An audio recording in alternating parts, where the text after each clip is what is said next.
You sacrificed half your health to secure a guaranteed admission spot, only to have it taken by the principal's own nephew and to be branded a thief in a school-wide announcement. As you became the laughingstock of the entire school, stealing academic achievements a disgrace to our school. The icy voice over the PA system nailed you to the pillar of shame. The evasive glances of former friends and the contemptuous stares of passers-by cut deeper than a monster's claws. You clenched your teeth tightly. Your martial arts foundation was shattered, and revenge seemed hopeless. Just as your heart turned to ashes and you were about to resign yourself to your fate, a stream of data began refreshing frantically before your eyes. Ding. Host detected suffering extreme injustice. Treasure chest fund system activated. A colorful treasure chest, visible only to you, floats quietly on the street corner. Following an investigation by the school administration, it has been determined that Ji Feng, ranked 22nd, stole another student's battle record during the monster campaign. His results are hereby invalidated. Furthermore, during the campaign, he defied orders, stirred up trouble, caused his own injuries, and nearly endangered others. With such a record of misconduct, a disgrace to our school, the school leadership has unanimously voted to revoke Yi Feng's student status and expel him from the academy. Linhai Academy. The booming announcement echoed throughout the entire campus, sparking an uproar. The vast majority of those unaware of the facts hurled abuse at Yi Feng, deeming his behavior utterly despicable. Only a handful, those who were close to Yi Feng and knew his character well, harbored doubts and found it hard to believe this outcome. But whether they believed it or not was completely irrelevant. It made no difference. Fine. There's no justice in this world, is there? I, Yi Feng, swear that all the injustices of today will be repaid to you tenfold, 100-fold in the future. Having just left the principal's office, Yi Feng clenched his fists, his face contorted with rage. 10 days ago, the waters south of Linhai City were shaken as the dungeon portal on the seabed expanded once more, unleashing a massive wave of dungeon monsters. The monsters surged ashore en masse, posing a grave threat to coastal cities and surrounding villages. Martial artists from all over gathered along the coastline to fend off the monster attacks. Linhai Academy, along with other martial arts academies, could not stand idly by. They mobilized large numbers of teachers and students to join the defense against the monsters. Students with weaker abilities were stationed in the rear, dealing with the minor monsters that slipped through the front lines. Through the combined efforts of all parties, the monsters were ultimately repelled, averting a major disaster. In this campaign, students who performed exceptionally well were rewarded with credits based on the number and strength of the monsters they killed. Those who ranked in the top 3 could even earn a guaranteed admission spot at Dragon Academy. That is the top martial arts university in Lingnan province, and every student is desperate to get in. Even through the college entrance exams, despite Linhai Academy being a top-tier high school, only a handful of students managed to gain admission to Dragon Academy. Such a guaranteed admission spot is, without a doubt, extremely precious. For Yi Feng, there was an even more crucial factor. He had been injured during this monster campaign, and unfortunately, his martial arts foundation had been damaged, a condition difficult to treat through conventional means. If he could be admitted to Dragon Academy, where powerful martial artists abound and resources are more readily available, there would be hope of healing his damaged foundation. But now, it's gone. Everything is gone. I slew 105 soldier tier monsters and even fought beyond my tier, risking my life to take down a knight tier monster while injured, only to end up with damaged martial arts foundations, and that's what I painstakingly earned. With this score, I ranked first. But you actually swapped my score with that of Xiao Ming, who ranked 22nd. I become 22nd, while he has become first. Now, they've even expelled me from school. Years of hard work and dedication have been destroyed in an instant. Yi Feng clenched his fists so tightly his knuckles turned white, digging into his flesh without realizing it, and he was grinding his back teeth so hard they were nearly shattered. At first, he thought the school had made a mistake, so he went to the principal to report it. But he never expected that Zhao Donghai was actually Zhao Ming's uncle. Upon learning this, Yi Feng understood everything. In Zhao Donghai's eyes, Yi Feng came from a humble background and, through hard work, had achieved top grades. He was a promising prospect. Unfortunately, his martial arts foundation was now damaged, ruining half his future. Plus, the 3 guaranteed admission spots allocated by Dragon Academy were extremely valuable. Rather than giving one to a half-cripple, he'd rather give it to his own nephew, Zhao Ming. Otherwise, given Zhao Ming's abilities, he would never have been able to gain admission to Dragon Academy through the regular college entrance exams. Originally, he had merely swapped the test scores. If Yifeng had simply accepted his fate without complaint, the matter would have been dropped. But Yifeng had no way out and was unwilling to tolerate such injustice, showing every intention of taking the matter all the way to the Education Bureau. Far from being intimidated, Zhao Donghai doubled down on his actions. The moment Yifeng left, he issued an order. He directly pinned a series of charges on Yifeng: stealing credit, defying arrangements, and stirring up trouble, and had him expelled from the academy. That's how the announcement at the beginning came about. This was a particularly vicious move with such accusations hanging over him. Even if Yifeng wanted to join another academy, they wouldn't dare accept him. Problem students, after all, are naturally unwelcome. What? You say you're innocent? Well, that's not our concern. This is what our school's investigation found. Unless you have evidence to prove your innocence, we won't risk admitting you. And just like that, Yifeng's path to further education was cut off. For the common people, entering the martial arts world through school is practically their only way out. Yifeng walked out the school gates and turned back to glare at the school with hatred. One day, he would make them pay tenfold, 100-fold for this. The principal's office. Zhao Donghai was casually glancing at the surveillance feed when he happened to catch Yifeng's glance back at the school entrance. Ha!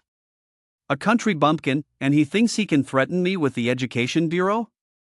If you really do file a complaint, I'll actually have to thank you. It'll give me a chance to catch up with an old friend I haven't seen in years. Zhao Donghai snorted derisively, his tone brimming with contempt. He didn't give Yifeng's situation a second thought. He was just a student with no connections, whose martial arts foundation had been damaged. It would be difficult for him to make further breakthroughs. He might even regress, and he wouldn't even be able to maintain his strength at the apprentice stage peak phase. What could he possibly do to him? In today's world, strength is everything. Without it, you're nothing. As Yifeng left the school, he looked somewhat lost.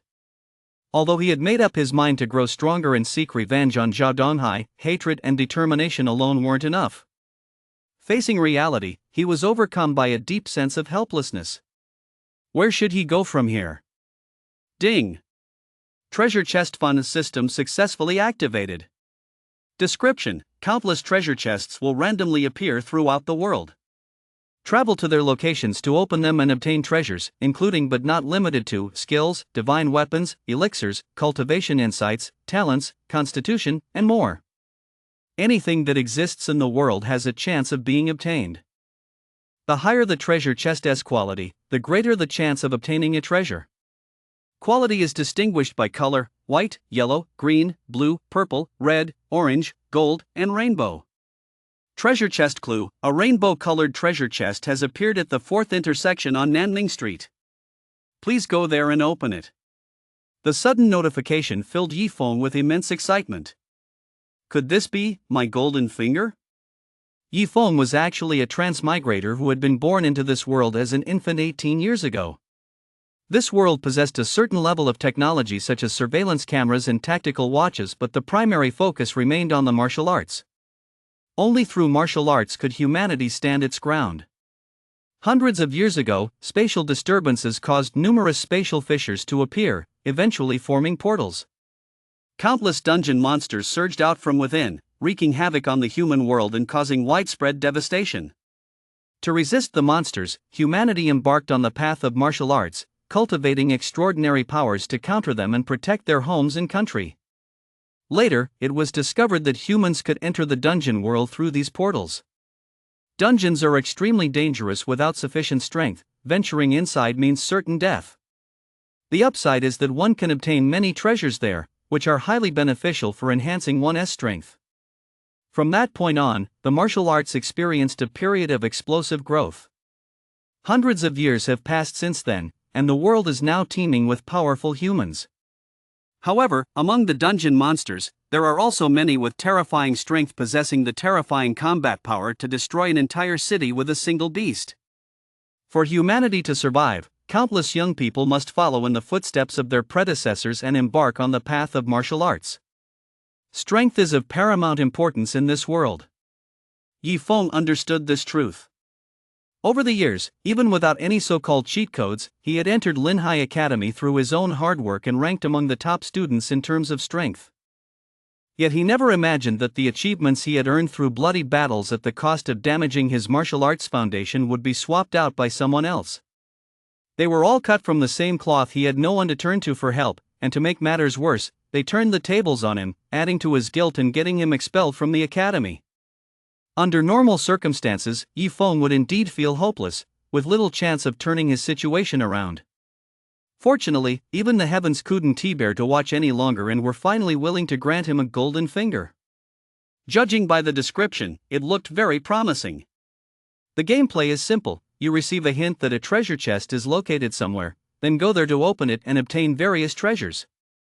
It even thoughtfully provides a path guide, just like in old video games where a row of arrow cursors appears on the ground. You just follow the arrows. The highest quality treasure chests are colored ones. Unexpectedly, the very first one was a home run, a colored treasure chest, essentially a beginner's starter pack. I wonder what treasures I'll find inside. Yi Feng wondered, full of anticipation. Nanning Street wasn't too far, it was just on the next street over. Yi Feng followed the arrows and quickly reached his destination. At the fourth intersection, sure enough, there was a treasure chest, sitting quietly on the ground and constantly emitting a colorful, mysterious glow. This was a public area, so people passed by from time to time. One passerby even stepped right on the treasure chest. Wait, or rather, he stepped on the spot where the treasure chest was supposed to be, and his foot passed right through it. The passerby showed no reaction whatsoever and quickly walked away. It was clear that only Yi Feng could see the treasure chest. To others, it didn't exist at all. That was for the best, no need to worry about others competing for it. Yi Feng jogged over. The moment his foot touched the treasure chest, a prompt popped up. Do you want to open the treasure chest? Yes.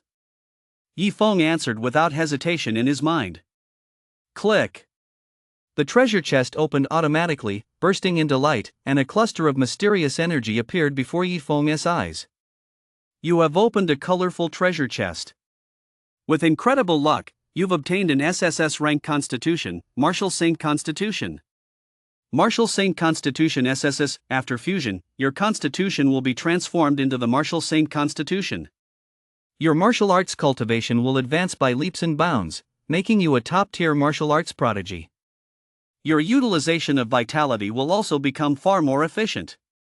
Do you wish to fuse immediately? An SSS rank Constitution. Yi Feng's breathing quickened. Possessing a Constitution isn't unusual. Constitutions come in all shapes and sizes, each offering different effects. However, Constitutions vary in quality and are classified into tiers, from highest to lowest, SSS, SSS, 8, B, C, D, E, and F. Lower-tier constitutions are generally dispensable and offer little benefit. Some are even useless or bizarre, and may even have negative effects. Any constitution rated C or higher is generally considered decent. Reaching an A level is enough to be called a genius. As for anything higher than that, it goes without saying. SSS level is the absolute pinnacle, 1 in 100 million, a truly rare gem. Calling such a person a genius would feel like an insult at the very least. You'd have to call them a phenomenon. True to its name as a colorful treasure chest, it can even yield an SSS level constitution, a top-tier chest for top-tier treasures. It also confirms that the treasure chest truly can yield anything. Constitution and talent are innate traits, they cannot be acquired later in life. Although there have been cases where someone didn't awaken their constitution until a certain age. Such situations aren't the result of it being acquired later in life. Rather, the constitution was always present, but for various reasons, it didn't manifest early on, it only awakened through a stroke of luck. In any case, this incident confirmed that the treasure chest's capabilities were incredibly powerful. Yi Feng glanced around. Fortunately, no one was nearby. Fuse. Mysterious energy flew toward Yi Feng and fused into his body. Boom! Enormous energy transformed every part of his body. He had expected the process to be painful, but to his surprise, it felt quite comfortable. When it was over, his entire body felt incredibly light and comfortable. Mighty vitality coursed through his body, bringing an overwhelming sense of power. My strength and my injuries. Yifeng sensed his condition, and a look of delight spread across his face. I've reached the master stage. Yifeng clenched his fist tightly, overcome with joy. After transforming into the martial saint constitution, not only had his damaged foundations been fully restored, but his strength had also risen to a new level, breaking through from the apprentice stage peak phase to the master stage early phase. Martial artists cultivate vitality. The stronger the vitality, the greater the strength. Realm classifications: apprentice stage, master stage, general stage, king stage, grandmaster stage, venerable stage, emperor stage, martial saint, and martial god. There are a total of 9 major realms, each of which is further subdivided into 4 subphases: early phase, mid-phase, late phase, and peak phase. As for the strength of monsters, it is also divided into 9 major realms, corresponding to those of martial artists. These are soldier tier, knight tier, general tier, king tier, lord tier, venerable tier, imperial tier, saint tier, and god tier. Earlier, when I fought that wounded knight tier monster, I ended up severely injured, and my martial arts foundation was damaged. But if I were to fight it again with my current strength, I could easily defeat it. That's the difference in strength between then and now. Zhao Ming, Zhao Donghai, and all the others who treated me with such contempt. You never imagined I'd make it this far, did you? You'd all better watch out. I'll be coming after you to settle the score very soon. Yifeng looked toward Linhai Academy, his tone icy. However, his current strength wasn't enough yet. He still needed to improve further. Otherwise, even a random teacher would be just as strong as him. Not to mention, rumor had it that Zhao Donghai was a general stage powerhouse. He couldn't beat him just yet. It stinks. Yifeng noticed a layer of black grime on his body, giving off a foul stench as if he hadn't bathed in a year. It must have been impurities expelled by his body during the constitution transformation just now. Yifeng hurried home.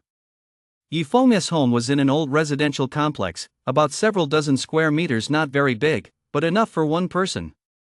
After taking a shower, he finally felt refreshed. Whether it was due to the constitution transformation or not, Yifeng felt incredibly hungry. He polished off all the food in the house and was still only about 80% full. His appetite was more than 5 times his usual amount. With his belly full, he slumped ungracefully onto the old, hole-ridden sofa. His gaze happened to fall on a black and white group photo hanging on the opposite wall, a man and a woman, both middle-aged. The man bore a slight resemblance to Yifeng, while the woman had a dignified appearance and looked every bit the devoted wife. They were Yifeng's late parents, who had died in a beast tide. Their bodies never recovered. It was then that Yifeng truly felt the cold cruelty of this world and realized that without strength, he wasn't even capable of protecting himself, let alone his family. From that moment on, Yifeng swore to become a martial artist and do everything in his power to grow stronger, both to protect himself and to slay as many monsters as possible, to honor the memory of his parents in heaven.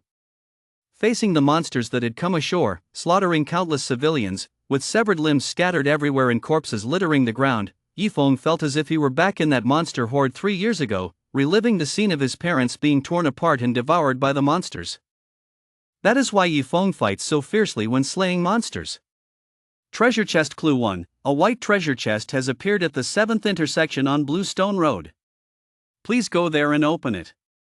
Treasure Chest Clue 2: a yellow treasure chest has appeared at Huimin Grocery Store.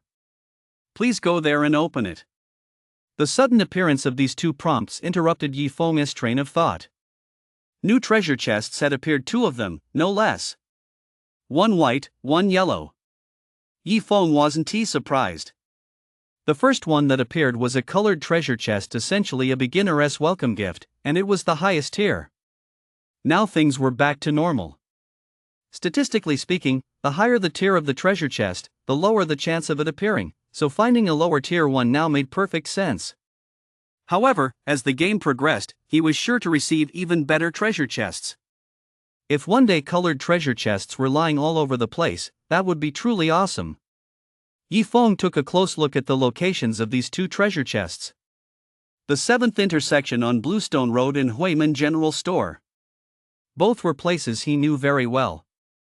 To get to Huimin General Store, he'd have to pass through Bluestone Road anyway. It worked out perfectly, he could open both treasure chests at the same time. It's worth mentioning that Huimin General Store was also where Yi Feng usually worked part-time. Let us go. Open those treasure chests. There were arrows to guide him, all he had to do was follow them. With two treasure chests, there were two sets of cursors, one white, guiding him to the white chest, and one yellow, guiding him to the yellow chest. Following the arrows, he arrived smoothly at the seventh intersection of Bluestone Road, where a white treasure chest sat quietly.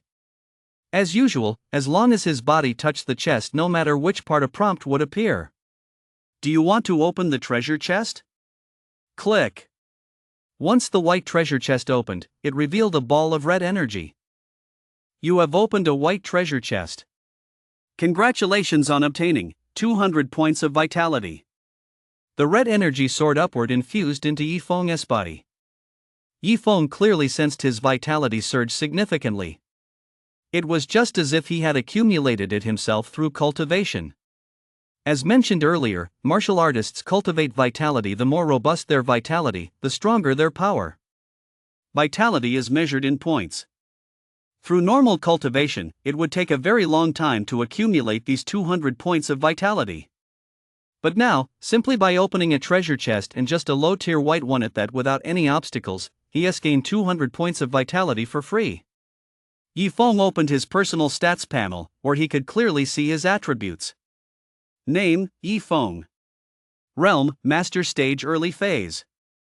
Vitality, 3,200 4,000. Constitution, Martial Saint Constitution SSS. Talent, Wind Whisperer A. Skill, Tier 1 Body Forging Skill.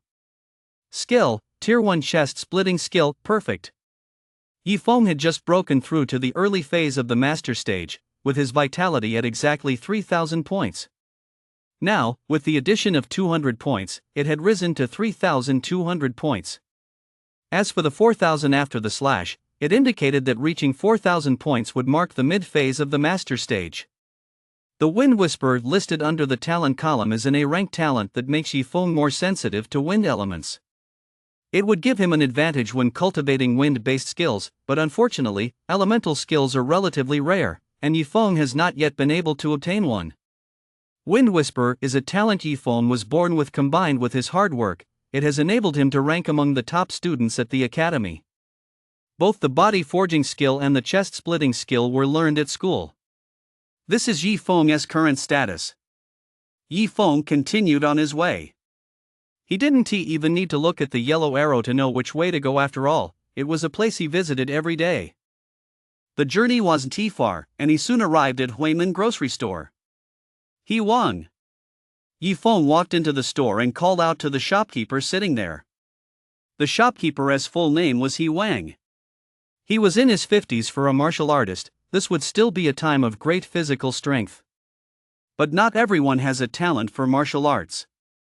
He Wang, for instance, did not. Combined with his family's poverty when he was young, he never had the chance to learn martial arts. He had always been an ordinary person, running this general store and selling daily necessities to make a living. Once, while on his way to pick up a shipment, he fell and injured his leg, leaving him with a chronic condition. His right leg had little strength, and he walked with a limp. Years of hard labor had also left a few gray strands at his temples, making him look much older than he actually was. In his spare time, Yi Feng would come here to work part-time and earn some pocket money. Tasks like picking up and delivering goods were mainly handled by Yi Feng. Otherwise, given Yi Wang's mobility issues, these chores would be very difficult for him, which was precisely why he hired Yi Feng. Yi Feng, you're just in time. This shipment was ordered by Oldly. If you have a moment, could you help me deliver it? He Wang pointed to a stack of household goods nearby and said with a smile to Yi Feng. Sure thing, I'll take it over in a bit. Yi Feng said as he walked further inside. He Wang didn't pay him any mind, he was busy tallying the receipts in his hands. Yi Feng had been working here for a long time and was no longer an outsider. The location of the yellow treasure chest is in the restroom. Yifeng headed straight for the restroom, following the arrow into the restroom. Sure enough, he saw a yellow treasure chest placed right in the center. Yifeng walked over and opened the chest. You have opened a yellow treasure chest. Congratulations on obtaining Tier 2 Wind Element Skill Wind/Skill Perfect Mastery. Ha! It really is a case of asking for something and getting it. Just a moment ago, he'd been thinking that possessing the Wind Whisperer talent would give him a huge advantage in cultivating wind element skills. He never expected to actually obtain a wind element skill right now. The key point was that this wasn't a manual. If it were a manual, he'd have to cultivate it himself to learn it bit by bit. Cultivating a Tier 2 wind element skill is no easy feat, it takes a considerable amount of time. What he just obtained, however, was an insight into the skill already perfected. Fuse. Yifeng couldn't wait and immediately fused the insights. Boom! Countless insights regarding the wind/skill fused into Yifeng's mind, just as if he had gained them through years of accumulated practice and constant refinement of the wind/skill. Once the fusion was complete, Yifeng had instantly mastered the wind/skill to perfection. Skills are categorized by rank, from level 1 to level 9. The higher the rank, the more difficult the skill is to cultivate, requiring greater strength to master. Take level 2, for example, it's a master stage skill, which is just right for Yifeng at his current level. Based on proficiency, mastery is divided into beginner, minor achievement, major achievement, and perfection. Yifeng pressed his two fingers together, using them as a makeshift blade, and made a few casual gestures. Wind elements surged from his fingertips, appearing incredibly sharp, and his movements flowed as smoothly as clouds in water. In that moment, his fingers seemed to become razor-sharp blades. If he were to perform this with a treasure blade, it would unleash immense combat power. Not bad. Not bad. Yifeng was very satisfied with this wind/skill. Treasure chest clue: a yellow treasure chest has appeared at the 10th Academy in Linhai City. Please go there and open it. Yifeng smiled. There really was no end to these treasure chests. He'd just finished opening one, and here came another. And it was a yellow treasure chest. The items inside would be extremely useful to Yifeng at his current level. Take the wind/skill he'd just obtained, for example, his perfect mastery of it was excellent. 10th Academy isn't that he's Xiling school? Just then. Dad, I'm back. A clear, young female voice drifted faintly from outside. Yifeng recognized the voice. It belonged to Xiling, the only daughter of He Wang, born late in his life. Yifeng stepped outside. There, standing sideways, was a slender, young girl of about 17 or 18. Her long, cascading black hair was tied high with a hair cord, and paired with a set of light combat armor, she looked crisp and capable. Her exquisite profile would make anyone exclaim, "What a beauty!" Hearing the sound, Xiling turned to look at Yifeng. The other half of her face was then revealed to Yifeng's gaze. A scar about a finger's length long became the sole focal point on her right cheek. Anyone unfamiliar with her would surely mutter under their breath, "What a pity!" That was exactly how Yifeng felt when he first met Xiling. At one point, Yifeng had thought that perhaps the heavens, jealous of her beauty, had blessed her with a face so stunning it could topple a kingdom, only to mar it with a scar. Later, as they grew closer, Xiling spoke of the scar, and he learned the truth behind it. It turned out, she had cut herself with a dagger on purpose. There had once been a spoiled playboy who, lusting after Xiling's beauty, repeatedly harassed her, pressuring her to submit to him. Xiling refused to give in, but the man came from a powerful family with significant influence. In contrast, Xiling had neither power nor connections, and she had an elderly father at home who was physically disabled. At one point, the situation posed a grave threat to both her and her family. Just as the situation was about to spiral out of control, Xiling took a shocking action. She actually took a dagger and, right in front of that playboy, slashed a long gash across her right cheek. That's how she ended up with this scar. To disfigure herself with her own hands, especially as a beautiful woman, must have taken immense courage and determination. It also shows, in a way, that she truly had nowhere else to turn. After that, the playboy never showed up again. Perhaps he'd gone off to find his next beauty. But He Xiling was left with a permanent scar. But who cares? Yifeng, you're here too? He Xiling flashed a smile at Yifeng. If not for that gruesome scar, it would have been as radiant as a blooming garden. It was hard to imagine that, after going through something like that, she could still maintain such a cheerful disposition. Perhaps she was naturally resilient, or perhaps she knew that wallowing in self-pity was pointless. Yeah, I just got here too, Yifeng replied with a smile. The college entrance exam is in 3 days. Who knows, maybe we'll run into each other in the exam hall. When that happens, I want to go easy on you. He Xiling said, half jokingly. As she spoke, she habitually swept the stray strands of hair from her right cheek behind her ear. She showed no hesitation in doing so, even though it made the scar more conspicuous. It was her trauma, but it was also a get-out-of-jail-free card for the vulnerable girl she had been back then. Even now, it shielded her from excessive harassment, allowing her to focus more intently on her martial arts training. Strength was the foundation of everything. Even though she was studying at 10th Academy, a school ranked at the very bottom, and even though she lacked any special talent, she had reached the peak phase of the apprentice stage through sheer hard work and dedication. Her strength was on par with that of students from top-tier high schools. Only she knew the amount of blood, sweat, and tears she had poured into it. Yifeng was momentarily at a loss for words. Did something happen? He Xiling asked. Yeah. Yifeng nodded. He hadn't intended to hide it anyway. I got expelled. Yifeng briefly explained the whole story to He Xiling. He didn't mention the damage to his martial arts foundation. Otherwise, its sudden recovery wouldn't make sense, but focused solely on the incident where his test scores had been swapped. He Xiling hadn't reacted much yet, but He Wang, standing nearby, grew furious. This is outrageous. How could they do this? Linhai Academy is, after all, a prestigious key high school, and yet they do something like this. He Wang, please don't get so worked up. This isn't over yet. I'll make them pay for this. Yifeng soothed He Wang. So what are you planning to do next? Why not join our school? With your abilities, you'll shine wherever you go. Having student status here will serve as a stepping stone, making you eligible to take the college entrance exam. He Xiling showed no sign of anger. She calmly offered her suggestion. Her past experiences had taught her one lesson: getting angry is useless, only fists work. Faced with injustice? Fine.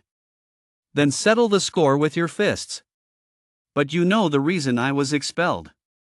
We both know it's a false accusation, but your school won't see it that way. They won't accept me, will they?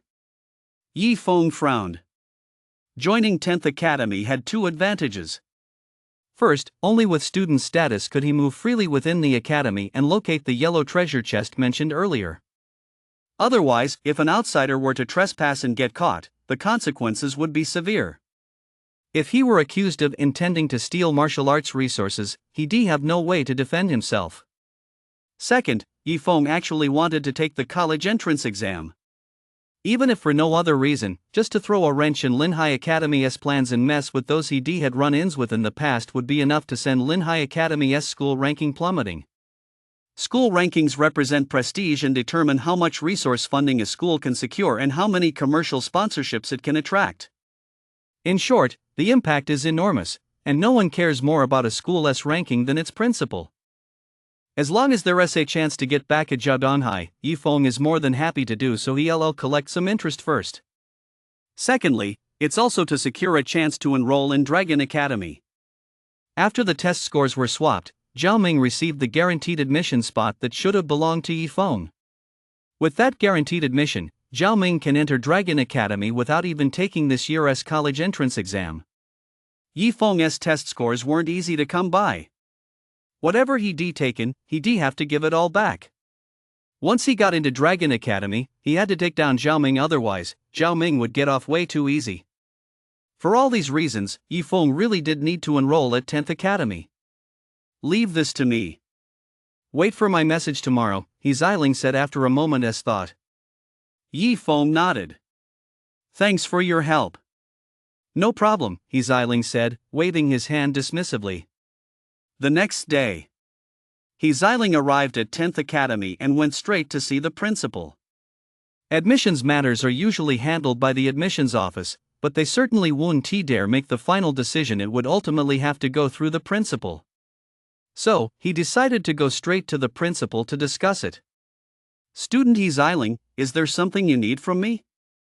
Principal Lu Tai of 10th Academy had a strong impression of this student, who trained diligently and achieved top grades, and he held such students in high regard.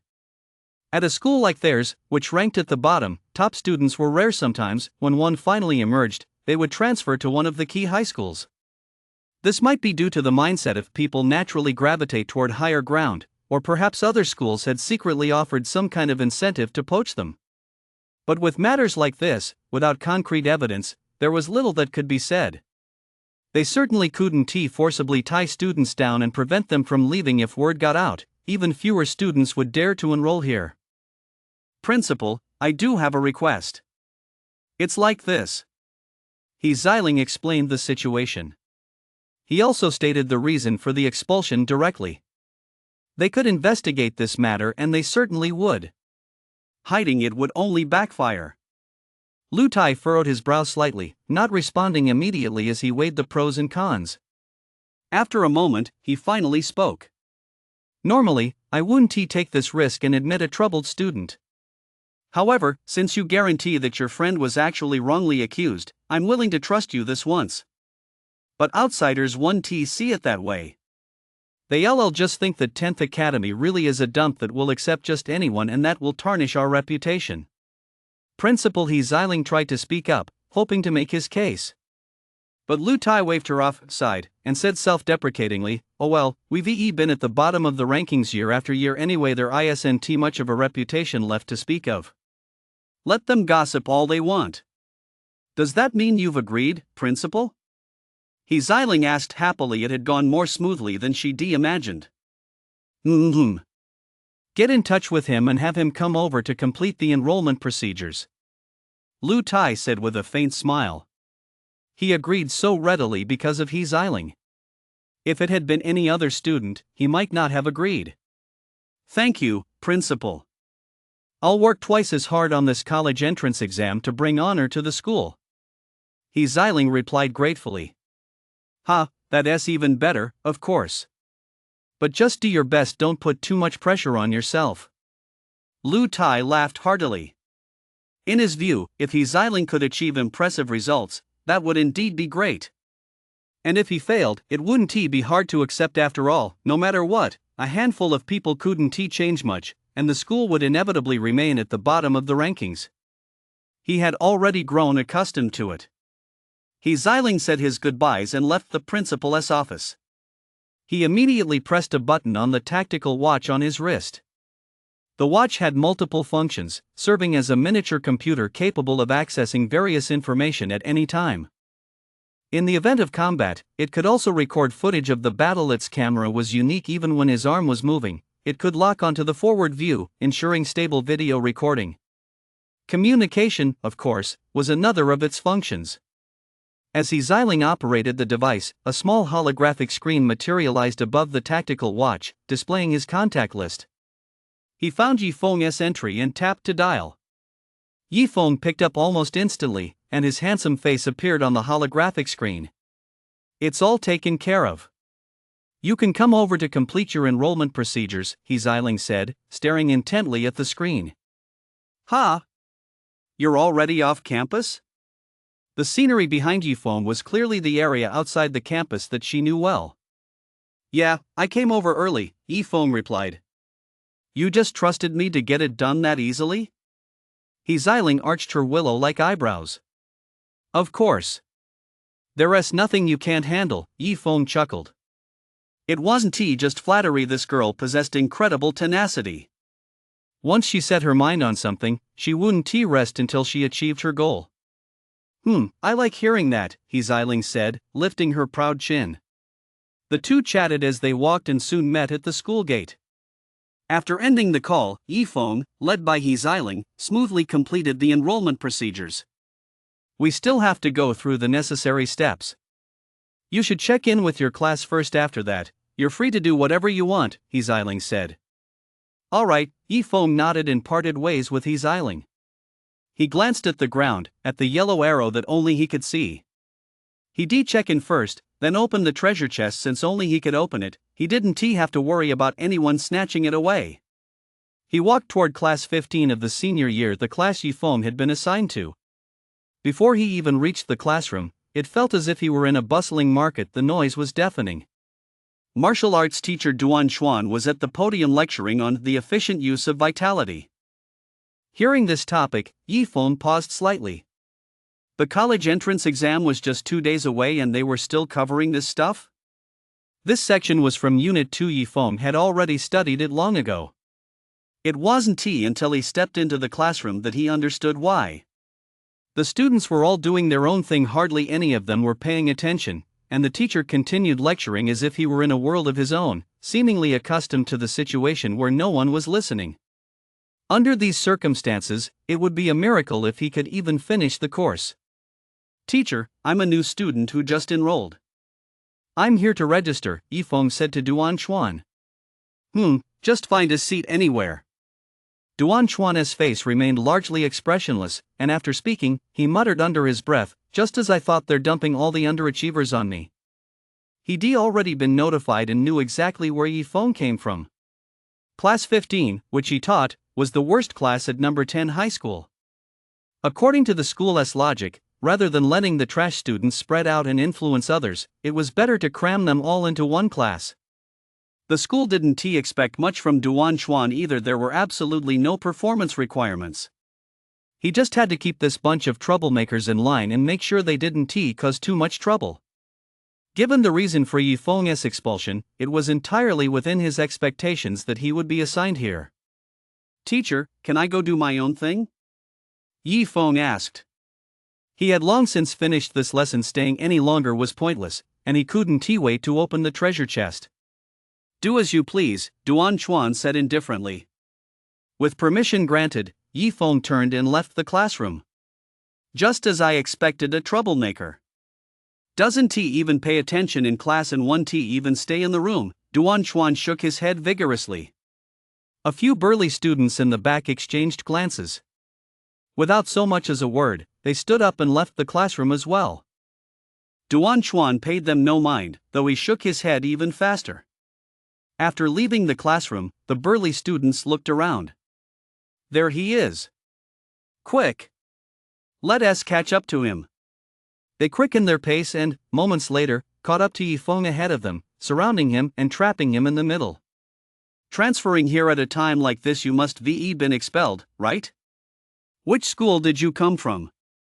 And what was the reason? They fired off a barrage of questions. Yi Feng raised an eyebrow, glanced around at them, and said calmly, that doesn't seem to be any of your business, does it? Whether it's your business or not doesn't matter.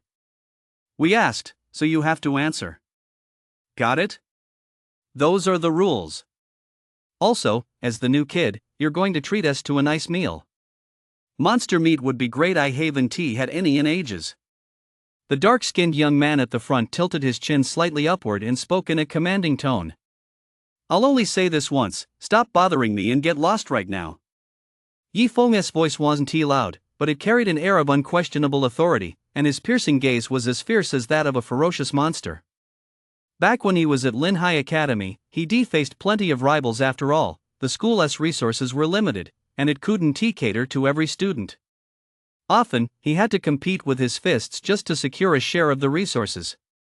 Roughhousing was a common occurrence as long as it didn't get too serious. The school not only didn't intervene but actually encouraged it. Martial arts training wasn't like growing flowers in a greenhouse. In the future, he would face brutal and savage monsters. One moment of inattention could mean his body would never be recovered. Compared to that, this little scuffle was nothing. To Yi Feng, this little scuffle was practically child's play. Besides, the few opponents across from him were only at the mid-phase of the apprentice stage, whereas Yi Feng was at the early phase of the master stage. He could practically be their teacher. Kid, looks like you'll have to suffer a bit before you learn your lesson. No sooner had the words left his mouth than the group immediately attacked, several fists flying toward Yifeng's body. Ha! You brought this on yourselves. A sneer curled at the corner of Yifeng's mouth. Boom! Enormous vitality surged through his body as he unleashed a flurry of punches with both fists. His speed was blinding, yet his power was no less impressive. Each punch flew like a cannonball, colliding precisely with the fists the others had hurled at him. Boom! Boom! Boom! Boom! Boom! Several muffled thuds were interspersed with the distinct sound of bones shattering. Ea! Several screams merged into a single, agonized wail as the figures flew backward like kites whose strings had snapped, each in their own direction, before finally crashing to the ground. They were all in the same posture, clutching their right hands, their faces contorted with pain, their bodies curled up like shrimp. They didn't even need to check to know that the collision had shattered the bones in their right hands in several places, causing excruciating pain. Only after they recovered slightly did they struggle to their feet. Yifeng was nowhere to be seen. Their expressions were a mix of shock and disbelief. How could this freshman be so strong? They had no idea that Yifeng had held back, otherwise, the consequences would have been far worse than just fractured bones. Let us go to the infirmary and get treated first. Drenched in sweat and clutching their right hands, the group made their way toward the infirmary. Whoa! You were only gone for a moment. How did you all end up like this? Class had just ended, and the students from Class 15, seeing the group's pitiful state, all laughed and jeered with schadenfreude. The group said nothing, quickening their pace until they were soon out of sight. They certainly didn't dare admit that none of them could beat a single person. Where would their pride be then? Could it be that freshman who beat them up, someone speculated? It's possible. Those guys clearly followed that freshman, and now they're suddenly like this. It's just a coincidence. How strong could someone assigned to our Class 15 really be? Do you think everyone he's eyeing? You're right. He probably crossed paths with a top student from the honors class and got beaten up. Groups of 3 or 5 students gathered together to discuss the matter. Yifeng had just finished beating someone up and left the scene. Following the guidance of the yellow arrow, he made his way to the west side of the school, where a tall building stood. Above it hung a plaque bearing 3 large characters, Testing Hall. This kind of place is used to assess students' abilities. Every school has one. Yifeng followed the yellow arrow and walked into the building. Inside were several students, some in small groups, others alone. Yifeng's arrival went unnoticed. They were all busy testing themselves, gaining a clear understanding of their own abilities so they know exactly how to perform during exams. Ahead of Yifeng were a series of doors, each with a digital display in the center. The yellow arrow led him to door number 3. The treasure chest is inside. However, the digital display on the door was currently showing some data. Strength, 1950 gene. Speed? The speed reading hadn't appeared yet. Perhaps it was still being tested.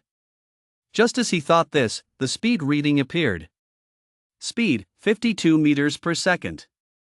Soon the door opened, and a student with a black mole at the corner of his mouth, a late-phase apprentice stage student, stepped out. It seems that mastering a skill can significantly boost one's strength. Originally, with only 1,600 vitality, I could only generate a base strength of 1,600 gene. But by using my skill, I managed to generate over 1,900, which isn't much different from the base strength of a peak phase apprentice stage student. He muttered to himself, a look of excitement on his face. He didn't pay much attention to Yifeng waiting outside. Sometimes, when there were too many test takers and not enough testing stations, situations like this would arise. Once the student with the black mole had walked away, Yifeng hurried inside. The door closed automatically. The first thing that caught his eye was a modest-sized room. The furnishings were simple. A machine stood in the center, flanked by a weapons rack containing one of each of the 18 types of weapons, available for use during tests or when casting skills. Starting with the machine, there was a punching bag in the center, with a display screen above it. This type of machine was made from special materials and was extremely sturdy, designed to test a martial artist's strength. However, this was a relatively basic model, capable of testing up to the master stage peak phase. Any greater strength would destroy the machine. For a high school, it's more than sufficient. Below the machine, a helpful set of rules was posted. Strike the punching bag to test your strength. Once finished, the next door will open, leading to the speed test area. In that case, let us give it a try, said Yifeng, eager to get started. He was also curious to see how much power he could generate with his current strength, combined with the wind/skill. Yifeng walked over to a nearby weapons rack and picked up a long sword, an ordinary alloy battle blade with an unsharpened edge. He stepped in front of the punching bag, regulated his breathing, lowered his center of gravity slightly, drew his right hand back, and assumed a fighting stance. Instantly, the hem of his robe fluttered without a breeze. Yifeng could clearly sense the air currents around him. Ha! He channeled his vitality, concentrating it in his right hand, and infused the long sword with power. He executed a flawless wind/skill. Wind elements coiled around the blade as he delivered a sharp and swift strike, slashing out with force and hitting the punching bag directly in front of him. Boom! The punching bag, made of a special material, recoiled sharply and deeply, while the numbers on the digital display above it fluctuated wildly. 1,000. 2,000. 3,000. 4,000.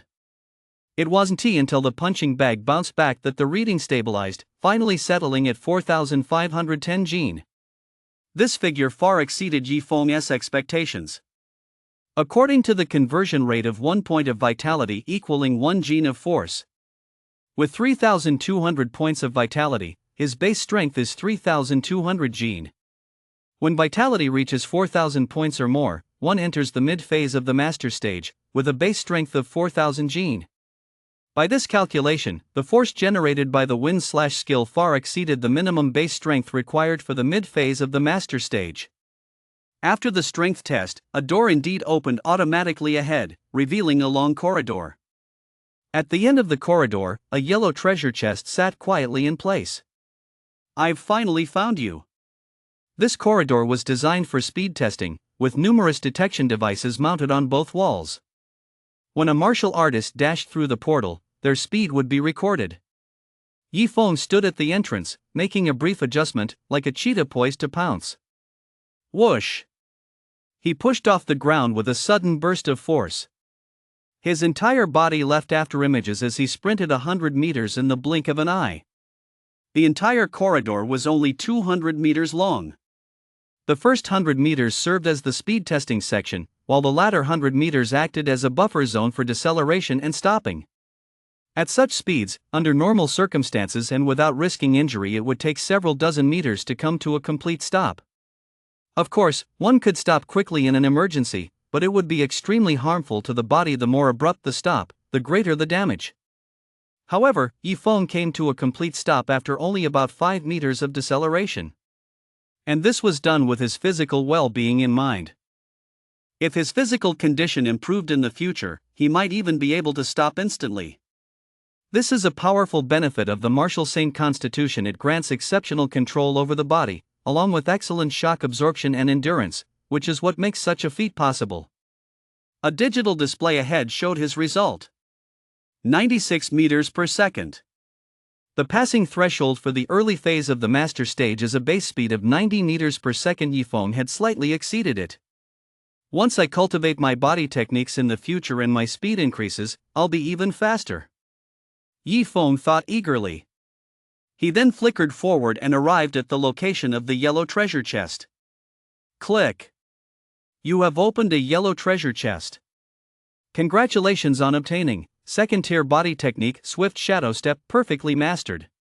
Yifeng smiled. He had been missing just one body technique, and now he had just opened one. Fuse it immediately. Boom! The perfect comprehension of Swift Shadow Step continuously filled Yifeng's mind until he had fully mastered it. When using this movement technique, whether it was his top speed or his agility in dodging and maneuvering, he would receive a certain degree of enhancement. The extent of the enhancement depended on the technique's grade and his level of mastery. A second-tier movement technique was perfectly suited for Yifeng, who was at the master stage. As Yifeng executed the Swift Shadow Step, he could clearly feel his body becoming lighter and more agile. Fighting in this state made it harder for enemies to predict his movements, widening the gap in his advantage. Without the technique's boost just now, my top speed was 96 meters per second.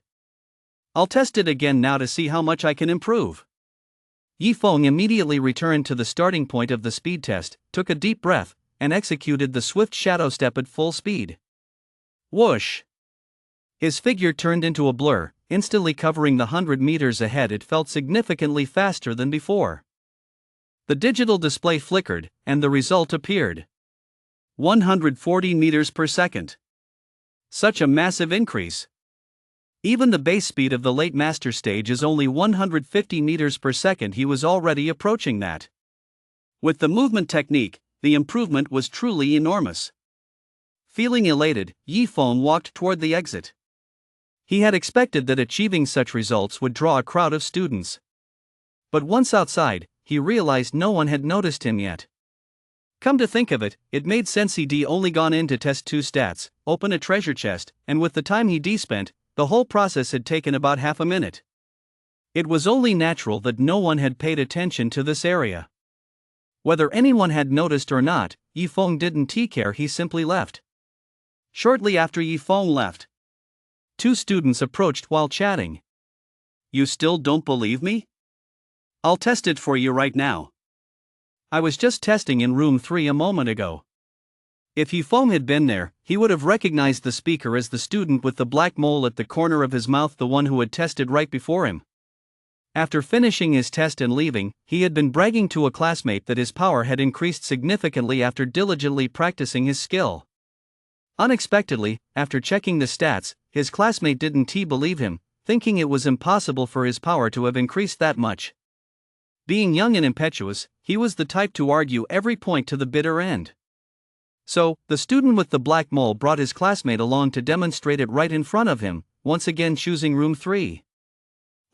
Just wait and see what you'll say then. The student with the black mole said as he was about to go inside. Wait.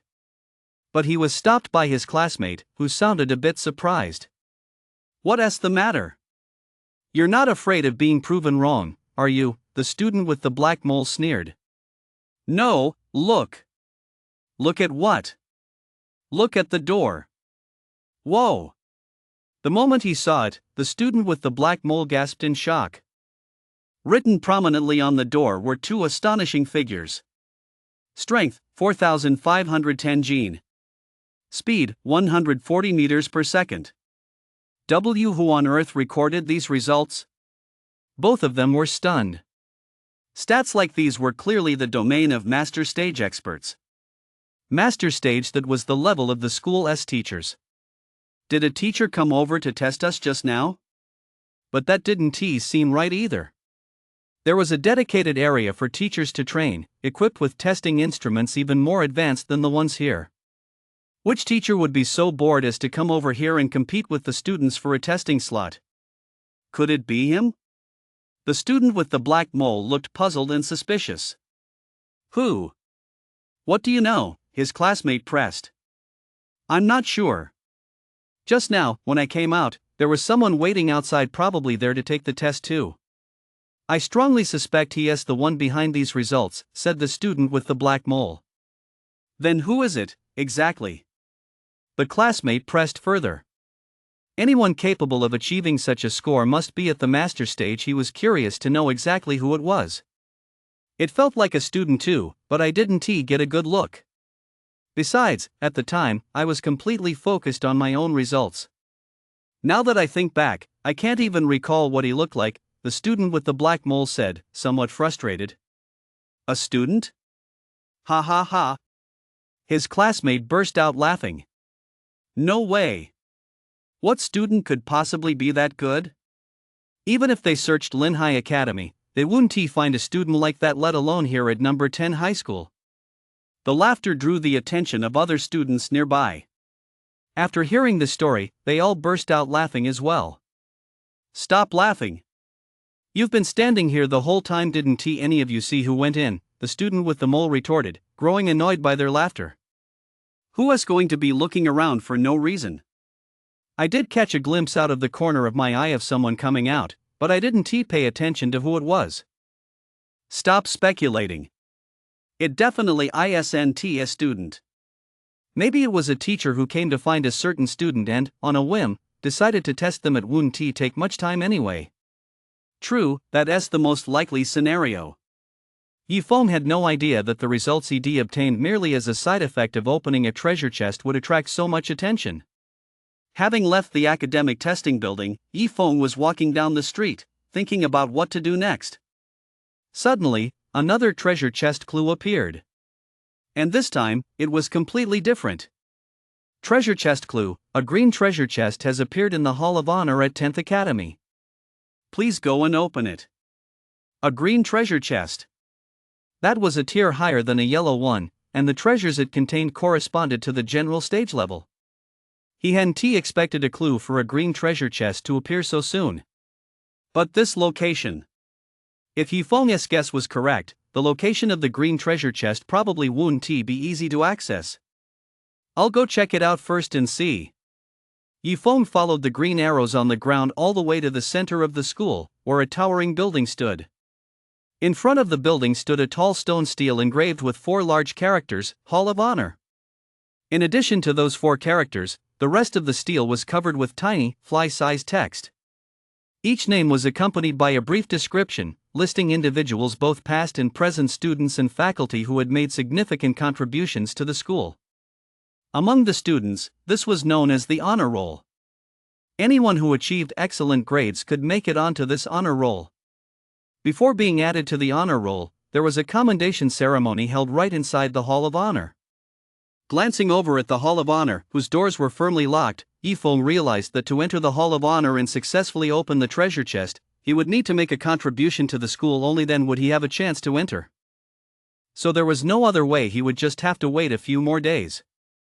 If he scored well on the college entrance exam, he would have a chance to get in. Time flew by, and 2 days passed in the blink of an eye. Today was the day of the college entrance exam. The college entrance exam is divided into 2 major sections, the academic exam and the combat exam. The academic exam tests theoretical knowledge, such as how to use vitality, or which dungeon a certain monster comes from, and what its strengths and weaknesses are. The combat exam, on the other hand, tests practical combat experience. The schedule is to take the academic exam first, followed by the combat exam. Early in the morning, students from various schools boarded buses one after another, heading to the academic exam venue in the city center. The massive building, like a colossal beast crouching there, swallowed the candidates one by one. Don't wander off, follow your teacher's instructions. Over 1,000 students from number 10 high school had gathered in the plaza outside the exam hall, where Principal Lu Tai began his address. Did you hear me clearly, Class 15? Lu Tai shot a disapproving glance at the students of Class 15, and the whispering finally subsided. Got it, the students replied in unison. Yifeng was among the crowd in Class 15, glancing around. He spotted a few guys with their right hands in casts, the same ones who'd come looking for trouble 2 days ago and had been beaten up by Yifeng. With their right hands injured, they still had their left hands to use. They certainly couldn't give up on the college entrance exam. They'd see if any fly-by-night universities were willing to admit them, even if the school was trash. They'd scrape by until graduation and then work as security guards to get by. In today's society, even security guard jobs had certain requirements. You needed some physical prowess, and ordinary people simply couldn't qualify. When the group noticed Yifeng looking their way, they froze instantly, their eyes darting away, afraid to meet his gaze. Wanhu, why are you guys suddenly so nervous? A classmate nearby asked. No, who's nervous? We're not nervous at all. Wang Hu and the others retorted in trembling voices. Out of the corner of their eyes, they saw that Yifeng was no longer looking at them, and only then did they relax again. Students of Class 1, follow me into the exam hall. The voice of Class 1's teacher came from over there. Led by him, nearly 100 top students walked toward the exam hall. Before leaving, Xiling turned back to scan the crowd, her gaze finally settling on Yifeng. She gave a thumbs up and mouthed the words Yifeng knew she was saying good luck. Yifeng smiled and returned the thumbs up. However, when Xiling turned back, her body hesitated slightly, and her willow-like eyebrows furrowed ever so slightly. What's wrong? Yi Feng asked, mouthing the words. He Xiling quickly regained her composure, shook her head, and signaled that everything was fine. Watching He Xiling's receding figure, Yi Feng fell deep in thought. Suddenly, a notification interrupted Yi Feng's train of thought. Treasure chest clue: a yellow treasure chest premium has appeared in the first exam section of the liberal arts exam hall. Please go and open it. Huh? There are treasure chests in the exam hall too?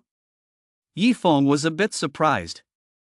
Mainly because he received a clue 2 days ago about a green treasure chest in the Hall of Honor at number 10 middle school, and he hadn't had a chance to open it yet. He had originally thought he'd need to open that chest to get a new treasure chest clue, but it turned out that wasn't the case. He could still receive new clues. That was great news. He wouldn't have to worry about getting stuck on points later if some chests proved difficult to open. Although the chest mentioned in this prompt was only yellow, it had the suffix premium appended to it. In other words, it was a premium item found inside a yellow chest. Since it's a premium chest, the items inside are sure to be better than those in ordinary yellow chests. Students from class 15, follow me into the exam hall. Duan Chuan called out, leading the way. The students hurried to follow. Yi Feng followed as well. He'd enter the exam hall first and find a chance to open the chest later. The so-called exam hall was an immense auditorium. It was divided into 10 separate exam zones, numbered from 1 to 10. The 10 high schools in Linhai City corresponded to these 10 zones. Students from number 10 high school were assigned to the 10th exam zone, which was further subdivided into rows based on their class. Each testing station resembled a phone booth, a self-contained unit under 360-degree, real-time surveillance to ensure no cheating could occur. The students found their respective seats and, once the time came, could scan their admission tickets to enter their stations. Yi Feng's seat was in the 10th testing zone, the 15th row, at the very end. There were still 10 minutes left. Theoretically, he could still move about freely. Heading to the first testing zone to open the treasure chest should be doable within that time. The only thing worrying Yi Feng was that if the treasure chest happened to be inside one of the students' test seats, that would be a real bummer. He wouldn't have a chance to open it. He certainly couldn't say, "Hey, buddy, once you're in your seat, can I come in and take a look around?" If he did that, the proctors would likely expel him from the exam hall on the spot for violating the college entrance exam regulations. I'll go check it out first. There was no point in overthinking it. He'd just have to see for himself. Meanwhile, in another hall, principals and teachers from various academies were arriving one after another to observe the students taking the exam. There was no fear that they might secretly contact the students during the exam to provide answers and help them cheat. Every student entering the exam hall had to undergo a security check. They were not allowed to carry any communication or internet-enabled devices. Once they took their seats, they were completely cut off from the outside world. If I'm not mistaken, that student named Yi Feng is from your Linhai Academy, ISNTE? The principal of number 2 high school looked at the giant projection screen in the hall, which displayed a bird's-eye view surveillance feed of the entire exam hall. He could see candidates swarming like ants, moving back and forth. By chance, he happened to spot Yi Feng's figure in exam zone 10. Competition between schools was particularly fierce, especially between Linhai Academy and Second High School, which were ranked closely together and thus closely monitored. The principal of Second High School had long since investigated which top students attended Linhai Academy and was, of course, well aware that Yi Feng was one of them. However, Linhai Academy had expelled Yi Feng just a few days ago, so even with close attention, he hadn't been able to find out that quickly. Now, seeing Yi Feng in the examination area of number 10 high school, the principal of number 2 high school was deeply intrigued. Could it be that this examinee went to the wrong place? As soon as the principal of number 2 high school spoke, the many principals and teachers present all turned their puzzled gazes toward Zhao Donghai of Linhai Academy, waiting to see if he had any explanation. Zhao Donghai's expression stiffened. That country bumpkin actually ended up at number 10 high school? And number 10 high school, they really have no principals. I gave such a clear reason for his expulsion, yet they still admitted him. Zhao Donghai cursed inwardly, seething with anger. Originally, there was no competitive relationship between his school and number 10 high school. The two schools had no reason to be at odds with each other. But now, the student he schemed to expel whom he intended to prevent from attending school altogether had been taken in by number 10 high school, which showed absolutely no discernment. Zhao Donghai felt as though number 10 high school had stabbed him in the back. His opinion of the school had turned to outright loathing. Since that was the case, don't blame him for showing no mercy. We made a spectacle of ourselves. Zhao Donghai first put on an expression of helplessness and heartbreak. Once the mood was set, he continued, I had always thought this student named Yifeng was an outstanding top student with excellent grades. Little did I know that all his past grades were obtained through cheating. He even stole credit for someone else's achievements in the monster campaign and nearly got away with it again. This is truly a disgrace to our Linhai Academy. Fortunately, we eventually uncovered the truth and investigated his past cheating offenses. Only then did we realize he was nothing but a worthless student who relied on cheating. What I never expected was that, even after I expelled such a student with such a disgraceful track record, there would still be a school willing to accept him. The world is truly vast, nothing is too strange. At this point, he turned his gaze toward Lu Tai, the implication clear. Swish, swish, swish. The principals and teachers from the surrounding schools all turned their gaze toward Lu Tai. The teachers from number 10 high school, feeling humiliated, quickly looked away. They really couldn't understand why Principal Lu Tai would admit such a problem student, someone who brought no benefit to the school and only made them a laughingstock. Number 10 high school might be a dump and rank at the bottom, but that didn't mean it accepted just any student. Cheating? To cheat all the way to becoming an honors student without ever getting caught, that just shows how half-hearted your Linhai Academy's regular mock exams are. Instead of looking for the cause within yourselves, is it any use blaming a single student? Besides, who knows if he really cheated? Just because you say he cheated, does that make it true? Lu Tai responded with a cold laugh, showing Zhao Donghai absolutely no respect.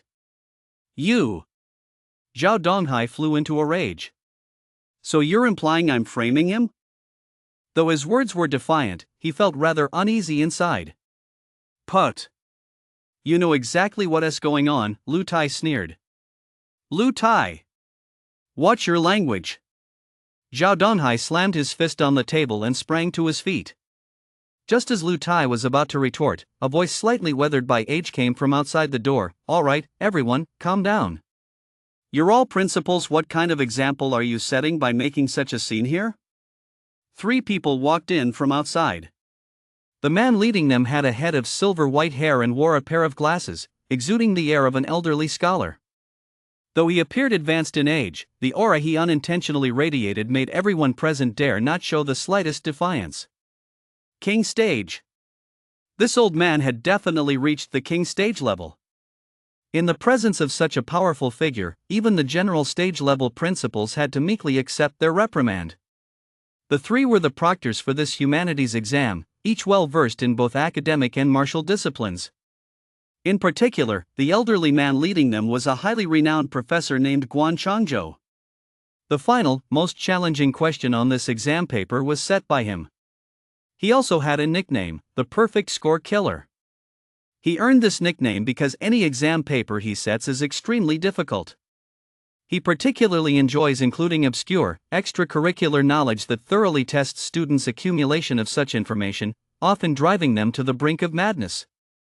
According to statistics, whenever he sets questions for the college entrance exam, no one has ever achieved a perfect score.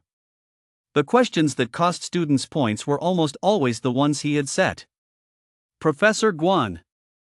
The principal and teachers present all bowed and greeted Guan Changzhou. Guan Changzhou nodded and took his seat alongside the other 2 proctors. Zhao Donghai shot Lu Tai a fierce glare before sitting back down. When he turned his gaze back to the surveillance feed, he just caught Yifeng leaving exam area 10, heading who knows where. The others saw this as well. Lu Tai was also puzzled with the exam about to begin. Why would anyone leave their seat? Professor Guan, the argument we had earlier was precisely because of that candidate named Yifeng. He was originally a student at our Linhai Academy, but was expelled from our school for cheating. Zhao Donghai seized the opportunity to immediately report the situation to Guan Changzhou, explaining the entire sequence of events. Just as he finished speaking, they saw Yifeng arrive at the first testing area. "Look, this student is probably looking for another chance to cheat. Instead of staying at his own station, why did he run over to our Linhai Academy testing area? He must think he is still a student here. I suggest we expel this student from the exam hall," Zhao Donghai said. Guan Shangzhou glanced at Zhao Donghai, then turned his gaze back to the surveillance feed, fixing his eyes on Yifeng for a few moments. He is not currently suspected of cheating, and moving around before the exam is within the rules. Monitoring the candidates is our duty as proctors. You just need to watch quietly. Guan Shangzhou's implication was clear. He wanted Zhao Donghai to shut up. However, he did indeed shift his attention more toward Yifeng. Exam Hall 1. Upon seeing Yifeng arrive, quite a few students were taken aback. One of them, a student named Wang Xing, was the first to speak up. "Weren't you expelled? How come you're still here in the exam hall?" Yifeng couldn't be bothered to respond and simply ignored him. This guy wasn't actually concerned, he was just confused. He was part of Zhao Ming's clique and had never gotten along with Yifeng in the past. "I just saw him enter the exam hall with the students from number 10 high school. He must have transferred there," said a student nearby. TSK, number 10 high school. Just as expected, a trash school takes in trash students. They're a perfect match. Wang Xing burst out laughing. "Hey, brother Feng, you aren't getting confused, are you? Did you actually think you were still a Linhai Academy student? This is Linhai Academy, not your number 10 high school, ha," one student said sarcastically. The ones speaking now were all people who'd been at odds with Yifeng in the past. It wasn't that Yifeng was truly unpopular, rather, during his time at Linhai Academy, competition for resources was inevitable, and he had defeated quite a few of them, leaving them resentful.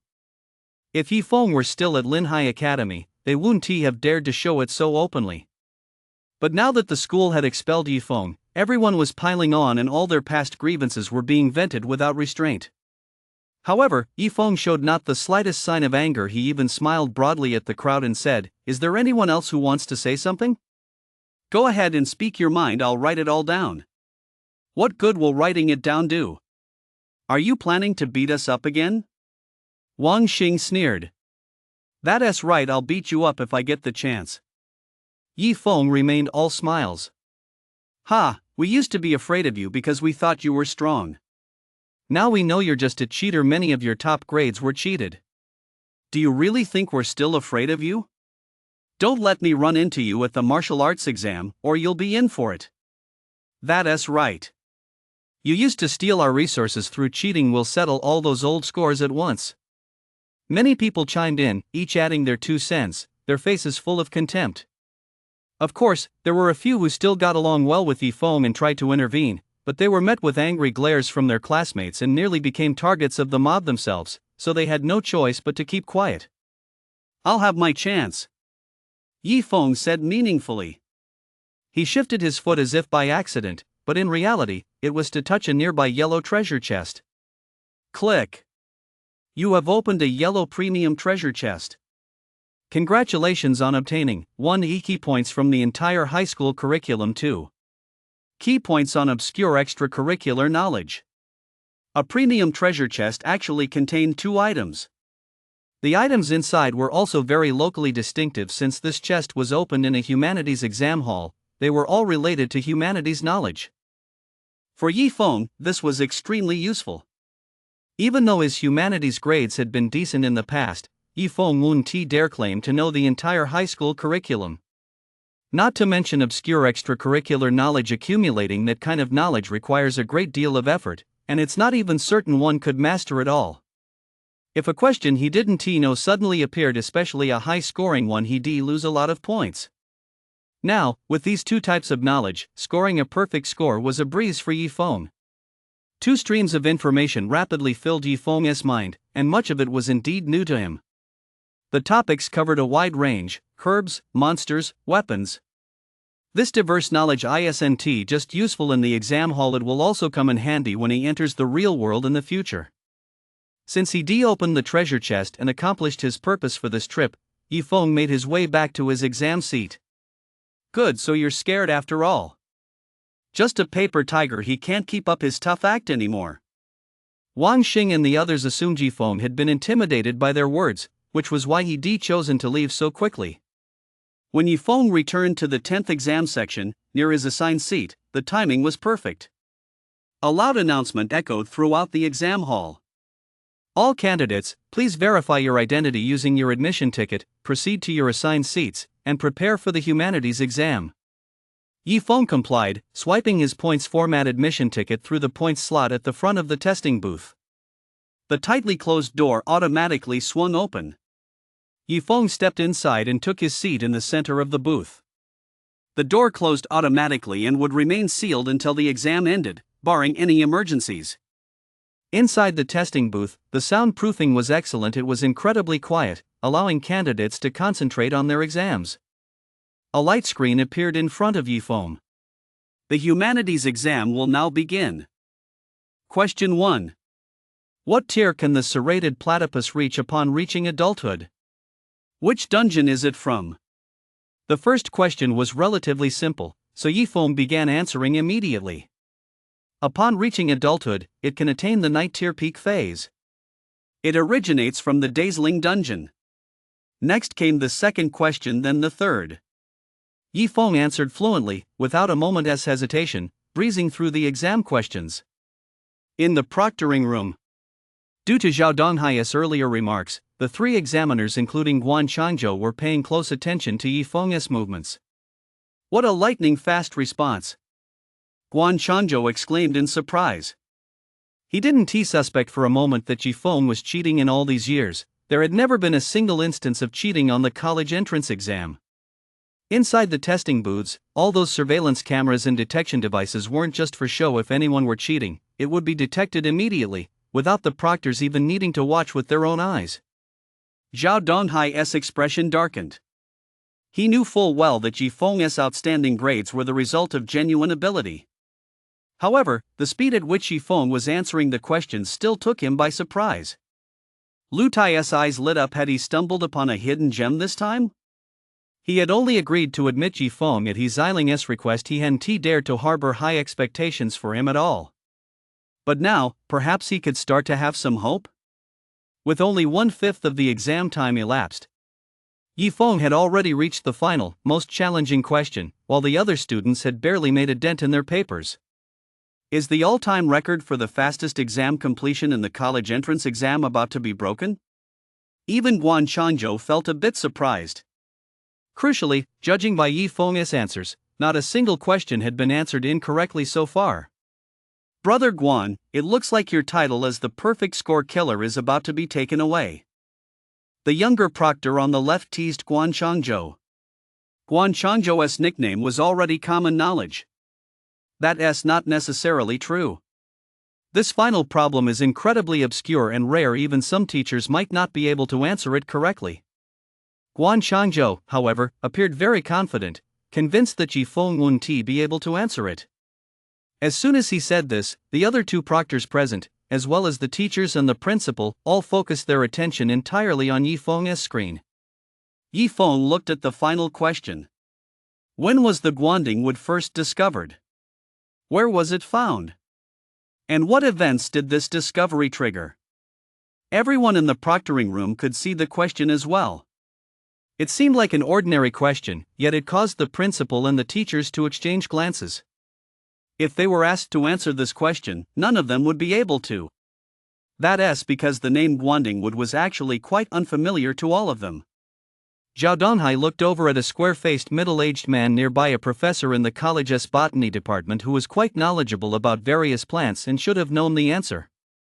But the professor shook his head slightly, indicating he didn't know. If even the professor didn't know, let alone the students, no wonder everyone called Guan Changzhou the perfect score killer. The questions he set were so difficult that they truly lived up to that nickname. It seems this Yifeng won't be able to answer this question either. Everyone thought the same. However, they saw Yifeng on the screen actually begin to answer. If this had been earlier, Yifeng wouldn't have been able to answer it either. But after opening the yellow premium treasure chest, he gained access to obscure knowledge points, and this particular topic happened to be included among them. Answer: in the 205th year of the High Martial Era, a species of mouse was discovered in the Autumn-Blow forest within the Green Meadow dungeon and named the Autumn-Blow mouse. Seeing this, Zhao Donghai snorted derisively to himself. The question was about the crown cauldron wood. What was he rambling on about the Autumn-Blow rat? It was completely off topic. What he didn't notice was that Guan Changzhou had already begun nodding in approval.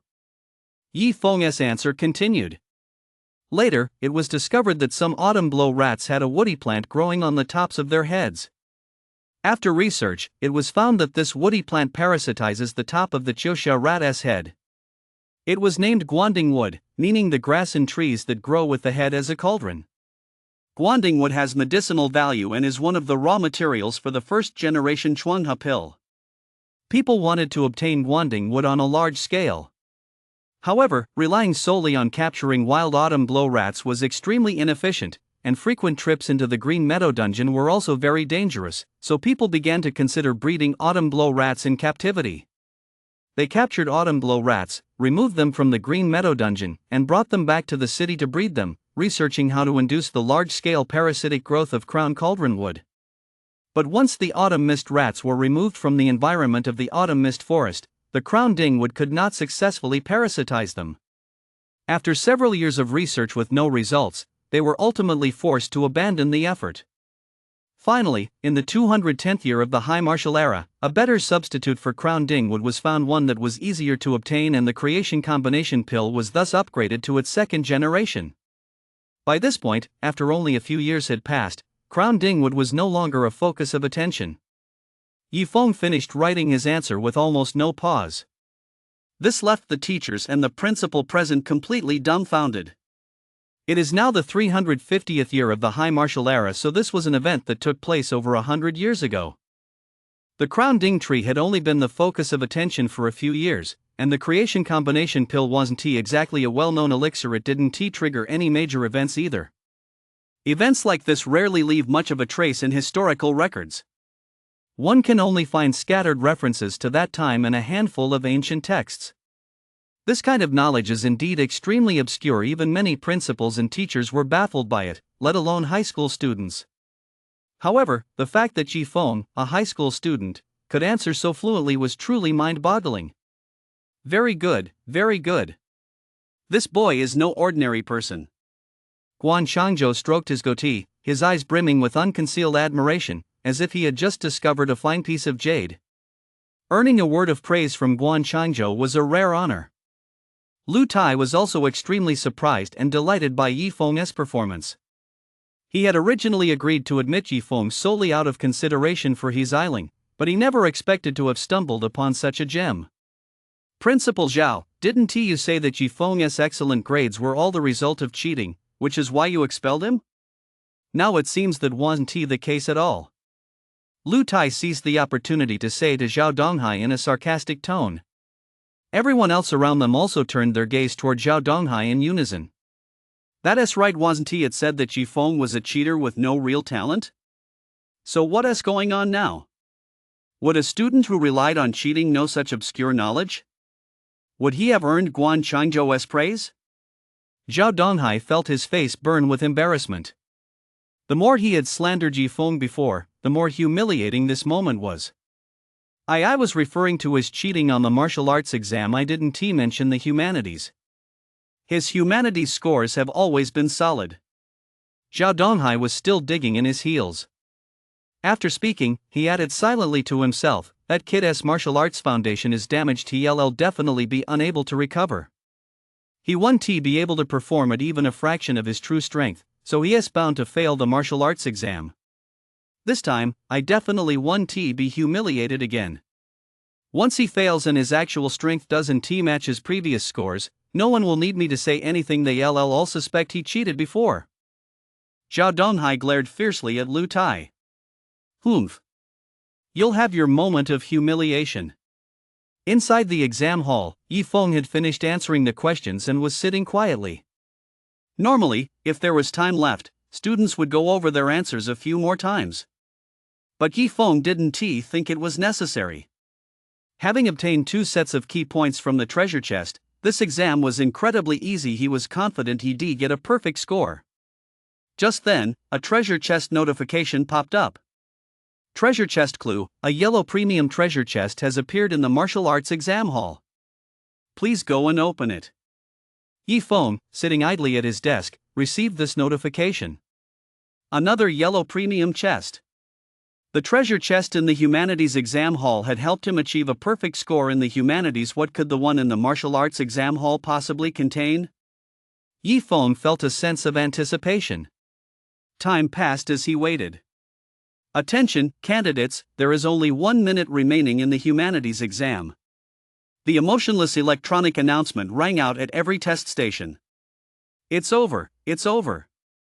I still have several questions left to answer. Damn it! Which asshole came up with this final question?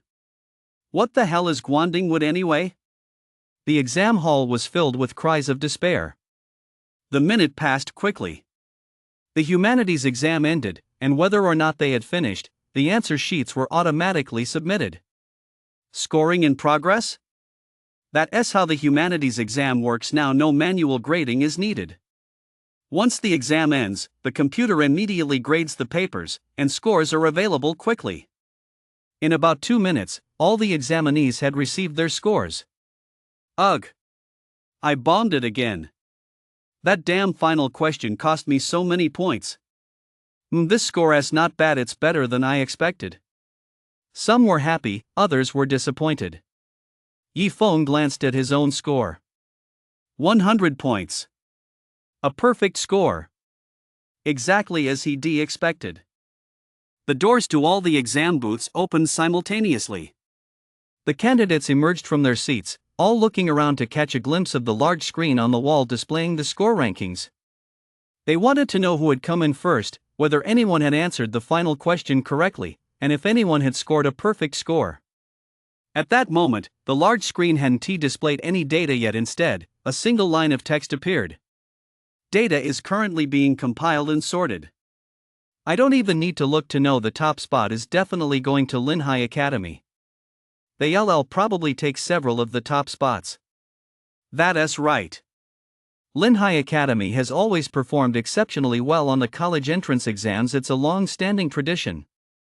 Who do you think will be the top scorer from Linhai Academy?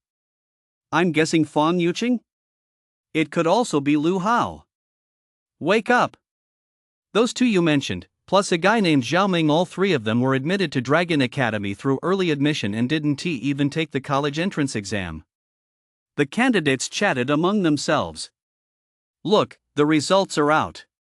All the candidates turned their gaze to the big screen. First place, Yifeng, 100 points, completed in 23 minutes and 41 seconds, from 10th Academy. Second place, He Xiling, 90 points, time, 120 minutes, from 10th Academy. Third place, Wang Xing, 89 points, time, 120 minutes, from First High School. Fourth place. As soon as the list was released, a stir broke out, leaving everyone utterly stunned. Everyone had assumed the top spot would definitely go to First High School, but to their surprise, it went to 10th Academy, and the runner-up was also from 10th Academy. Even more shocking was Yifeng's score. He achieved a perfect score, the only one in the entire exam, and submitted his paper after just 23 minutes, breaking the record for the fastest completion time in the exam's history. The previous record was 55 minutes, so he shaved a full 32 minutes off it. The key point was that, despite such a short time, he had still managed to achieve the only perfect score. People also noticed something else. He Xiling, who came in second, had her score dropped to 90 points. Since the final question was worth exactly 10 points, it wasn't hard to guess that He Xiling had lost points on that question. Indeed, she hadn't been able to figure out the answer by the time the exam ended. In the entire exam hall, only Yifeng answered the final problem correctly, which shows just how obscure this question was. What is going on? That guy, how could he possibly get a perfect score? Among the crowd at Linhai Academy, Wang Xing gritted his teeth, unable to believe his own eyes. With Fang Yuqing and the others having been recommended to Dragon Academy this time, he had lost several strong competitors and stood a good chance of competing for first place. Who would have thought that this year's final question would be so difficult? But then he thought to himself, if even he couldn't solve it, surely no one else could either. That meant he still had a shot at first place. Yet when the results were posted, he was stunned. That Jifeng, whom he hated with a passion, had actually scored a perfect score, leaving him far behind and claiming first place. There was even another student from number 10 high school who took second place. He was immediately pushed down to third place. At that moment, Zhao Donghai's expression darkened. Among the top 10 spots, his Linhai Academy had secured only 3. By his estimation, they should have taken at least half. Moreover, the top 3 spots were supposed to be all from his Linhai Academy. But now, 10th Academy had stolen the spotlight. Principal Liu, congratulations! Your 10th Academy has truly blown us away this time. Apart from Zhao Donghai, the principals from the other schools all offered insincere congratulations, though they felt bitter inside. Just a stroke of luck. Lu Tai's face glowed with pride as he responded modestly, though he couldn't quite suppress the smile playing at the corners of his mouth. Principal Zhao, I must thank you for parting with such a talented student as Jifeng and letting him join us. Otherwise, the top spot would still belong to your Linhai Academy. Lu Tai didn't miss the chance to rub it in Zhao Donghai's face. Zhao Donghai's face turned green with rage. Humph. You'll have your moment of humiliation. Zhao Donghai snorted coldly, flung his sleeve, and stormed off. Over on Yifeng's side, He Xiling came over. You're so amazing. You even got the final question right. What was the answer, exactly? Her tone was full of admiration. She had been quite frustrated at not being able to answer it herself, but now that she knew she'd come in second, it didn't matter anymore. As long as she ranked high, it didn't matter whether she'd answered it correctly or not. The answer, Yifeng explained it to He Xiling. That's amazing you even know such obscure trivia, He Xiling marveled. It's nothing, I just happen to know it, Yifeng chuckled. I lost to you in the humanities, but I'm going to make up for it in the martial arts. I'm definitely going to rank higher than you. He Xiling pumped her fist, brimming with confidence. Good luck, then. Yifeng really didn't want to dampen her enthusiasm. Just then, Lu Tai and a group of teachers came over. Yifeng, you've really brought honor to our school. I never expected you to achieve such outstanding results. And He Xiling, you came in second. You've also brought honor to our school. They were beaming with joy, as enthusiastic as could be. The martial arts exam is tomorrow. Let us head back now and get some good rest. If you need anything, feel free to ask. Let us do our best to score well tomorrow. As long as you perform well and place highly, the school will award you generous scholarships, as well as other cultivation resources. Lu Tai said with a smile. This just goes to show that no matter when or where you are, you need to have real ability to earn others' enthusiasm and respect. Back when they first enrolled, the principal hadn't even spoken a single word to them, yet now he was being so warm and had come over to say all this to them. We'll do our best, Yifeng and He Xiling both replied. Everyone went back to rest. Tomorrow, special vehicles would arrive to transport the examinees to a designated test site. In other words, no one knew where the martial arts exam site was located. This was primarily to prevent cheating. Of course, if Yifeng wanted to find his way there now, he could. A treasure chest had appeared there, marked with arrows. As long as he followed the arrows, he would eventually reach the exam site.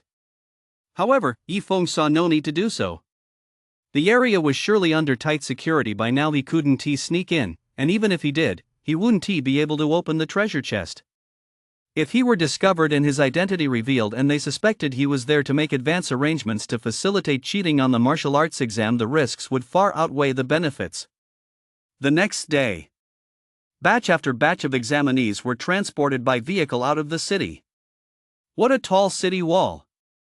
As they passed the border of Linhai City, Yifeng saw a massive, imposing city wall standing there, over 100 meters high.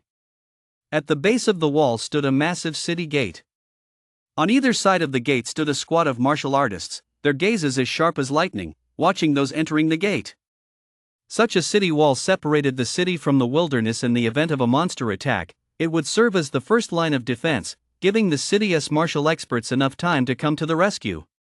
As for flying monsters, they would have to rely on other means of defense. Time really flies. I remember it was just like this last year, students taking the martial arts exam passing right in front of me. I can't believe a whole year has gone by. That's right. It's precisely because a steady stream of students embarks on the martial path, giving rise to countless powerful warriors, that we humans can resist the monsters and defend our homeland. Watching the passing examinees, the city guards chatted quietly among themselves. Yifeng gazed at the scenery outside the car window. This was his first time leaving the city. Inside the city, there were all kinds of buildings and pedestrians. But once outside the city walls, the landscape was filled with vegetation and sand and gravel. It was rare to see people, whether traveling alone or in groups, and they were all martial artists, with varying levels of strength. Ordinary people simply didn't dare to venture outside the city. When martial artists left the city, it was often to seek adventure in search for various martial arts resources. The vehicle headed north. Eventually, they arrived near a mountain range. This place was called Daisling. Even without having studied geography, most people were familiar with this location. Daisling was renowned, at least in Linhai City. It was practically a household name. That was because deep within Daisling lay the entrance to a dungeon, which people referred to as the Daisling Dungeon. Yifeng recalled that the very first question on yesterday's humanities exam had been about the Daisling Dungeon. In the past, he'd only ever read about it in books, but now he was finally here in person. Yifeng and the other examinees got off the bus and gazed into the depths of Daisling. There, on the distant horizon, half of what looked like a shattered mirror was visible, with countless winding cracks crisscrossing the entire area. Just because only half was visible didn't mean it was only half. The other half lay below. Due to the great distance and obstructions like ancient trees and hills, it was impossible to see the full picture from where they stood. Having seen this countless times in textbooks and videos, Yifeng had already filled in the missing half of the scene in his mind. At the center of those cracks lay a spatial portal. Anyone who approached it could enter the dungeon. It's not just humans who can enter. Monsters from inside the dungeons also occasionally make their way out into the outside world. It was precisely because, over 300 years ago, spatial disturbances formed dungeons one after another, causing many monsters to escape, that the high martial arts era began. From the appearance of the first dungeon, to 10, then 100. Today, dungeons are as numerous as the hairs on a cow all over the world, and their numbers continue to grow. Every time a new dungeon forms, it's major news, perhaps an opportunity to discover new resources, or perhaps a disaster that will claim the lives of countless martial artists who venture inside. Dungeons are classified into levels 1 through 9 based on their danger level. The Daisling Dungeon is rated level 2 in terms of danger. To enter it, it is recommended that you have reached the master stage. Can someone at the apprentice stage get in? Of course they can. It's just a bit of a death trap. Here in Daisling, many monsters have taken up residence. Most of them have escaped from the dungeon and now live here, breeding and multiplying. Their strength ranges from soldier tier to knight tier, and there are even rumors of a few general tier monsters. This year's martial arts exam venue is right here at Daisling. Elite fighters were dispatched in advance to cordon off the exam area, and all monsters within the perimeter were thoroughly screened. Those beyond the candidate's ability to handle have been completely eradicated, leaving only soldier tier monsters. For the students, this is just the right level of challenge. The examiners have arrived. The voice came from somewhere, and the candidates immediately fell silent. 3 imposing figures, radiating powerful vitality, stepped to the very front of the crowd of examinees. The humanities track has its own examiners, and the martial arts track has its own. These 3 martial arts examiners were not the same trio as Guan Changzhou's group from yesterday. All eyes turned toward them. The most eye-catching figure was the curvaceous woman in the center. She wore a set of fiery red light combat armor that hugged her graceful figure, her elegant curves on full display, like a blazing flame. She looked very young and was exceptionally beautiful. Every movement exuded a fiery allure. Many of the men present couldn't help but fix their gaze on this female examiner. Of course, they couldn't stare too brazenly. Though she appeared young, she gave off an incredibly intimidating aura. Her strength was undoubtedly formidable. It's her! Su Chani! The principals all perked up. She was no ordinary figure. She had graduated from Dragon Academy with top honors in every subject. Currently only 26 years old, she serves as a senior instructor at Dragon Academy. She also holds the title of the youngest female king stage in Lingnan province. The two examiners accompanying her were also highly capable, but in comparison to her, they paled in comparison. I am Su Chani, the chief examiner for this martial arts exam. Su Chani gave a brief introduction and then got straight to the point. Each of you candidates will receive a set of equipment and enter the examination area. Within 8 hours, hunt as many monsters as possible and cut off a specific body part from each monster as evidence. When the time is up, come out, and your scores will be calculated based on the evidence you present to determine your rankings. The top 100 in the combined academic and martial arts rankings will be admitted to Dragon Academy. Those ranked beyond the top 100 will be admitted to other universities. Give it your all. Who knows, maybe the next time we meet, it'll be at Dragon Academy. Su Chani announced the rules and concluded with a word of encouragement. She is powerful, beautiful, and has a killer figure. I'm totally in love. I absolutely have to get into Dragon Academy. Once I do, I'll apply to become this gorgeous instructor's student. I can't even imagine how happy that would make me. Wang Xing from First High School clenched his fists so tightly his knuckles turned white, silently vowing to get into Dragon Academy. He was ranked third in the humanities. As long as he performed normally in the martial arts section, or even if he didn't do well, as long as it wasn't a complete disaster, getting into Dragon Academy was a sure thing. He had already begun fantasizing about that wonderful college life under the guidance of the beautiful instructor. Many shared his thoughts. Anyone who felt they had even the slightest chance was silently motivating themselves to get into Dragon Academy. Only those who knew full well just how hopeless they were dared not even dream of it, and they were already kicking themselves for not trying harder. If only they'd known Dragon Academy had such a beautiful instructor, they would have studied and trained their hearts out no matter what. Ha! What is going on? Just then, Yifeng was stunned to discover a blue glow appearing in Su Chani's lower abdomen. Am I seeing things? He rubbed his eyes hard, but the blue light remained.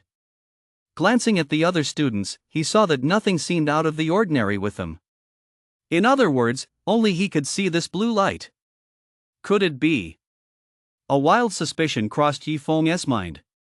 Treasure chest clue. A blue treasure chest has appeared in Su Chani's lower abdomen.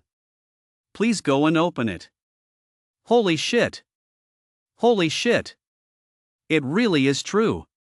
If it weren't for the crowd around him, Yifeng would have shouted out loud. Just as he guessed, the blue glow signaled the appearance of a blue treasure chest right there. After the treasure chest clue popped up, a blue arrow appeared, pointing straight toward Su Chani. What was even more outlandish was that all the treasure chests he'd opened before had been stationary, fixed in one spot. But now, the treasure chest on Su Chani's body was actually moving along with her as she walked. It was as if the treasure chest were hidden right inside Su Chani's lower abdomen. This treasure chest, how am I supposed to open it? This is completely out of the ordinary. A treasure chest can actually exist inside a human body. Didn't they even consider how it's supposed to be opened? That is how the system works. Yifeng just needs to find the treasure chest and do whatever it takes to open it. The system has plenty of other things to worry about. Although Yifeng still couldn't figure out how to open this treasure chest, at least he knew it was a blue one. That's a level 4 treasure chest. It's guaranteed to contain something valuable. That's enough. As long as the chest is good enough, no matter how obscure its location or how difficult it is to open, Yifeng would find a way to crack it open. All candidates, please proceed over there to collect your equipment, and then enter the exam hall according to the rules. As soon as Su Chani finished speaking, she vanished in a flash. The other two proctors also left. A large temporary tent had been set up nearby, filled with surveillance equipment. The proctors would go inside to monitor activities throughout the area via the screens. Yifeng shook his head silently. It seemed he wouldn't have a chance to interact with Su Chani for the time being. In fact, even if Su Chani were here right now, Yifeng wouldn't have any reason to approach her. And even if he did get close, how would he open the treasure chest? Yifeng felt a bit of a headache coming on. Yifeng, don't put too much pressure on yourself. Just do your best. Principal Lu Tai saw Yifeng shaking his head to himself and assumed he was feeling overwhelmed by the martial arts exam and lacked confidence, so he spoke up to comfort him. Yeah, I'll just do my best. Yifeng nodded, offering no further explanation. Ha! Of course he is under pressure. During the martial arts exam, surveillance cameras track everything the whole time. If, under the watchful eyes of everyone, it's discovered that his abilities are extremely poor, completely at odds with his previous grades, there'll be no way to explain it. A mocking voice rang out from nearby. Just by the sound of it, Yifeng knew exactly who it was, none other than Zhao Donghai from Linhai Academy. Zhao Donghai. I won't allow you to speak of my student that way. Lu Tai glared at Zhao Donghai. It's just the truth, am I not allowed to say it? Zhao Donghai shrugged it off. Just as Lu Tai was about to say something else, Yifeng beat him to it. Zhao Donghai, you'd better cherish the fact that you're still the principal of First High School. Yifeng said calmly. What do you mean? Zhao Donghai frowned. Don't understand? That is fine. After today, you'll get it. Yifeng chuckled. Humph. You're just bluffing. Zhao Donghai snorted coldly, not bothering to banter with Yifeng. In his view, speaking in such vague terms was precisely a sign that Yifeng was feeling insecure.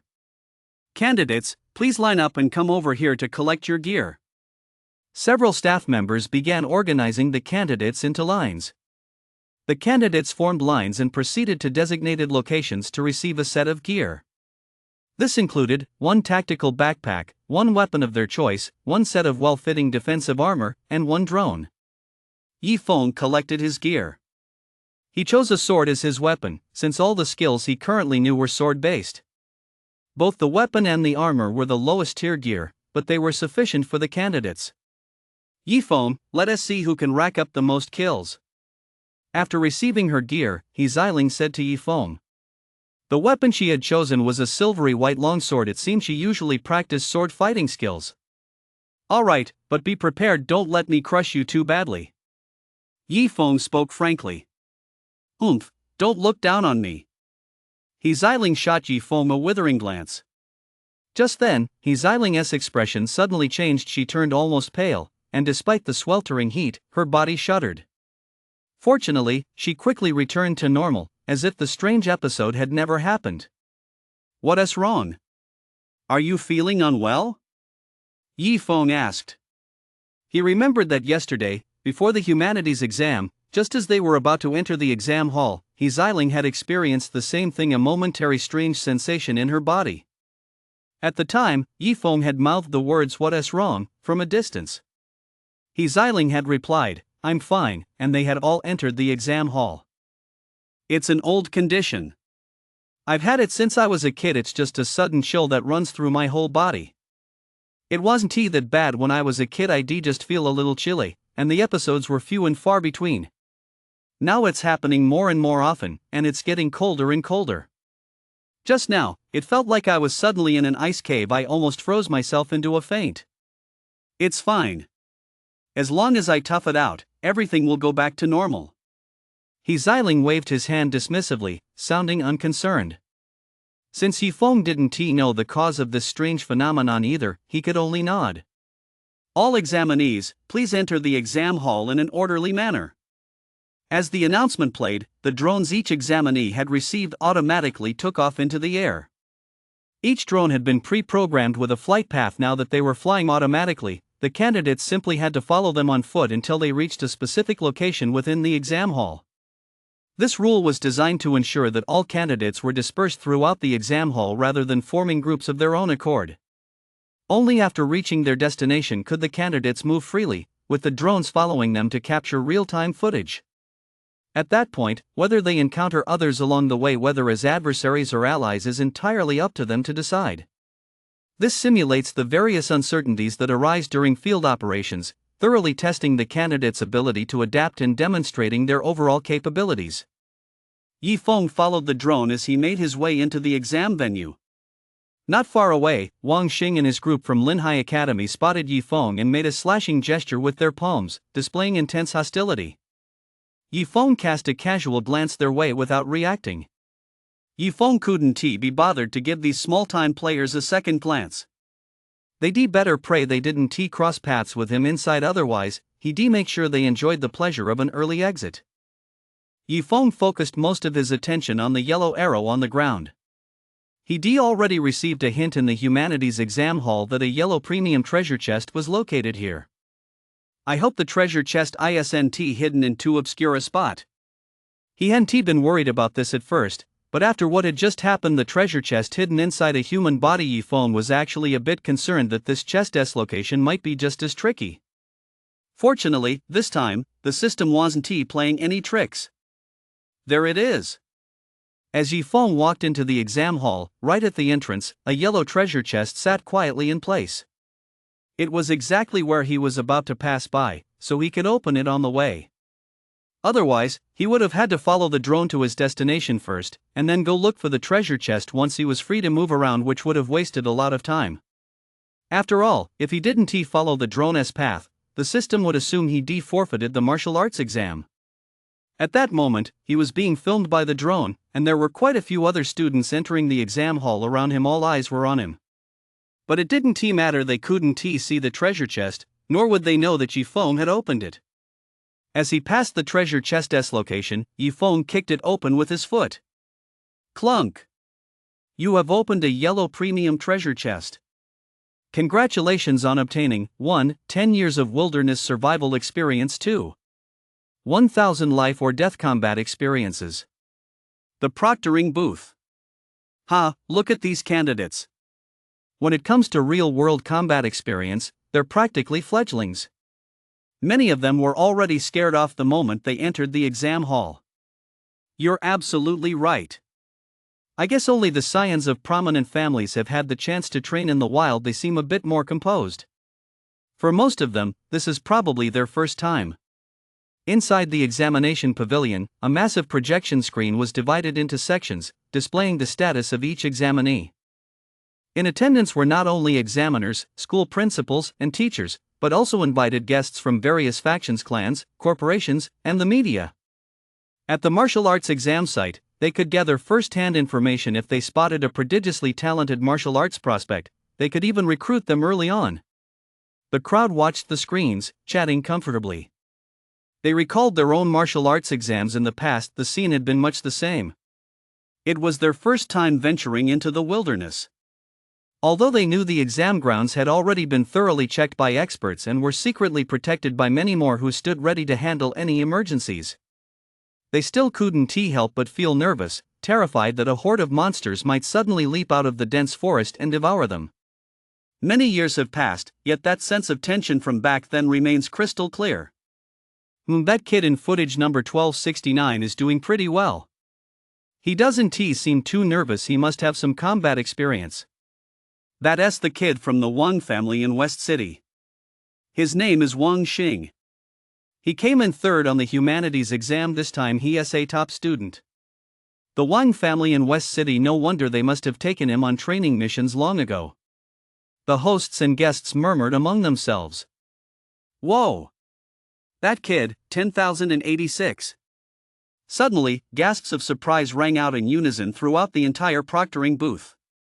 Even the three proctors turned their gaze toward the 10,086 screen. What a seasoned approach to reconnaissance! Su Chanyi's bright eyes were fixed intently on the screen. On the screen, Yifeng held a long sword, assuming the perfect stance, ready to strike at any moment. His body was slightly crouched, minimizing the chance of being spotted. Every step he took seemed precisely calculated, using natural obstacles like trees, rocks, and bushes to the fullest extent to conceal his movements. Such a seasoned approach to wilderness exploration. Is this really a test taker? Or is it a martial artist who has been honing their skills in the wild for many years? Su Chanyi was absolutely certain that without extensive wilderness survival experience, it would be impossible to move with such fluidity. Look at this person's position, the locations of the surrounding monsters, and the changes in wind direction. As someone pointed this out, the others began paying close attention to these details. As mentioned earlier, Yifeng's location was visible via the drone. As for the positions of nearby monsters, all monsters within the exam area had been fitted with tracking chips in advance, allowing their movements to be monitored in real time. The drone also handled wind direction, as it was equipped with sensors to monitor wind direction, weather, temperature, and other data. No matter how this examinee moves, he always manages to stay upwind of the nearest monster. Wind carries scents, and monsters typically have a keen sense of smell. Approaching from upwind of a monster makes it difficult for the monster to detect you by smell. This principle is simple, and everyone understands it. The problem is that to pull this off, you need to know exactly where the nearby monster is at any given moment. That's what surprised them. From the very beginning, Yifeng seemed to already know the location of the nearby monster, so as he approached, he consistently remained upwind of it. Is this a coincidence? Everyone was thinking the same thing. If it wasn't a coincidence if he determined the monster's location from such a distance, then this candidate would be far beyond their comprehension. The crowd watched even more intently, focusing almost all their attention on Yifeng's feed. They were eager to see what kind of performance this candidate would put on. Inside the exam area, dense forest stretched out, overgrown with weeds. The air was damp and heavy with the scent of vegetation, and the occasional roar of a beast echoed from the distance. Yifeng was like a seasoned hunter with what seemed like a casual glance at his surroundings. He gathered a wealth of information. This twig on the ground, the break is very fresh, so it must have happened recently. Judging by the thickness of the twig, this monster is quite large, probably around 1,000 gene. There's another footprint over there, the monster headed that way. Judging by the print, it looks like a pig's hoof. A hoof of that size belongs to a soldier tier monster, and one from Daisling. Rock-armored stone boar. Piecing together all the clues, Yifeng immediately identified the monster's species. His ability to think so quickly was thanks to the treasure chest he opened earlier. 1. 10 years of wilderness survival experience. 2. 1,000 life and death battles. All of these were invaluable assets, providing immense benefits for both wilderness survival and life and death combat. At this moment, Yifeng was no longer just a candidate with no wilderness experience, but a seasoned martial artist possessing 10 years of wilderness survival experience and 1,000 life and death battles. His performance just now was merely the basics. Yifeng set off immediately. The people in the examination pavilion watched as Yifeng headed straight toward the rock-armored stone boar. The rock-armored stone boar was no easy opponent. It had extremely high defense, making it very difficult to break through its armor. They were curious to see how the battle would play out when Yifeng encountered the rock-armored stone boar. Just as these thoughts crossed their minds, Yifeng indeed came face to face with the rock-armored stone boar. Grunt! The rock-armored stone boar also spotted Yifeng and let out a bestial roar. This massive beast's body seemed covered in a layer of rock. Like a tank, it charged toward Yifeng with heavy, thudding steps. Though it looked clumsy, it actually ran at a surprisingly fast pace. As it drew closer and closer, Yifeng remained unmoved. Aren't you going to dodge yet? He can't possibly be too scared to move, can he? As the distance between them narrowed, everyone's hearts were in their throats. Danger! Get out of the way quickly. Zone 69 guard, proceed to this location immediately. Candidate number 10086 is in danger. As proctors, their duty was not only to monitor candidates for cheating but also to ensure their safety. The entire exam hall was divided into 100 zones, each staffed by a guard. The moment a danger was detected, the guard in the corresponding zone would be immediately notified and dispatched to the rescue. Su Chani saw Yifeng standing motionless and assumed he'd been scared senseless. It wasn't uncommon for candidates facing a monster for the first time to be so terrified that their minds went blank, leaving them frozen and unresponsive. Su Chani couldn't understand why Yifeng, who had performed so well just moments ago, was acting this way now. Getting rammed by a beast that size would leave him half dead, if not dead. There was no time to think. It would take the guards a while to arrive, so she immediately called for help. But before she could finish speaking, Yifeng moved. Just as the rock-armored stone boar was about to ram into him, Yifeng sidestepped with a single, graceful step, dodging the attack. His hands followed suit. The long sword, already poised and ready, delivered what appeared to be a casual strike. Rip! In that split second, the sharp blade sliced viciously through the rock-armored stone boar's carotid artery, and blood gushed out like a fountain, unstoppable. The rock-armored stone boar let out a blood-curdling scream and charged forward in a frenzy, knocking over a large tree before collapsing, exhausted. It twitched a few more times before finally going still. Yifeng shook the blood from the blade, sheathed his sword, and stood there, looking as calm as if nothing had happened. High defense, hard to penetrate the armor? Sorry, but that's only true for opponents of the same level. With overwhelming strength, breaking through the armor is a breeze. Examiner Su, why aren't you saying anything?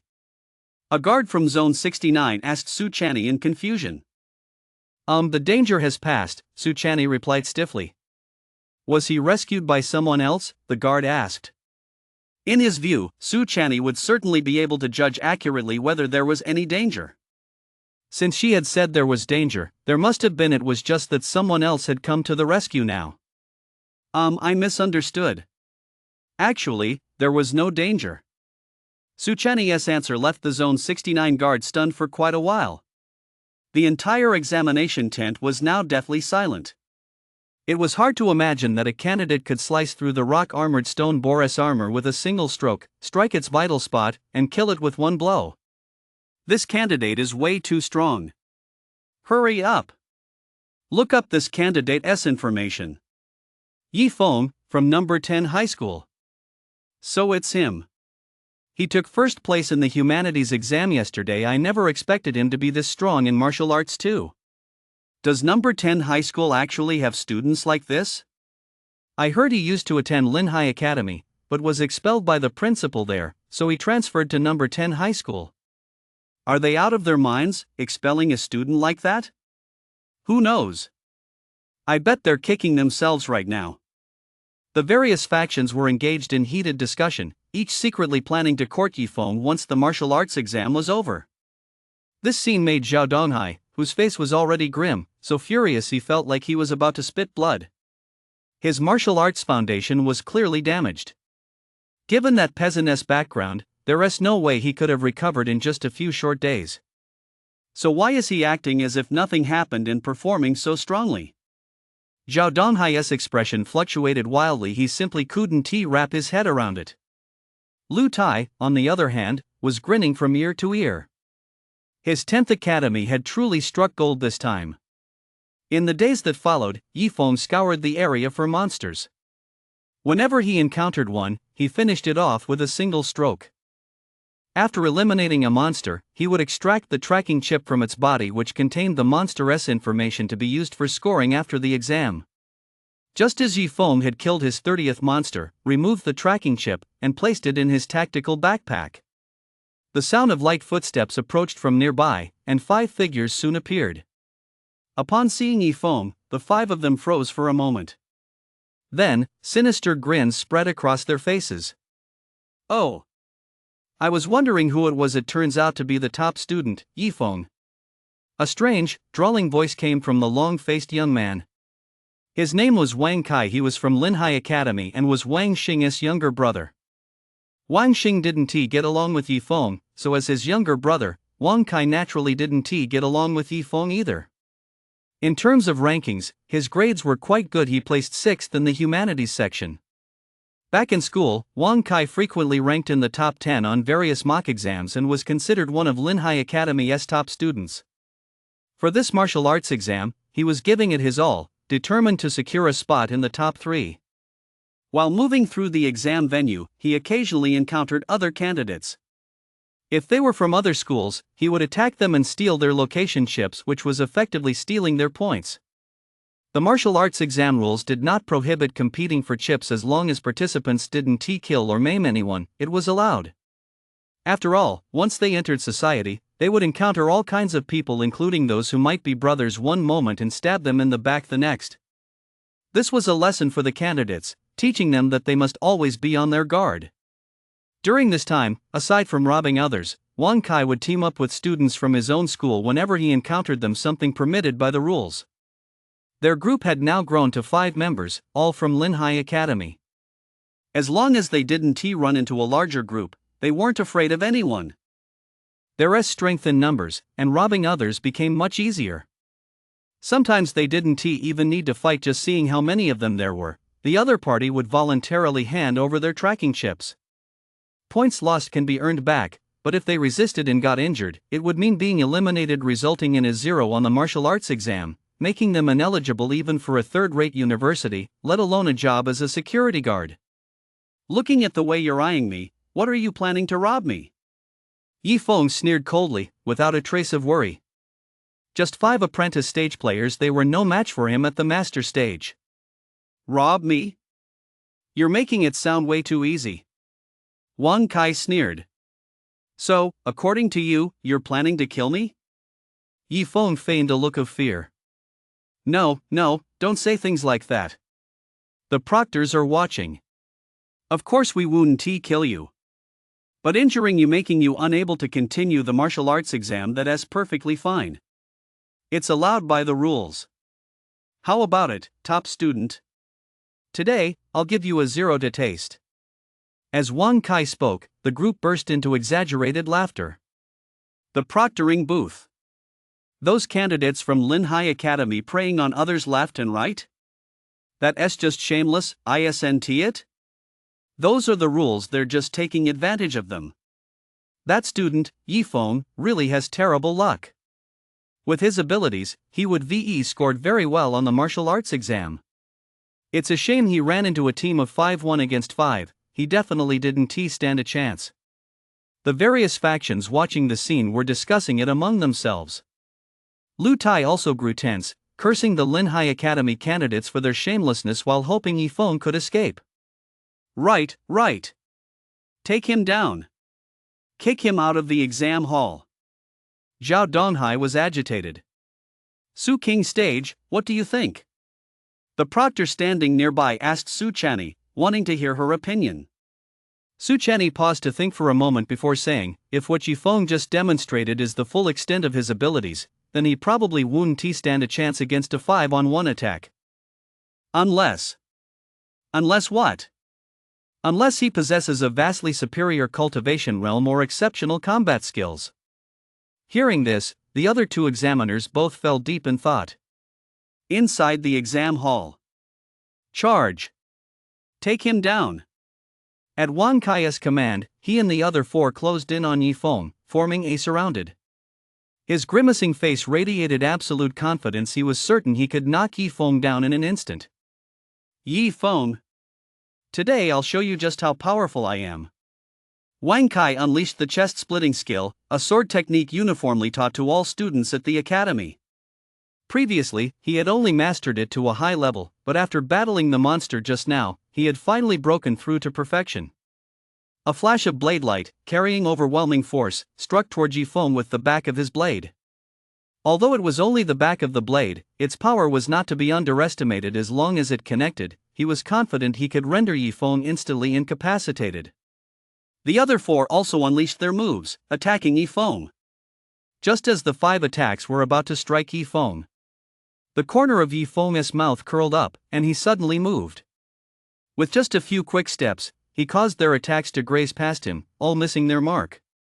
How is that possible? The 5 cried out in unison, unable to fathom how Yi Feng had managed it. Their cries had barely died down. No! The 5 sensed a surge of intense killing intent sweeping toward them. Terror shot up from the soles of their feet straight to their heads. In that moment, they felt as if they had fallen into an ice cave, convinced they were about to die. Boom! Boom! Boom! Boom! Boom! The blade in Yi Feng's hand radiated a murderous intent as he delivered a series of crisp, decisive strikes, all using the back of the blade, which struck the 5 men. Aya! 5 agonized screams rang out simultaneously as the 5 men were sent flying backward. Put! Each of them violently spat out a mouthful of blood, their faces turning pale in an instant. The force of the attacks was perfectly calibrated, just enough to injure them, not to kill or maim them in accordance with the rules. The key was that he had injured them with a single strike. He hadn't knocked them down first and then delivered follow-up blows, so no one would have anything to say about it. On the contrary, people would think they were simply outmatched 5 men attacking one, yet still getting countered by Yifeng. How can you be this strong? Wang Kai was both shocked and furious, with deep-seated fear lurking in the depths of his eyes. The Yifeng he remembered was nowhere near as powerful as he was right now. In the past, Yifeng would have been soundly defeated without a doubt. But now, even with the 5 of them teaming up, they couldn't beat Yifeng and were defeated in a single move. That feeling just now was terrifying. The group averted their eyes, none daring to meet Yifeng's gaze. They had every reason to believe that if this had been a fight to the death, there would already be 5 corpses. The proctoring booth. He is too strong. These students from Linhai Academy aren't weak either, but in the face of Yifeng, they were completely powerless. This candidate, Yifeng, has definitely reached the master stage. Representatives from all factions were utterly astonished. They all, whether intentionally or not, cast their gazes toward Zhao Donghai. Zhao Donghai clenched his fists tightly, like a powder keg on the verge of exploding, yet unable to unleash his fury. The frustration was unbearable. This candidate is truly extraordinary. Reaching the master stage during the college entrance exam, his future achievements are boundless. The examiner on the left exclaimed in awe. They weren't present at the scene and could only judge his strength through the battle footage. If they had been there in person, it would have been much easier. Since combat inevitably requires the mobilization of vitality, judging a martial artist's realm based on the intensity of their vitality would be very accurate, eliminating the need to speculate based on battle footage as they were doing now. However, Su Chanyi's words left everyone in the room completely silent. He may have already reached the master stage, but in that fight just now, he probably didn't use his master stage strength. He was still only using apprentice stage level power. After a long silence, someone finally spoke up in shock. What? He was only using apprentice stage strength. How is that possible? As fellow apprentice stage fighters, how could he take on 5 opponents at once and with such ferocity? The crowd found it hard to comprehend. Because he used a killing technique. Su Chanyi's explanation left everyone even more baffled. What was a killing technique? It's a combat technique where every strike aims to be fast, precise, and ruthless. It takes years of battle and repeatedly teetering on the brink of life and death to develop such a technique. By the time Su Chanyi finished speaking, even she found it hard to believe. As a king stage cultivator herself, she had ventured into major dungeons countless times and survived countless life and death battles to master such a technique. But Yifeng, a mere examinee, where could he have gained so much experience in life and death combat? Did I misjudge the situation? Su Chanyi would rather believe she had simply misunderstood, otherwise, it was simply too hard to fathom. Inside the exam hall, Wang Kai and the other 4 were still groaning in agony on the ground, unable to get up no matter what. Yifeng emptied all the chips from their backpacks into his own, then left the area. Shortly after Yifeng left, a guard responsible for that area arrived and escorted the 5 away from the exam hall. The 5 felt utterly defeated. With injuries of this severity, they were indeed unable to continue the martial arts exam, which meant they'd receive a score of 0. My Dragon Academy. Wang Kai's heart was bleeding. Under normal circumstances, he would have been guaranteed admission to Dragon Academy. But now, it was gone, everything was gone. Yifeng. They seethed with hatred toward Yifeng, but there was absolutely nothing they could do. Over on Yifeng's side, he continued exploring in a certain direction. Whenever he encountered a monster, he'd casually strike it down in an instant. And if he ran into anyone from Linhai Academy, well, sorry, but anyone who had a bone to pick with Yifeng was guaranteed to score 0 on the exam. Gradually, without anyone really knowing how, word spread that Yifeng was targeting Linhai Academy students, frequently beating them until they coughed up blood and were kicked out of the exam hall. In an instant, the Linhai Academy crowd was seething with rage, all clamoring to settle the score with Yifeng. But while they talked tough, they were actually quite nervous deep down. What if they couldn't beat him?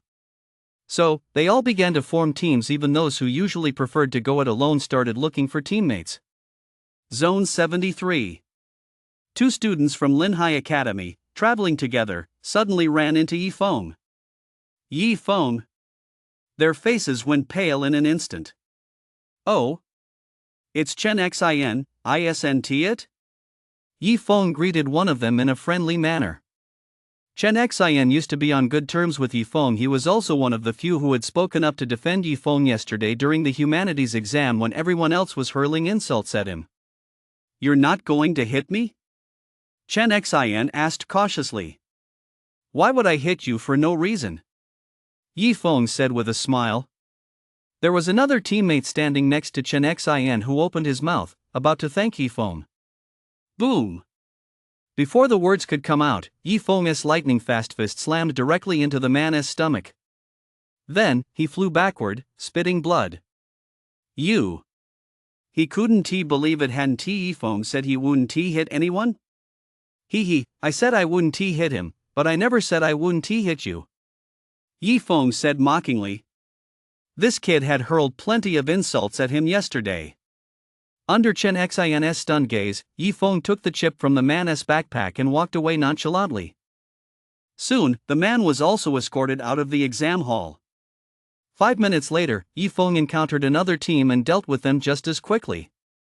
As time went on, the number of teams he encountered kept growing. But it was no use. At the peak, Yi Feng faced more than a dozen people at once and defeated them all. The number of people cleared from the venue had already surpassed 3 digits and was still rising. Zhao Donghai's face had turned green with rage. Protest! I protest! This Yi Feng is relying on his overwhelming strength to beat up Lin Hai Academy candidates left and right. He is clearly out to get my Lin Hai Academy. Zhao Donghai shouted at the proctor. If Yi Feng kept this up, how many candidates would be left at his Lin Hai Academy? Protest denied. This is in accordance with the martial arts exam rules. Su Chani flatly rejected his claim. Besides, how dare he protest? As fellow candidates, they ganged up on him at most a dozen against one and still got beaten back. How could he even say that? As time went on, the crowd continued to grow. 200, 300.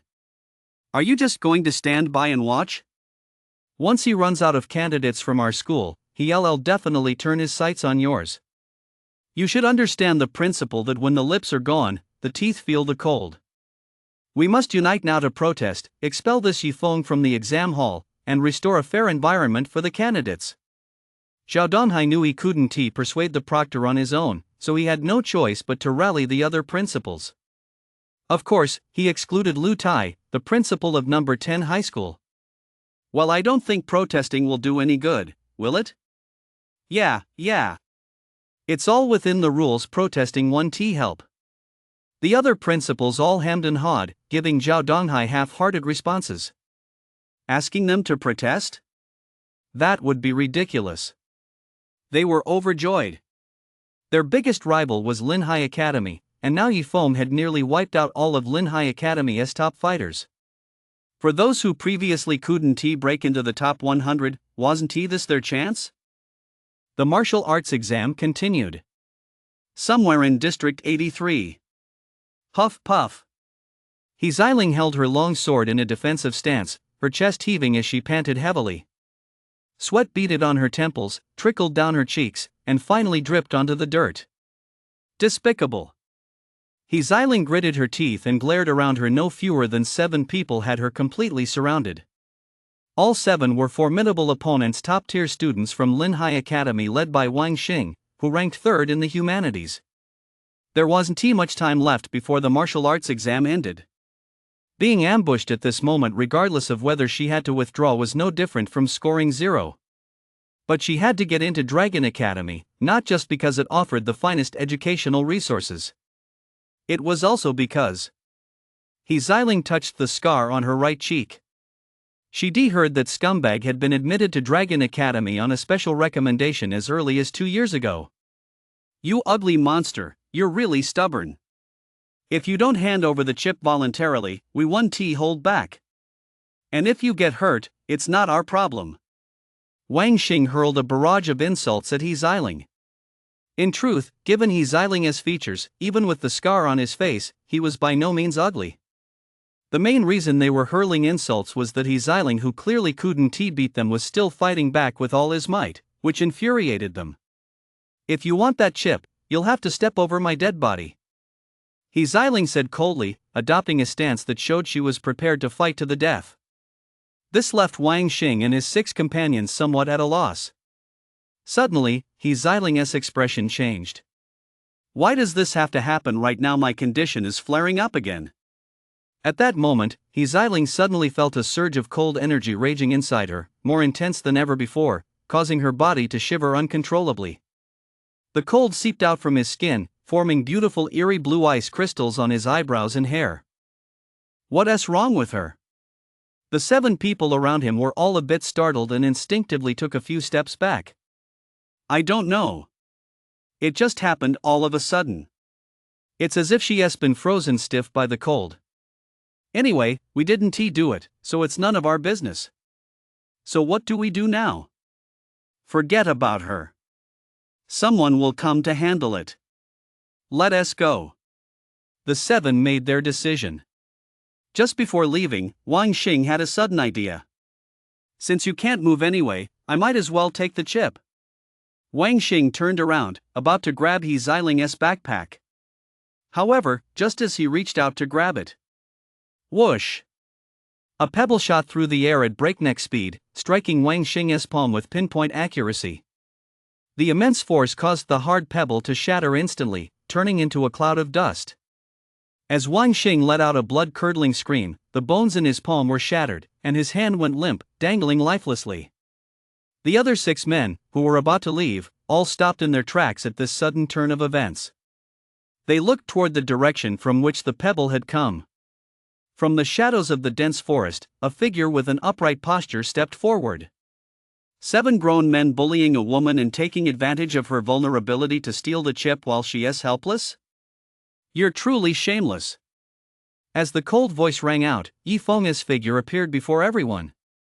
It's you! Yi Feng!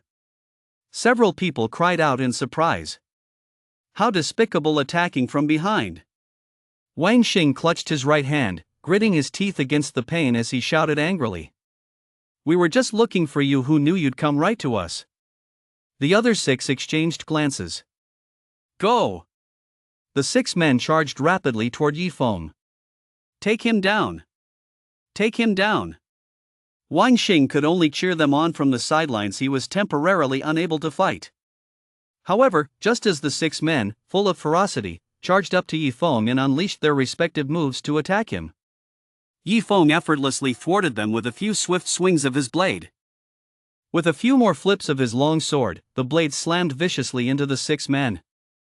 The 6 figures were sent flying and lay on the ground wailing in pain. What sneak attack! It's as if you could actually beat me in a fair fight. Yi Feng sneered. Of the 7, only Wang Xing wasn't lying on the ground, but in reality, he was the most severely injured, suffering from comminuted fractures that would require a long recovery. By the rules, his attack had been excessive, but Yi Feng had already prepared an excuse. After all, it was an emergency, and he hadn't had time to think it through. Under the stunned and furious gazes of the 7, he claimed all their chips as his own.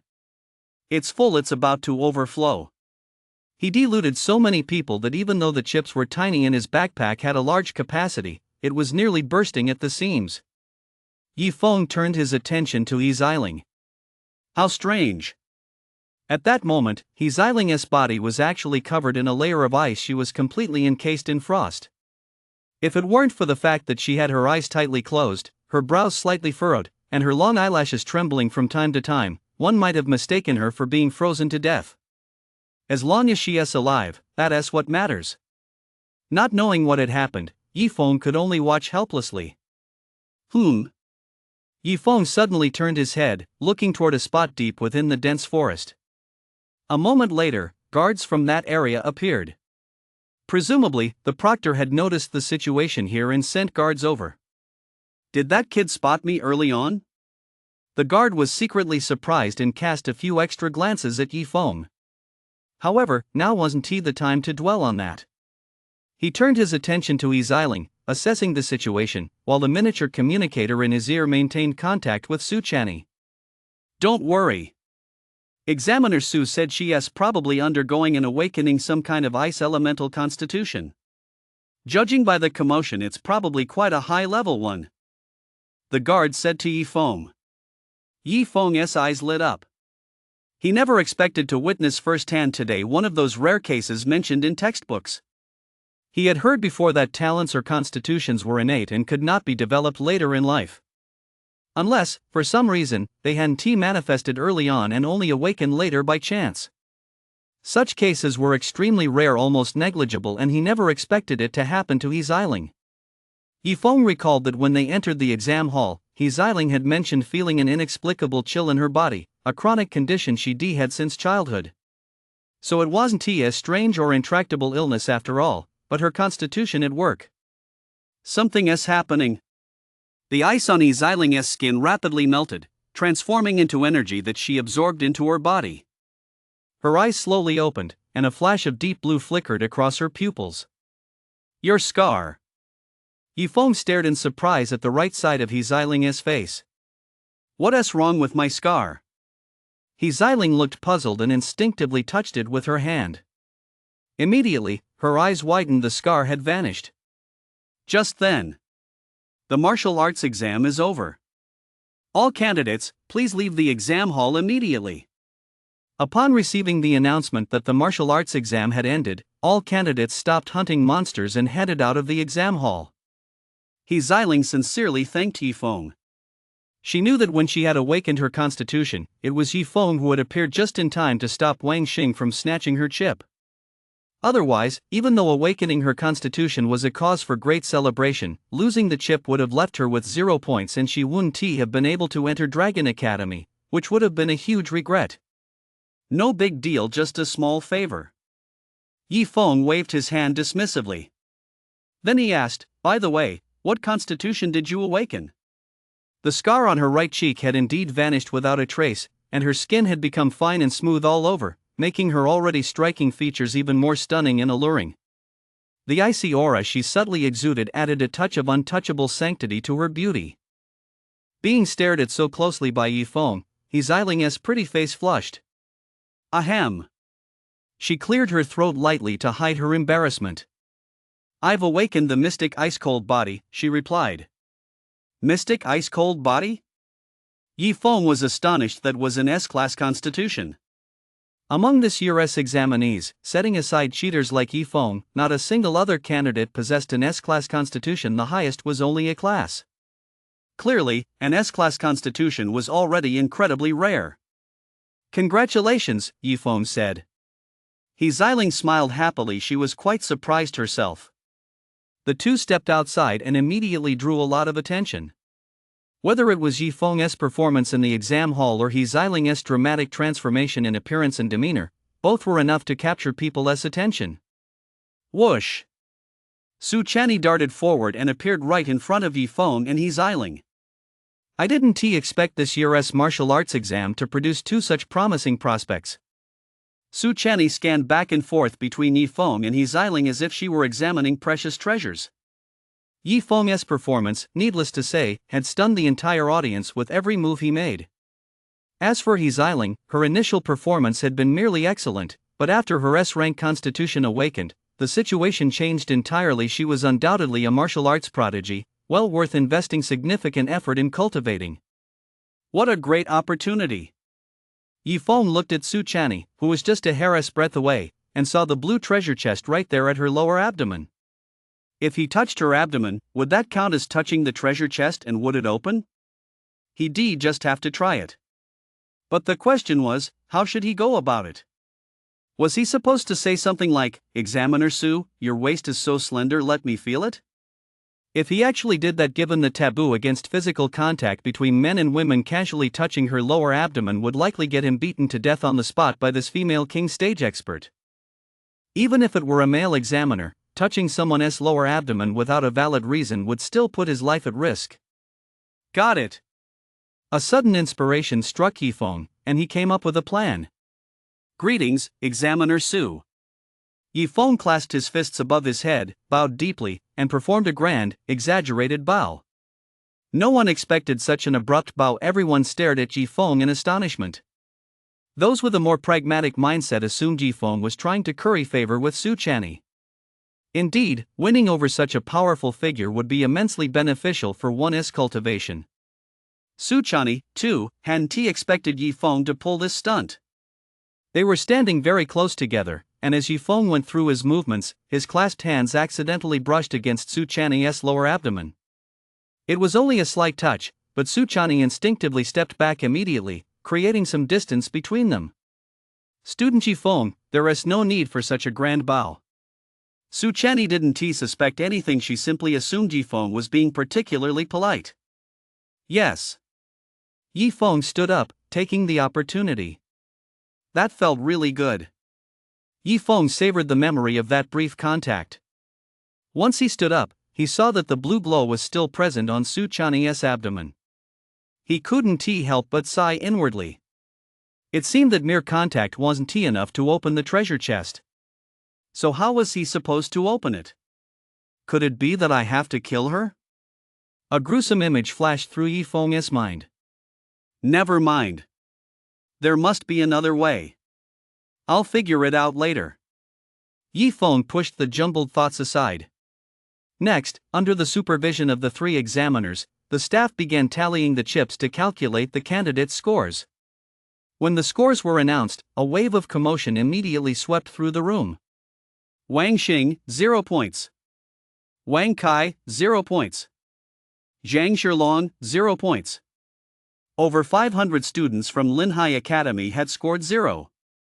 Observant onlookers noticed that those who scored 0 were often among the top performers at Linhai Academy. Take the Wang brothers, Wang Xing and Wang Kai, for example, both ranked in the top 10. Under normal circumstances, their admission to Dragon Academy would have been a foregone conclusion. But now, they both scored a big fat 0. No matter how well you performed on the humanities section or how high your ranking was, once your score was averaged down by the martial arts section, the best you could hope for was admission to a third-rate university. Only now did the examinees realize that Yifeng had forced so many Linhai Academy candidates out of the exam hall. The crowd gazed at Yifeng in the distance, their expressions a mix of anger, awe, and gratitude. Those grateful to Yifeng were generally the ones whose rankings had risen, allowing them to gain admission to their preferred universities. After all, if it weren't for Yifeng who caused so many top students from Linhai Academy to score 0 on the martial arts exam, their rankings wouldn't have been so high, and they wouldn't have met the admission thresholds for those universities. Now, we will announce the top 3 scores from this martial arts exam. The top 100 rankings were announced in ascending order. Now it was time to reveal the top 3. Third place, Yu Guang, 95 points, from 2nd High School. Second place, He Xiling, 102 points, from 10th Academy. First place, Yifeng, 32,700 points, from 10th Academy. The moment Yifeng's score was announced, the entire hall fell silent. Judging by scores from previous martial arts exams, even the first-place finisher typically hovered around 100 points. A score like He Xiling's was considered within the normal range. But Yifeng? Over 30,000 points. Looking back at past martial arts exams, this score was absolutely mind-blowing, a truly unprecedented feat. Come to think of it, this wasn't just one person's score, but the combined total of hundreds of people. Add to that Yifeng's formidable strength and the fact that he personally hunted down quite a few monsters, and scoring over 30,000 points made perfect sense. Instantly, countless media outlets swarmed around Yifeng. Yifeng, how do you usually train? How did you manage to outperform the other candidates by so much? What are your thoughts on winning first place? Rumor has it that you used to be a student at Linhai Academy but were expelled before transferring to number 10 high school. Do you have anything to say about that? Regarding your behavior in the exam hall toward the Linhai Academy candidates, was that related to your expulsion? These journalists were the type who loved to stir up trouble, asking questions as pointedly as possible. I just train normally, there is nothing special about it. As for winning first place, I want to thank number 10 high school. It was their willingness to take me in that gave me the chance to take the college entrance exam. It's true that I was expelled from Lin High Academy. The reason given was that I cheated, but in reality, during the monster campaign, I fought so hard that I got injured to achieve those results, only for Zhao Donghai to swap them out and give the credits to his nephew, Zhao Ming. My protests were ignored, and to make matters worse, he added another charge against me and expelled me from school. As for my behavior in the exam hall, I can only call it a coincidence. I kept running into candidates from Lin High Academy, and a conflict broke out by accident. That was within the rules, there's nothing more to say. Facing the crowd of media, Yifeng cleared his throat and spoke at length, laying bare all of Zhao Donghai's dirty deeds. This was a bombshell. The media, like cats catching the scent of fish, immediately swarmed around Zhao Donghai. Principal Zhao, are the statements just made by student Yifeng true? Bullshit. Zhao Donghai, who had long been seething with anger, couldn't help but let out a curse. Only after he spoke did he realize that the footage of this interview would be broadcast everywhere, and given his position, it wasn't appropriate for him to swear. But the words were out, and there was no taking them back. He is spouting nonsense. Our school expelled him because he seriously violated school regulations, but he is holding a grudge and is now framing me like this. Zhao Donghai retorted. It seemed reasonable at first glance, but upon closer inspection, it was riddled with holes. The reason given for my expulsion at the time was that I cheated. So let me ask you this, given that I'm now ranked first in both academic and athletic subjects, would I have needed to cheat back then? Or are you suggesting that my current college entrance exam scores were also obtained through cheating? If so, then you're casting doubt on the competence of the proctors. As soon as Yifeng said this, he cut right to the heart of the matter, leaving Zhao Donghai red-faced and unable to utter a single word in response. Even if he had taken a moment to respond, it would have looked highly suspicious, let alone being completely speechless. On top of that, Yifeng's argument was well-reasoned and convincing. Even Su Chani couldn't stand by and watch any longer, so she spoke up. Zhao Donghai, I've already reported this to the Education Bureau. They'll investigate the matter. Just wait patiently. If you're innocent, they won't wrong you. Upon hearing this, Zhao Donghai's face turned as red as a pig's liver. If Yifeng had reported him, he would still have had the ability to maneuver the situation. After all, the identity of the whistleblower determines how seriously the higher-ups take the matter and what level of investigator they dispatch. If Yifeng had filed the report, there was a high probability he could have handled whoever was sent. But now, with Su Chani stepping in and reporting the matter, the youngest female king stage in Lingnan province, that title alone was enough to ensure the higher-ups took it seriously. Zhao Donghai suddenly recalled that before entering the exam hall, Yifeng had said this to him. Cherish it while you still hold the title of principal of First High School. At the time, he hadn't understood what that meant. Yifeng had replied, you'll understand after today. So that was the kid's plan all along, to bring him down. If an investigation actually uncovered something, he certainly wouldn't be able to remain principal of Lin High Academy. What should I do? What should I do? Zhao Donghai panicked, racking his brain for a solution. Seeing him in such a flustered state, Yifeng sneered. If only he'd known this would happen, why did he go down that path in the first place? But this wasn't over yet. For now, he was just collecting a little interest. There was plenty of time ahead to settle the score slowly. Student Yifeng, I'm with Tianbao Mining Group. We have many mining sites that require martial artists for protection. I was wondering if you'd be interested in joining our company after graduation? If you're interested, we can finalize the contract right now. Even if you don't officially join while you're still in college, you'll still receive all of our company's benefits and subsidies. Or why not come to Yuanchuan Biotechnology? You can choose between administrative or martial roles. Annual salary starts at 1 million.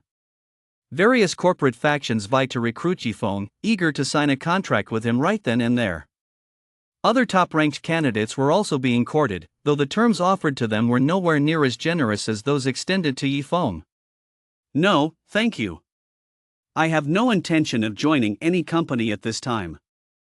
Yifeng politely declined each offer one by one. With the treasure chest system at his disposal, the pace of his own growth was far beyond what they could imagine. Of course, he wasn't about to let himself be tied down by such meager perks and work for them indefinitely. What Yifeng wanted went far beyond that. With that, the college entrance exam was officially over. The crowd dispersed as expected, and Zhao Donghai was escorted away by a team of martial artists to face an investigation.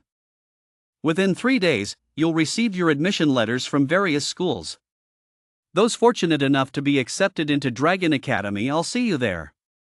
Su Chanyi addressed the crowd of students, casting a particularly lingering glance at Yifeng.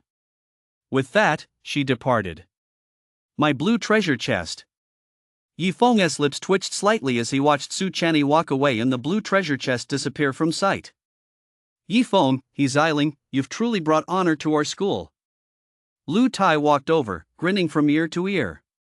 Every college entrance exam season, schools are ranked based on students' total scores. First High School was now little more than a name. Its ranking had plummeted to the very bottom. After all, hundreds of zero-score results, all from students who could have achieved excellent scores, had dragged the school's performance down. In contrast, 10th Academy, thanks solely to Yifeng, had racked up over 30,000 points, propelling the school straight to the top of the rankings. Having served as principal of 10th High for so many years, Lu Tai never imagined the school would ever take the top spot. Let us go. Get in the car. We're heading back. We'll hold a celebration tomorrow and present you with your awards. Lu Tai said, brimming with enthusiasm. Everyone got back into the vehicles and headed back toward the city. Boom! Suddenly, a tremor came from the distance, catching everyone's attention. Yifeng looked out the car window and caught a glimpse of the scene unfolding there. Deep within Daisling, at the entrance to the dungeon portal, tiny specks began to emerge. Bathed in the afterglow of the setting sun, they were coated in a golden light, resembling ripples spreading across a lake's surface, constantly expanding until they finally vanished into the dense forests of Daisling. Whoa! Look! Monsters are pouring out of the Daisling dungeon. I've only ever read about this in textbooks. I never thought I'd see it with my own eyes. That's amazing. So many monsters from a distance, they look just like ants. They may look small, but when you're actually standing right in front of them, I bet they're all huge. The crowd gasped and chattered excitedly. Yifeng watched quietly as the vehicles gradually drove away. Fortunately, Daisling was only a level 2 dungeon, so the monsters that emerged weren't particularly strong. The crowd merely let out a few gasps of surprise. If it had been one of those high-level dungeons, every monster emergence would have been a disaster. By the time Yifeng returned home, it was completely dark outside. He'd already eaten dinner before heading home. He poured a cup of hot water, added a small handful of tea leaves, and set it on the coffee table. He casually turned on the TV. A dark horse has emerged in this year's college entrance exams. This candidate's name is Yifeng. Whether the principal of Linhai Academy has violated laws or regulations will be the subject of a thorough investigation. The evening news was already airing today's interviews, and Yifeng had become the center of attention. The portrait of Yifeng's parents on the wall faced the television directly. The smiles on their faces seemed to be rejoicing for Yifeng. The night passed without incident. The next day, Yifeng arrived at school, which was decked out in festive decorations. The awards ceremony was held in the Hall of Honor. He finally had the chance to open the green treasure chest he'd been longing for. The moment he stepped into the Hall of Honor, Yifeng immediately spotted the green treasure chest sitting quietly on the podium. The awards ceremony began. Lu Tai, beaming with pride, took the stage personally to announce the winners. Whether in the humanities or martial arts tracks, anyone who ranked in the top 100 would receive a prize. The higher the ranking, the better the reward. Xiling, having placed second in both the humanities and martial arts categories, received a scholarship of 1 million, 5 bottles of blood spirit pills, and a set of Tier 2 mid-grade equipment. Given Xiling's family circumstances, this was undoubtedly an incredibly generous reward. As for Yifeng, his rewards were even more generous. A cash prize of 5 million, 20 bottles of blood spirit pills, and a set of Tier 2 top-grade equipment. Blood spirit pills help boost vitality, and the equipment included a full set of battle armor as well as a weapon. Yifeng chose a sword. I wonder what's inside. Though the prizes were great, what Yifeng cared about most was this green treasure chest. Click. You opened a green treasure chest. You're incredibly lucky. Congratulations on obtaining 10,000 mana. Mana. A full 10,000 points of mana. There were many people around right now. It wasn't the right time to fuse.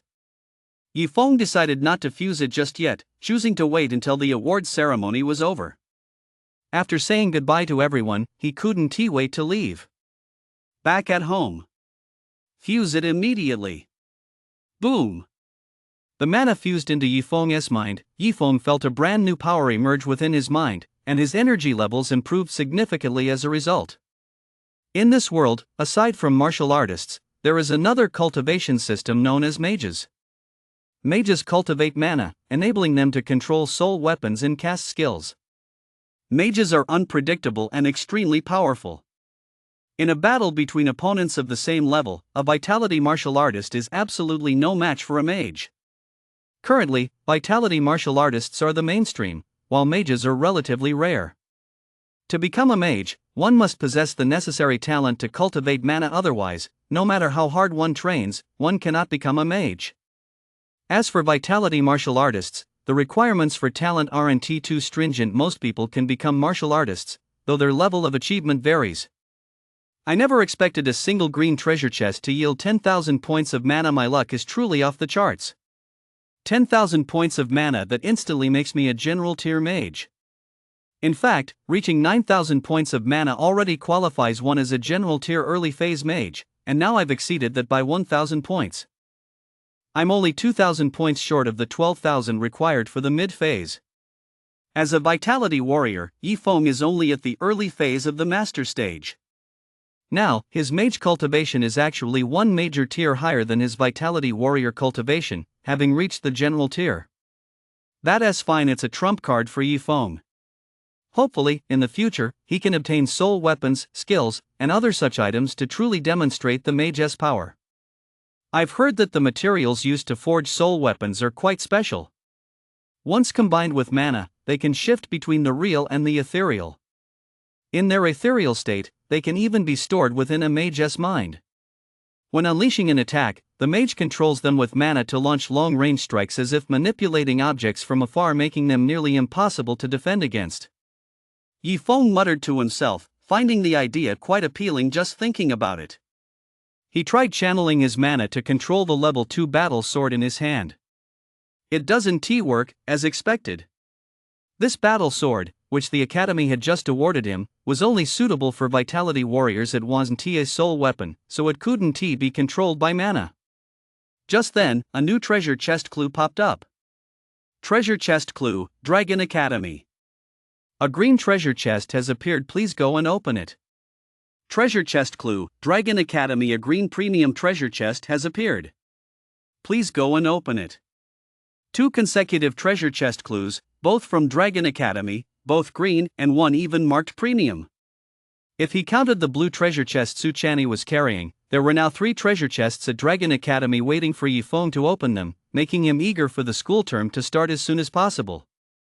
Eager as he was, he still had to wait. With nothing else to do, Yifeng took out a blood spirit pill. The school had given him a full 20 bottles. These were cultivation aiding pills designed to boost vitality. Yifeng poured one into his mouth and swallowed it. It instantly turned into a warm current, nourishing his body. The rate of improvement was certainly nowhere near as fast as opening treasure chests to gain vitality directly, but any extra boost was welcome. He treated them like snacks. 2 days later. As he hoped, Yifeng received his acceptance letter. As expected, it was from Dragon Academy. Thanks to his outstanding grades, Yifeng was exempt from all tuition fees. The start of the semester was 10 days away. This wasn't the world he'd come from before his journey, where a long summer vacation followed the college entrance exams. Cultivating martial arts was crucial to the future of the human race. There was no time to waste, so he couldn't afford to rest for too long. Having a 10-day break was already quite good. Time flew by, and before he knew it, 10 days had passed. Today was the first day of school. A total of 100 students from various schools in Linhai City who had been admitted to Dragon Academy were picked up by special buses to be transported to the school. The vehicles drove out of the city and headed toward the provincial capital along the main highway. Escort vehicles, each manned by general stage experts, accompanied the student convoy at both the front and rear. The wilderness was fraught with danger, and monster attacks could occur at any moment. The escort's duty was to ensure the students' safety. The convoy pressed on. They did indeed encounter monsters several times along the way, but fortunately, none were particularly powerful, and the escorts swiftly eliminated them. In the end, they made it to the provincial capital of Lingnan safely, despite a few close calls. The provincial capital is the largest city in Lingnan province, located in the central region. It can also be called the main city. Whether in terms of economic development or the number of martial arts experts, it far surpasses other cities. Dragon Academy is located right here in the provincial capital. Yifeng, the buildings here are much taller than those in our city of Linhai. He Xiling sat right next to Yifeng, peering curiously through the car window at the surroundings, her eyes sparkling with wonder. Yeah, it is the provincial capital after all. It's bound to be more bustling. Yifeng nodded. Not only were there skyscrapers lining the streets, but even the strength of the passers-by was a whole level higher than in Linhai City. Here, martial artists were everywhere, unlike in Linhai City, where the proportion of ordinary people was very high. The vehicle continued on until it finally reached its destination. Yifeng and the others got out of the car. Is this Dragon Academy? Before Yifeng stood a massive building. Unlike the skyscrapers they'd seen earlier, the Academy's overall design had a classical, ancient style. The Academy's main gate featured a towering lintel formed by two stone carvings of dragons soaring through clouds. The dragons' mouths faced each other, with a transparent crystal pearl nestled between them, resembling two dragons playing with a pearl. Outside the Academy gates lay a vast plaza, already teeming with people. Judging by their attire, they were likely freshmen as well. There were dozens of cities within Lingnan province, and each city had been allocated 100 admission spots. Thus, this year's intake of freshmen at Dragon Academy numbered in the thousands. Those among them who lived closer had undoubtedly arrived long ago. Strangely, however, they were lingering outside instead of entering the academy. Soon, Yifeng figured out what was going on. Beneath the academy gates stood 10 martial artists lined up in a row, all upperclassmen from Dragon Academy. To enter through the gates, one had to choose one of them to fight. Only the victor could pass through. Although these upperclassmen would suppress their strength to match that of the freshmen, their combat experience was vast. Even on equal footing, the freshmen were no match for them to date. No one had ever defeated them. This wasn't the upperclassmen acting on their own to make things difficult. Rather, it was a long-standing tradition at Dragon Academy, tacitly approved by the school's higher-ups. The freshmen admitted to the academy were all top students from their respective regions, and it was inevitable that they would be arrogant and full of themselves. But Dragon Academy is not a place where they can afford to be arrogant. This long-standing tradition is specifically designed to curb their overconfidence. Look, more freshmen are arriving. I wonder which city they're from. The arrival of Yifeng and his group caught the attention of everyone in the square. They're from Linhai City. That handsome guy accompanied by a beautiful girl, his name is Yifeng. I've seen his interview online. He is the top scorer in 2 subjects from Linhai City. Right, it's definitely him. I wonder if he can beat those upperclassmen?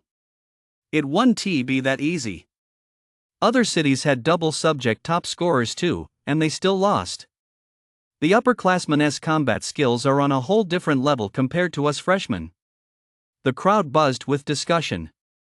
Inside the academy, 2 brothers who bore a striking resemblance to one another spotted Yifeng's arrival through the crowd, and their spirits immediately lifted.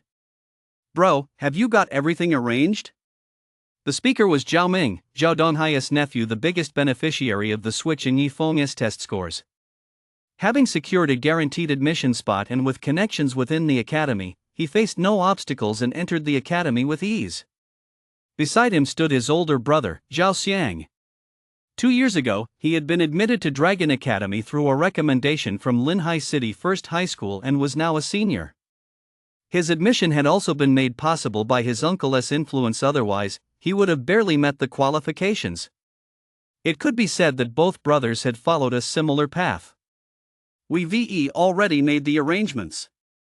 When Yifeng takes the field, the goalkeeper will pretend to make a mistake and seriously injure him. We'll teach him a lesson first.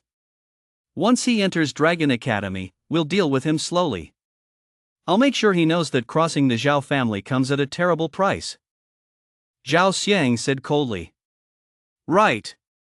He cost our uncle his position as principal. We have to teach that kid a harsh lesson. Zhao Ming said viciously as well. After several days of investigation, it was confirmed that what Yifeng had said that day was true. Zhao Donghai had been dismissed from his position and was permanently barred from working in education. Even if he were to take on other jobs, he would be subject to strict vetting. In short, for Zhao Donghai, this punishment was excruciating and had a massive impact on him. And the impact wasn't limited to Zhao Donghai alone, it also had a major effect on the entire Zhao family. Take education, for example. Any Zhao family member with subpar grades could previously secure admission to a top school through Zhao Donghai's under-the-table dealings. But now, that avenue had been cut off completely. They directed all their blame at Yifeng, showing not the slightest remorse even though it was their own illegal actions that led to this outcome. Bro, there were 10 security guards. Did you confess everything to them? Are they all that obedient to you? Zhao Ming asked curiously. It's simple. When there is something in it for them, few people will refuse. It's just accidentally injuring a freshman, no big deal. If they can get something out of it, they'll definitely be willing to do it, Zhao Xiang said matter-of-factly. Elsewhere. At the top of a tower on campus, several instructors gathered together, gazing from afar at the scene unfolding at the school gate. Time really flies. Last year, we were also up here chatting, watching that group of freshmen get blocked outside the school. In the blink of an eye, a whole year has passed. Haha, you said the exact same thing last year. Did I? You definitely did. The instructors chatted and laughed among themselves. What do you guys think? Do any of this year's candidates stand a chance against the senior gatekeepers?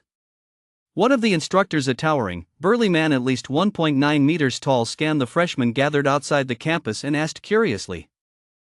I heard that the top scorer on the college entrance exam from Chiu Shangcheng has a very unusual talent. When activated, it drains his own energy but causes his physical abilities to skyrocket across the board. If he is willing to use that talent, he should have a decent chance. A mentor standing nearby remarked, then turned to look at Su Chani. By the way, you're in charge of proctoring the exam in Linhai City, right?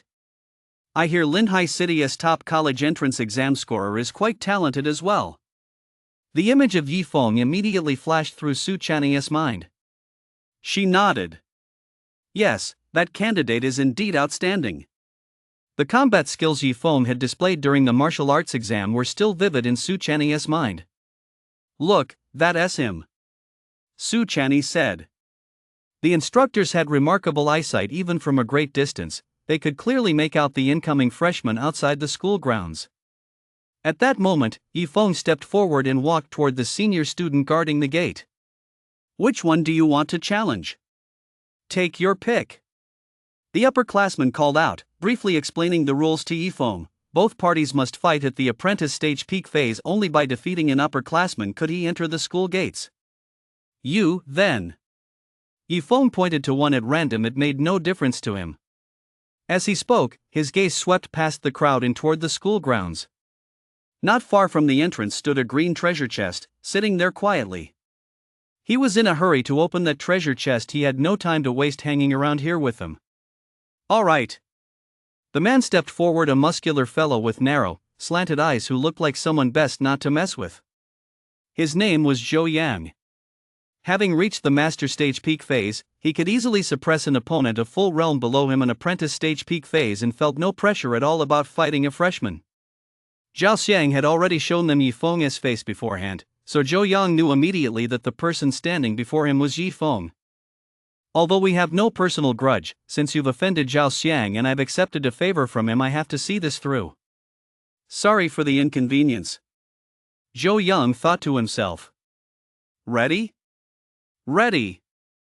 Both sides selected an unsharpened battle knife, and the battle was about to begin.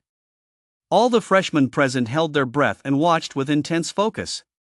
Before this, many had already taken the field to test their skills, and without exception, every single one had been defeated by the upperclassmen. The one who lasted the longest managed 5 moves against an upperclassman. The vast majority of the others were defeated in a single move.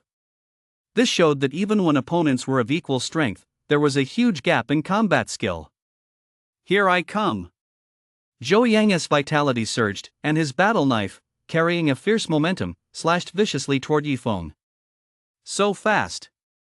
The freshman gasped in astonishment. Yifeng also struck instantly, with equally blinding speed. The freshman let out another loud cheer. Just as the two battle axes were about to collide, a cold gleam flashed in Zhou Yang's eyes, and he suddenly changed his move. It was so abrupt, the angle so tricky, and the timing so perfectly judged that any other freshman would surely have been unable to block it. Watch out! Get out of the way! Surprisingly, it was Zhou Yang who shouted this. His face was filled with anxiety, as if he were terrified that Yifeng might get hurt.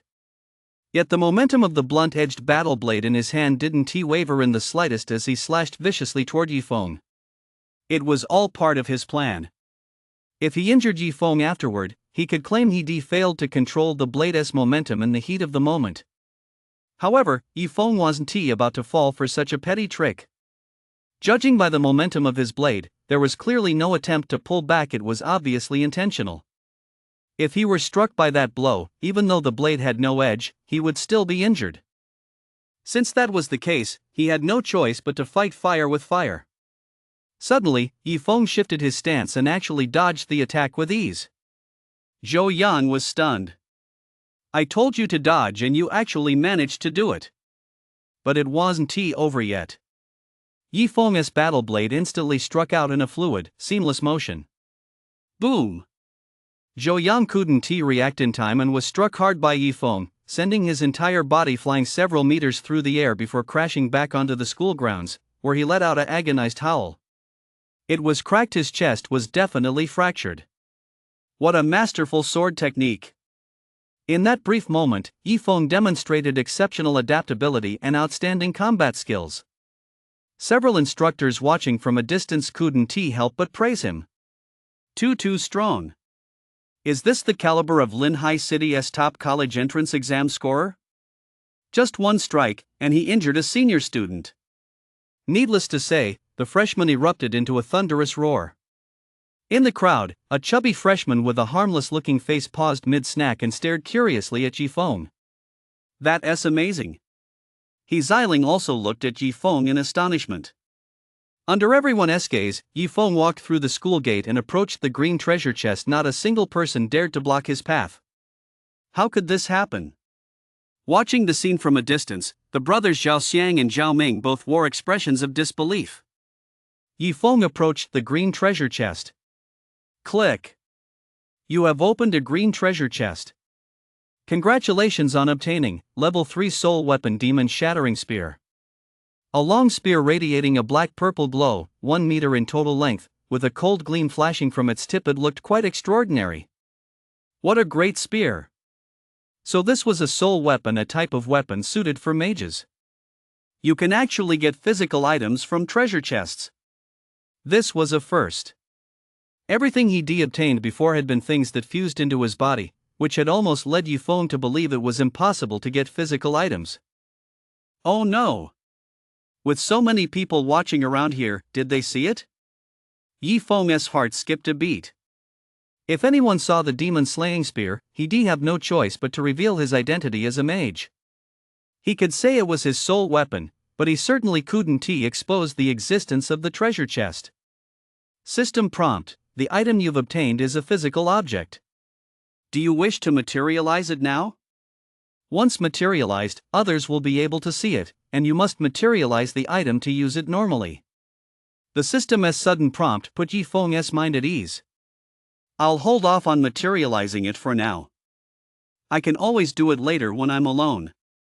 Yi Feng walked toward the school grounds.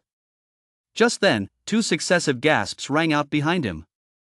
Yi Feng stopped and turned to look. Behind him were 2 battlefields, each featuring a freshman fighting a senior. The battles were back and forth and exceptionally intense. In fact, the seniors seemed to be at a disadvantage, gradually losing ground, which was why everyone was gasping. One of the freshmen was surrounded by an icy aura, resembling a snow and ice saintess. Every sword strike she delivered brought a bone-chilling cold, leaving her opponent struggling to defend. Unless he unleashed master stage-level power to counter her, defeat was inevitable. But the upperclassman couldn't possibly use master stage-level power either. That would violate the rules. The woman in the battle was, of course, Xiling. Ever since awakening her mystic ice-cold constitution, her strength had leaped to a whole new level, making her far stronger than before. Seeing that Yi Feng had defeated an upperclassman to gain admission, she was determined to follow suit immediately, so she had launched her attack. On another battlefield stood a young man. What was amusing was that this fighter had a packet of opened, half-eaten snacks tucked at his waist. His moves were exceptionally swift and fierce, and his reflexes were lightning fast. Every strike was fast, accurate, and ruthless, forcing the senior student into a steady retreat. Ha! This guy. Yi Feng had a vague recollection of this person. He'd been standing near him earlier, chubby and munching on snacks. With such a distinctive appearance, Yi Feng had found him rather memorable. But strangely, while he'd previously been so fat that his eyes were mere slits, he didn't look that way now. He was merely slightly overweight. If it weren't for the similar appearance and the bag of snacks at his waist, Yi Feng would have thought they were 2 different people. Just a casual fight, and it took such a toll? It could actually make someone lose weight. Yi Feng found it somewhat intriguing. Soon, both fighters finished their matches, and the outcome was exactly as Yi Feng had predicted. They both won. The entire arena erupted in enthusiastic applause. With 3 freshmen in a row taking the stage and all of them winning, the freshmen were naturally thrilled, while the upperclassmen were left feeling humiliated and lacking in confidence. Are this year's freshmen really this strong? From the tower in the distance, several instructors wore expressions of surprise. They're definitely stronger than last year's. Well, it's good it'll serve as a wake-up call for the upperclassmen and keep them from getting too full of themselves. Ha, that makes sense, all things considered. The instructors chatted and laughed. Su Channy suddenly sensed a pair of eyes on her. As a king stage cultivator, she was highly sensitive to any gaze directed her way and quickly pinpointed its source. They can spot me from this far away? Su Channy was surprised. What's wrong? The other mentors asked. Nothing, it's probably just a coincidence. Su Channy shook her head. Over on Yi Feng's side. He quickly averted his gaze. No wonder she's on the king stage, her perception is incredibly sharp. I only glanced over casually, and she spotted me right away. Yi Feng marveled to himself. A moment ago, on a whim, he followed the blue arrow all the way to the top of the tower, where he spotted Su Channy. He hadn't expected that just one glance would be enough for her to notice him. Yi Feng. Xiling caught up to him. You won your match, too impressive, Yi Feng praised. Don't make fun of me. You won with a single move, clean and decisive. I fought for quite a while and only managed a narrow victory. Compared to you, mine doesn't amount to much, Xiling said, shaking his head. That's true, Yi Feng nodded. Xiling. That answer was way too blunt. Hi, I'm Sun Rong. I'm the top scorer on the college entrance exam in Xiaoxia City. A slightly chubby young man caught up from behind, flashing a harmless smile as he introduced himself in a very friendly manner. Crunch, crunch. The bag of snacks tucked at his waist was now in his hand, and he kept shoveling them into his mouth. He was eating so fast that his speech was slurred, with crumbs stuck all over his lips. This image stood in stark contrast to the fierce fighter who had just been attacking with such ferocity. Yi Feng, from Linhai City. Xiling, from Linhai City. You don't hit a smiling face even though they didn't know him well, Yi Feng and He Xiling both responded. You're both really impressive.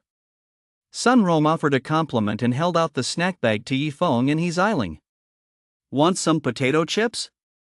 He really was a strange guy. Eating potato chips was fine, but munching on them non-stop during freshman orientation was a bit odd. The three of them walked further inside. Ha! Yi Feng suddenly sensed someone staring at him and immediately turned his head. Zhao Ming? Yi Feng narrowed his eyes. In fact, there were two pairs of eyes watching him. Zhao Ming and Zhao Xiang. Zhao Xiang was stronger and had concealed his abilities well. Zhao Ming, however, couldn't hide his presence and was spotted by Yi Feng. After being discovered, he merely paused for a moment before returning to normal. Zhao Ming gestured toward his throat with his hand, making a throat-slitting motion a very obvious act of provocation. Zhao Xiang, meanwhile, watched coldly, his face brimming with hostility. Just moments ago, Yi Feng had been puzzled as to why an upperclassman would deliberately slip up and try to injure himself. Now Yi Feng understood it was these two brothers who were behind it all. Ha! Zhao Xiang, whose expression had been impassive, suddenly fixed his gaze on He Xiling, then wore a look of surprise. He hadn't realized it until he looked, but what a pleasant surprise. Wasn't this an old acquaintance? But where had the scar on her face gone? And she was even more beautiful than before. Was she really the same person? Upon spotting He Xiling, Yi Feng sensed something was off. At that moment, He Xiling's body was trembling uncontrollably. Boundless rage burned within her, and the murderous intent in her eyes was almost tangible. If her strength had allowed it, she would have lost control and charged at Zhao Xiang to kill him on the spot. That scumbag, one day, I'll kill him with my own hands. He Xiling ground out these words through gritted teeth. Yi Feng finally understood. The scumbag who had once forced He Xiling to disfigure herself was none other than Zhao Xiang. Without lingering, Yi Feng and his two companions went to complete their enrollment procedures, officially becoming students of Dragon Academy. The three of them arrived at the dormitory area. Located on the western side of the campus, it covered an enormous expanse, with buildings lined up in neat rows as far as the eye could see. The outer ring is for freshmen, and the inner ring is for upperclassmen. Ugh, why do freshmen have to stay in single rooms while upperclassmen get their own little courtyards? Sun Rome grumbled while munching on snacks. His statement wasn't entirely accurate. The enrollment handbook stated that once a student earned 10,000 credits and became an advanced student, they could move into the inner dormitory area. However, in most cases, it took a long time to save up 10,000 credits, and by then, they would indeed have become upperclassmen. If any freshmen managed to accumulate 10,000 credits in a short period of time, they would also be eligible to live in the inner dormitory area. Yi Feng and his two companions each chose a room to move into. The facilities inside were simple, with a single bathroom more than enough for daily living. They closed the doors. Materialize the demon-slaying spear. Yi Feng whispered. The demon-slaying spear immediately materialized into a solid object as he held it in his hand. It felt cool to the touch. He tried to channel his mana, extending it to envelop the spear. It moved. Under the control of his mana, the demon-slaying spear actually began to move after Yi Feng let go. It hovered in midair. With a thought. Whoosh! It shot forward at breakneck speed. Just as it was about to pierce the wall, it suddenly stopped, coming to a steady halt in midair. If it hadn't stopped in time, it would certainly have pierced a huge hole through the wall. Recall. Following Yi Feng's thought, the demon-slaying spear dissolved into a stream of purplish-black energy and merged into his mind. Within his mind, this purplish-black energy took the form of the demon-slaying spear. He could summon it at any moment, release it from his body, materialize it into a spear, and use it to fight and slay enemies. No wonder mages are more powerful than martial artists of the same level. Just the ability to conjure a weapon out of thin air to suddenly materialize it is enough to catch enemies off guard. Not to mention, mages can control their weapons remotely, making them even harder to deal with. Yi Feng felt quite satisfied. By nightfall, the freshmen who had been blocked outside were finally allowed to enter. After being held up all day, everyone was seething with anger. However, when they realized that Yifeng and his group had defeated the upperclassmen and entered early, proving that they were simply outmatched, they let it go. The next day. It was the official first day of school.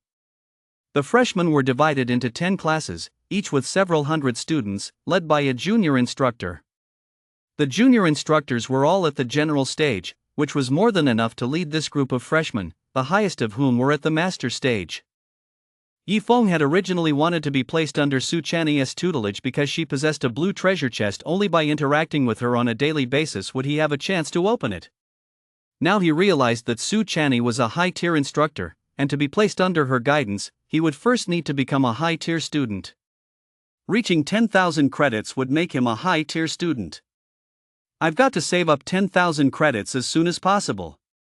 Then, not only would he be able to become Su Chani's disciple, but he could also live in the small courtyard, killing 2 birds with 1 stone. Since he couldn't open the blue treasure chest just yet, he'd have to figure out a way to open the remaining green premium treasure chest first. Among the treasure chest clues he'd obtained earlier, there were 2 green ones, one ended with the words premium, and the other didn't. He'd opened the one without premium yesterday and obtained the demon-slaying spear. As for the one labeled premium, Yifeng had already pinpointed its location. It was on the 2nd floor of the collection hall, just south of the school. Unfortunately, he wasn't eligible to go up there yet. School regulations stipulated that students must have at least 1,000 credits to gain access to the 2nd floor. The collection hall was where the school stored its secret manuals, a place of great importance, so access was strictly controlled to prevent unauthorized entry, hence these restrictions. Furthermore, the manuals aren't given away for free, they must be exchanged for credits. The manuals on the 2nd floor are particularly expensive, costing several hundred credits each. That's why these restrictions exist. If you don't have enough credits, going up there won't let you exchange for any manuals, you'd just be a window shopper. With so many people around, it would be a hassle for the school to manage. I am your junior instructor, Deng Qingfeng. Until you advance to senior students, I will be your teacher. If you have any questions about your cultivation, feel free to ask me. Now, follow me as we study the first volume of Dragon's Breath. Regulate your breathing, channel energy into your dantian, and circulate vitality throughout your body. Deng Qingfeng was a serious and efficient man who didn't waste time on small talk. He jumped right into teaching the skill. Dragon's Breath was a cultivation method unique to Dragon Academy, said to have been created by observing a dragon's breath. Yifeng remained skeptical of this rumor. So-called dragons were said to be extremely high-level creatures. Anyone capable of observing a dragon's breath without being detected would likely be a top-tier powerhouse of the same caliber. How could a cultivation method created in such a way possibly be casually taught to students?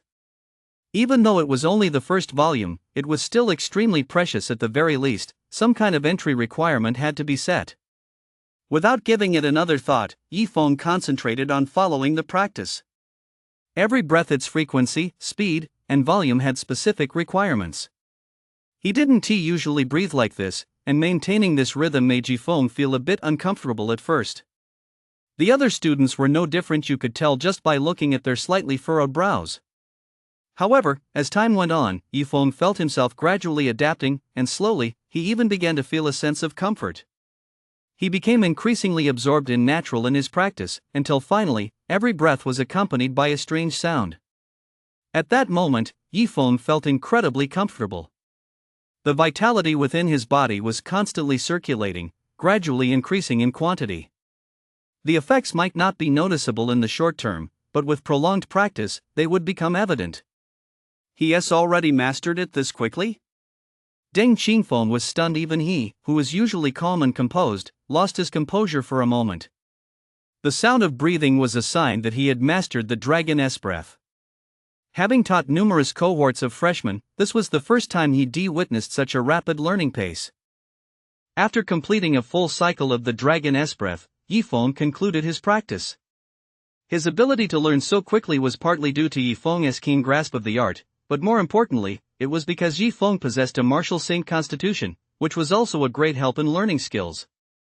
After all, it was an SSS constitution, so the benefits it brought were certainly numerous. Dragon's breath was indeed an excellent cultivation method. If he had the time, he could practice it as well. Combined with opening treasure chests, his strength would improve even faster. Have you really mastered Dragon's breath? Deng Qingfeng asked Yifeng directly, though he was certain in his heart, he still couldn't quite believe it. I've mastered it, Yifeng nodded, speaking the truth. Deng Qingfeng's eye twitched, he didn't even know what to say. The other students present all paused their studies and turned to look at Yifeng, their faces filled with disbelief. They hadn't even begun to figure it out, and Yifeng had already mastered it. It really was infuriating to see how much better some people were than others. If He Xiling and Sun Rong were here, they would surely have to look at Yifeng with new respect. However, class assignments were determined by random lottery, so the three of them had been placed in 3 different classes. Deng Qingfeng continued the lesson, moving on to the next topic, since the other students hadn't mastered it yet. Yifeng, meanwhile, found a corner and quietly practiced. When school let out, a large crowd of students surrounded Yifeng, asking how he managed to practice so quickly. Was there some special technique? Yifeng, huh? Does it require a technique? It's simple, just follow the teacher's lead once and you'll get it. The crowd was moved to tears. Maybe this was what a genius was like. Yifeng slipped away and headed straight for the quest hall. Hurry up and earn 1,000 credits so I can open that treasure chest on the 2nd floor of the collection hall. The quest hall was a great place to earn credits. It was filled with quests. Completing them would earn you the corresponding credits. These quests could be divided into 2 broad categories, on-campus and off-campus. On-campus quests were issued by the school. They could come from school administrators, instructors, or even other students. The types vary widely, such as taking on a part-time job or tutoring a younger student. The harder the task, the higher the credit reward. However, after scanning through the list, Yifeng didn't find any suitable on-campus tasks. Most of them offered very few credits. What Yifeng was looking for was a task with a higher reward, preferably over 1,000 credits that he could complete in one go. However, such tasks are typically quite difficult and require a much higher level of ability. Generally speaking, freshmen have absolutely no chance of completing them. Fortunately, Yifeng is no ordinary student. His cultivation level as a vitality martial artist is currently at the mid-phase of the master stage. He had previously been at the early phase, but over the past 10 days or so, by consuming blood spirit pills like snacks and dedicating himself to cultivation, he had advanced by 1 minor cultivation level. Such progress is considered extremely rapid, thanks in large part to his martial saint constitution. And he had another major trump card. A general tier mage. With his demon-shattering spear, he could sweep aside any vitality general stage practitioner. Yifeng's junior mentor, Deng Qingfeng, would never have dreamed that one of the freshmen he taught was now on par with him in strength. Yifeng then examined the mission list on the large screen. On the left were internal missions, on the right were external missions. Since there were no suitable internal missions, so Yifeng turned his attention to the field missions. These missions were commissioned by external factions. They paid a certain fee to request the school's assistance, and the school, in turn, posted them in the mission hall as credit rewards for students to claim. It was a win-win situation. Students gained valuable experience, while the school boosted its prestige in the process. This one's good. Yifeng spotted a mission in the field mission list with a reward of exactly 1,000 credits. Mission: eliminate the 3 evils of the Ma family. Details: the 3 Ma brothers have been rampaging across the land, committing every conceivable atrocity. A month ago, they ransacked a Lin family estate and slaughtered all the employees. The Lin family has commissioned us to hunt down the 3 evils of the Ma family. Recommended strength: general stage, early phase or higher. Mission reward: 1,000 credits. So it was a murder contract. Is killing illegal? Theoretically, yes, but the existence of dungeons has created many lawless zones. There is a general consensus that if you kill someone in a dungeon or even outside the city, no one will pursue the matter. Mainly because no one has the ability to investigate. In an era where everyone practices martial arts, countless people go missing or die every day. Whether killed by monsters or by other humans, a proper investigation wouldn't necessarily yield clear results. Therefore, the Lin family could only resort to this method an eye for an eye to hunt down their enemies and seek revenge, rather than reporting it to the authorities, since doing so would most likely lead nowhere. This is the one. Yi Feng accepted the mission immediately. Using his student points, he tapped the mission on the large screen to successfully claim it. Yi Feng left the academy. Classes were optional, so students were allowed to be off campus while carrying out missions. After Yi Feng left the mission hall, other students remained inside.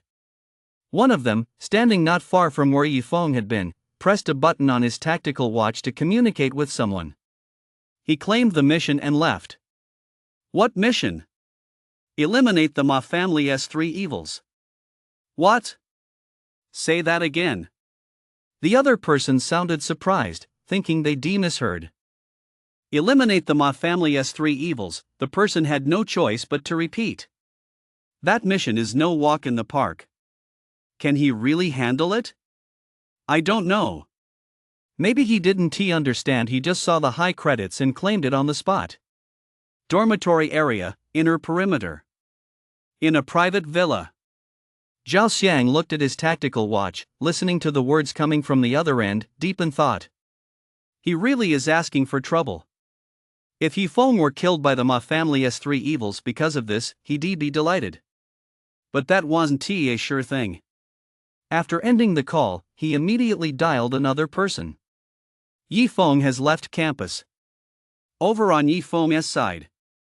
After leaving campus, he headed straight for the Mingzhu Villa complex. Lin Tianxian, the head of the Lin family, lived here. What a magnificent villa! The entire complex consisted of row upon row of detached villas. Anyone who could afford to buy a villa here in the provincial capital was undoubtedly wealthy. Any random villa here was priced at over 100 million, or even several hundred million. Once I make some money, I'll buy one of these to live in. He'd always lived in rundown houses and had never lived in a nice one before. After accepting the mission, he received more detailed information, such as the Lin family's address. Villa 108, on the east side of the community. The villa's metal gate was tightly shut, with a security guard on duty inside. When he saw Yi Feng approaching, he asked what his business was. Yi Feng explained his purpose and verified his identity. Please follow me. Clearly having been briefed in advance, the security guard readily opened the gate and led Yi Feng inside, all the way to the reception hall. Head of the household, this is a student from Dragon Academy. He says he is here to consult with you regarding the mission he has been assigned. The security guard reported, then withdrew and returned to his post outside. Hello, I'm Lin Tianxian, the client for this mission. You've arrived just in time. We were in the middle of discussing the mission itinerary. We were about to set off, but now that we have a high-ranking student from Dragon Academy like you joining us, things are even more secure. Lin Tianxian was all smiles and seemed very enthusiastic. As he spoke, Yi Feng noticed that Lin Tianxian wasn't the only one in the room. There were 3 others as well. These 3 bore a striking resemblance to one another. They were likely brothers. You've commissioned others as well? Yi Feng furrowed his brow slightly. If he decommissioned the Dragon Academy, why bring in others? He was fully confident in his ability to handle the 3 evils of the Ma family on his own. Now that outsiders were involved, the more people, the more complications. Yi Feng felt a bit annoyed. It's like this: originally, I really only intended to commission you at Dragon Academy, but the assignment had been out for some time, and no one had taken it on yet. I was afraid that delays would lead to complications. After all, the leads I'd investigated earlier were time-sensitive. If too much time passed, things would change. I really couldn't wait any longer, so I commissioned these 3 as well. Lin Tianxiang explained, then pointed to the 3 brothers nearby. Come, let me introduce them to you. They're the Dragon, Tiger, and Leopard brothers Along, Ahu, and Abao. They used to work as bodyguards but later switched to taking on private contracts. They're quite capable. They're all at the master stage peak phase. The Dragon, Tiger, and Leopard brothers were somewhat well known in the industry. As for the 3 evils of the Ma family, their leader, Big Brother Ma, was slightly stronger at the Master Stage peak phase, while the second and third brothers were both only at the Master Stage late phase. Lin Tianxiang felt that sending the dragon, tiger, and leopard to deal with the three evils of the Ma family would be more than enough. However, since Yi Feng had already accepted the mission, it wouldn't be right to cancel it. The only option was for the two groups to cooperate, which would also increase their chances of success. Young man, please show me your student points so I can record the mission details after completion. This was actually only part of the reason. The other purpose was to verify Yi Feng's identity. Yi Feng handed his student points to Lin Tianxiang. Yi Feng, junior student, enrollment date June 20th, 350 of the High Martial Era. Wait a minute. A junior trainee? He just enrolled yesterday. Doesn't that make him a freshman this year? When Lin Tianxiang saw this information, his head began to buzz.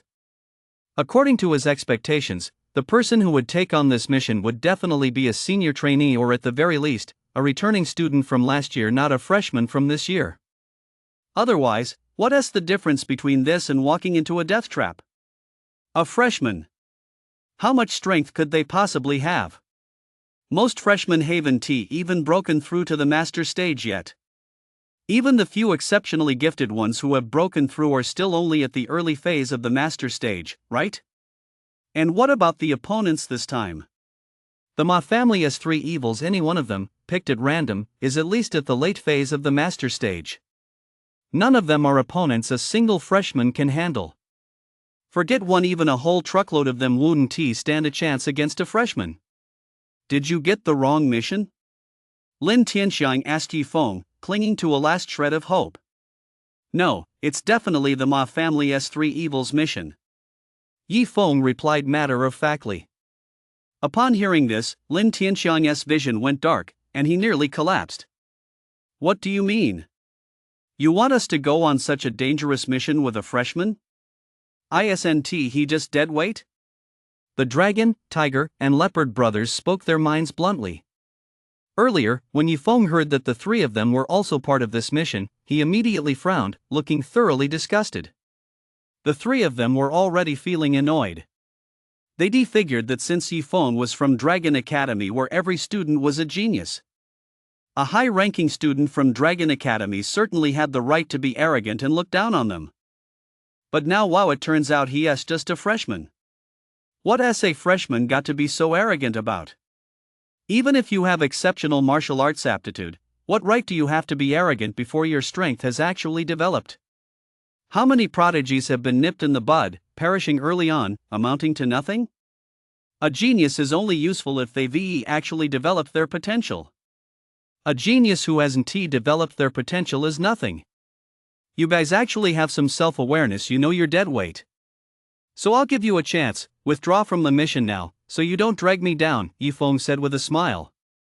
We were talking about you being the dead weight. Long, Hu, and Bao were so furious they nearly spat blood. Could this guy's comprehension be any worse? Stop arguing, stop arguing. This is my fault. I commissioned both sides, which is why this happened. Lin Tianxiang stepped in to smooth things over. If the two sides kept arguing, they might end up coming to blows. It would be a hassle to deal with injuries on either side. Here's what we'll do, since you've both accepted the mission, just cooperate this once. Carry it out together. Each of you will stick to your own duties and be responsible for your own safety. No one needs to worry about anyone else, Lin Tianxiang suggested. With the mission already commissioned and neither side willing to back out, this was the only option. He didn't think Yi Feng was up to the task, but since Yi Feng insisted, there was nothing he could do. Fine. It's settled. Anyway, the three of us don't care. We're not afraid of the Ma family's three evils at all. But some people are different. They might very well lose their lives. When that happens, don't blame us for standing by and doing nothing. Along said sarcastically, his words carrying a hidden meaning. Yeah, we'll definitely stand by and do nothing. Yi Feng picked his ear and repeated the words. Let us talk about intelligence.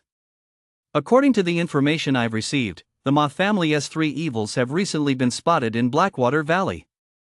The situation there is chaotic, so be extra careful once you get there. If things get too dangerous, just come back, we'll figure out another plan.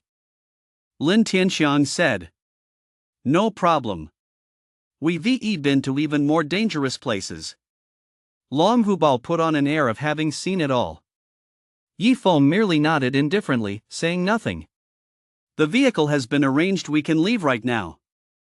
With Lin Tianxiang seeing them off, the four boarded an SUV and set off for Blackwater Valley. In the car, Yi Feng used his tactical watch to look up Blackwater Valley, and the information appeared almost instantly. Blackwater Valley was not within the provincial capital, it was located in the wilderness south of the capital, a long and narrow canyon. Long ago, illegal transactions took place here, gradually forming a black market where goods were traded without regard to their origin. Even if they were obtained through murder or robbery, there were no consequences to worry about.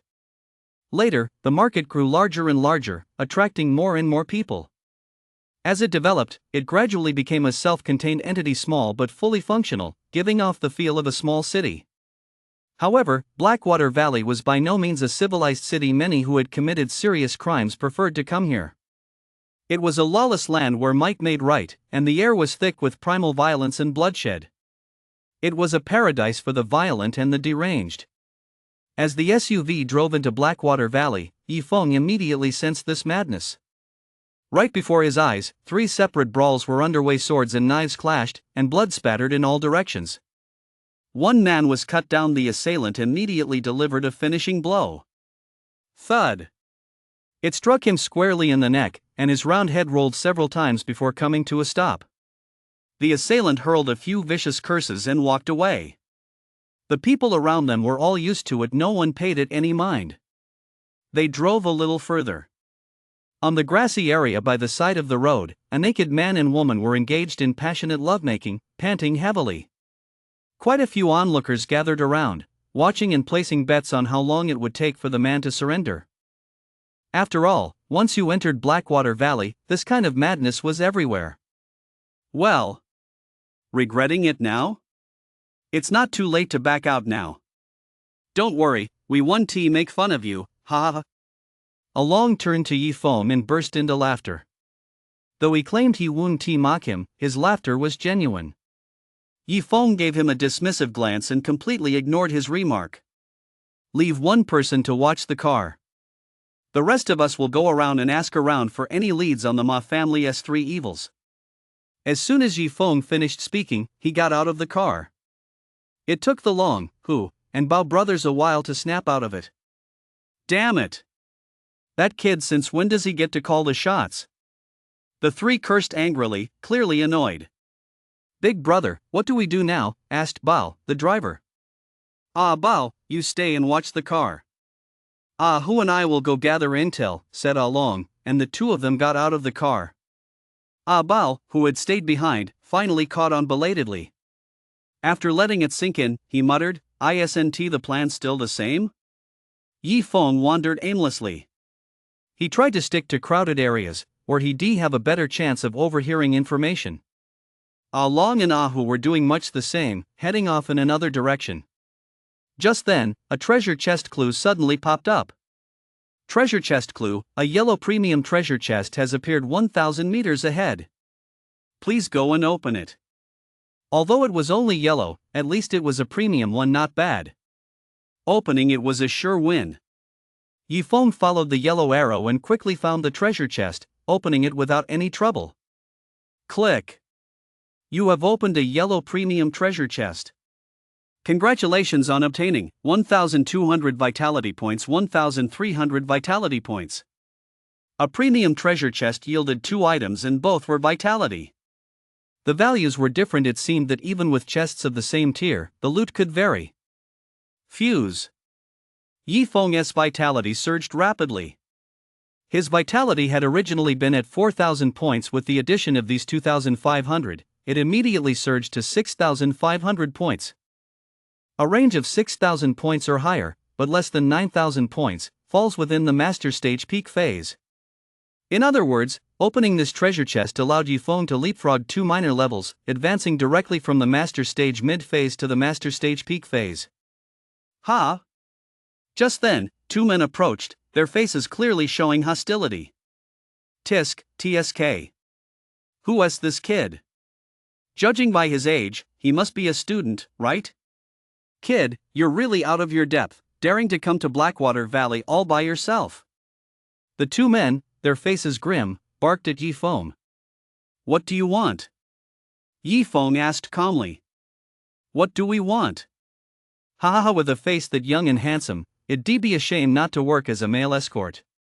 As it happens, there is someone here looking to hire you to fetch a good price. Be a good boy and come over here so we can sell you off. Otherwise, you'll end up dead. The two men issued their threats, brandishing the long swords in their hands. Fine. Yifeng moved toward the two men. Boom! He struck suddenly, driving a fist straight into the chest of the man on the left. His entire chest caved in instantly, and the man's eyes bulged violently. Put! A massive gush of blood spurted out, mixed with fragments of internal organs. His eyes were filled with shock as his life slowly faded away, and he collapsed to the ground in despair. With just a single punch, he had beaten the man to death. It was his first time killing someone, yet Yifeng felt no discomfort whatsoever. It felt no different from slaying a monster. So strong. The man who was still alive stood frozen for a moment before finally coming to his senses. A kid who looked like a student was actually this powerful. The vitality he just unleashed must be at the master stage peak phase level, right? You've got to be kidding me. A mere kid actually possesses the strength of the peak phase of the master stage? In contrast, they themselves were only at the early phase of the master stage. This time, they'd truly bitten off more than they could chew. Please don't kill me. I'll do anything you ask. The surviving man was utterly terrified. If he were killed here, no one would ever know. He had no choice but to beg for mercy. Resistance was useless, and escape was impossible. He could only hope that Yifeng would spare his life. That depends on whether you can provide useful information, Yifeng said coldly. He was sparing his life precisely to question him, otherwise, he would have killed him along with the others just now. Whatever you ask, I'll tell you everything I know. As if clinging to his last lifeline, he spoke urgently. Do you frequently hang around Blackwater Valley? Yifeng asked. Yes, I've been in Blackwater Valley for quite some time, he replied. Have you ever seen the Ma family's three evils? Yifeng asked again. I saw them just once recently 2 days ago, he confirmed. Yifeng perked up. Seeing them was good news. It proved they were still in the area. Yifeng questioned him for more details. Unfortunately, aside from saying he'd seen them over there was no other valuable information. I've told you everything. Can you spare my life? He asked nervously. Yifeng's lips curled into an inscrutable smile. Boom! With a single punch, he killed the man right before his eyes, leaving him staring in disbelief. Spare him? What a joke! Yifeng had never intended to. He said he saw them over there. I'll go take a look. Yifeng turned back. On the way, he had to pass by the SUV. Coincidentally, the brothers Along and Ahu had just returned as well. I've heard some intel. Someone spotted the Ma family's three evils over there. Get in the car, let us all go check it out. It was Along speaking. The information he gathered was roughly the same as Yifeng's. The reason they returned early was that they happened to be passing by, and all three of them had to be together, otherwise, they wouldn't stand a chance against the Ma family's three evils.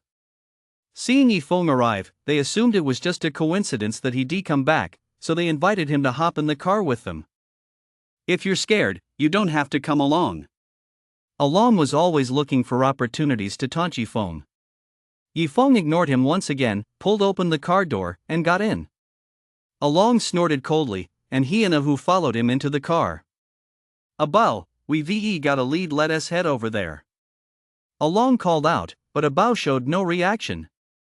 Abao, let us go over there. Along raised his voice, but Abao still didn't move. Yifeng, sitting in the back seat, sensed something was wrong. The brothers Along and Ahu also picked up on the eerie atmosphere. Just then, Abao in the front seat tilted his head to one side and collapsed. There was a hole right in the center of his forehead, and no blood was seeping out. Ah, bow! Ah Long's eyes bulged with fury as he let out a heart-wrenching cry. No! Boom! A violent explosion erupted from the center of the SUV. A massive fireball completely engulfed the vehicle, billowing black smoke. After the blast, the vehicle was blown to pieces, and Bao's body burned in the flames. Yifeng, alone, and Ahu stabilized their positions a few meters away from the blast site. At some point, 3 other figures had appeared around them. They were none other than the Ma family's 3 evils. Perhaps Along and the others had inadvertently revealed their intentions while gathering information. Otherwise, it was unlikely the 3 evils would have sought them out on their own. In any case, Yifeng had made sure no one was around when he interrogated that man, so it couldn't have been Yifeng who gave them away. TSK. As expected, mundane things like bombs are useless against martial artists. Ma Lao said mockingly. If a bomb exploded at close range, a martial artist would indeed be killed, but the problem was that martial artists reacted too quickly and moved with great agility. Once they sensed something was wrong, they could dodge immediately, making it very difficult to hit them. You killed my 3rd younger brother, I want you all dead. Filled with rage, Along and Ahu drew their swords and charged at the Ma family's 3 evils. Boom! Boom! But just as quickly as they charged forward, they were flung back even faster. Long and Hu were flung backward at breakneck speed, blood spurting from their mouths and trailing a long, crimson streak through the air. They finally crashed down near Yifeng, still coughing up blood, their eyes filled with shock and disbelief. How is this possible? You Boss Ma, you're actually at the general stage. Only Boss Ma had just attacked, yet the power he displayed had reached the early phase of the general stage. It was entirely possible for someone at the early phase of the general stage to instantly gravely wound 2 fighters at the peak phase of the master stage. You didn't really naively think I was only at the peak phase of the master stage, did you? After all, blades and swords have no eyes, and one of the combatants was one of the 3 evils of the Ma family. If they were accidentally injured, who would they turn to for justice? In any case, martial artists had incredible eyesight and could see clearly even from a distance. Watching Ma Laosan charge toward Yifeng, everyone had only one thought in mind: Yifeng was about to be pounded into mincemeat. They had not the slightest doubt about Ma Laosan's fighting style or his brutality. No one who died at Ma Laosan's hands ever kept their body intact, they all had to be shoveled away. Die! Ma Laosan roared furiously as he swung his heavy hammer with ferocious force, delivering a powerful, crushing blow aimed straight at Yifeng's head. Boom! It hit. Yet the scene fell into an eerie silence. Everyone watched as the teenager raised a single hand, spread his fingers into a palm, and steadily caught the heavy hammer. Ma Laosan's face turned crimson as he strained with all his might, pressing down with all his strength. Yet the hammer didn't budge an inch, it remained perfectly still, suspended in midair. How is that possible? The onlookers buzzed with discussion. What they really couldn't figure out was this: judging by their auras, Yifeng and Ma Laosan were clearly both at the master stage peak phase, so why was there such a massive disparity in their combat power? Ma Laosan was completely helpless and was instantly killed. While they were puzzled, Yifeng himself understood perfectly well. That experience from 1,000 life and death battles he had gained earlier had greatly enhanced his combat capabilities. Secondly, his martial saint constitution allowed Yifeng to convert vitality at a much higher rate than others. To put it simply, when others draw upon vitality, they cannot convert it into combat power at a 100% rate. There is always a certain degree of loss. The extent of this loss depends on how high a person's conversion rate of vitality is. With the martial saint constitution, Yifeng's mastery of vitality was exceptional. He could convert it at a 100% rate, without the slightest loss. Given all these factors, it was no wonder his combat prowess surpassed that of others at the same level. Wow! He is actually this powerful. Along and Ahu were utterly stunned. Even if the 2 of them joined forces to take on Ma Laosan alone, they couldn't be sure they'd be able to kill him quickly. Yet Yifeng had done just that. The fact that Yifeng was just a freshman made it even more unbelievable. Dragon Academy. What kind of monster was this freshman they recruited this year? Thinking back on how they looked down on Yifeng, they felt utterly ashamed in his eyes at the time. They must have looked like clowns. Third brother. Ma Laoda and Ma Lao Air roared in unison, brimming with rage, and charged at Yifeng. I'll kill you. I'll avenge third brother. Wielding their weapons, the two charged toward Yifeng. Yifeng showed no fear and met them head-on. Seeing this, the dragon and tiger brothers, who were still lying on the ground but had already recovered somewhat, exchanged a glance, rose to their feet in perfect unison, and made a run for it. If not now, then when? In their eyes, even if Yifeng was stronger than others at his level, he certainly couldn't defeat Big Brother Ma, who was at the general stage. The advantage gained from the overwhelming difference in cultivation levels was immense. Yifeng was bound to lose. While Yifeng was tied up with his enemy, this was their best chance to escape. As for whether Yifeng lived or died, they couldn't care less. Boom! Boom! Boom!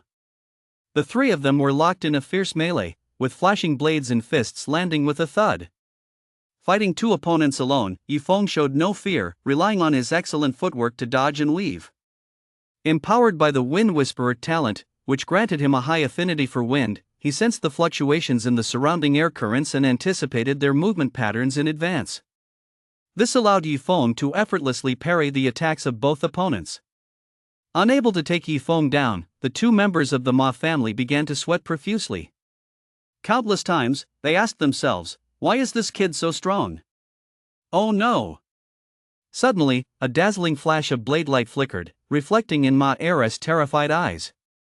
He tried to block it, only to discover that Yifeng's attack contained several variations. Blocking the first move revealed a second, and blocking the second left him defenseless against the third. The timing was flawless, leaving Ma Laoda, standing nearby, no chance to come to his aid. Ah! Ma Er, overcome with despair, was struck down by Yifeng's single blow. That left only Ma Laoda. Even with his early general stage strength, he was still no match for Yifeng. Yifeng had originally thought he'd need to resort to a mage's techniques to kill him, but unexpectedly, he was able to fight above his tier using only his vitality martial artist skills. After a fierce exchange, it became clear that Ma Laoda's actual combat prowess wasn't particularly strong. His fighting skills were mediocre, and he could only exchange a few blows with Yifeng by relying on his cultivation advantage. No! Finally, with a defiant roar, Ma Laoda was also struck down by Yifeng with a single blow. With that, all three of the Ma family's villains had been slain. Everyone who witnessed this scene was so shocked they were left speechless. Just as everyone thought the battle was over, a new twist unfolded. From the direction Long and Who had fled moments ago, a figure was closing in step by step. This person wore a mask, concealing their features. They were actually carrying someone in one hand. The captive struggled fiercely but couldn't break free. It was none other than Long and Who had just fled. Such behavior made their hostility abundantly clear. The crowd couldn't help but feel puzzled. The three evils of the Ma family were widely recognized as three brothers. It was common knowledge that there couldn't possibly be a fourth member. So who on earth was this masked fourth person? These are your companions, aren't they? The masked man said in a low voice. It was clearly not his natural voice. He was deliberately speaking in a hushed tone. Even with the hushed tone, the voice still sounded somewhat familiar to Yifeng. I suppose so. What's the matter? Yifeng replied casually. Save me. Save us. Long and Who struggled while pleading with Yifeng for help. Especially upon seeing Ma Laoda lying dead on the ground, they were both shocked and clung to him as if he were their last hope. Yifeng was actually this strong. Far beyond anything they could have imagined. The stronger Yifeng was, the better their chances of being rescued. What's the matter? If you want to save them, get down on your knees. First, kowtow 100 times. If I'm in a good mood, I might just let your two companions off the hook. The masked man said mockingly. Is that so? Then you might as well just kill them right now. Yifeng said with a chuckle. Never mind that he had no fondness for the dragon, tiger, and leopard brothers from the very beginning. Before setting out, they all agreed that none of them would rescue the others. And throughout the entire ordeal, the three brothers' behavior had been repulsive time and time again. In the end, while he was fighting the first and second Ma brothers, the other two took the opportunity to slip away. For people like that, even if he could save them with the flick of a wrist, Yifeng wouldn't lift a finger. Yifeng's words left the masked man completely flummoxed. He stood there dumbfounded for a while before finally regaining his composure. "These are your companions, you really want to save them? Then I'll have no choice but to kill them." The masked man emphasized his words, tightening his grip until Long and Hu howled in pain. Save us," the two wailed. Yifeng picked his ear and wiggled his index finger from side to side. "I bet you don't dare kill them." "Ah Long and Ah Hu?" Hearing this, their faces turned ashen. Sure enough. Crack! The masked man tightened his grip, and the two men's necks were crushed instantly. He let go, and the two lifeless bodies slumped limply to the ground. "You lost the bet," the masked man said coldly. "Is that so?" "That's a real shame," Yifeng said with a smile. "How about we bet again?" "What are we betting on?" "I bet that you are Zhao Donghai." Yifeng sneered. Even though the other man was keeping his voice down, after speaking for a while, Yifeng had still figured it out. The masked man didn't answer yes or no. Instead, he drew the sword from his waist.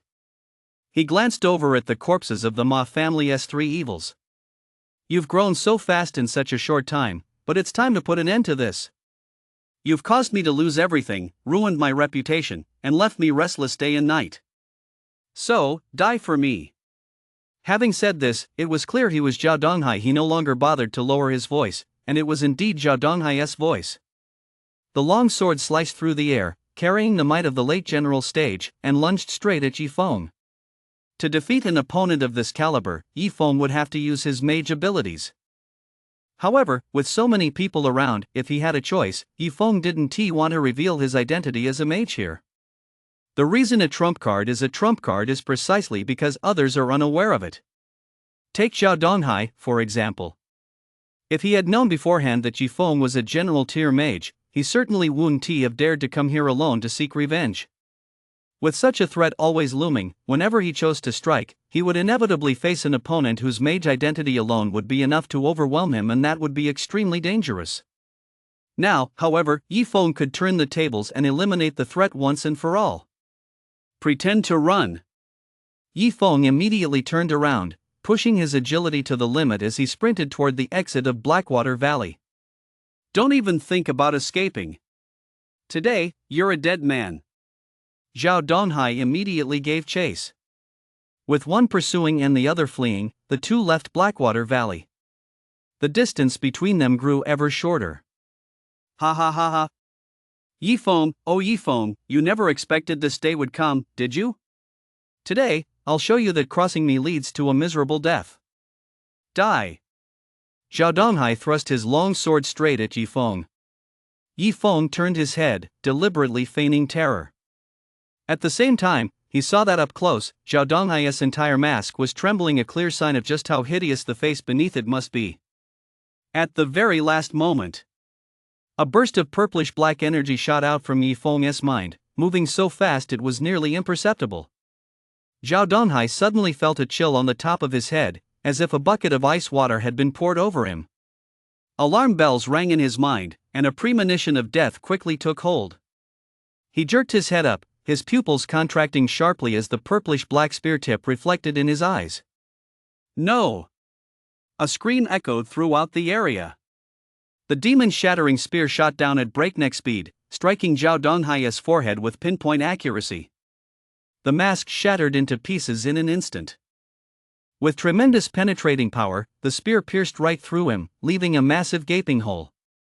Zhao Donghai lay motionless as his body slowly collapsed, kicking up a huge cloud of dust. Even as he died, he couldn't fathom how Yifeng, who, just over 10 days ago, had been taking the college entrance exam and had performed only slightly better than the other candidates, it was far from being considered a freak. Could, just over 10 days later, at this very moment, possess the ability to kill him in an instant. Even if this instant kill was partly due to the element of surprise, he wouldn't have stood a chance even in a head-on battle. Because this was a mage. A mage unbeatable among peers, and capable of defeating opponents of higher ranks. Retrieve. The magic-piercing spear transformed back into energy and was drawn into Yifeng's mind. It was his first time using a mage's ability, and its devastating power surprised even Yifeng himself. He searched Zhao Donghai's person and found a few bank points cards. Without the pin, he couldn't withdraw any money. They were no different from scraps of paper. Besides, even if he could withdraw the money, it would be best not to. Once he withdrew the money, the surveillance footage from the transaction would become evidence. If Zhao Donghai's death were discovered later, he wouldn't be able to escape suspicion. The security forces simply don't have the resources to investigate every murder case, but that doesn't mean they'll turn a blind eye to a murder case that's practically handed to them. This sword's not bad, I can sell it for a good price on the black market. Blackwater Valley is the best black market around. Yifeng took the sword and returned to Blackwater Valley, but he didn't enter through the same entrance as before. Blackwater Valley was quite large, with several entrances. Entering through a new one, he found himself a considerable distance from where he had just killed the Ma family's 3 villains. No one here recognized Yifeng. He sold the sword at the black market for 500,000 yuan, then left Blackwater Valley. He arrived by car, but had no ride back. It didn't matter, though at Yifeng's speed, he could run all the way back. Eventually, he returned safely to the provincial capital. At Villa number 108 in the Mingzhu Villa complex, he met Lin Tianxiang. "You're back so soon, was there something you didn't understand? If I'd known, we would exchanged contact information so you wouldn't have made the trip for nothing. That was definitely my oversight." As soon as they met, before Yifeng could say a word, Lin Tianxiang launched into a tirade. "By the way, where are the dragon, tiger, and leopard brothers?" Lin Tianxiang only then realized that Yifeng had returned alone. "Oh. I see. You want to cancel the mission and have the dragon, tiger, and leopard trio carry it out instead, right?" He phrased it diplomatically, but what he was really thinking was that Yifeng had finally realized his own abilities weren't up to the task, so he chickened out at the last minute and returned on his own. "Those 3 are dead." Yifeng's brief statement startled Lin Tianxiang so much he jumped out of his seat. "WH? What? Da? Dead?" He took a deep breath, his emotions finally calming slightly, and pressed further, "What exactly happened? What do you mean they're dead?" The Ma family's 3 evils had been hiding their true strength from the outside world, Yifeng explained briefly. Long, Hu, and Bao were all killed. Yifeng said, half jokingly, half seriously. "Then how did you manage to return safely?" Lin Tianxiang asked in confusion. "Because I killed the Ma family's 3 evils," Yifeng said calmly. Lin Tianxiang froze once more, almost convinced he'd misheard. Yifeng pressed a button on his tactical watch, playing a video of the 3 men being killed. After watching it, Lin Tianxiang was speechless for a long time. Finally, he gave Yifeng a long, intense look. "A newcomer? Killing a general stage?" These 2 pieces of information, when put together, seemed completely contradictory. But with the video as proof, he had no choice but to believe it. He could only conclude that there are always a few geniuses in the world who defy understanding. In front of Yifeng, Lin Tianxiang logged onto the system and submitted a request confirming that Yifeng had completed the mission. Once the audit was approved, the credits would be credited to Yifeng. This mission had concluded successfully. It was time to head back. Lin Tianxiang tried to persuade Yifeng to stay for a meal. Mainly because he could see Yifeng's formidable strength and immense potential, and wanted to curry favor with him. But Yifeng declined. He was in a hurry to get back. He wanted to wait for the credits to be credited to his account so he could head to the treasure vault to open a treasure chest, and had no time to stay for a meal. "Take care." Lin Tianxiang, beaming with a broad smile, escorted Yifeng out of the villa complex.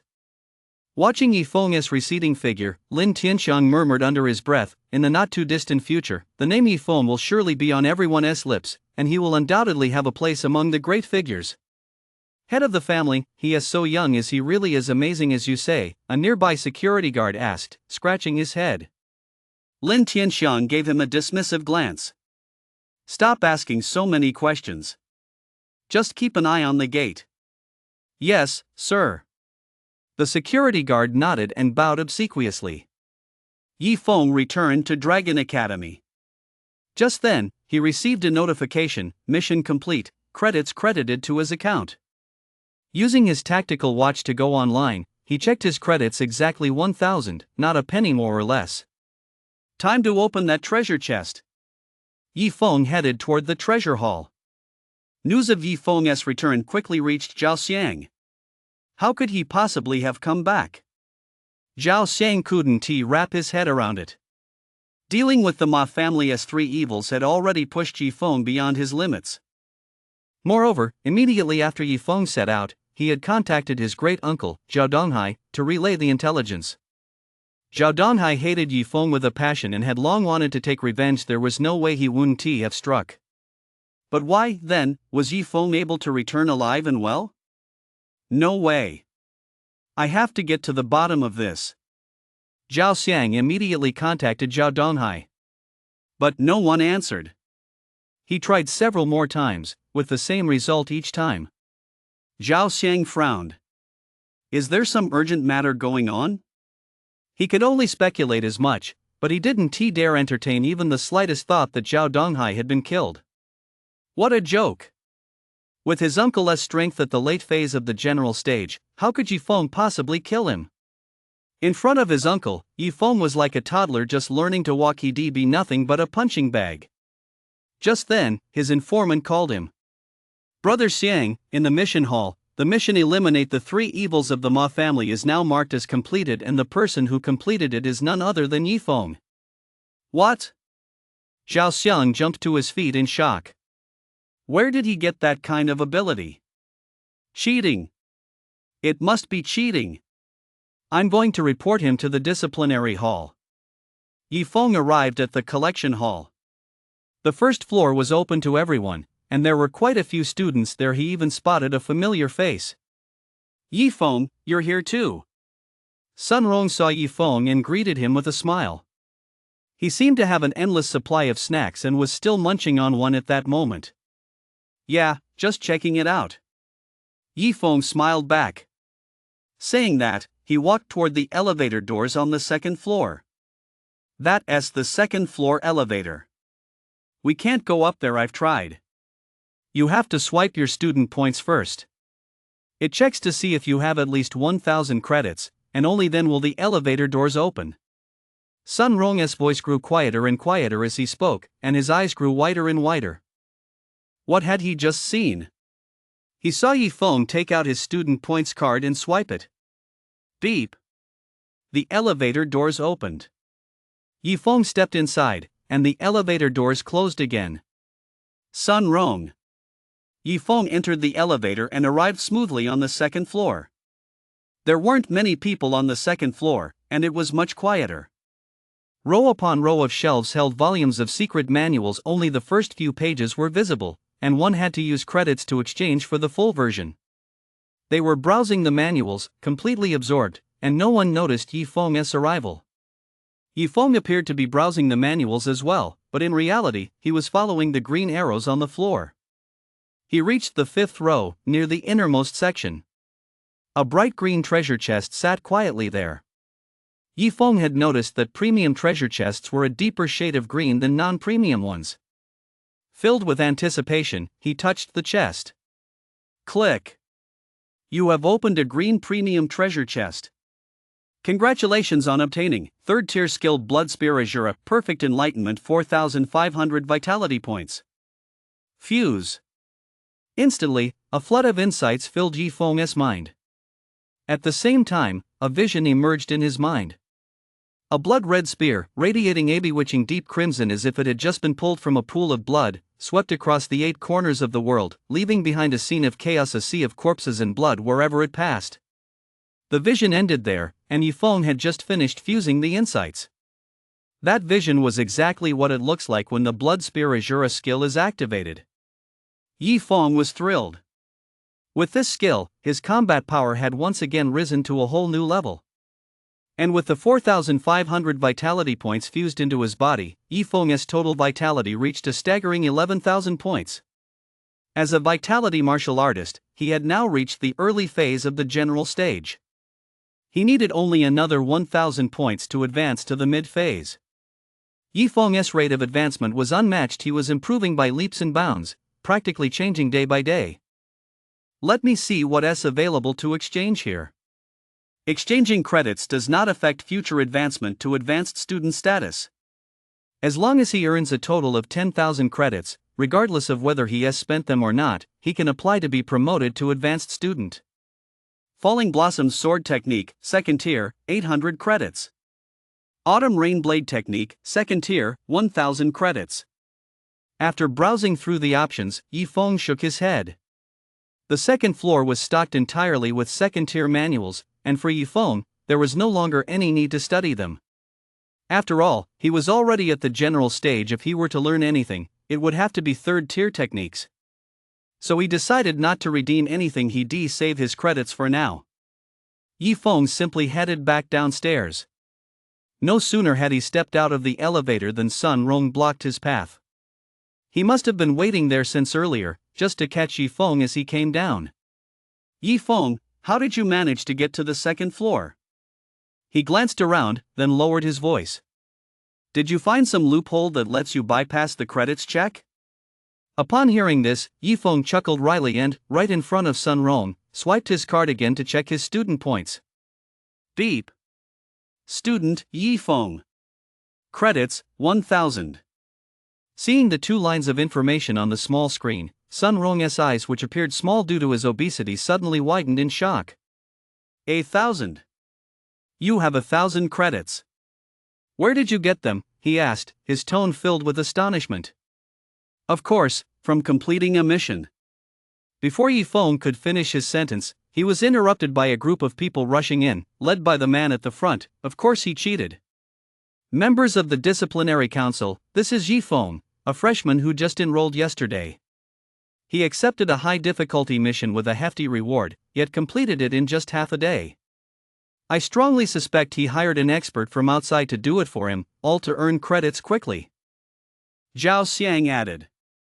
As soon as he learned that Yifeng had completed the mission, he suspected cheating. Believing he'd caught Yifeng red-handed, he immediately went to the disciplinary hall to file a complaint.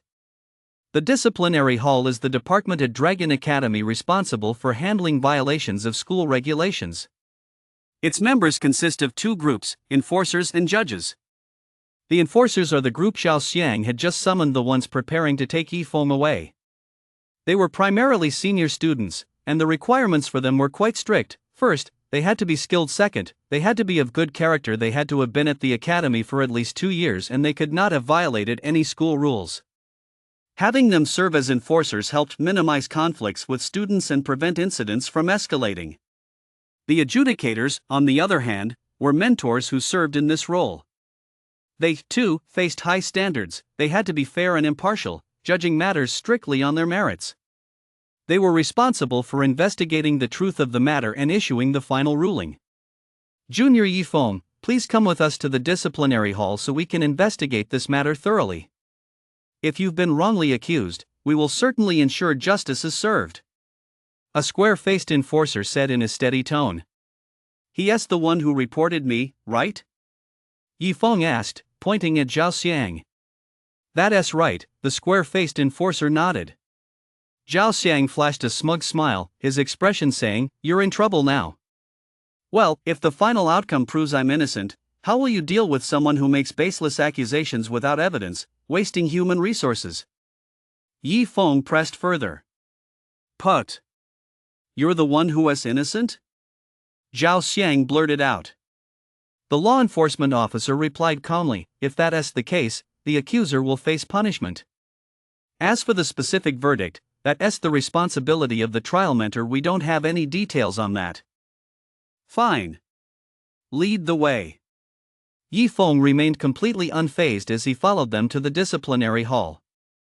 The disciplinary hall was located in the central part of the campus. The building was entirely white and looked solemn and dignified.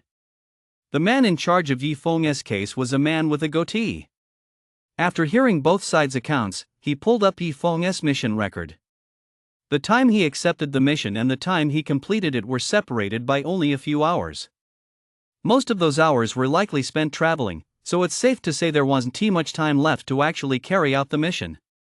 Looking at the mission description and Yi Feng's status as a freshman, the two certainly didn't match up. Among the freshmen who joined just yesterday, only a few had accepted missions, but the missions undertaken by the others were all in line with their abilities. Yi Feng was the only one to complete a mission that was extremely difficult for someone of his level. However, here is the combat footage from the mission. It was indeed him who completed it. At the time, Lin Tianxiang needed to submit proof of mission completion and asked Yi Feng for the combat footage to serve as evidence that he had successfully completed the mission. Now, the goatee mentor had pulled up the footage to show everyone. In the footage, Yi Feng decapitated Ma Laosen with a single stroke. His movements were crisp and decisive. In the next scene, he was fighting two opponents alone. He quickly seized an opportunity to slay Ma Lao. His swordplay was ever-changing, making it impossible to defend against. Finally, without a doubt, he slew Ma Lao. The footage ended. So powerful. Is this a freshman? The enforcers who had brought Yi Feng in all looked at him in astonishment. They had assumed this was just another ordinary case of cheating, something that had happened before. They never expected that this freshman had actually pulled it off. It was indeed he who had completed the mission. And the level of skill he had displayed left everyone in awe. The goateed instructor also stared at Yi Feng in surprise, even double-checking his information to confirm that he was indeed this year's freshman. He hadn't misjudged him earlier. How is that possible? How could this be? Zhao Xiang couldn't believe it. How could Yi Feng have completed this task and with such ease at that? If not for the fact that he was only watching the video and couldn't sense the aura as he would have on sight, it would have been difficult to judge the person's exact strength. Otherwise, had he known that Brother Ma was actually at the general stage early phase, he would have found it even harder to believe. Professor, now that I've proven my innocence and that I didn't cheat, how should we deal with someone like him who maliciously slandered, framed, and reported me? Yi Feng pressed his advantage, determined not to let Zhao Xiang off the hook so easily. No. You must have cheated. I didn't frame you. Before the goateed professor could speak, Zhao Xiang cut him off. The footage is only from a first-person perspective. You never appeared on camera. Therefore, the person in the combat footage isn't necessarily you. So, I have reason to suspect that the person in the combat footage isn't you, but rather a skilled fighter you hired at a high price to complete the mission for you. It's as if you paid for that footage just to fulfill the mission. I can even go so far as to say that your departure from school was just for show. You were actually hanging out somewhere else, while a professional you'd hired in advance went to take out the Ma family's three evils for you. Once the job was done, they simply sent you the footage. That explains it. How else could you have completed the mission so quickly? Was it really that smooth? So you hired a professional. Of course it went smoothly. Zhao Xiang grew more and more animated as he spoke, convinced that his entire line of reasoning made perfect sense. Do you have any evidence? Don't you know that the burden of proof lies with the accuser? You can't just assume guilt. Yi Feng fired off a series of counter-questions. Zhao Xiang was momentarily at a loss for words, left speechless by the questioning. Anyway, you must have cheated unless you can prove you actually have the skills. Zhao Xiang began to argue pointlessly. But why should I have to prove my own abilities? Yi Feng retorted sarcastically. Even if proving it were simple, just because you say I should prove it, does that mean I have to? You're nothing. Yi Feng was almost certain that Zhao Donghai's well-sourced intelligence, which had led to him being ambushed at Blackwater Valley, was the result of Zhao Xiang tipping him off. Fortunately, he still held the title of mage, otherwise, he would have really been in trouble. This Zhao Xiang was now a sworn enemy. He hadn't even had a chance to cause trouble for him yet, but here he was, coming after him instead. It was a complete reversal of the natural order. The more you refuse to prove yourself, the more suspicious you look. I'm currently in the early phase of the general stage. Dare you fight me? As long as you can hold your own, it'll prove you're capable of completing the mission. Zhao Xiang pressed him aggressively. Early phase of the general stage? Yi Feng smiled. Just hold my own? Can't I injure you? Yi Feng asked with a mocking glint in his eyes. Zhao Xiang paused for a moment, then burst out laughing. Injure me? Ha, if you're capable of it, by all means.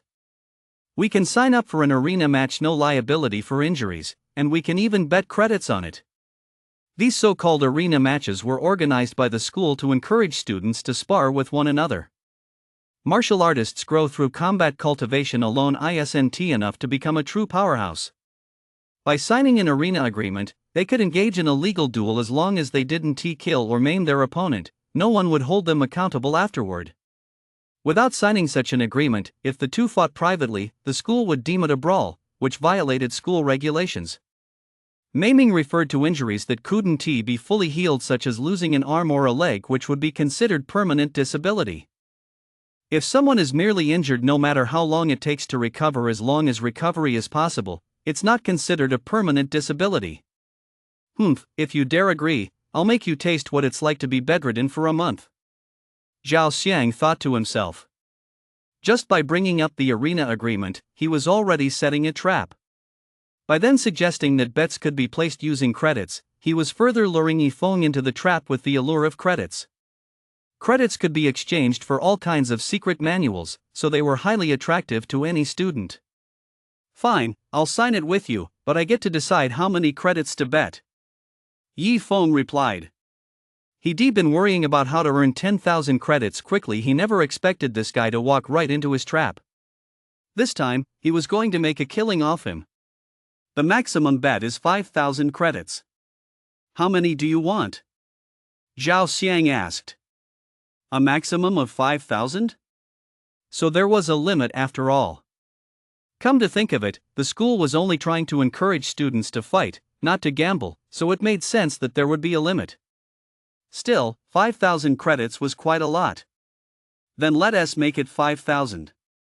But I only have 1,000 credits right now. Can a bet like this still go through?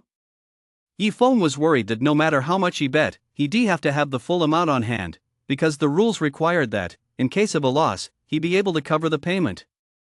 It's a valid bet, as long as your opponent agrees. Well, I agree. After all, once the contract is signed, you can't back out. You can earn the 4,000 you owe me back little by little. The way Zhao Xiang put it, anyone who didn't know better would think he'd already won. In his mind, he'd never even considered the possibility of losing. As if. As a general stage early phase player, would he lose? He might lose to anyone, but certainly not to a freshman who only knows how to cheat. The two logged into the school's official website, selected the arena agreement, and proceeded to sign it. The wager was 5,000 credits, with the match set for noon tomorrow at the martial arts hall. After both verified their identities, the agreement was successfully signed. At that moment, Zhao Xiang's mouth was stretched into a wide grin. He hadn't expected Yi Feng to actually fall for the trap. Tomorrow, not only would he make a killing with 5,000 credits, but he'd also give Yi Feng a thorough beating, killing two birds with one stone. From then on, Yi Feng would become his debt slave. Every time he earned credits, they'd be automatically transferred to pay off the debt, until the 4,000 he owed was fully repaid. For a freshman, it would take a very long time to earn several thousand credits through normal missions. By the time he paid off his debt and saved up another 10,000 credits to advance to senior student status, who knows how long that would take? It would be a massive delay. But what if Yi Feng didn't go out to earn credits? No problem, Yi Feng would simply be unable to graduate and have absolutely no future. Either way, he could already foresee Yi Feng's bleak future. Just then, someone logged onto the school's official website and accidentally spotted the announcement about the arena match between Zhao Xiang and Yi Feng, which immediately sparked heated discussion. Did you guys see that? The arena match page on the school's official site, there's a match announcement pinned at the top. I didn't notice. Who is fighting whom? And why is it pinned? It's Zhao Xiang versus Yifeng. The match starts tomorrow at noon. They VE placed a 5,000 credit bet, which is why it's pinned. Whoa! A 5,000 credit bet?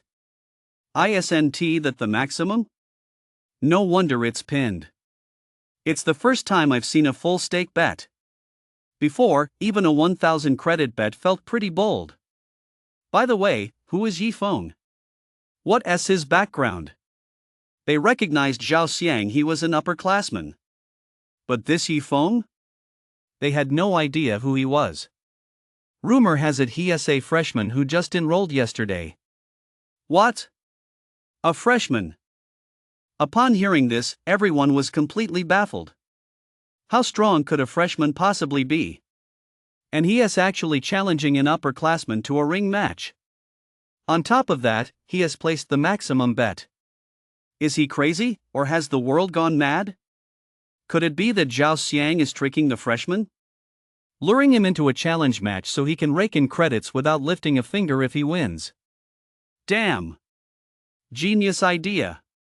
Why didn't I think of that? Though it is a bit underhanded. What's so underhanded about it? He can't force anyone. It's all that Yifeng's fault, he is just a fool who fell for the trick so easily. With so many freshmen around, why didn't anyone else take the bait? Why did it have to be him? You're right. The students were discussing it heatedly. The mentors also began to hear about this one after another. Yifeng's junior mentor, Deng Qingfeng, found out about it and immediately tracked down Yifeng. How could you agree to a challenge match against an upperclassman? And place the maximum bet, too? Judging by his expression, he seemed even more flustered than Yifeng himself. Just that morning, he thought Yifeng possessed remarkable insight and was a promising talent. Who would thought that before the day was even over, Yifeng would get himself into this mess? Most geniuses are too brash and don't understand the art of moderation, which often puts them at a disadvantage. But he never imagined Yifeng would be so overconfident as to lose all sense of reason. He proposed the match, so I agreed, Yifeng said matter-of-factly. So if he proposed a life or death duel, would you have agreed to that too? Deng Qingfeng looked at him with a mix of frustration and disappointment. Huh? Is there such a good deal? Yifeng's face lit up with anticipation. Deng Qingfeng. This guy is beyond help. Faculty housing area. Su Chanyi's courtyard. The air around her was filled with a scorching, fragrant scent, and the nearby flowers and plants looked somewhat wilted, as if they'd just been baked by intense heat. At that moment, Su Chanyi was wearing a training outfit. Her two full, round breasts looked like ripe fruits ready to be plucked, straining against the fabric as if about to burst out of her top. Her sultry figure accentuated her alluring S-curves. Having just finished her training, her cheeks were flushed, making her look even more alluring. During her break, she happened to see the news about the arena battle. Is he out of his mind? Su Chanyi blurted out instinctively. If he weren't crazy, how could he possibly accept such a challenge? She had originally held high hopes for Yifeng, but now, his actions made her feel that, at least when it came to his character, he still had a long way to go. Oh well, let us just consider this a lesson for him. I hope he'll grow from this. Without good character, one can never become a true master. Su Chanyi muttered to herself. She then resumed her training, and instantly, intense heat rose once more in the courtyard. Yifeng walked toward the dormitory. Along the way, he attracted quite a few stares. Because of the arena battle, many people, driven by curiosity, had looked into Yifeng, and that's how they came to know what he looked like. In their eyes right now, Yifeng was the biggest fool among this year's freshmen. If they'd known he'd be so easy to manipulate, they would beaten Zhao Xiang to it. Now that Zhao Xiang had beaten them to it, they couldn't draw up a second match agreement until this fight was over. Otherwise, they'd insist on signing one with Yifeng no matter what. Even if they were called despicable, it wouldn't cost them a thing. 5,000 credits was no small sum, so what did a little verbal abuse matter? Yifeng gradually approached the student dormitory area and turned his head in a certain direction, where a blue arrow stretched out. He heard that was where the instructors lived. He had to hurry up and earn 10,000 credits, become an advanced student, get close to Suchani, and find a way to open her treasure chest. Yi Feng. Back in the dormitory area, he ran into Yi Xiling, who called out to him. "Did you really sign up for tomorrow's arena battle?" she asked urgently. "I did," Yi Feng nodded. "Why did you sign up for this?" "That scumbag is a senior student. He is way stronger than you. How could you possibly win?" Yi Xiling couldn't believe it. "You didn't agree to this just because you know that scumbag is the one who disfigured me, and you want to teach him a lesson, did you?" Yi Xiling blurted out instinctively. But as soon as the words left her mouth, she felt a bit embarrassed. It sounded a bit presumptuous. It was true that she and Yi Feng were friends, but to say she'd lost her rationality and signed such an unequal battle agreement just because of that, well, it wasn't quite that extreme. Fortunately, Yi Feng didn't read too much into it and gave a mysterious smile. "You'll find out tomorrow." No matter how much he explained now, Yi Xiling wouldn't believe he was certain to win. It would be better to let her see for herself tomorrow. The next day, at noon. After more than 10 hours of the news spreading, nearly every student and teacher on campus knew about the challenge. Even many who weren't originally on campus rushed back just to witness today's match. If it were just a normal match, even with a 5,000 credit wager, it wouldn't have generated such massive interest. The key factor was the enormous disparity in strength between the two sides. One was a senior student who had been at the school for over 2 years, at the general stage early phase. The other was a freshman who had just enrolled 2 days ago. No matter how you looked at it, this seemed like a battle with no suspense whatsoever. The Martial Arts Hall. It was packed to the brim with students and faculty. In the center of the hall stood a large, square arena. On one side of the arena, Zhao Xiang stood with his hands clasped around his sword, his face radiating confidence and composure. Why hasn't he shown up yet? The spectators around him were growing impatient, still waiting for Yi Feng to appear.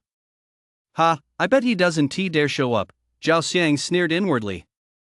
"He probably won't come." He signed the agreement on a whim, and now that he has come to his senses, he realizes he has been taken for a ride. That's why he is too scared to show up. If he doesn't show up by the deadline, it counts as a forfeit, and he'll still be declared the loser.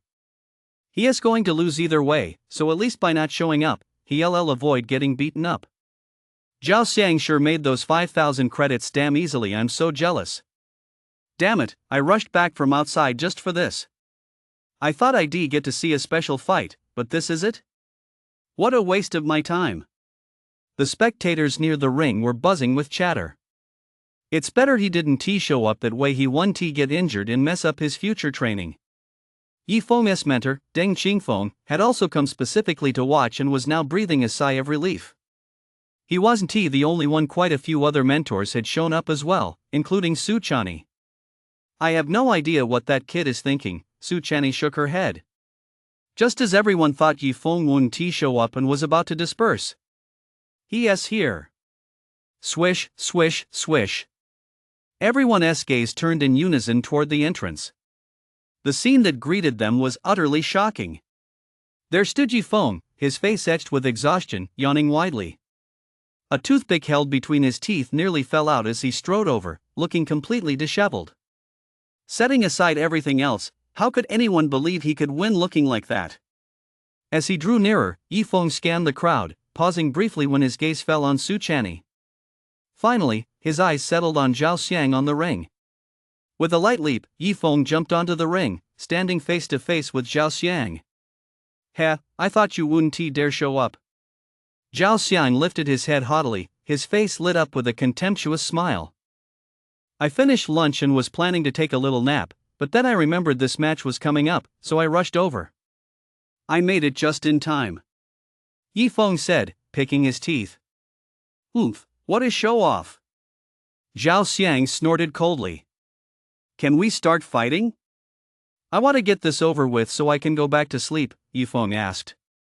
"You'll have plenty of time to sleep after this," Zhao Xiang sneered, his words carrying a hidden meaning. "Ha? Where's your weapon?" Zhao Xiang suddenly noticed that Yi Feng's hands were empty. He hadn't brought a weapon. "To deal with you," Yi Feng twirled his fingers, "I don't need a weapon." Damn! What a show-off! The crowd shouted. Go ahead and show off. You won't be able to in a minute. Zhao Xiang sneered. That was where they misunderstood Yifeng. To take on Zhao Xiang, he truly didn't need a weapon. There was another key reason: this wasn't a life or death battle, and he couldn't kill Zhao Xiang outright. If he were to use a knife, it would have to be one that wasn't sharpened, and that wouldn't be much fun. Ding dong! Ding dong!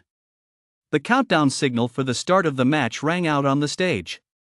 3, 2, 1. The match begins, the electronic announcement rang out. Boom! Zhao Xiang suddenly boosted his vitality, pushed off the ground with all his might, and charged rapidly toward Yifeng. Thanks to his speed, he went from one end of the ring to the other right in front of Yifeng in almost an instant. The crowd gasped. True to the general stage, that speed was incredible. In contrast, Yifeng stood motionless in his spot, presumably still too stunned to react. It made sense a freshman facing a general stage competitor would certainly be caught off guard. It's over. That's what everyone thought. Only the mentors sensed that something was off. Yifeng was far too composed. He didn't seem stunned at all, it was more like boom. Just then, Yifeng instantly channeled his vitality, and a powerful aura erupted from him. General stage. Yes, actually at the general stage too. Everyone was so shocked their jaws nearly dropped. The aura erupting from Yifeng had actually reached the early phase of the general stage. How could you also? The thought had barely crossed Zhao Xiang's mind. At close range, Yifeng's fist as big as a sandbag slammed straight toward his face. No! Zhao Xiang's face contorted. He was willing to risk physical injury just to shift his trajectory in an instant.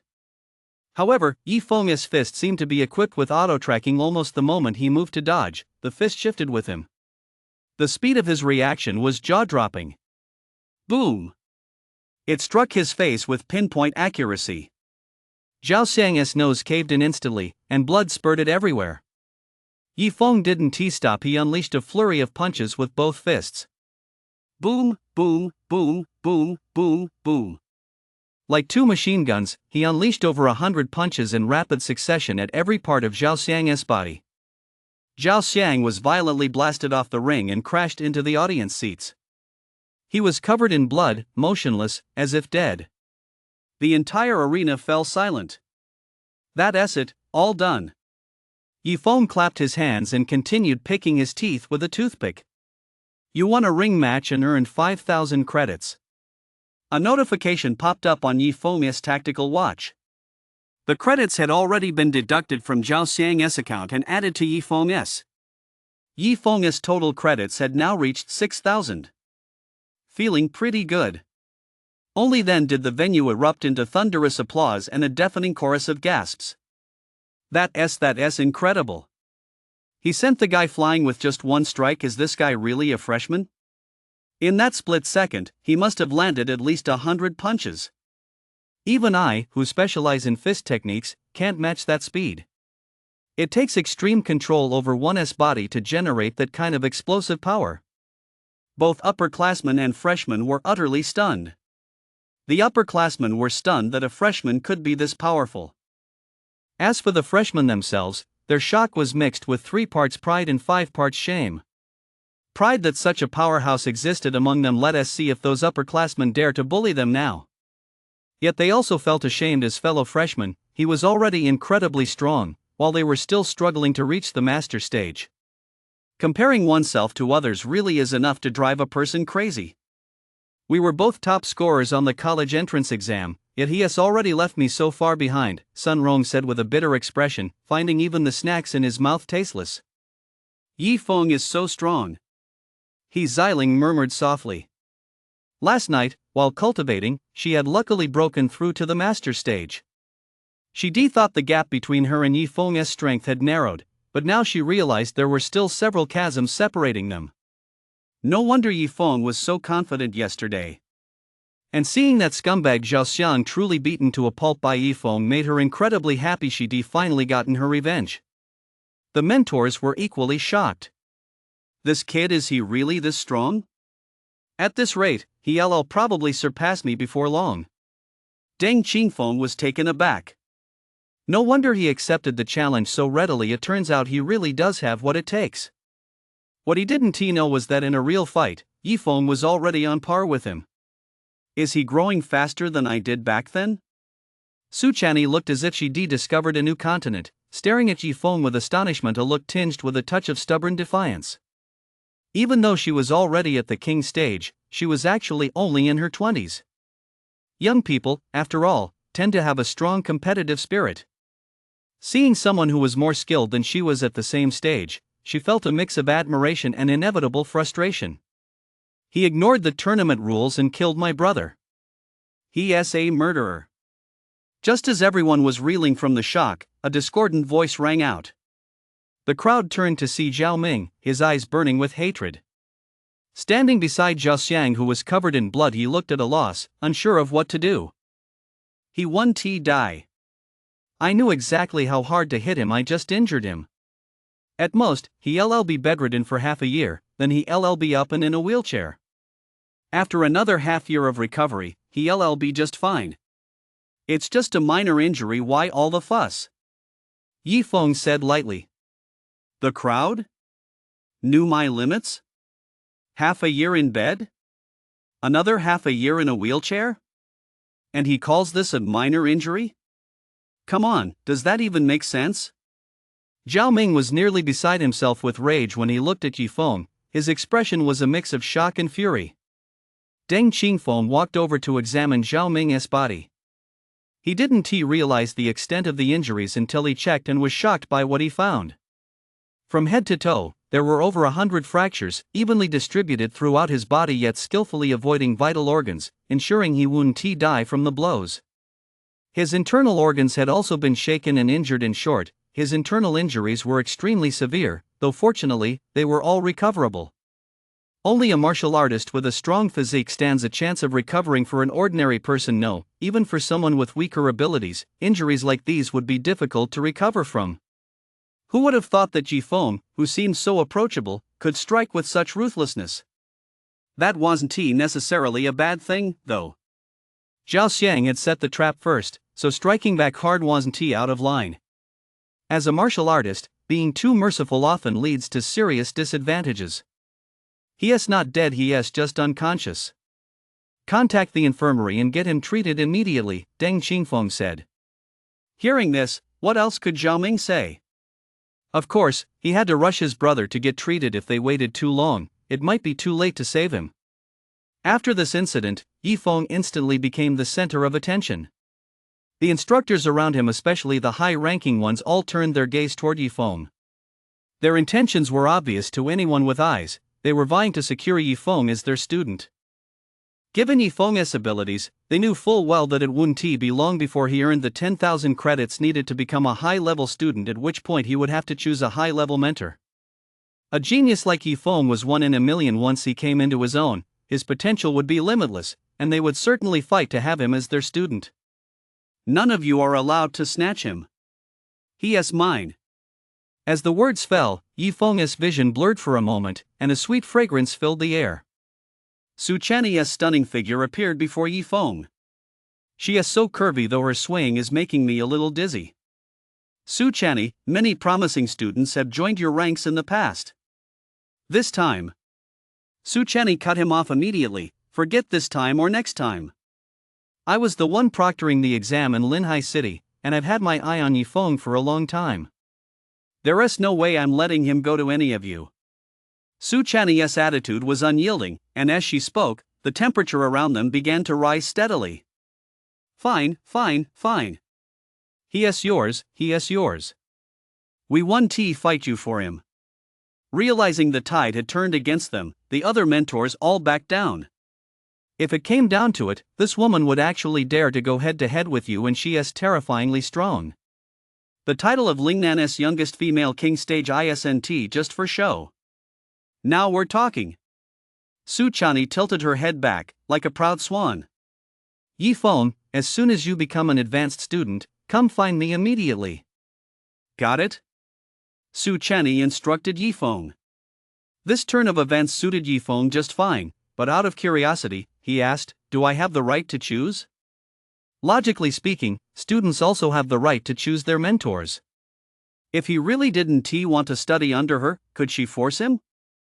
The other mentors, who had already given up on competing, lit up at these words. That's right, students do have the right to choose, they can refuse. If Yifeng turned down Suchani, wouldn't that open up an opportunity for them?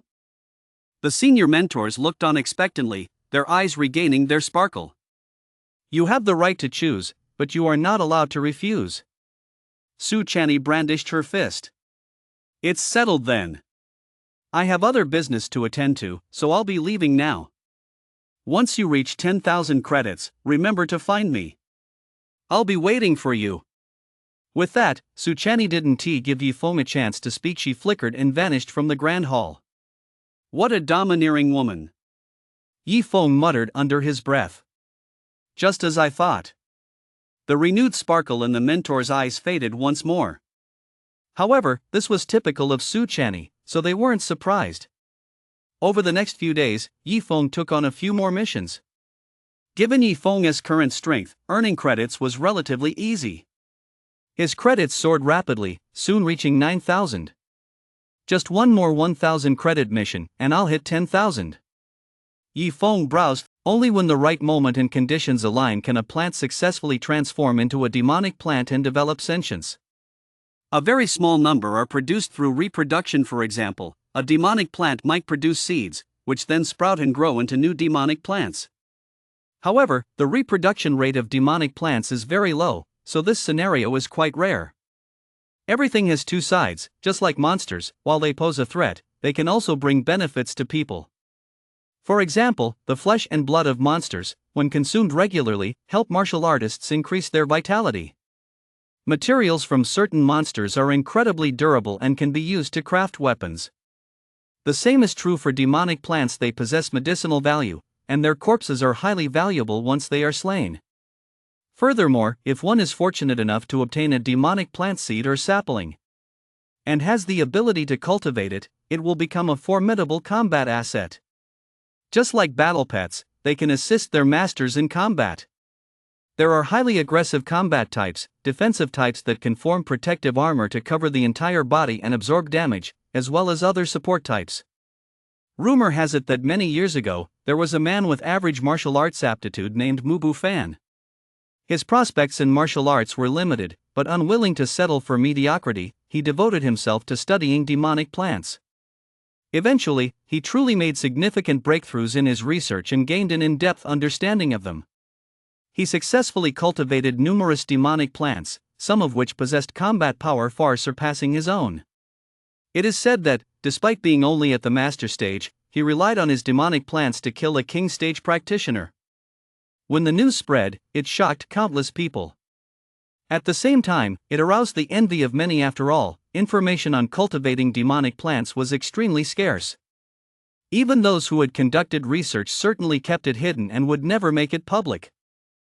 Therefore, even if you were given a demonic plant suitable for cultivation, you would be unable to cultivate it successfully due to a lack of relevant knowledge. The common man is innocent, the one who possesses a precious gem is guilty. When you possess a priceless treasure but are unwilling to surrender or share it, there will inevitably be those who take desperate risks and resort to underhanded means to seize it by force. Many factions set their sights on Mu Bufan and launched various assassination attempts, all with the goal of obtaining his research findings on the demonic plant. Several months later, Mu Bufan vanished without a trace, and no one has known his whereabouts since. Some say he went into hiding under a false identity. Others say he is dead, assassinated by an unknown killer. 20 years have passed since then, and the name Mu Bufan is now heard only in whispers. No one has seen him since. Whether he is in hiding or truly dead, no one knows. Returning to the present, Yifeng stared at his quest list. Quest: dig up 10 clear wind herbs. Details: commissioned by Ankang Apothecary, travel to Windsing Valley in the Green Meadow Dungeon to dig up 10 clear wind herbs. Recommended strength: general stage or higher. Quest reward: 1,000 credits. Deadline: June 30th. The quest looks simple, but it's actually quite dangerous. The Green Meadow Dungeon is a level 3 dungeon, so it's safer to enter with general stage strength. This quest had a deadline. Yifeng instinctively glanced at the date, June 30th. Isn't that today? In other words, once today was over, the quest would expire. With time running out, Yifeng immediately accepted the quest. Let us go. Since there were treasure chests inside the Green Meadow Dungeon anyway, he had to make this trip, otherwise, he could always consider switching to a different quest.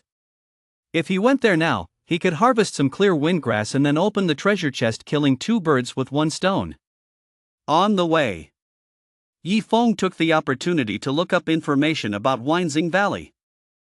He actually found quite a bit. It seemed this place was quite popular. Windsing Valley. Every June, fierce winds rage through the valley, howling loudly. During this period, plants grow rapidly, including some with medicinal value, such as clear windgrass. But be careful during this period, the valley is at its most dangerous, attracting many wind-loving monsters that make their lairs there. After doing some research, Yifeng gained a basic understanding of Windsing Valley. He finally understood why the quest had a time limit. Once June passed, the gales in Windsing Valley would subside, and the clear windgrass would stop growing. If he was too late, he wouldn't be able to find any at all. 2 hours later, Yifeng finally arrived at the Green Meadow Dungeon. It was located north of the provincial capital, in an area known as the Green Meadow Plain. It was unclear whether the plain was named after the dungeon, or if it had always been called that and was simply referred to as the Green Meadow Dungeon after the dungeon appeared. The question was irrelevant, no one really cared. At the center of the plain, a section of the void seemed to have collapsed, at least the size of a soccer field, emitting a green glow that blended perfectly with the surrounding landscape. Monsters were relatively scarce on this plain. It stretched as far as the eye could see, offering few places to hide. Monsters may not be as intelligent as humans, but they knew that without a hiding spot, they'd die much faster. At first glance, Yifeng didn't spot any monsters, but he did see quite a few people, traveling in groups of 3 or 5. Not all of them were general stage. As long as there was at least one general stage member in a party, it usually wasn't a problem, even if the other members were master stage. I wonder what the wind speed is like over at Windsing Valley today. It's the last day. I'm going to gather as many herbs as I can this time I'm in Windsing Valley. So many people want to go to Windsing Valley. Looks like there'll be some stiff competition later.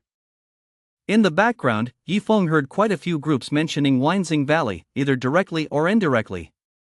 Perhaps because it was the last day. If they missed today, they'd have to wait another year, so everyone was flocking here. Of course, a significant number weren't heading to Windsing Valley. They had their own destinations. A short distance away from Yifeng, 3 people stood side by side. The man on the left was burly, with a long sword at his waist and a piercing gaze. He looked very much like a bodyguard. The man on the right held a vessel in his hands, his expression serious as he scrutinized its contents. The most eye-catching figure was the one in the middle, a dashing young gentleman whose every word and gesture exuded the air of a distinguished family. They exchanged a few brief words in hushed tones, inaudible to outsiders. They soon approached the dungeon entrance, where a powerful suction pulled at them, and the 3 quickly vanished. The others followed suit. Yifeng also moved closer. This was Yifeng's first time entering the dungeon, and he wondered what the experience would be like. Although he had read others' descriptions beforehand, actually experiencing it firsthand always felt novel. As he drew nearer, the suction grew stronger and stronger. Finally, unable to resist at all, he was violently sucked inside. Yifeng, too, vanished from where he stood. The entire teleportation process was truly wondrous. His body felt as if it were no longer his own. It seemed to have been dismantled into countless pieces, and even his soul had been stripped away. The whole experience felt surreal, somewhat akin to a dream. It wasn't until he regained control of his body that the scenery before him gradually came into view. As far as the eye could see, everything was lush and green, with weeds several meters tall and giant trees hundreds of meters high. The plants here all looked significantly larger than those on the outside, and many species were completely unknown there. Some were incredibly vibrant in color, and most were highly poisonous. It was best to keep your distance. Before coming here, Yifeng had done his research to avoid breaking any taboos. At that moment, there was no one else in sight. Although everyone entered through the same entrance, they were randomly teleported to various locations within the dungeon. First, he needed to figure out his exact location. Yifeng tapped his tactical watch to pull up the map of the green dungeon he downloaded beforehand. This dungeon had existed for many years. Aside from a few dangerous areas, most of it had been explored fairly thoroughly, so the map was quite comprehensive. Locate. The tactical watch scanned the surrounding scenery, then cross-referenced it with the map to pinpoint his location. It quickly succeeded, and a red dot appeared on the map, representing Yifeng. Not bad, it's not too far from Weinzing Valley. Yifeng immediately set off in the direction of Weinzing Valley. Since there was a time limit, he decided to dig up the clear windgrass first, then head out to find the treasure chest. As for how to return to the outside world, he would need to come back to this spot. The suction force would naturally send him back. In other words, everyone had their own return point. Wherever they appeared upon entering was where they would return. For those in a party, they entered hand in hand so they could be teleported to the same place and wouldn't be separated.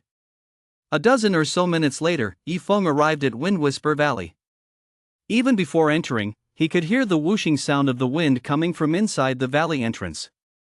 Yifeng walked inside. Whoosh! Whoosh! A fierce gale raged, whipping up sand and stones and sending billowing clouds of dust into the air. Visibility was even worse than outside, making it harder to find herbs. However, in windy places like this, Yifeng handled the situation with ease. His wind whisperer talent made Yifeng more attuned to the element of wind and heightened his perception. Whoosh! A wind blade suddenly struck from ahead. With visibility so poor, an ordinary person would easily fall victim to such an attack. Fortunately, Yifeng was not. Sensing it well in advance, he shifted his body slightly to the side and dodged the wind blade.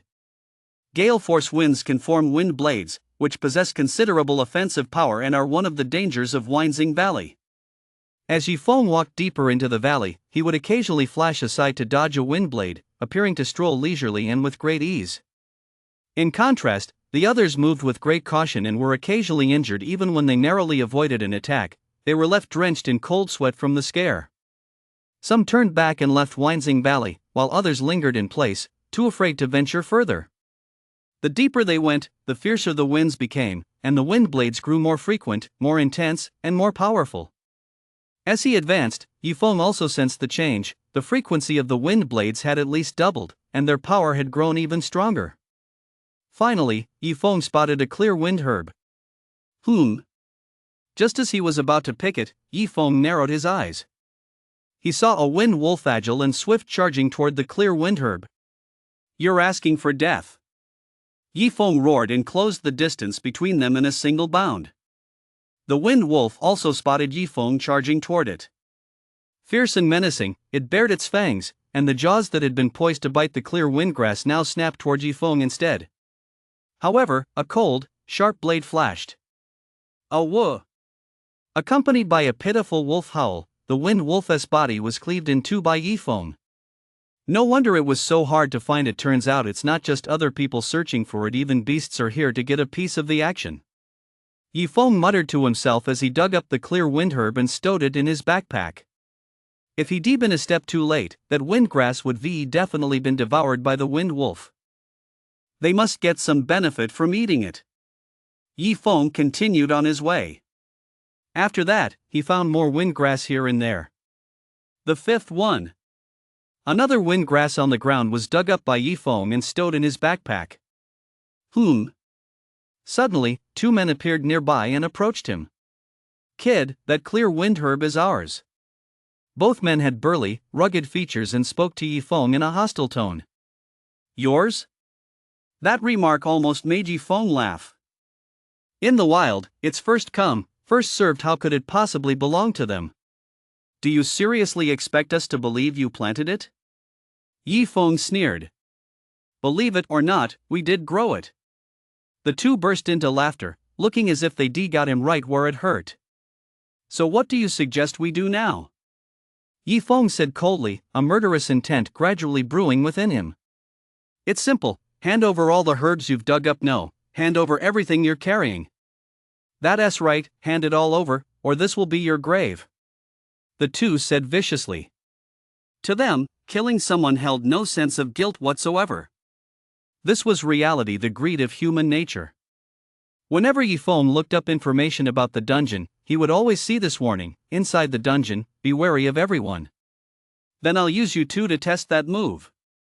Yifeng muttered under his breath, barely loud enough for himself to hear. Don't bother whispering your prayers, they're useless. Hurry up and hand over your stuff. Don't test our patience. The two men barked. No sooner had the words left their mouths than they sensed something was wrong. Yifeng's eyes had turned an eerie red, like drops of blood, a truly terrifying sight. A powerful and terrifying aura erupted from Yifeng's body. You, what on earth is wrong with you? Both of them panicked. Facing Yifeng at that moment was like facing a bloodthirsty demon who killed without batting an eye. Without a moment's hesitation, they turned to flee. Whoosh! A blood-red spear rapidly materialized before Yifeng. Whoosh! The blood-red spear shot forward at breakneck speed. Wherever it passed, the void was stained red, as if a blood-soaked corpse had dragged itself across it. With a single back-and-forth sweep of the blood-red spear, both men's heads exploded simultaneously, their remains scattering everywhere. Recall! The blood-red spear flew back, reverting to its original purplish-black color, transforming into energy, and retreating into Yifeng's mind. Yifeng's blood-red eyes also returned to their original black color. This skill truly lives up to its name, Blood Spear Azura. The execution is indeed rather bloody and brutal, but its power is certainly much greater than when I'm not using a skill. Yifeng searched the two men and found quite a few herbs. He guessed that most of these herbs had been looted. There were about 10 varieties, including 5 clear wind herbs. Combined with the 5 he dug up himself, that made exactly 10 in total. No need to keep looking, the quest was complete. Time to find the treasure chest. Carrying the herbs, Yifeng made his way out of Winsing Valley. Once outside the valley, Yifeng followed the green arrows on the ground toward the treasure chest. I hope the location isn't too hard to reach. After walking for about 20 minutes, he still hadn't reached his destination. The trees in this area were quite dense, so Yifeng walked cautiously, afraid that something might suddenly jump out at him. As if to confirm Yifeng's fears, a piercing sense of danger surfaced without warning. With no time to think, Yifeng pushed off the ground with all his might and leaped away from where he had been standing. Boom! A thick vine burst violently from the ground right where Yifeng had just been standing, resembling a giant green python. That was close. Yifeng shuddered with relief. If his reaction had been even a split second slower, he would have been struck by that thing. Is this a demonic plant? Upon closer inspection, the creature was about 10 meters long, as thick as an adult's torso, and entirely greenish-blue, with cloud-like patterns on its surface. Yifeng could now confirm that this plant-like creature, which seemed to possess a life of its own, was indeed a demonic plant. Before coming here, he'd been wondering if he'd encounter a demonic plant on this journey, and now, to his surprise, he actually had. Just as Yifeng's thoughts were wandering. Whoosh! The green vine launched another attack, lashing out at Yifeng like a long whip. Fortunately, its speed wasn't too fast, and Yifeng used his agility to dodge it quickly. Don't think I'm a pushover. Die! Yifeng drew his sword and slashed. It tried to pull back and dodge, but due to its slower speed, it couldn't outmaneuver Yifeng's blade. Whoosh! The blade struck, sending green liquid flying. It's really tough. He thought such a full-force strike would sever it cleanly, but it had only cut through half of it. Even more surprising was that a large amount of green sap seeped from the wound, healing it, and it was actually healing at a speed visible to the naked eye. In less than 10 seconds, the wound had returned to its original state, as if it had never been injured. What a monstrous healing speed! Fortunately, the opponent's attack speed wasn't fast otherwise. Combined with such a monstrous healing speed, it would be practically invincible. Boom! Boom! The ground shook violently as 2 more identical green vines burst out of the earth. 2 more? Yifeng's eyes widened. In that case, I'll have no choice but to unleash my ultimate move. Whoosh! The demon-shattering spear began to materialize. Blood Spear Azura. As he cast the skill, a torrent of blood energy surged skyward, dyeing the long spear crimson. Whoosh! The blood spear shot forward, sweeping through the green vines. Its power was so immense that it sliced one of the vines clean in two with a single strike. Ha, let us see how you're going to handle this now. Before Yifeng could finish his sentence, the severed section like a gecko's detached tail hopped frantically across the ground a few times. A miraculous scene unfolded. The two severed ends actually touched each other, and under the healing effects of a massive secretion of sap, they quickly reattached. Damn! That self-healing ability is absolutely insane. Despite his rant, Yifeng didn't stop attacking. Controlling the demon-shattering spear with his mana, he struck at the far end of the green vines. The vines' attack speed was relatively slow, and under Yifeng's relentless assault, they found it increasingly difficult to defend themselves. Boom! With another sweep of his spear, he severed all three vines at once. This time, they didn't regrow. It seemed its self-healing wasn't limitless after all. Finally, under the relentless assault of Yifeng's spear, which tore it into pieces, the creature was killed. Yifeng walked over, grabbed the base of the vine, and yanked it upward with all his might. Its head, covered in roots, was yanked out of the ground by Yifeng. I thought the three green vines were three separate demonic plants, but it turns out they were all part of a single demonic plant that had grown three vines. Yifeng said, realizing the truth. The dead vines rapidly shrank, shrinking by at least 10 times their original size. Yifeng knew that demonic plants had the ability to change their size, so he wasn't surprised. In their normal form, they looked this small. But when fighting or hunting, they grew larger. Of course, exactly how large they could become depended on their current stage of growth. Take this vine, for example. Yifeng had already looked it up online and finally found the relevant information. It was called the cloud mulberry vine. When it grew to 3 vines, it possessed strength equivalent to the general stage, with each vine capable of reaching up to 10 meters in length. The form it had just displayed was its maximum size. A defining characteristic of the cloud mulberry vine was its incredibly formidable self-healing ability. As long as it wasn't instantly blown to pieces, it could quickly recover even if severed into several sections. Alternatively, as Yifeng did, one can exploit a speed advantage to continuously deal damage, gradually wearing it down until it can no longer heal itself, at which point a single strike can finish it off. Its slow speed is its weakness. According to online sources, the cloud mulberry vine can grow up to 6 vines, at which point its strength is equivalent to the venerable stage. Its greatest advantage, however, isn't actually in combat, but in its use as defensive armor. By adjusting the cloud mulberry vine to the appropriate size and wrapping it around a martial artist's body, it forms a perfectly fitted set of defensive armor. This armor possesses terrifying self-healing abilities and can even upgrade and grow. Yifeng reflected on the information he'd just seen and realized that this cloud mulberry vine was truly a remarkable thing. But to achieve this, the prerequisite is that the cloud mulberry vine must recognize you as its master. Mature demonic plants will never acknowledge a master. They would rather be killed or self-destruct than submit to one. That's why Yifeng didn't hesitate to kill the cloud mulberry vine. There are only 2 ways to get a demonic plant to acknowledge a master: obtain a sapling or acquire a seed. Either option is extremely rare, and even if obtained, without the proper cultivation method, it would ultimately be impossible to grow it. Yifeng tried searching the surrounding area to see if he might find a cloud mulberry vine sapling. If he could, that would be perfect. Unfortunately, even after digging deep into the ground, he ultimately found nothing. Sure enough, given the extremely low reproduction rate of demonic plants, saplings aren't that easy to come by. Yifeng picked up the cloud mulberry vine's remains. More accurately, he picked up its head.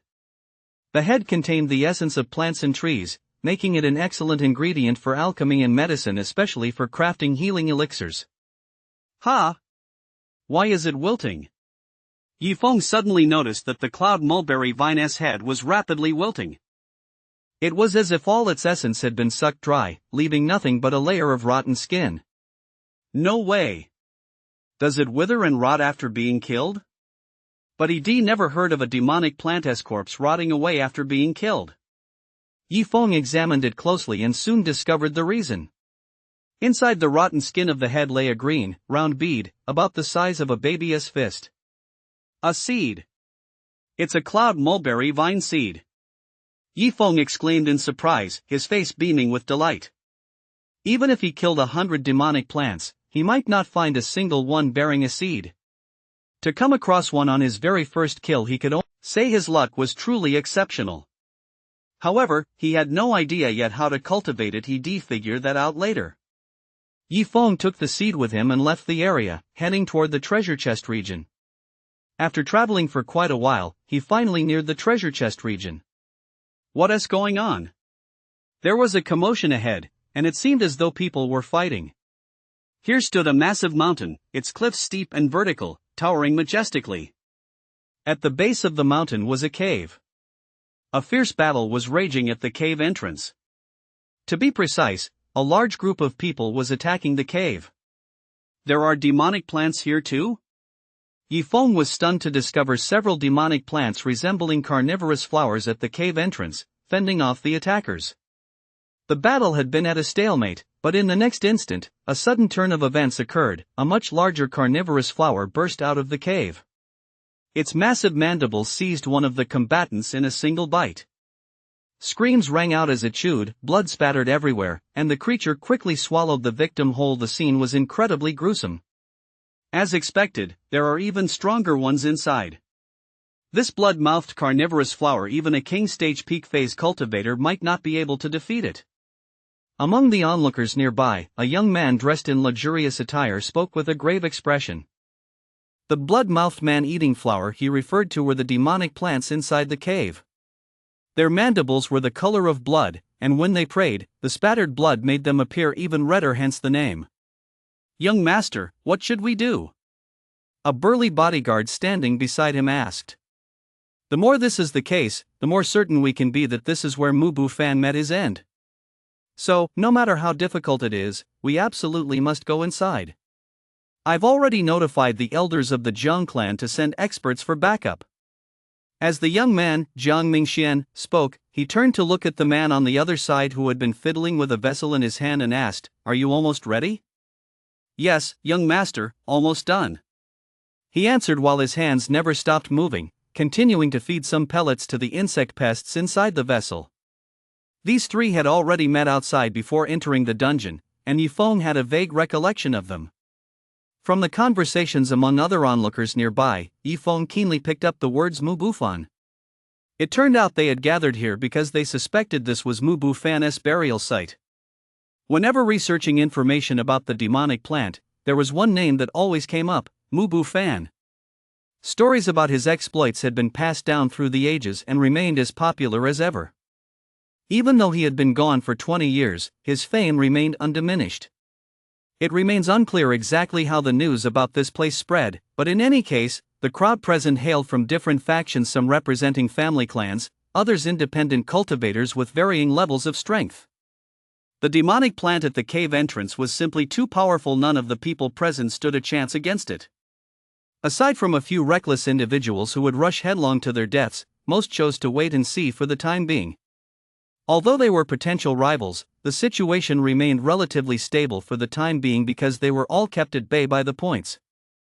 They were all fantasizing. If this really was Mubu Fan's burial site, there was a very good chance that his research findings would be inside. If they could get their hands on those findings, it would be a treasure beyond measure. Yifeng watched from the cave entrance for a while and quickly came to the conclusion that he didn't have the strength to break in either. Just that one massive bloodmouth man-eater he'd seen moments ago he couldn't defeat it on his own. Don't assume that just because they haven't emerged from the cave, he could use his mage abilities to wear them down with ranged attacks. In reality, they're mobile. They won't just stand there, dumbly waiting to be attacked. If Yifeng dared to touch them even once, he'd definitely be hunted down. Wouldn't that just be playing into someone else's hands? Yifeng wasn't going to waste time here either. He continued on his way, following the arrow's guidance to open the treasure chest first and see if things might take a turn for the better. Why does it feel like I'm circling around the mountain? Yifeng realized that the arrow's path ran right along the edge of the mountain, forcing him to keep circling it. We should be getting close. Yifeng perked up. This spot was on the backside of the mountain, where the vegetation was denser. The entire mountainside was covered in thick, hanging vines. The arrow stopped here, finally pointing to a specific spot among the vines. Is the treasure chest right under the vines? Yifeng first made a tentative attack and, finding only ordinary plants and no immediate danger nearby, parted the vines. A pitch-black opening appeared before Yifeng's eyes. The opening wasn't too large, just big enough for one person to crawl through. If not for the arrow's guidance, he certainly wouldn't have known that such a small opening was hidden beneath the thick vines. And the arrow continued to extend deeper into the opening. To open the treasure chest, he'd have to crawl inside. Fine, I'll crawl. Yifeng crawled inside. The first few meters were quite narrow, but then the mountain path gradually widened. Soon, Yifeng no longer needed to crawl, he could stand up and walk. The mountain path wound this way and that, pitch black, but fortunately, martial artists have remarkable eyesight, so he wasn't completely lost in the dark. The view ahead opened up, and Yifeng realized he had reached a large cavern. Hollow spaces often form inside mountains, creating caverns like this one. In the pitch-black darkness, the green glow in the center of the cavern stood out strikingly. The treasure chest. Yifeng walked over. Just as he was about to open the treasure chest, his peripheral vision caught something, and his body tensed. Someone? Yifeng almost launched an attack. Once he got a clearer look, he realized it wasn't a person, but merely a skeleton that had been dead for who knows how long. Click. He opened the treasure chest first. You have opened a green premium treasure chest. Congratulations on obtaining 6,000 mana 30% blade intent. Fuse. Yifeng's mana surged wildly, skyrocketing from 9,000 to 15,000. He had advanced 2 minor tiers in one go. From the general tier early phase, he had risen to the general tier late phase. This feeling of power is amazing. Yifeng had a vague feeling that he was now capable of transcending his current tier and even taking on a king stage early phase opponent. Unfortunately, even so, the demonic plant in the cave was still too powerful. It was beyond his current capabilities to handle. In addition to the surge in mana, Yifeng also gained 30% blade intent.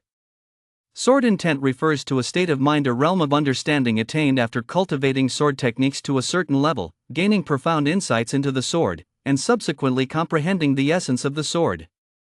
It's not just swords that possess sword intent. Practitioners of other disciplines also have their own unique states of mind. For example, swords have sword intent, spears have spear intent, and fists have fist intent. This state of mind is extremely difficult to grasp. Very few are capable of attaining it, and those who do are all geniuses in their respective fields. It is especially rare to possess such a state of mind at lower cultivation levels. Generally, one must reach the king stage or higher before gradually beginning to grasp it.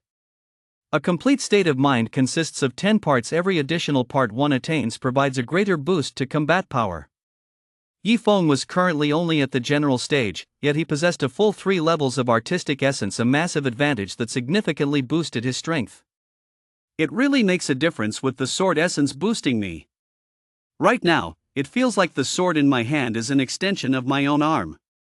There's an idiom that says, as easy as moving one's own arm and fingers. This must be exactly the kind of realm it describes. Fighting in this state, how could his combat power not be formidable? These skeletal remains. Yifeng looked over at the skeleton. After many years, only the skeleton remained, and it had turned somewhat black. Poisoned to death? This appearance led Yifeng to speculate on the cause of death. There's a book. Yifeng noticed that beneath the skull of the skeleton lying flat on its back was a book. This person, could it be Mu Bufan? Although phrased as a question, Yifeng's tone was utterly certain. Earlier, all his attention had been focused on finding and opening the treasure chest, so he hadn't given it much thought. Now that he thought about it carefully, the mountain he entered was actually the same one where the demonic plant had appeared. It was just that others didn't know there were 2 entrances. By sheer chance, guided by the arrow pointing to the treasure chest, he had entered through a small opening on the backside of the mountain and eventually arrived at this cave. Therefore, these remains must belong to Mu Bufan. Just as others had speculated, Mu Bufan had long since been killed and buried here.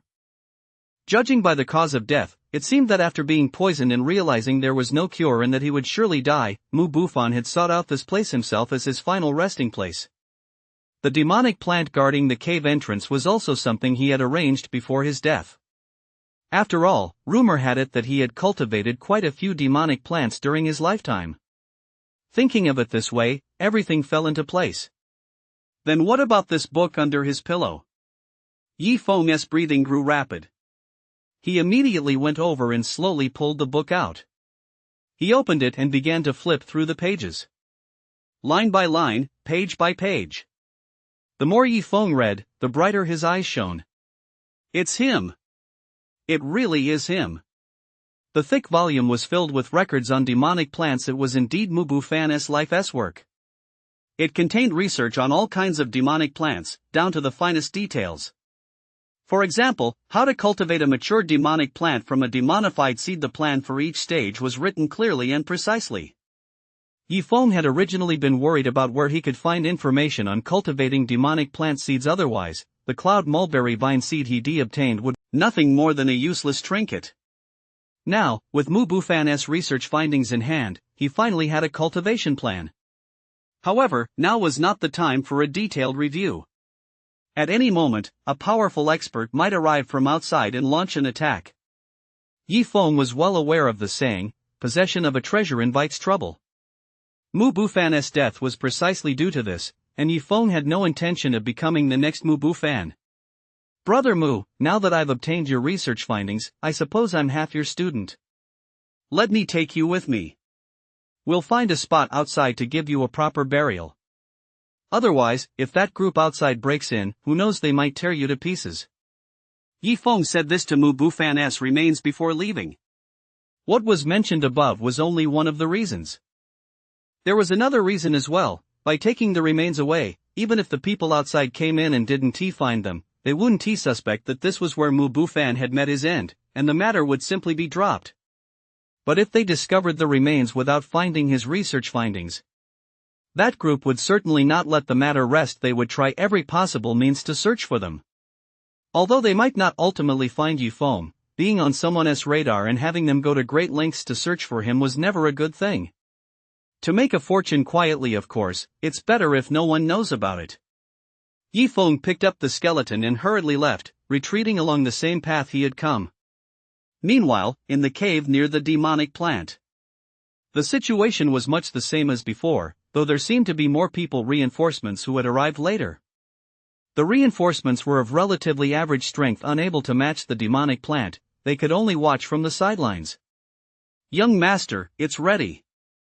Can we begin now? The man holding the vessel asked Jiang Mingxian. Start immediately. Jiang Mingxian replied firmly. Yes, sir. The man crouched down and tilted the vessel toward the ground. Black insects wriggled out of it about the size of a finger, resembling earthworms, and quite inconspicuous. The Zhang clan had a tradition of raising poisonous insects, each with distinct functions. Some were venomous, some were trackers, some could fly, and some burrowed underground. These black insects were called scouting insects and belonged to the category of tracking insects. They possessed a keen sense of smell, even sense deliberately concealed by various means no matter how faint could be detected by them, and they could track targets over great distances. The man was a bug master of the Zhang clan, and the vessel in his hand was called a bug tray. Through certain preparatory measures, he had already established a connection with the scent tracking bugs. Any information they detected would be relayed to him in real time. Such techniques were quite mysterious. The scent tracking bugs on the ground, as if receiving a command, immediately burrowed into the earth. If one could see through the ground at that moment, they would be astonished to see the scouting insects burrowing forward at an incredible speed beneath the earth. In addition to their keen sense of smell, another of their abilities is their extraordinary speed in burrowing. Come to think of it, creatures used for tracking targets certainly need to be fast. The bugmaster simply sat cross-legged, closed his eyes, and sensed the information the scouting insects were gathering. The scent tracking bugs had entered the mountain, and sure enough, they hadn't detected any demonic plants. They pressed on. The scent tracking bugs would pop their heads up from time to time to gather information about their surroundings, then continue forward. When they reached a certain section, The bugmaster furrowed his brow. "What's wrong?" Jiang Mingxian asked. The bugmaster kept his eyes closed, diverting a sliver of his attention to reply, reporting to young master, "I've detected a stranger's aura deep within the mountain path. Judging by the concentration of the residual aura, they must have passed through not long ago. And there's another one." At this point, the bugmaster's expression turned puzzled. He shook his head uncertainly and didn't continue. "What? Someone's been in there?" Jiang Mingxian was stunned. At the same time, he couldn't fathom how anyone had managed to get in. He had arrived here early, and since no one could get past the demonic plant, it was absolutely impossible for anyone to have gone inside. "Track it down immediately. Find out where it's coming from." Without needing Jiang Mingxian's orders, the bugmaster knew exactly what to do. This residual scent extended in two different directions. One of them was undoubtedly the entrance, the direction from which the person had come, while the other was the direction the person had headed. Regardless of which one it was, they had to investigate both. The scent tracking bugs released earlier numbered more than one. They had conveniently split up and were tracking both trails simultaneously. Soon, the scouting insects from one branch reached a cave. Moreover, the insects were focusing their scent detection on a specific spot. That spot was precisely where the skeletal remains had been lying moments ago. "Young master, a cave has been discovered deep within the mountain," the bugmaster reported. "What's unusual about it?" Jiang Mingxian asked. "I was just wondering why, aside from a distinct aura of living human energy, there was also a presence of death in the mountain path. Inside the cave, at a specific spot, the bug detected this aura of death. Furthermore, that living human aura had also been here before." "Are you saying?" Jiang Mingxian recalled how the bug master had trailed off at the end of his previous statement. However, at that moment, all of Jiang Mingxian's attention had been focused on the fact that someone had gone inside, causing him to overlook the other details. "Exactly. I strongly suspect that there was originally a corpse here, and it has now been moved." At this point, the situation had become crystal clear. The person who moved the corpse was the same person who had just gone inside. And now, that person had likely already left. Why move the corpse? Could it be necrophilia? And whose body was it? A barrage of questions erupted in Jiang Mingxian's mind. Ultimately, they all pointed to one name, Mu Bufan. "Go after him. Track him down immediately." Jiang Mingxian practically shouted the order. No sooner had the words left his mouth than the bugmaster replied, "I've found the exit and am tracking him now." Earlier, the scouting insects had split into two groups, one headed for Dongting, while the other had just tracked down the exit at that very moment. "Let us follow them." Jiang Mingxian gave the order, and the three of them hurried off. Led by the bugmaster, they first arrived at the backside of the mountain. "This is the entrance." The bugmaster parted the thick, hanging vines, revealing the entrance hidden beneath. "There's actually a second entrance, and such a well-hidden one at that. How on earth did that person find it?" Jiang Mingxian couldn't wrap his head around it. If it weren't for the scouting bugs, there was no way they would have discovered this place. Without lingering here any longer, the three continued on their way. Over at Yi Feng's side. After leaving the cave, they found a suitable spot to bury Mu Bufan. They dug a pit in the ground, placed Mu Bufan's remains inside, and then covered them with soil. Mu Bufan had devoted his entire life to researching demonic plants, and the Green Meadow Dungeon was a place he frequently visited. Since this was a paradise for plants and home to numerous demonic plants, there were plenty of specimens for him to study. So, as he neared death, he ultimately chose to die within the Green Meadow Dungeon. Burying him in this dungeon was, in a sense, in accordance with his wishes. After the burial was complete, Yi Feng brushed the dust off his clothes and was about to leave. Suddenly, a faint tremor from the ground nearby caught Yifeng's attention. For martial artists, their senses are incredibly keen. As long as they observe carefully, they can generally detect even the slightest disturbance in their surroundings. Whoosh! Yifeng thrust the long sword in his hand forcefully into the ground, then flicked it upward, flinging a black insect already severed in two into the air. An insect? It seemed quite normal for insects to be found in the soil. But in that split second, Yifeng couldn't shake the feeling that someone was watching him.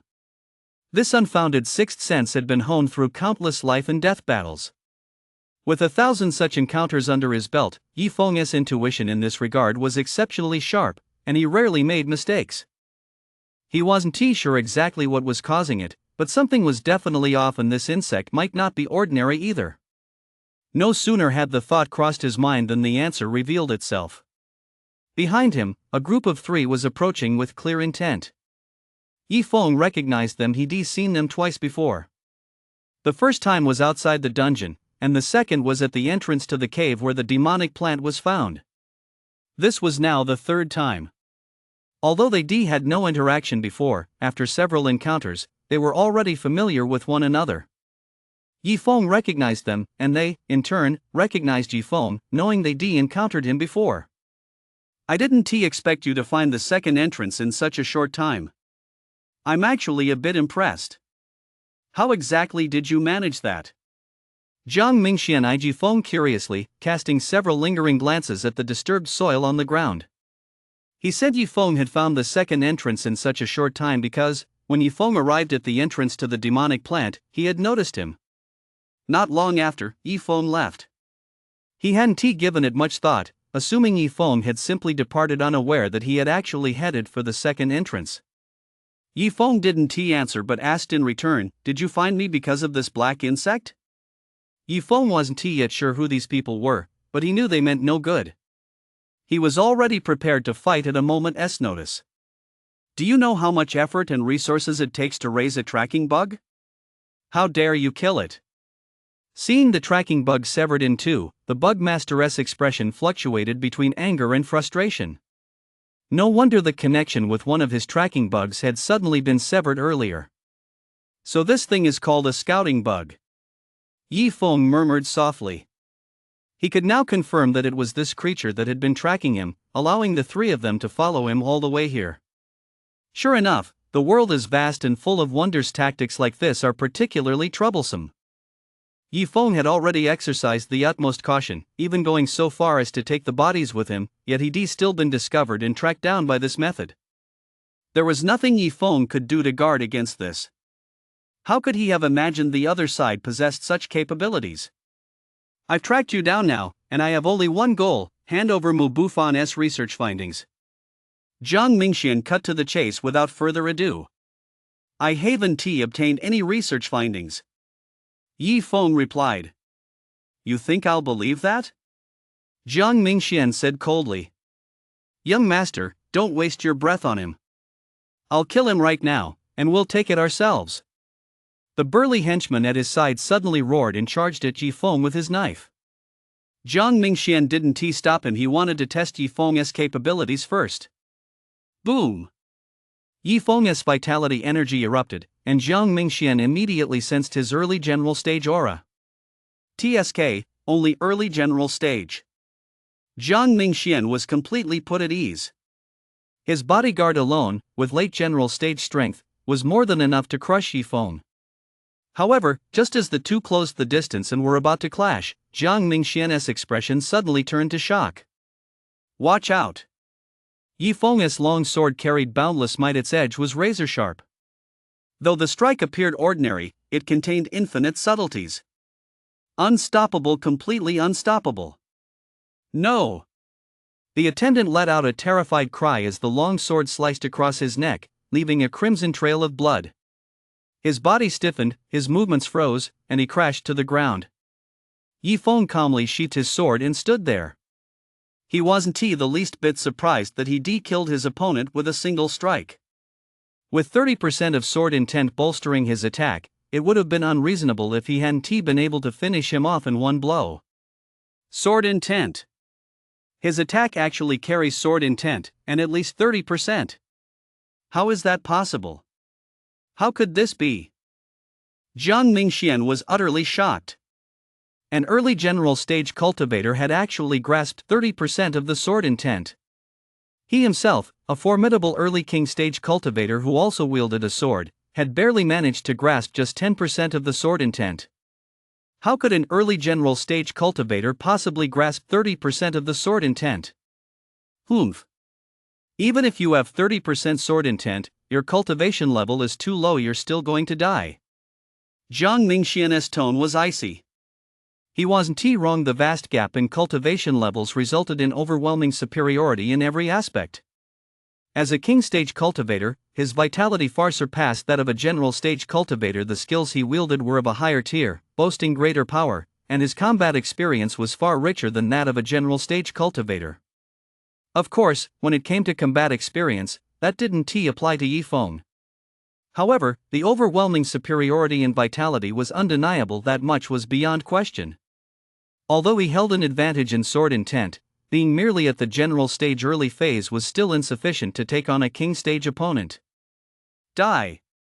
Jiang Mingxian unleashed the formidable aura of his king stage early phase, heavy and vast, without holding anything back.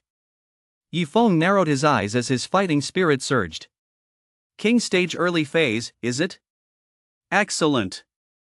I've been looking for a stronger opponent to test my current strength. Blood Spear Azura. A long spear materialized. At that moment, Yifeng's pupils glowed with an eerie red light. The dark purple spear was also coated with a layer of blood red. His entire demeanor changed abruptly. 1 second ago, he had been nothing more than an ordinary general stage martial artist. The next second, he was radiating a bloodthirsty aura, his killing intent so intense it was hair-raising, like a butcher emerging from a battlefield of Azura, his cold indifference as biting and bone-chilling as the depths of winter. Mage. You're actually a mage. Jiang Mingxian was stunned. With his vast experience, he instantly recognized that the ability Yifeng was currently wielding was that of a mage. As the thought flashed through his mind, the spear transformed into a blood-red streak of light and had already closed in on him. With no time to think, Jiang Mingxian raised his sword to block the attack, even channeling his sword intent to bolster his defense. Boom! A tremendous force surged through him, sending a numbing shock through his knuckles. Clang! Clang! Clang! Jiang Mingxian stumbled back several steps. But that wasn't all. Even though the attack had been blocked, an invisible, penetrating force ignored his weapon's defense and struck him directly in the chest. Jiang Mingxian's face paled, a trickle of blood seeped from the corner of his mouth, and his expression grew grim to the extreme. A mage's attacks are truly unpredictable. In a head-on clash, he had actually been outmatched. This couldn't go on any longer. He fixed his gaze on Yifeng. Whoosh! Employing his footwork, he, a king stage fighter, moved with astonishing speed, closing in on Yifeng at breakneck pace. If the mage's attacks were impossible to counter, then he'd simply kill the mage outright and it would all be over. His plan sounded perfect, but unfortunately, he had underestimated the speed of Yifeng's spear. Under Yifeng's control, the spear caught up to him in the blink of an eye. Feeling a sense of danger as if a blade were at his back, Jiang Mingxian had no choice but to halt and counter. The two clashed, each strike delivered with full force. The shockwaves from their collision toppled several giant trees nearby. And whenever the brunt of an attack struck a tree head-on, it would explode into splinters, sending wood chips flying everywhere. The scene briefly turned into a whirlwind of flying debris. So powerful. The male bug master was utterly stunned by the scene before him. Jiang Mingxian was the son of the Jiang clan's clan head.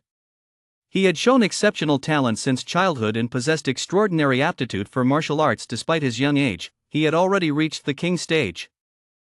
Throughout his life, he had fought in countless battles and had never once been defeated.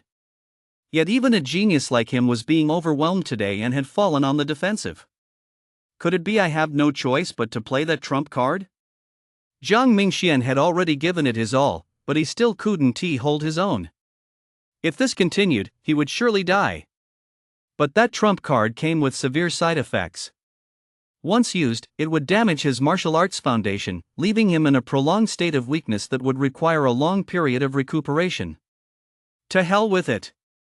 I'm about to die, who cares about the future? Jiang Mingxian steeled his resolve, pulled out a red pill, and swallowed it immediately. Boom! A colossal, ferocious surge of energy exploded within his body in an instant, nearly tearing him apart. Jiang Mingxian was like a wild beast, his face contorted in a ferocious grimace as he let out a blood-curdling roar.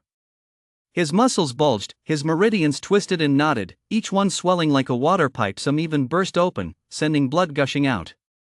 In just an instant, his aura surged to the king stage peak phase. What kind of elixir is that? How can it be so powerful? Yi Feng exclaimed in astonishment. Whoosh! The spear shot forward at breakneck speed. This time, however, Jiang Mingxian sliced it in two with a single stroke. The moment it was severed, the demon-shattering spear disintegrated into energy, only to coalesce once more into its original form. Yi Feng summoned the demon-shattering spear back to him, his expression grave as he stared at Jiang Mingxian. Although soul weapons aren't afraid of being shattered, for a mage, mana is imbued within them, and every time they're destroyed, it inflicts a certain amount of damage on the mage. Take Yi Feng, for example. His head buzzed, and a sharp, searing pain shot through him. Fortunately, the injury wasn't too severe, and he recovered quickly. Ha. Did you really think you could be my match? You forced my hand into using this final tactic. Now, just wait and bear the brunt of my wrath. I'll make you know what it means to wish you were dead. Boom! Jiang Mingxian planted his feet with all his might, the terrifying force creating a massive crater in the ground. His entire body shot forward like a cannonball, charging toward Yi Feng at an unimaginable speed. So fast! Yi Feng's eyes widened in shock. At this speed, with this power, he stood no chance. He couldn't beat him. He couldn't escape. What do I do? As the thought flashed through his mind, Jiang Mingxian's ferocious face had already appeared right before Yi Feng's eyes. Die! The long sword, radiating supreme might, slashed down toward Yi Feng. Boom!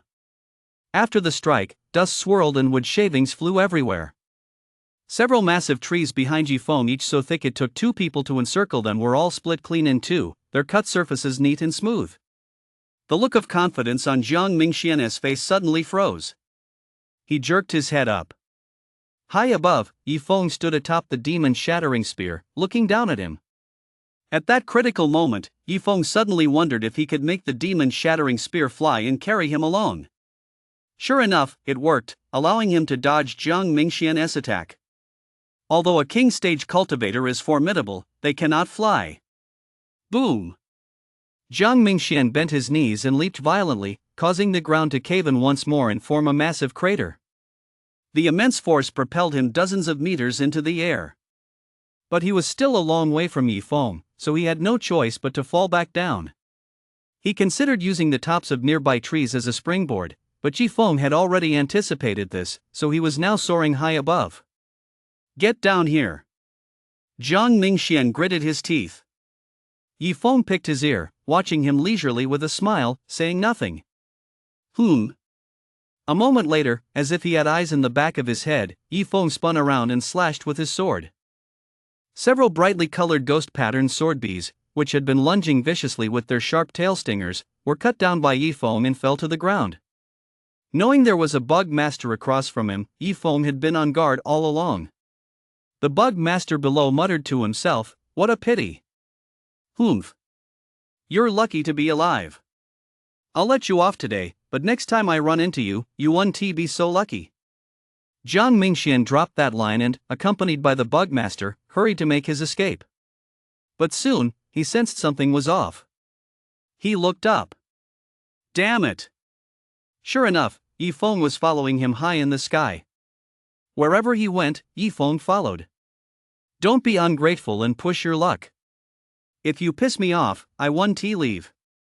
Let us see if you can stay up here forever. As far as I know, a mage's mana weakens with use.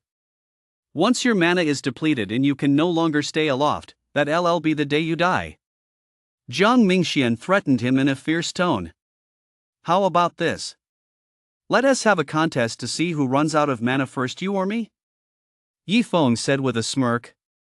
Techniques that allow for an instantaneous increase in cultivation level almost always come with side effects. The greater the boost, the greater the side effects. Don't be fooled by how powerful he looks right now. He is actually just a 3-second man, and he'll be drained very soon. That was precisely why he'd be making a hasty retreat. He was afraid that once he weakened, he wouldn't stand a chance against Yi Feng. That was why he needed to run now. Upon hearing Yi Feng's words, Jiang Mingxian's expression turned uneasy, and he stammered in protest, I am not going to weaken. I haven't even. Before he could finish his sentence, a wave of weakness washed over him, and all the strength seemed to be drained from his body. Jiang Mingxian's face turned pale. He staggered and, unable to even stand, collapsed onto the ground. Hurry! Hurry up and get me out of here! Panicked, Jiang Mingxian urged the Bugmaster standing beside him. Before the man could react, Yi Feng had already landed. No! You can't kill me, I'm the young master of the Jiang clan. The Jiang clan is a top-tier family. It's teeming with powerful experts. If you kill me, they'll never let you off the hook. For the first time in his life, Jiang Mingxian felt death so close. Ever since discovering Mu Bufan's burial site, he had already notified the clan for reinforcements. Now, he could only hope that the clan's experts would arrive in time. You make it sound as if they'll spare me just because they don't kill you. Yi Feng sneered coldly as he swung his blade. Jiang Mingxian, a full-fledged king stage cultivator and renowned martial arts prodigy, was cut down by Yi Feng's blade. The nearby bug masters were so terrified they couldn't move. He specialized in raising bugs, but his bugs were powerless against Yi Feng. As for his martial arts prowess, he was only at the master stage, no match for Yi Feng at all. All he could do was wait to die. His heart was as dead as ashes. Yi Feng didn't kill him immediately. Instead, he pressed the blade against his neck and said coldly, You'd better answer my questions honestly. Yes. Ask whatever you like. I'll tell you everything I know, the bug master stammered, trembling with fear. Elsewhere. In the cave where the demonic plant resided. A group of several people hurried in. The leader exuded an overwhelmingly powerful aura. Standing before him felt like facing a towering mountain bearing down on you, making it difficult to even breathe. No matter who was present, no matter how arrogant they might normally be, they now cowered like dogs with their tails between their legs, not daring to meet this man's gaze. This man was, in fact, a grandmaster stage expert. In the woods. Yi Feng was deep in thought. After grilling the Bugmaster earlier, he managed to extract a great deal of information about the Jiang clan. For instance, Jiang clan experts were already on their way. Perhaps they even arrived, and they were led by a grandmaster stage expert. The Jiang clan also had even stronger experts, such as those at the venerable stage. A clan like this was completely beyond Yi Feng's current capabilities to contend with. He also inquired about the bug insects. How long will it take for the scent I left behind to fade so that the tracking bugs can no longer detect it? Yi Feng asked. At least a day, the Bugmaster replied. Then if I fly away, will they still be able to track me? Yi Feng asked again. How could you fly? The Bugmaster blurted out instinctively. To possess the ability to fly, one would have to be at the Emperor's stage or higher, a truly terrifying existence. But the moment the words left his mouth, he remembered, hadn't Yi Feng just flown away a moment ago? Although that wasn't true flight, it was achieved with the aid of a soul weapon. Well, the scent lingers in the air for a short while, but it'll soon be dispersed by air currents, and after that, it can't be tracked anymore. Receiving this definitive answer, Yi Feng finally felt at ease. Otherwise, being hounded by the Jiang clan would be more than he could handle. I've already told you everything I know. Please spare my life, the Bugmaster pleaded. Spare you? Yi Feng gave a scornful laugh. A flash of the blade, and blood spurted out. The Bugmaster's eyes widened as he clutched his throat and slowly collapsed to the ground. As an enemy, there was no way he'd let him off. Yi Feng searched the bodies of the men and took everything of value. If this had happened earlier, Yifeng might not have done this, just to be on the safe side. But now, knowing that the scent Wound Tea linger in the air for long, he figured taking the items Wound Tea cause any trouble. If the items could be tracked, then Yifeng himself would be tracked as well. Yifeng once again stepped onto the demon-slaying spear, soared high into the air, and left the area. After all that had happened, Yifeng became even more convinced of the immense benefits of being a mage. Over at the demonic plant cave, several blood-mouthed man-eating flowers had already been completely wiped out by the Jiang clan's team of experts. Unfortunately, this variety of demonic plant wasn't particularly valuable, so they didn't even bother collecting the corpses. Instead, they carefully searched the area for any seedlings or seeds. Those would have been precious, but, unfortunately, none were found. Third Elder, when young Master Mingxian contacted me, he mentioned this exact location, but we can't find him anywhere nearby, and we can't get in touch with him either. One of the Jiang clan members said to the Grandmaster stage expert leading the group. This Grandmaster stage expert, named Zhang Yi, was the third elder of the Jiang clan and Jiang Mingxian's uncle.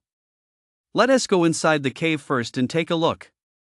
Led by Zhang He, the group walked into the cave. Eventually, they arrived at the cave's interior. Where was the place where Mubu Fan was supposed to have met his end? Why was it completely empty, with nothing inside at all? Zhang He furrowed his brow and ordered, "Release the tracking insects. Scout the area for me." A Jiang clan bugmaster stepped forward and released the tracking insects that had been prepared in advance. They soon found a trace of residual energy. They followed the trail all the way to the outside. Third Elder, there's another exit. We've also detected the auras of young Master Mingxian and his two companions outside. They've all headed in the same direction, the bugmaster reported. Pursue them. The Jiang clan party set off in hot pursuit. Some time later, several corpses came into view ahead. Ah, Xian. Young master. Who is it? Who on earth did this? How dare they kill my dear nephew? Anyone who dares kill a member of the Jiang clan, I will not let them off the hook. Keep tracking them. We must find this murderer. I will tear him limb from limb and have him cut into 1,000 pieces. Zhang He's eyes bulged, bloodshot and red, as if they were about to burst into flames. Hurry up and track them. Zhang He roared at the bugmaster. Third Elder, we can't track him. The killer's aura has vanished, the bugmaster said with a grim expression. Vanished? How could it vanish? Zhang He asked. I don't know. It cut off right here. I suspect the other party might have flown away, so the aura couldn't linger for long. The bugmaster offered his guess. Impossible. A martial artist capable of flight would be at least at the Emperor stage. What would an Emperor stage powerhouse be doing in the Green Meadow dungeon? Zhang He found it utterly unbelievable. Besides, it was impossible for Jiang Mingxian to have offended such a powerful figure. Wait. Capable of flight, could it be a mage? Zhang He suddenly thought of this possibility. Zhang He knew that a mage of a certain caliber, with sufficiently powerful mana, could use a flying soul weapon to lift themselves into the air. This was one of the most troublesome aspects of mages. But these fatal wounds look like they were inflicted by a martial artist. Could the killer be both a martial artist and a mage? Zhang He's mind was in a complete jumble. Record the killer's aura characteristics for me. Zhang He ordered. Yes, sir, the bugmaster replied. Hurry. Everyone, follow me back to the teleportation point. We'll set up a roadblock outside the dungeon. He suspected the killer might not have left the dungeon yet. As long as they got out before the killer and waited outside, screening everyone exiting the dungeon. The moment someone with matching aura characteristics appeared, there would be no doubt that was the killer. What they didn't know was that Yifeng had already arrived at the teleportation point. A pulling force acted upon Yifeng, gradually growing stronger. At this point, if he moved far enough away, he could halt the teleportation. Yifeng let the force grow stronger. When it reached a certain critical point, he was sucked away and vanished into the dungeon. After another teleportation process, Yifeng was transported outside. There was hardly anyone outside at that moment. Yifeng remained standing atop the demon-slaying spear, flying off into the distance until he vanished from sight. Only when the scent in the air had completely dissipated did Zhang He and his group emerge from the dungeon. Third Elder, we haven't detected the killer's aura outside for the time being, the Bugmaster reported. Good. We'll wait right here outside, Zhang He said. Yifeng had flown for some distance when he felt he simply couldn't hold on any longer. Due to excessive mana depletion, his head was splitting with pain. He flew unsteadily and nearly plummeted from the sky. He had no choice but to land immediately and return to the ground. This spot was at least several dozen li from the entrance to the Green Meadow dungeon, so Yifeng could rest here with peace of mind for a while. Once he had recovered somewhat, he would set off back to the academy. Yifeng found a large tree and sat down with his back against it. While resting, he opened Mubu Fan's research journal and began reading, focusing particularly on the sections related to the cloud mulberry vine. After 1,302 experiments, I finally discovered a method to induce the germination of cloud mulberry vine seeds. It requires wood marrow crystals, life source soil, and 5 other materials. Mix them to create seedling soil, bury the seeds in it, and then, at specific intervals, irrigate with a certain amount of monster blood. The contents were described in great detail. It included not only the seed cultivation protocol but also the subsequent growth protocols. Each protocol had been discovered only by sheer luck after hundreds or even thousands of research attempts. Reading this, Yifeng felt genuine admiration. This Mubu Fan was truly extraordinary. It was a pity he was ultimately poisoned and met a violent death, otherwise, his achievements would have gone far beyond this. Yifeng studied the information on the cloud mulberry vine quite carefully. As for the other species, he gave them only a cursory glance for now. He could always examine them in detail later when he needed them. When he turned to the last page of the notebook, the handwriting suddenly changed from black ink to red. No! It's not red ink, it's fresh blood. These words were all written in blood. Hatred. I, Mubu Fan, hate the Jiang clan so much I could devour their flesh and drink their blood. From the very first words, a wave of intense hatred, spanning 2 decades, washed over him. Was this Jiang clan in the text the same one he had just offended? Yifeng continued reading. The Jiang clan ambushed me multiple times in an attempt to seize my research findings. Fortunately, I possessed numerous demonic plants, which allowed me to escape on several occasions and kill many of their elite fighters, including those at the King stage and even the Grandmaster stage.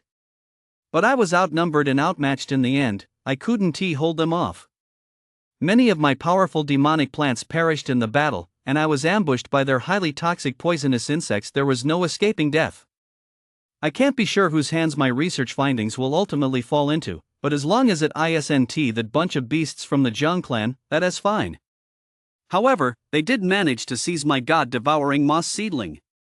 I can only hope they haven't discovered how to cultivate it, otherwise, given the Jiang clan's wolfish ambitions, allowing the god-devouring moss to grow would be a catastrophe for this world.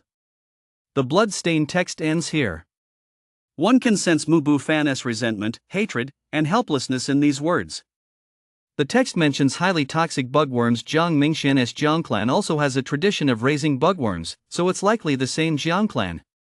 What a small world! What concerned Yifeng the most, however, was the mention of the god-devouring moss. Yifeng immediately flipped back to the previous page of the notebook, where there was a description of the god-devouring moss. It was also Mubu Fan's final research project. God-devouring moss is a type of moss capable of continuous reproduction, growth, and expansion. It is highly toxic. Legend has it that when it reaches its full potential, a sea of god-devouring moss sweeps across the land like surging waves, leaving only death and silence in its wake, even capable of devouring gods, hence its name. God-devouring moss was the highest-tiered demonic plant Mubu Fan had obtained in his lifetime.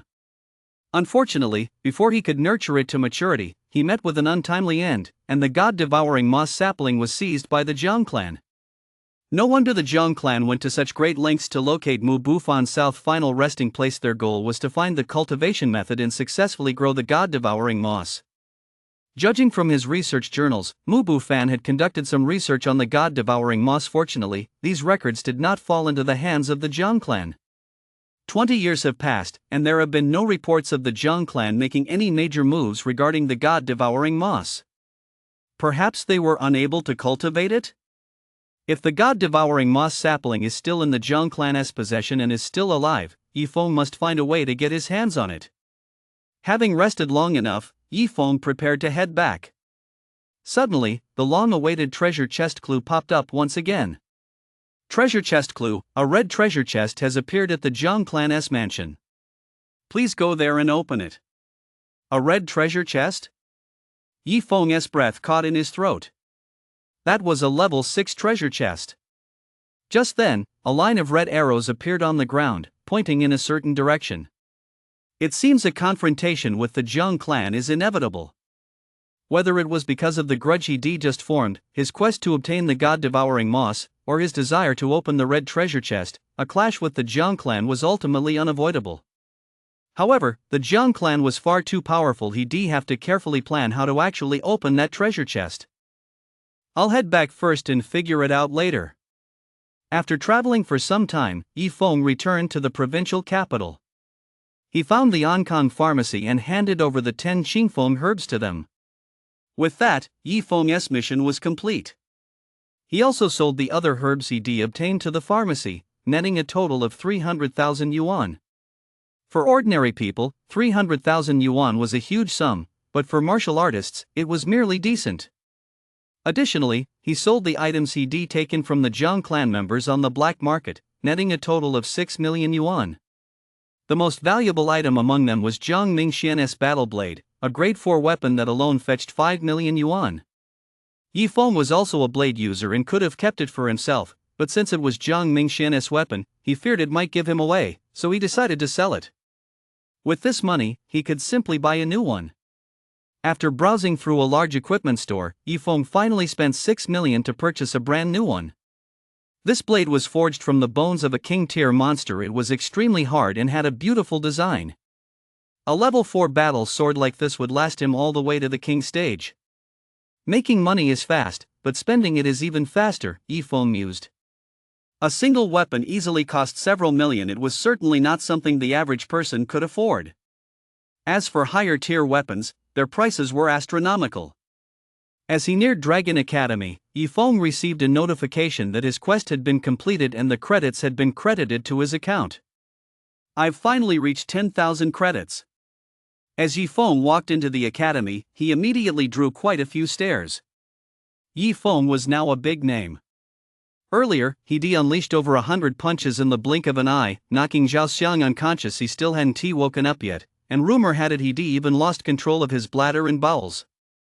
What a miserable state he was in. The video of the fight had long since spread across the campus network forums. Nearly every student and teacher had seen it. Under everyone's gaze, Yifeng walked into the advancement hall. This was the place where students applied to advance their ranks. Inside sat a bespectacled instructor responsible for reviewing applications. "Instructor, I'd like to apply to become an advanced student," Yifeng stated his purpose. An advanced student? That requires 10,000 credits. Come back to apply once you've saved up enough. The instructor said instinctively. Yifeng had been in the spotlight recently, and the instructor happened to recognize him. Given how few days had passed, he thought it impossible for Yifeng to have saved up 10,000 credits. "I have 10,000 credits right now," Yifeng said. "What?" The instructor was taken aback and immediately ran a check. Sure enough, there were exactly 10,000 credits, not a single one more or less. After staring in disbelief for several seconds, he gave Yifeng a long, hard look. "Alright, I'll promote you to advanced trainee right away." The process was simple. He updated the school records, changing Yifeng's status from beginner trainee to advanced trainee. His enrollment date was June 20th. Today was June 30th. In just 10 days, he'd gone from beginner trainee to advanced trainee, a journey that usually took others at least a year. He was the fastest promoted student in many years. After Yifeng left, a crowd of students poured in from outside. "What is going on?" All of you, you're not all here to apply for promotion, are you?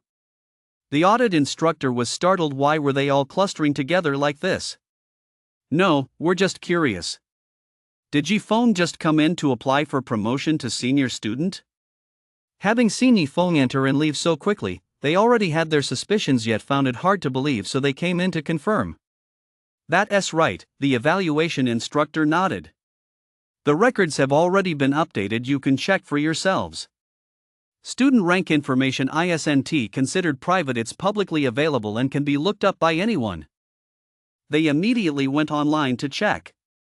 Yifeng, advanced student. It's true. He's really an advanced student now. All the students present were utterly astonished. Many of them didn't even have 1 credit, yet Yifeng had accumulated 10,000 and been promoted to advanced student.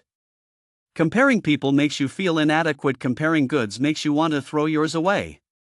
After leaving the advancement hall, Yifeng walked toward Su Chani. Now that he was an advanced student, he could report to her and become her student. The blue arrows on the ground stretched all the way to the advanced student teaching area. When Yifeng arrived at the advanced student teaching area, however, he didn't see Su Chani anywhere. The blue arrows didn't stop there, they continued to extend forward. Yifeng continued to follow them. Eventually, they extended all the way beyond the academy grounds, with no end in sight. Su Chani wasn't on campus? Are you Yifeng? A female senior instructor spotted Yifeng and asked. She had been one of the observing instructors during the arena battle that day and had been quite impressed by Yifeng. Yes, instructor, Yifeng replied. It looks like you have something on your mind, she asked. I came to see instructor Su Chani, but it seems she's not here? Yifeng asked. She left 2 days ago, but she should be back soon. She was on good terms with Su Chani and knew about the situation. After speaking, she casually asked, since you've come to see her now, could it be that you've already become a high-level student? Yes, Yifeng nodded. Upon receiving Yifeng's affirmative reply, the female instructor looked at him in surprise. Having taught at Dragon Academy for many years, this was the first time she'd encountered such a gifted student. If it weren't for her close relationship with Su Chani, she would have started poaching him right then and there. Since she wasn't on campus, Yifeng had no choice but to wait.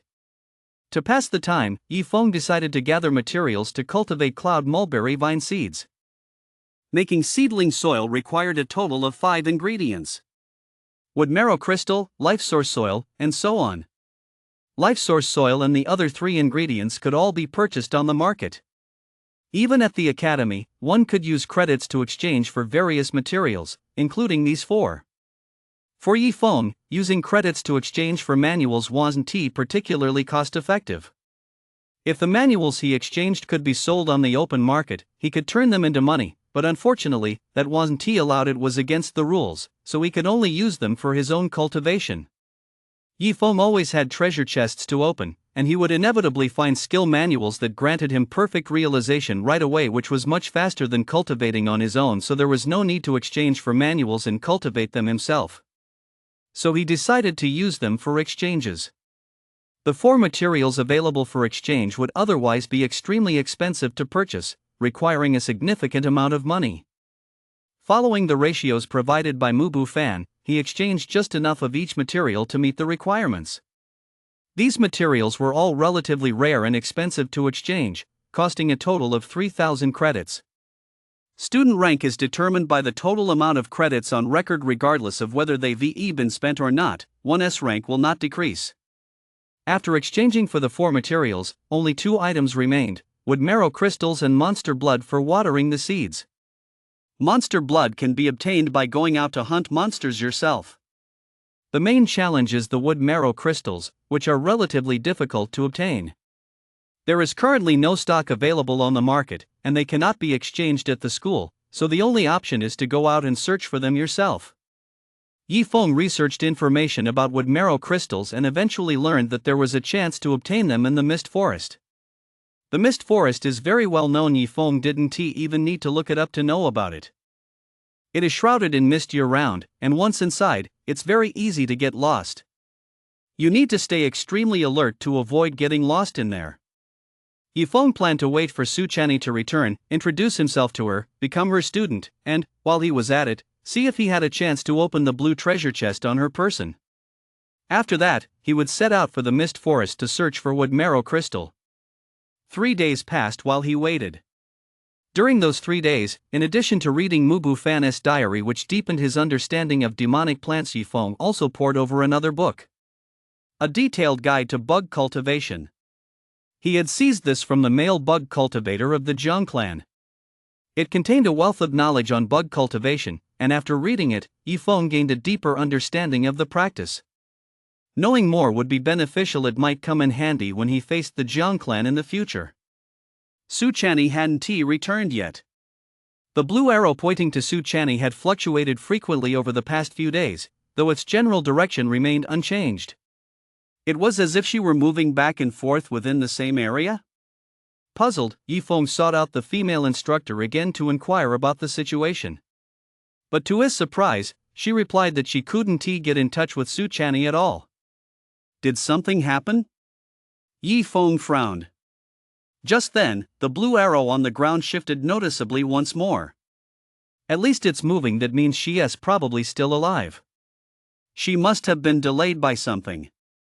Yifeng didn't plan to wait any longer. He set off for the mist forest. Coincidentally, the direction indicated by the blue arrow was exactly toward the mist forest. With a bit of luck, he might run into Su Chani on her way back while he was heading there. Meanwhile, deep within a dense forest, ancient trees soared skyward, and thick white mist filled the air, obscuring visibility and severely impairing one's senses. Every step taken here required extreme caution, not only to navigate the terrain but also to watch out for snakes, insects, rodents, and highly poisonous plants. A woman with a stunning figure and breathtaking beauty was standing right there in the thicket. If Yifeng were here at this moment, he would surely recognize her. This woman was none other than Su Chani. At this moment, Su Chani seemed a bit off. Her cheeks were burning hot and flushed, though it was unclear whether this was due to having just activated a skill or some other reason. Her beautiful willow-like eyebrows were furrowed, her expression grave yet tinged with resentment, as she turned her head to glance in a certain direction. She stood up once more and quickly left the spot. After a brisk trek, Yifeng arrived at the edge of the mist forest. As far as the eye could see, the boundless forest was shrouded in thick white mist, making it impossible to see what lay within. It was like this all year round. No one knew the reason, which made it somewhat mysterious, and it was considered a notorious perilous place. A perilous place implied both danger and adventure. He hadn't run into Su Chani along the way. Yifeng glanced at the ground. The blue arrow was still there, stretching all the way into the misty forest. This didn't necessarily mean Su Chani was inside the misty forest. She might be farther away, but just happened to be heading in this direction. Taking a deep breath, Yifeng stepped forward into the mist forest, and his entire body was immediately enveloped by the white mist. This white mist actually affects one's perception to a certain extent. Martial artists do not rely solely on their eyes to observe their surroundings. Their other physical senses are also involved. For example, their ears, noses, and even the sensation of air currents against their skin all serve as means for martial artists to perceive the world. This ability is called perception. He had originally thought that the white mist affected vision, which was why it was easy to get lost. But once he was actually there, he realized that his entire sensory system was being affected. For instance, under the influence of the white mist, it was difficult to pinpoint the exact direction of sounds coming from the surrounding environment. This blue arrow has actually become my guide. Yifeng discovered that no matter how the white mist affected his senses, as long as he mindlessly followed the blue arrow, he could be sure he wouldn't end up going in circles. Follow the blue arrow and move forward. Thick mist shrouded this dense forest. Yifeng walked through it. Strange sounds came from all around from time to time. He didn't know what was making them, nor could he tell exactly which direction they were coming from. Yifeng focused even more intently, paying close attention to every change in his surroundings. That way, if anything unexpected happened, he could react in time. No sooner had the thought crossed his mind than something unusual occurred. Whoosh! A venomous snake shot down from the nearby treetops, its jaws wide open, lunging toward Yifeng. Instinctively, Yifeng drew his sword and slashed, the blade tracing a beautiful arc through the air. The venomous snake was cleaved in two by Yifeng's blade. It fell to the ground, still writhing and struggling, but soon fell still. Situations like this were quite common in this area. And it wasn't limited to this place. Anywhere with a high concentration of snakes, insects, rodents, and ants, people moving through such areas were likely to face sudden attacks from them. Lurking in camouflage and then launching a sudden attack was a common tactic of these creatures. Yifeng followed the blue arrow, continuing onward while searching for wood marrow crystals. The method was simple, he just needed to pay attention to where the trees were particularly large and attracted creatures. If there was activity nearby, he might find wood marrow crystals. This was because, in the mist forest, there was a type of tree called the wood marrow tree. When it reached a certain age, a liquid would form inside its trunk. Over time, this liquid solidifies into wood marrow crystals. Some creatures are drawn to the scent of wood marrow crystals, so wherever they are found, creatures are likely to be lurking nearby. After walking for an unknown amount of time, a sound suddenly came from ahead. Yifeng slowed his pace, using the grass and shrubs as cover to conceal himself as he crept closer. Finally, he stopped at a certain spot. Through the gaps in the branches and leaves, Yifeng saw a massive wood marrow tree not far ahead. This must be at least 300 years old. Judging by its girth, this massive wood marrow tree was likely over 300 years old. A tree that is 100 years old is capable of producing wood marrow crystals, and one that is 300 years old will yield crystals of even higher quality. According to Mubu Fan, using wood marrow crystals from older trees provides more nutrients, allowing the cloud mulberry vine to sprout and grow faster. This is the one. However, thud, thud, thud. Perched on the trunk of the giant tree was a flock of serrated woodpeckers. They were massive, with beaks over a meter long, and were pecking furiously at the trunk, producing a rhythmic thudding sound. They were also a type of monster, with strength roughly at the night tier equivalent to the master stage of a martial artist. To Yifeng, they posed absolutely no threat. Yifeng immediately revealed himself and charged toward them. Startled by the commotion, the serrated woodpeckers spread their wings and took flight. Once high in the sky, they circled back and forth, surveying the situation below. They saw a human who had actually made his way to the tree trunk, reaching into a hollow and quickly pulling out piece after piece of wood marrow crystal. Those tree hollows weren't naturally formed, they'd been painstakingly chiseled out by the woodpeckers specifically to extract the wood marrow crystals inside. But now, this human was reaping all the benefits. Could they just stand by and watch? Of course not. With a whoosh, dozens of serrated woodpeckers plunged rapidly from the sky. Their sharp, serrated beaks were like blades propelled by the acceleration of gravity during their dive. They sliced through the air with devastating force, lunging toward Yifeng. I couldn't be bothered to pay you any mind, yet here you are, coming after me on your own. Humph. Since you're asking for death, I'll grant your wish. Condense. The demon-shattering spear materialized in midair. Whoosh, whoosh, whoosh. Moving faster than the serrated woodpeckers, it weaved back and forth through the air several times. Dozens of woodpeckers, like kites whose strings had snapped, fell lifelessly from the sky. Boom, boom, boom, boom. The birds' corpses crashed to the ground, each with a hole in a vital spot. Blood gushed from the wounds as they twitched. Soon, they lay still. Yifeng continued digging for wood marrow crystals. This flock of woodpeckers had actually been helpful wherever they pecked. There were almost always wood marrow crystals inside. Soon, Yifeng had dug up everything he could find, more than enough for his needs. It would likely be a long time before this tree produced wood marrow crystals again. He'd come out here specifically to search for wood marrow crystals. Now that he'd found them, he should have headed back. But Yifeng was a bit curious about where Su Chanyi was now. Following that thought, Yifeng walked a little further. He also noticed that the blue arrow was fluctuating more widely than before. From this, he could conclude that the distance between them had become short enough. When they were far apart, even if Su Chanyi moved, the angle of the arrow on Yifeng's end would change only slightly. Now that they were closer, even the slightest movement on her part caused a more noticeable shift. Ha! Who is there? A sudden commotion came from nearby. Yi Feng tensed up, holding his battle axe horizontally in front of him as he channeled mana, ready to unleash the demon-shattering spear at any moment. Whoosh! A fiery red figure burst out rapidly from the dense grass nearby. Su Chani? As he made out her features, Yi Feng recognized her. It was none other than Su Chani herself. The moment Su Chani saw Yi Feng, she was startled as well, and swung a long sword radiating intense heat straight at him. Upon realizing it was Yi Feng, she quickly pulled back her blade. But her body couldn't stop in time, and she collided head-on with Yi Feng. A delightful sensation spread throughout Yi Feng's entire body. Yi Feng? What are you doing here? Su Chani gasped for breath and hurriedly took a few steps back.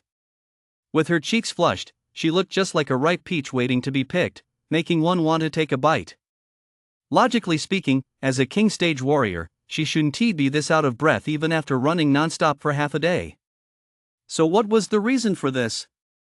Moreover, she looked a bit disheveled. Her clothes and even her form-fitting, fiery red battle armor had several slashes in them, revealing her snow-white skin beneath. He wasn't sure if it was just his imagination, but Yi Feng couldn't shake the feeling that something was off about Su Chani right now. Especially the way she was staring at him. Why did it feel so strange? Puzzled as he was, Yi Feng still replied immediately. I came over here to look for some materials. I didn't expect to run into you here.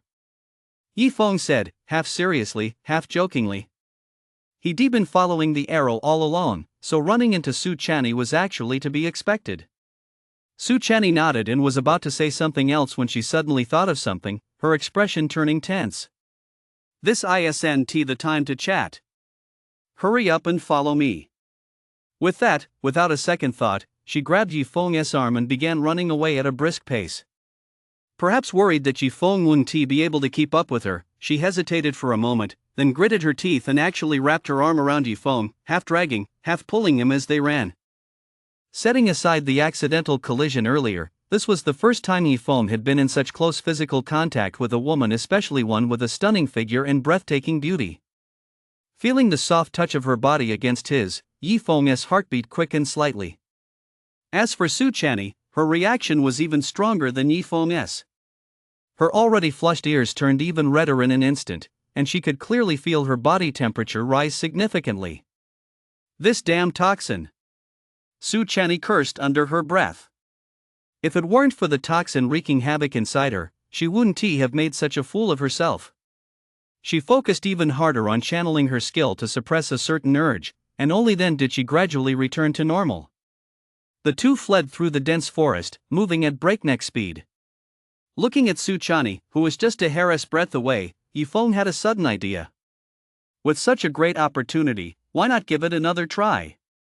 Yi Feng glanced sideways at Su Chani's abdomen. The blue treasure chest was right before his eyes, moving along with her. I really wasn't trying to make a pass at you, it's just that this blue treasure chest is attached to you, so I've got no choice but to find a way to open it. Yi Feng muttered to himself before making his move. The main thing was that this treasure chest wasn't low level, it was blue, so it was sure to yield something valuable. If it had been a lower level one, like white or yellow, it wouldn't have mattered whether he opened it or not. A blue treasure chest that definitely had to be opened.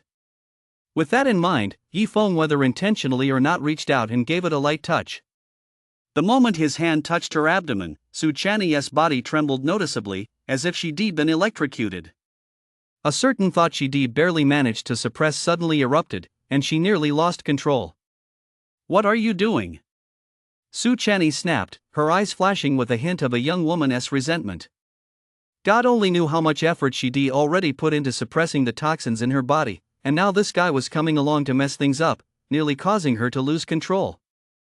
Nothing, there was just a bug, and I wanted to swat it. Yi Feng came up with a cliché excuse. At the same time, he sighed inwardly. This method really wasn't going to open any treasure chests. A bug? How come I didn't notice it? Su Chani looked at him suspiciously, eyeing Yi Feng from head to toe. Your attention wasn't on it, so of course you didn't notice. Yi Feng said with a straight face. Su Chani nodded, thinking it made sense. She really didn't have the spare attention to focus on too many things at once. Alright, you should go now. Get out of here.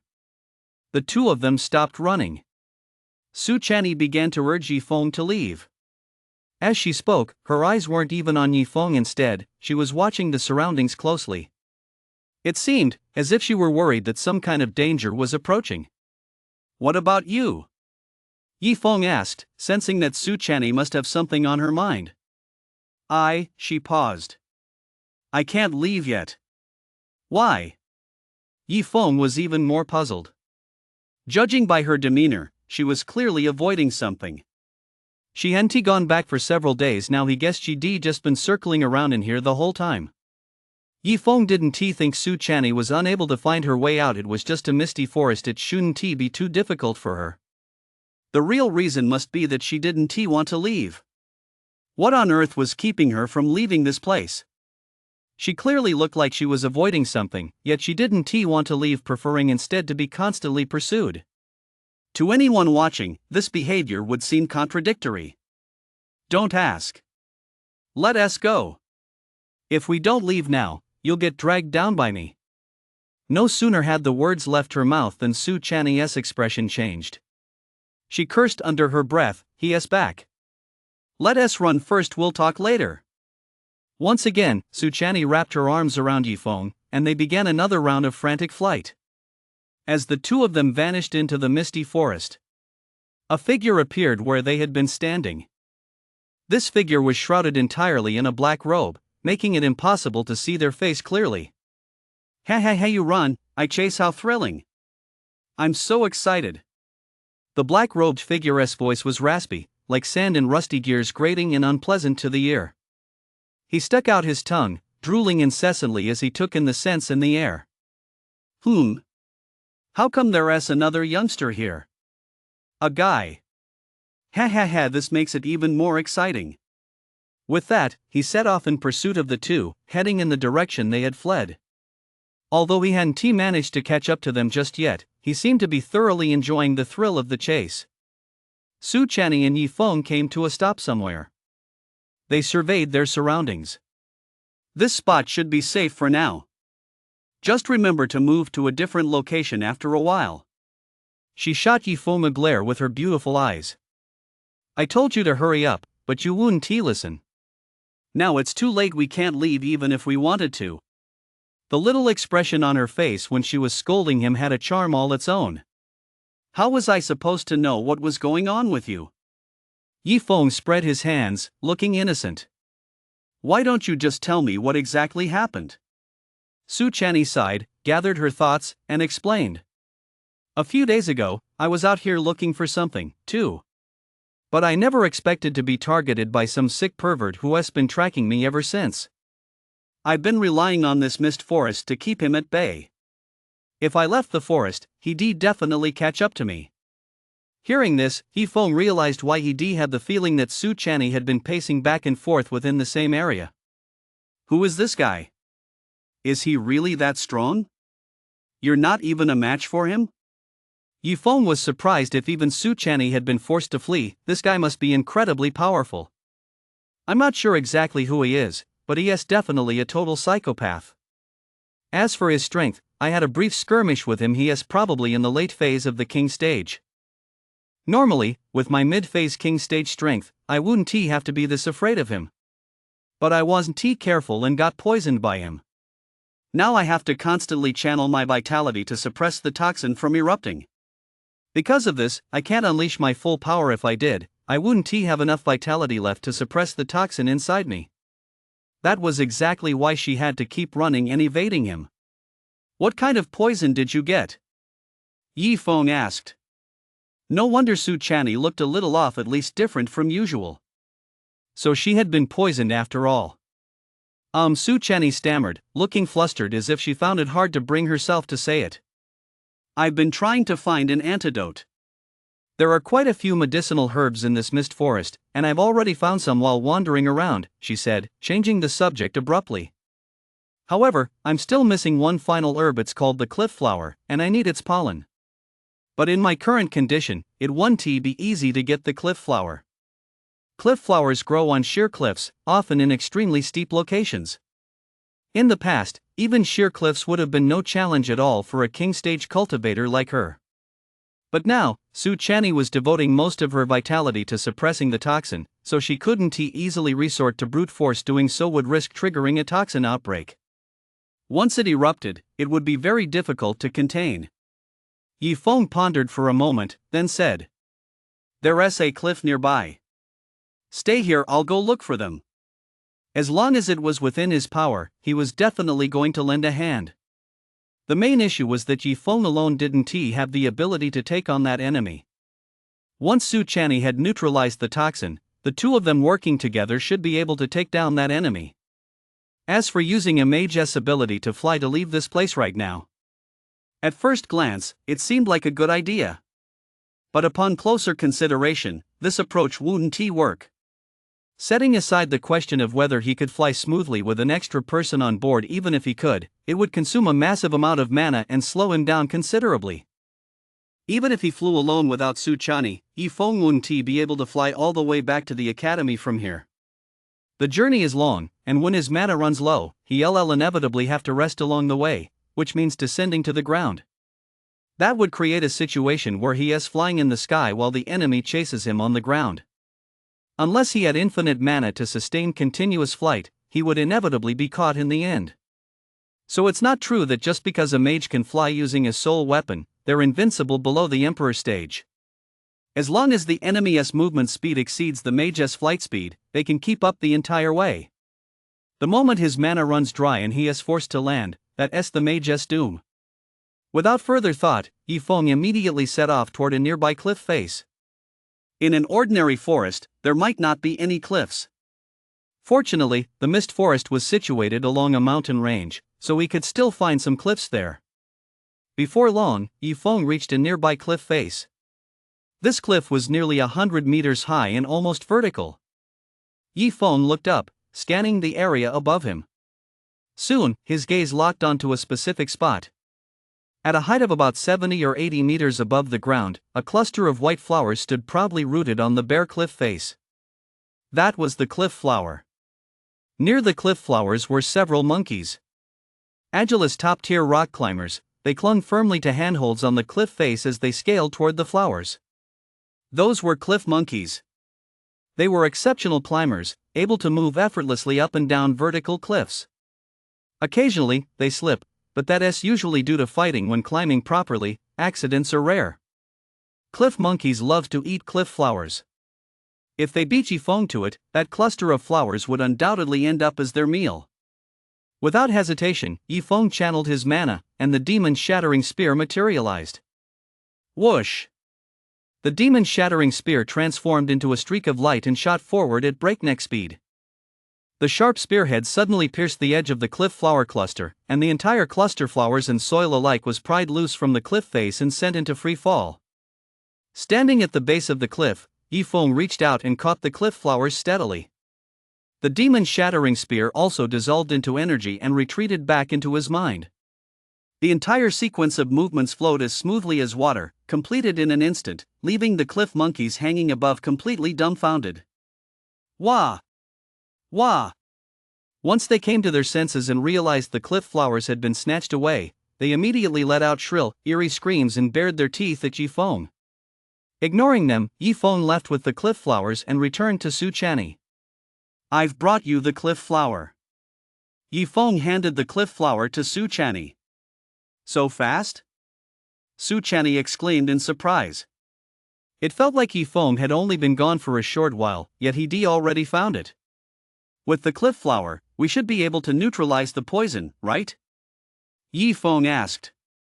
"We should be able to," Su Channy nodded, then continued, "Let us find a different spot first." They had to move on after staying in one place for a while, otherwise, they'd be easy for enemies to track down. The two set off again. Sure enough, not long after they left, a figure in a black robe appeared at the spot. He licked his lips lecherously, drool dripping everywhere. He, they sure can run. I wonder where they've gone now." He, too, continued on his way, pursuing them. Yi Feng and Su Channy had run a great distance before arriving at a cave. After confirming it was safe, Su Channy began preparing the antidote. She took out all the dozen or so herbs she had collected. Recalling the antidote formula she had seen before, she mixed them according to the correct proportions. Once the mixture was ready, she took a portion orally, while the rest was added to water for a medicinal bath. Treating the poison from both the inside and out would speed up the detoxification process. You don't even know what kind of poison you've been exposed to. Are you sure this antidote will work? Yifeng had been watching her the whole time and couldn't help but feel a bit skeptical. Was this woman just grasping at straws out of desperation? Who says I don't know what poison I've been exposed to? Su Chani shot Yifeng a sidelong glance without pausing her work, then took a portion of the antidote and swallowed it in one gulp. You know? Why couldn't you say it just now? So what kind of poison is it, exactly? Yifeng was curious and pressed her for answers. Alright, I'm going to take the medicinal bath now. Su Chani remained silent once again, changing the subject outright. She walked deeper into the cave. Inside was a small pool not very big, about the size of a bathtub filled with clear water. Drip, drip. Water seeped from the cave ceiling, dripping continuously into the pool. Over time, this constant dripping had formed the small pool.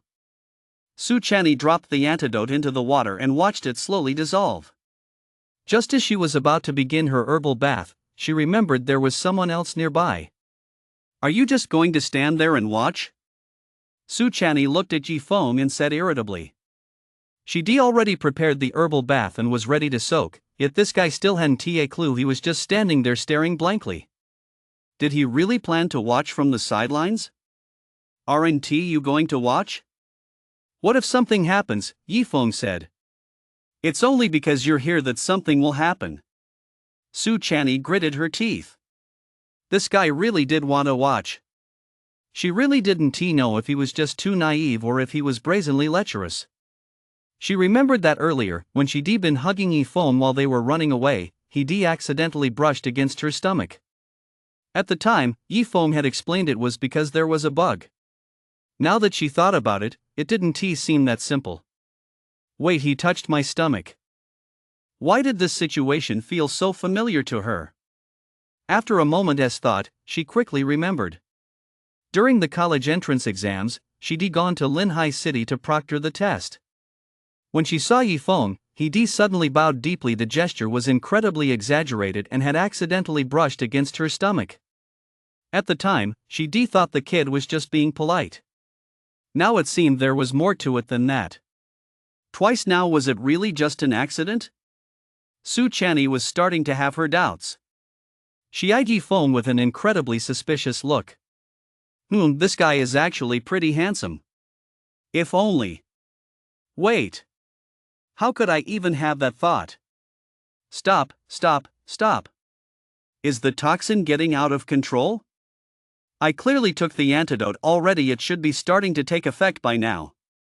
Why does it feel even harder to suppress than before? Su Chani was very puzzled. She quickly cleared her mind of distracting thoughts and summoned more vitality to suppress the spread of the toxin. I'll go outside and keep watch. If anything happens, call me right away. Yifeng said, starting to head outside. Wait! Su Chani suddenly called out, her gaze fixed on Yifeng with such intensity that she looked as if she wanted to pounce on him. What's wrong with you? Yifeng felt a chill run down his spine. Nothing, it's nothing. Su Chani's gaze cleared once more. You go ahead and wait outside. I should be fine after I take a medicinal bath. Su Chani said. Yifeng nodded, left the cave, and went outside to keep watch.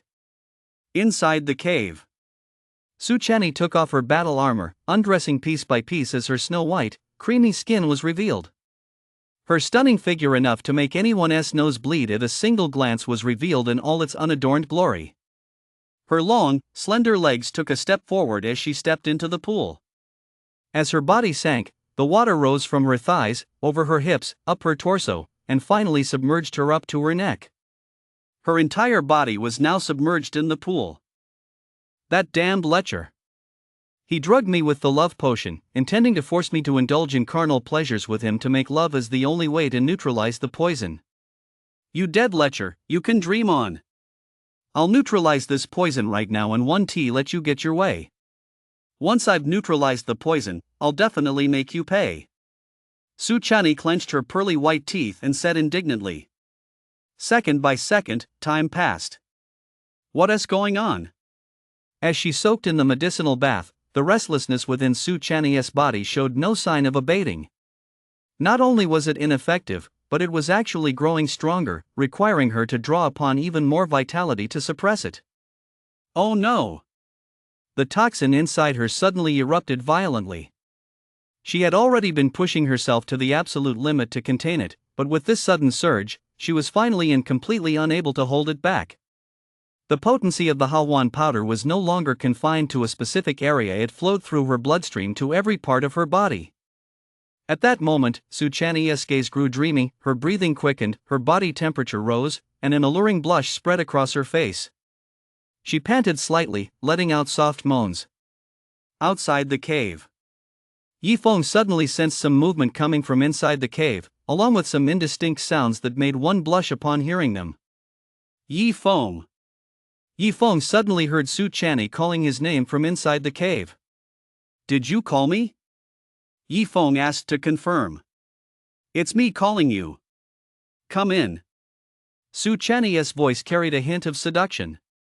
Have you finished soaking in the herbal bath? Yifeng asked. Yes, I'm done. Hurry up and come in, Su Chani replied, her voice tinged with urgency. Oh, okay. Although he found it a bit strange, Yifeng didn't think too much of it and walked toward the cave. Once Yifeng stepped inside, the scene before him nearly made his nose bleed. Su Chani was soaking in the pool. Ripples rippled across the water's surface, and her body beneath the water was faintly visible. Su Chani's face was flushed, and her body writhed like a water snake. The look she gave Yifeng was so intense it seemed she could pull threads from her eyes. Although any normal man would love to see a scene like this, Yifeng immediately turned away. Su Chani, what are you doing? Didn't you say you were already done soaking? You called me in, so why are you? The scene he just witnessed was simply too stimulating. Yifeng's mouth felt parched as he spoke. However, before Yifeng could finish his sentence, the sound of splashing water came from behind him, and Su Chani's delicate hands grabbed hold of Yifeng's clothes. Caught off guard, Yifeng lost his balance and was dragged into the pool. Su Chani wrapped her arms and legs around him like a pink octopus, holding him tightly. Yifeng, I can't control myself anymore. I'm sorry to put you through this, but I'd rather be with you than let that ugly monster have his way. Her gaze was incredibly seductive, and her voice was soft and sultry, stirring certain emotions. Yifeng, who was already parched, felt a wave of heat wash over his entire body from her actions and words. Even the cool pond water couldn't bring him any relief. Only now did Yifeng finally understand what kind of poison Su Chani had been infected with. No wonder she avoided the topic whenever he asked her what kind of poison she'd been poisoned with. And no wonder he sensed something off about her from the very moment they first met. Just as Yifeng was about to say something, two soft lips pressed against his mouth. He never imagined that his precious first time would be taken from him like this. Splash, splash. The sound of splashing water echoed through the cave, growing increasingly intense. In the midst of it all. Click. You have opened a blue treasure chest. Congratulations on obtaining 12,000 mana. The sudden notification left Yifeng stunned. The blue treasure chest he'd been longing for, had it actually been opened this way? Recalling the chest's location in his lower abdomen, it didn't seem so hard to understand after all. It reminded Yifeng of how, when obtaining wood marrow crystals, he had simply reached into a tree hollow to touch and retrieve them. A full 12,000 mana points after absorbing them, Yifeng's mana surged dramatically. It skyrocketed from 15,000 to 27,000. And that figure was precisely the threshold for the king tier. In other words, Yifeng's mage realm had advanced in one fell swoop from the late phase of the general tier to the early phase of the king tier. With this level of strength, dealing with enemies at the late phase of the king stage would be a piece of cake. After quite a while of passionate lovemaking, the cave gradually fell silent. Both of them had already dressed, and Su Chan's gaze had cleared, though her face remained bright red. Earlier, it had been the toxin playing tricks on her. Now, it was sheer embarrassment. Recalling what had just happened, she momentarily didn't know how to face Yifeng. Just then, he, I've found you too. A grating, unpleasant voice echoed from outside the cave. We're done for. We're trapped in this cave, there's no escape. Su Chani panicked. Quick, see if there's a second exit. Although the toxin had been neutralized, she had previously expended far too much vitality suppressing it. The drain had been immense. In this condition, she was no match for the enemy. Originally, she had planned to wait until the toxin was neutralized and her strength restored, then run at full speed to escape the mist forest first. She'd figure out how to exact her revenge later. But now, having just been detoxified and in terrible shape, she was cornered by the enemy inside the cave. The enemy would likely break in from the outside very soon. Clearly, there is no second exit, Yifeng said. The interior was completely visible at a glance. It was obvious whether there was a second exit or not. It's all your fault for taking so long just now, Su Chani grumbled. Is taking a long time suddenly a bad thing? Yifeng retorted. Just then, a figure cloaked in a black robe walked in from outside. He stuck out his tongue, its coating a deep yellow, and licked his thick, full lips, drool dripping everywhere. I can smell herbs. Hey, did you think this was ordinary love potion? Wrong. This is a love potion I've modified. Ordinary antidotes 1T just fail to neutralize it. They'll actually accelerate the spread of the toxin. The man in black cackled smugly. But soon, his face contorted. But judging by your appearance now, the toxin must have been neutralized. Could it be that the two of you have already? You dared to defy my will. I 1T let you off the hook. The man in black's voice was shrill and hoarse, his face twisted to the extreme, making him look utterly deranged. It made his already ugly face look even more hideous. Hearing his words, Su Chani's expression turned icy. No wonder the antidote hadn't worked and why she'd even suddenly lost control. So that was it. This lecherous villain was truly insidious. Yifeng, when the fight breaks out, I'll do my best to hold him off. You look for an opportunity to escape first, and then I'll find a way to shake him off. Su Chani's expression was grave as she whispered to Yifeng. No need.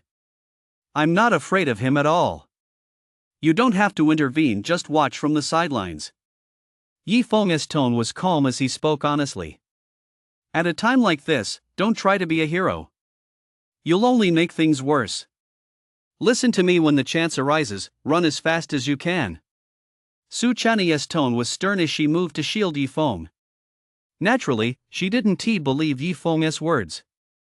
In her view, even though Yifeng, a freshman, had shown decent strength during the arena battles, it was nothing more than decent. Compared to King Stage, it was utterly insignificant. He wouldn't even have a chance to put up a fight. King Stage could crush him with a single finger. Sending him into battle?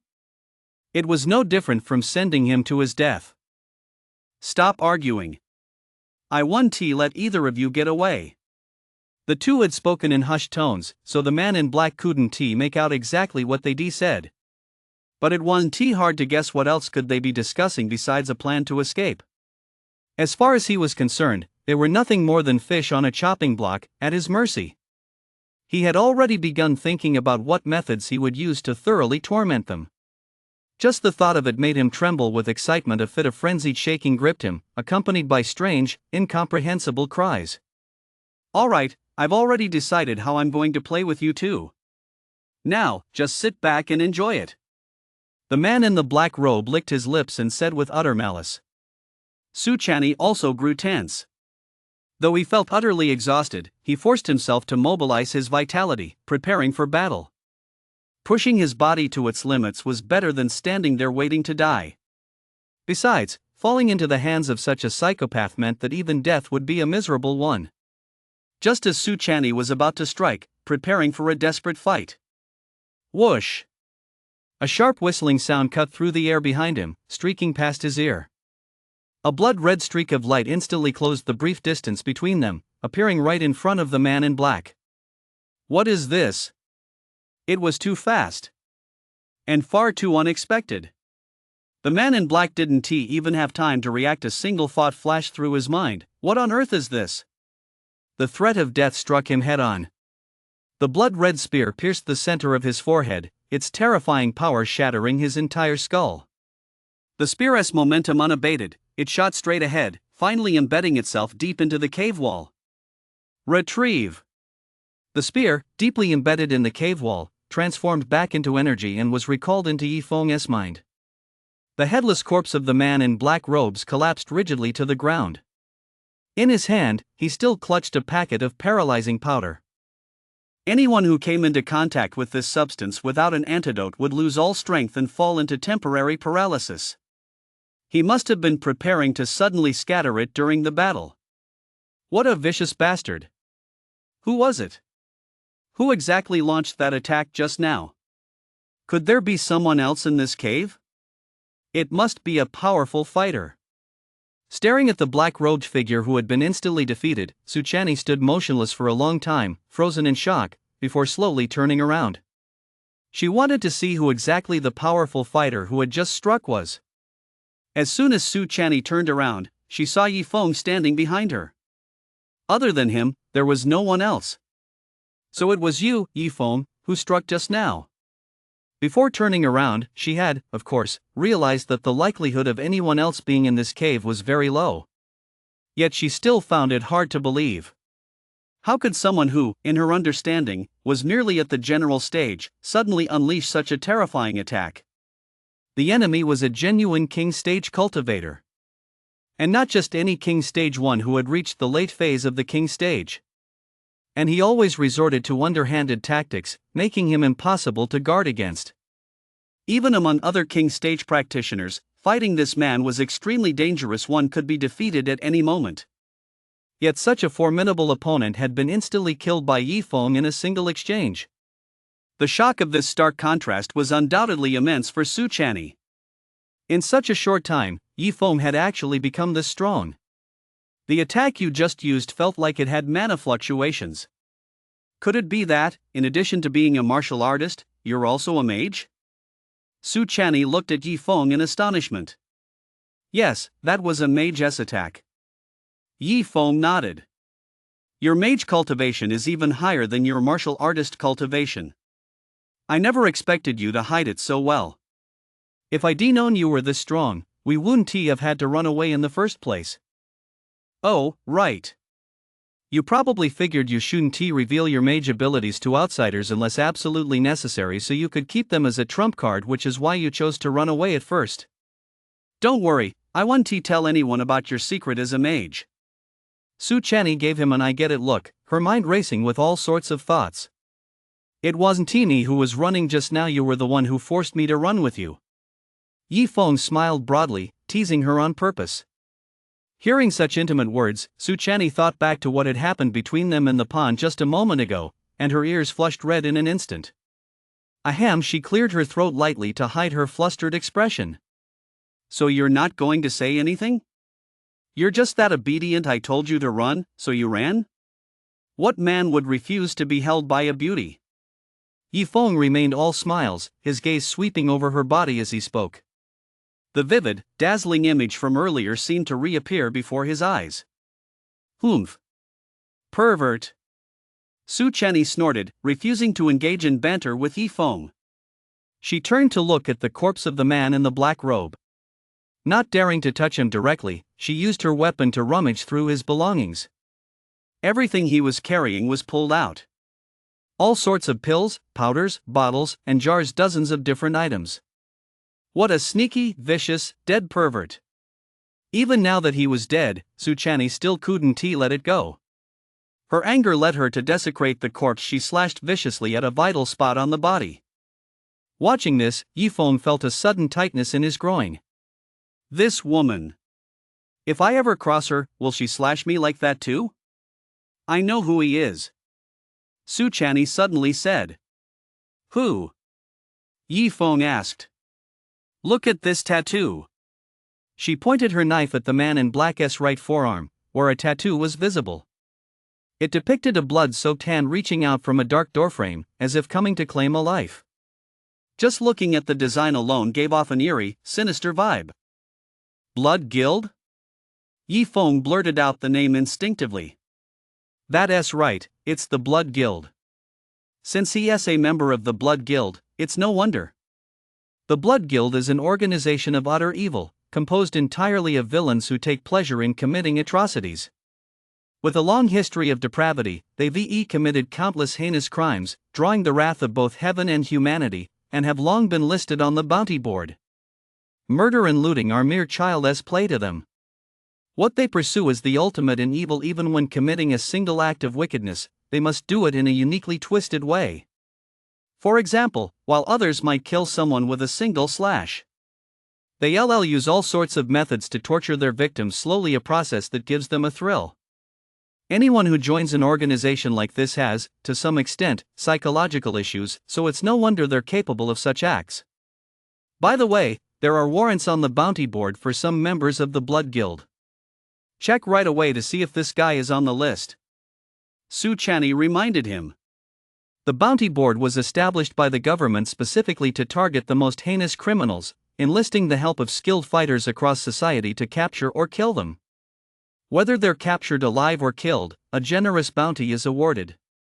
This has even given rise to a new profession, the bounty hunter. They operate in a planned and organized manner, scouring the land for wanted criminals and earning bounties by eliminating them. Of course, while the rewards are high, so are the risks. Those who make it onto the list are all major villains, and none of them are weak. There are countless examples of bounty hunters being killed by the very criminals they were pursuing. Yi Feng used his tactical watch to summon a small light screen and began browsing the internet.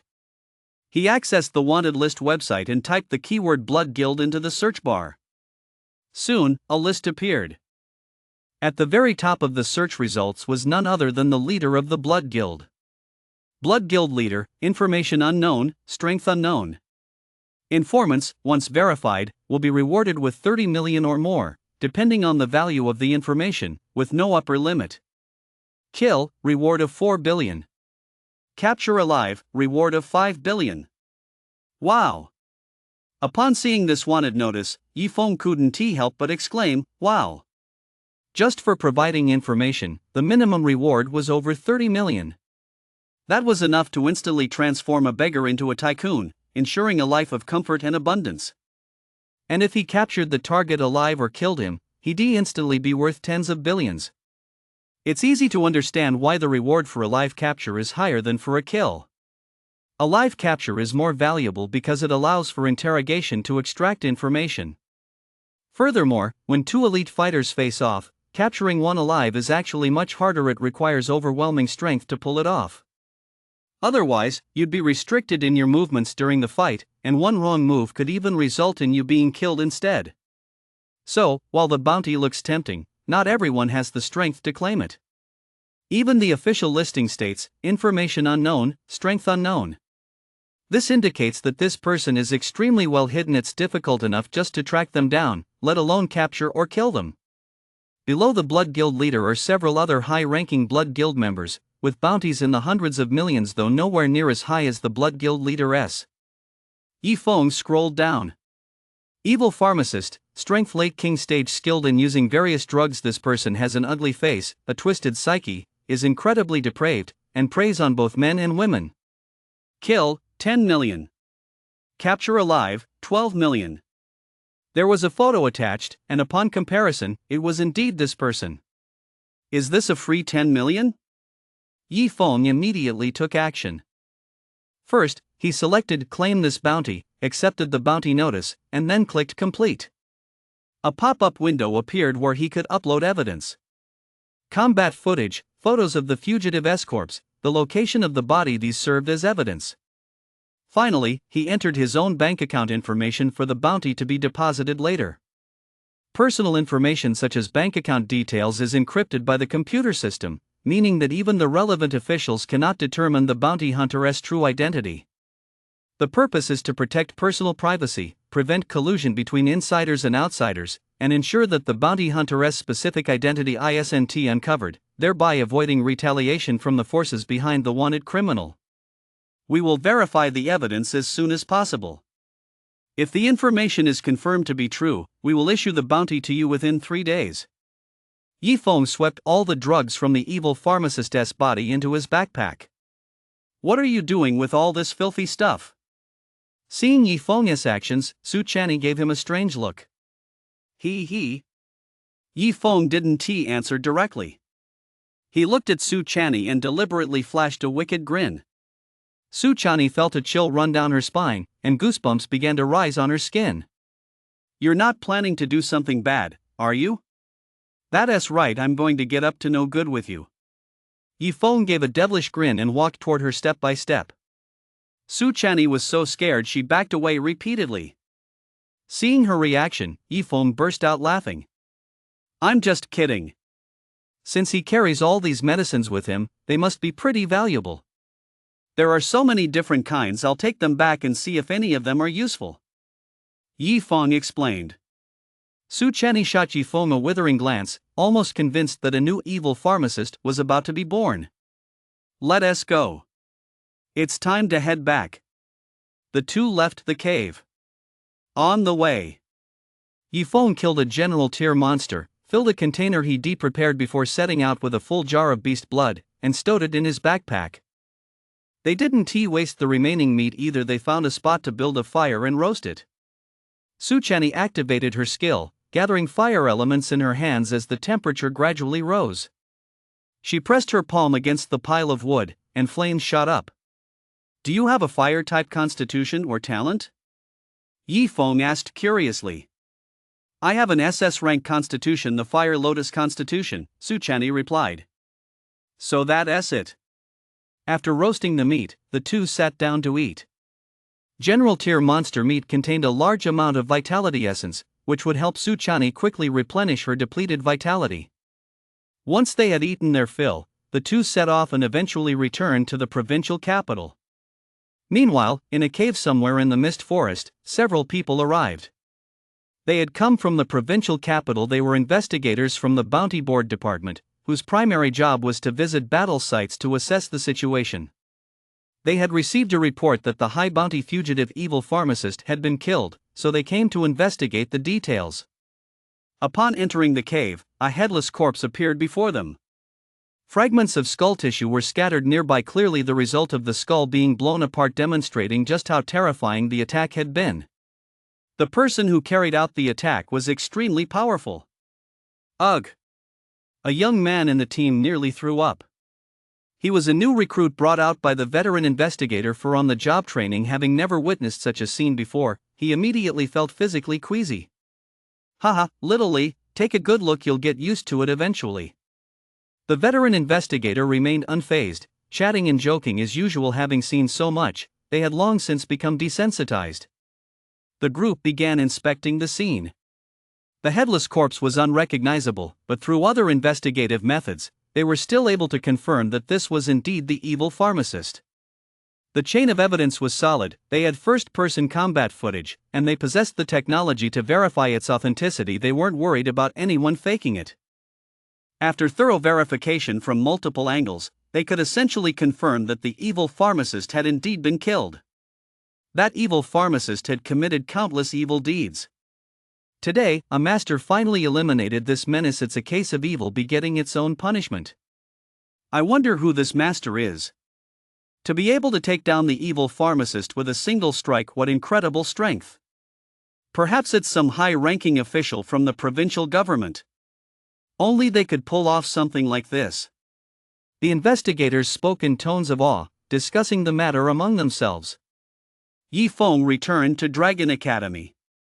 The first thing he did was head back to his dorm. Now that he was an advanced level student, he was allowed to move into the inner compound. It was a small, detached courtyard house with 3 rooms and a garden, much more comfortable than the single-room dorms in the outer compound. Yifeng, are you moving? Seeing Yifeng arrive at the dormitory area and collect some personal belongings such as a change of clothes, Xiling happened to witness this scene and asked aloud. Yes, I'm moving to the inner compound, Yifeng replied.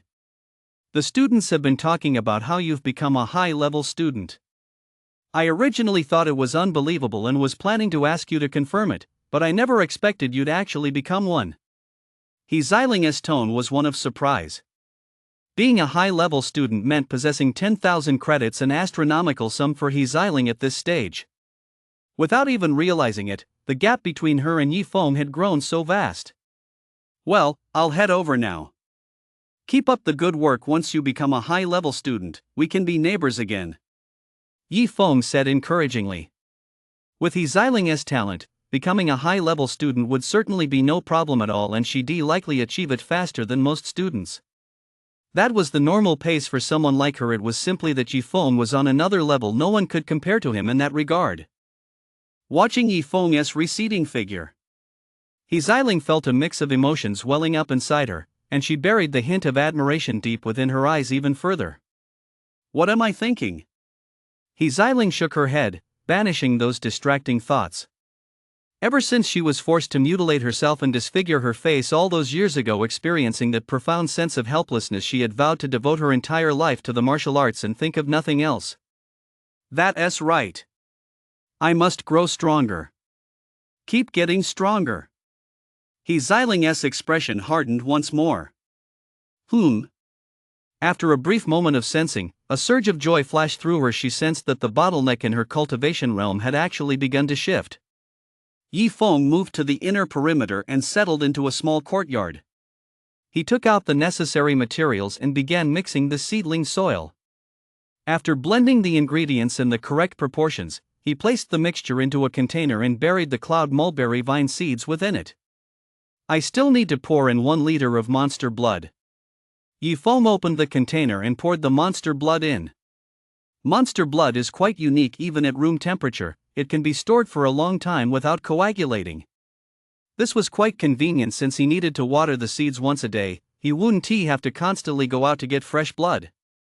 With that done, all that was left was to wait for it to sprout. Just then, a new treasure chest clue popped up.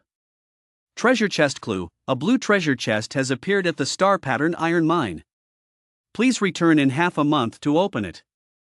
Another treasure chest, and a blue one at that. But why is there a time restriction? This clue was different from previous ones. It included a time condition, requiring him to wait half a month before returning. There must be a reason for this. Perhaps it has something to do with the star pattern iron mine itself. Maybe there is something special about that location. I looked it up online but couldn't find any precise information. Most sources simply mentioned that star pattern iron is a high-quality metal used to forge weapons and battle armor. That leaves me no choice but to head to the archives and overturn through some ancient texts to see if I can find any relevant information. Yifeng was just about to head out. His tactical watch suddenly vibrated. He glanced at it. Someone was calling from an unknown number. Seeing the unfamiliar number, Yifeng recalled that on the way back, Su Chani had mentioned she'd lost her tactical watch in the mist forest and planned to get a new one once she returned. She'd asked for Yifeng's contact number at the time so they could stay in touch. It must be her, Yifeng thought, and answered the call. Sure enough, Su Chani's figure appeared on the display. She had changed into a fresh set of clothes. Her complexion was fair and radiant. She'd probably taken a shower, and she looked as if she'd just stepped out of the bath. Those dazzling twin peaks took up half the screen. Yifeng, now that you've become a high-level student, why haven't you come to report to your teacher yet? She put on the air of a strict teacher, as if scolding a disobedient student. Because I'm a little tired, Yifeng said with a smile, his words carrying a hint of innuendo. You're perfectly fine. Why would you be tired? Su Chani asked, her expression dead serious. Yeah, why would I be tired? Yifeng emphasized the question deliberately. A hint of unease flashed across Su Chani's face, and she said somewhat flusteredly, hurry over here. Then she hung up. Yifeng was just about to head out anyway, so he decided to swing by first. When he arrived at the advanced students teaching area, Su Chani had just finished answering a cultivation question posed by a student. Seeing Yifeng arrive, she cleared her throat. Classmates, we have a new student joining our class today. You probably aren't too unfamiliar with him. As she spoke, She looked at Yifeng and introduced him. This is our new student, Yifeng. Come on, say hello to everyone. Yifeng walked over to Suchani, faced the students below, and said politely, hello, everyone. I'm Yifeng. I look forward to your support. Standing beside her, Suchani's eyelid twitched upon hearing this. You're really modest, aren't you? As a king stage cultivator and a high-ranking instructor at Dragon Academy, she couldn't even beat him now, yet this guy was asking for their support. Clap, clap, clap. The students below clapped in welcome while whispering among themselves. To become a high-level student in such a short time, that's way too fast. Maybe he was already pretty strong before. Maybe he was already at the general stage during his college entrance exams, which is why he is advancing so quickly now. That makes sense. It's more believable that way. Otherwise, improving this much in such a short time would be just too far-fetched. Every student present was a top-tier talent. Among them were several top scorers from various cities' college entrance exams. Arrogant and proud, they found it hard to accept that they geniuses in their own right had been so thoroughly outclassed by another genius. They had no choice but to find an excuse to convince themselves that the other person wasn't actually that extraordinary. Yifeng, if you ever run into any cultivation difficulties in the future, feel free to ask me anytime so you don't fall behind in your cultivation progress. Suchani teased Yifeng deliberately. Of course, she knew that with Yifeng's current strength, he didn't need to ask her for advice at all. Can I come to your dorm for one-on-one tutoring? Yifeng asked, batting his eyes with a mischievous grin. Of course, I'd be happy to. She was about to say yes on autopilot, but quickly remembered something and noticed Yifeng's mischievous grin. Suchani shot Yifeng a disapproving glance and frantically signaled to him with her eyes. In the middle of class, with so many people watching, this guy was pulling this stunt. What's wrong with Suchani? She seems a little off. I don't know. Maybe she's not happy with what Yifeng said. There's nothing wrong with what he said, is there? I remember that in the past, quite a few students have gone to Suchani's place to ask for her advice when they encountered urgent situations. She didn't say much back then and answered their questions very seriously. This scene left the students thoroughly puzzled. Suchani, I have something to take care of, so I'd like to ask for permission to leave. Yifeng's next remark once again left the students completely baffled. He only just joined the class and was probably the weakest student in the class, yet now, instead of paying attention, he was actually asking to leave in the middle of class? He's done for. He became one of Suchani's students without properly figuring out her temperament. Now he has crossed a line. The students shook their heads in disbelief. They knew that Suchani was notorious for hating it when people left in the middle of class. If you want to take a leave of absence, that's fine, just ask for it up front and don't come to class at all. But once you're here, if you suddenly say you have to leave halfway through the class, Suchani finds that extremely offensive. Even the top-tier upperclassmen wouldn't dare mention leaving mid-class unless absolutely necessary, not even a single word. If they did bring it up without a sufficient reason, they'd definitely be severely punished. Even the upperclassmen didn't dare bring it up, yet Yifeng, a freshman, actually said it brazenly, without even giving a specific reason. That lame excuse of "I've got something to do" was obviously just a half-hearted cover-up. Talk about a bull calf that's not afraid of tigers. However, in the very next moment, something utterly shocking happened. If you've got something to do, go ahead and take care of it. Suchani wore a gentle smile, as kind as could be. What? Everyone's mouths dropped open, their minds struggling to process what had just happened. By the time they came to their senses, Yifeng had already left. Looking back at Suchani, she wasn't angry, not even a little bit, and everything seemed perfectly normal. Could it be that Suchani no longer minded students slipping out mid-class? Class, let us continue with the lesson, Suchani said from the podium.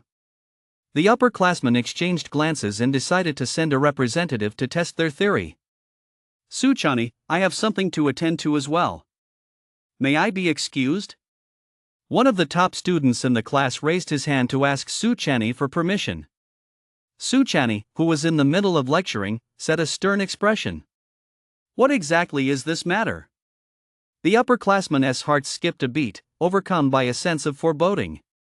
The top student Han-T thought of a good excuse and stammered, unable to speak. Humph. How many times have I told you? I hate it when students slip away in the middle of class. As students, you're in the prime of your training. Instead of paying close attention to class and striving to get stronger as quickly as possible, you're always asking for time off. You're really making all my hard work go to waste. Get out there and run 5,000 laps around the school. Su Channy handed down the punishment. What? The top-performing senior student was in agony. This was Dragon Academy. After all, the campus covered a vast area. Even though he had good speed and constitution at the general stage, running 5,000 laps would be exhausting. Instructor, you're being biased. For the same reason, Yifeng can leave, but I can't and I'm even being punished, he protested. How can that be the same? When you no longer need to attend classes, you can leave anytime, you don't even have to tell me. Su Channy said sternly. Just because he is a bit more gifted and progresses faster, why doesn't he have to attend classes? The senior student muttered discontentedly, but dared not confront her openly. He knew that if he said a few more words, not only would it change nothing, but his corporal punishment would only be increased. What else could he do? With such blatant favoritism, he had no choice but to accept his fate and go run obediently. Yifeng arrived at the archives hall. Once he became a high-level student, he was allowed to enter the third floor. The third floor contained numerous ancient texts chronicling various events. Although modern technology allows data to be stored on chips, the tradition of recording information in books has persisted. This is especially true for important information. People prefer to use paper as a medium, as it can be preserved for a long time if properly cared for. Yifeng began searching for information about the star pattern iron mine. After a while, he finally found it. This also made Yifeng understand why he had to wait half a month before he could go and open this treasure chest. Star pattern iron is produced in only one place, the treasure mine dungeon. This dungeon contains a vast amount of minerals, and star pattern iron is one of them. Once people locate a star pattern iron mine, they can extract the ore, which, after smelting, becomes star pattern iron. As for why they had to wait half a month before going there, it was because the treasure mine dungeon was rather unique. Its teleportation portal wasn't always open. It appeared and disappeared periodically, opening for a set period before closing again. It typically remains closed for about a month before reopening for roughly 10 days, repeating this cycle. There is still half a month to go before it reopens. That is why the treasure chest clue advises setting out in half a month. If you go now, you won't be able to enter the dungeon. So, use this half month to rest, but don't just sit around. You can study raising poisonous insects and figure out how to deal with the Jiang clan. Yifeng had forgotten that the Jiang clan still had a red treasure chest waiting for him to open, as well as a god-devouring moss seedling waiting for him to claim. Knowing both himself and his enemy would allow him to formulate a better plan of action. I have the arrow markers to guide me, so I won't have to struggle to find my way when the time comes. I just need to follow the arrows, and I'll eventually arrive. However, Yifeng looked back at the ancient text, where he found this passage. After years of development, people have come to clearly recognize the value of treasure mine dungeons. Many of the mineral veins inside have been occupied by major factions. They expend manpower and resources to mine the ores there and then transport them out, having already formed a massive industrial chain. Yifeng wasn't sure if the star pattern iron mine, where the treasure chest was located, had an owner. He'd only find out once he got there. Time passed. 2 days later. While in his dorm room, Yifeng suddenly received a transfer notification. You have received a transfer of 10 million yuan. Current balance, 15,800,000 yuan. From Bounty Board Headquarters. That's the bounty I received for killing the evil pharmacist. In an instant, Yifeng's assets multiplied several times over, bringing his net worth to tens of millions. Making money this way seems pretty fast, doesn't it? However, those listed on the bounty board keep their whereabouts very secret. They aren't that easy to track down. Whether he could strike it rich would depend on whether he was lucky enough to stumble upon one. With a bit of luck, landing another big catch would mean another hefty payout. He didn't want to think about that just yet. Yi Feng looked at the seedling tray. The soil was a bit dry. I haven't watered it with beast blood today. Yi Feng took out some beast blood and poured 1 liter into the seedling tray. He watered it once a day, but by the next day, the soil was already dry. It must have all been absorbed by the seeds. Yi Feng hoped the seeds would sprout and grow quickly. He didn't idle afterward, pulling out several more containers. These were bug-rearing trays, each housing many small insects. Both the trays and the insects had been purchased over the past couple of days. They were fairly basic items and not expensive. He bought a large quantity for just 10,000 yuan. The truly expensive items were the higher tier, rare insects, as well as fully matured bug creatures. At his current stage, Yi Feng had no immediate use for those. Practice makes perfect. It's difficult to learn bug rearing just by reading a detailed guide to bug rearing. Only by experimenting while studying could he make rapid progress. The goo worms in trays 1 through 3 were all wiped out, while those in trays 4 through 6 fared better. I'll need to tweak the protocol a bit and reduce the amount of poisonous food I'm feeding them, Yi Feng concluded. For now, he'll start by raising poisonous insects that are naturally toxic, and then feed them poisonous food to make them even more venomous. The amount of poisoned food must be carefully controlled, otherwise, the insects could easily die off completely. Once my skills in raising poisonous insects improve, I'll be able to cultivate high-level ones. Then, the poisons I seized from the evil pharmacist will finally come in handy, Yi Feng thought to himself. For now, however, the poisonous insects were too low level to withstand highly toxic substances. No matter how much they were diluted, feeding them such poisons would undoubtedly kill the insects. Another 8 days passed. At that moment, Yi Feng opened his palm. A small green vine, 10 centimeters long, wriggled in the palm of his hand, just like a tiny green caterpillar. It was the cloud mulberry vine. After a total of 10 days, it had finally grown into a sapling, developed sentience, could leave the seedling soil to survive without it, and was even capable of moving.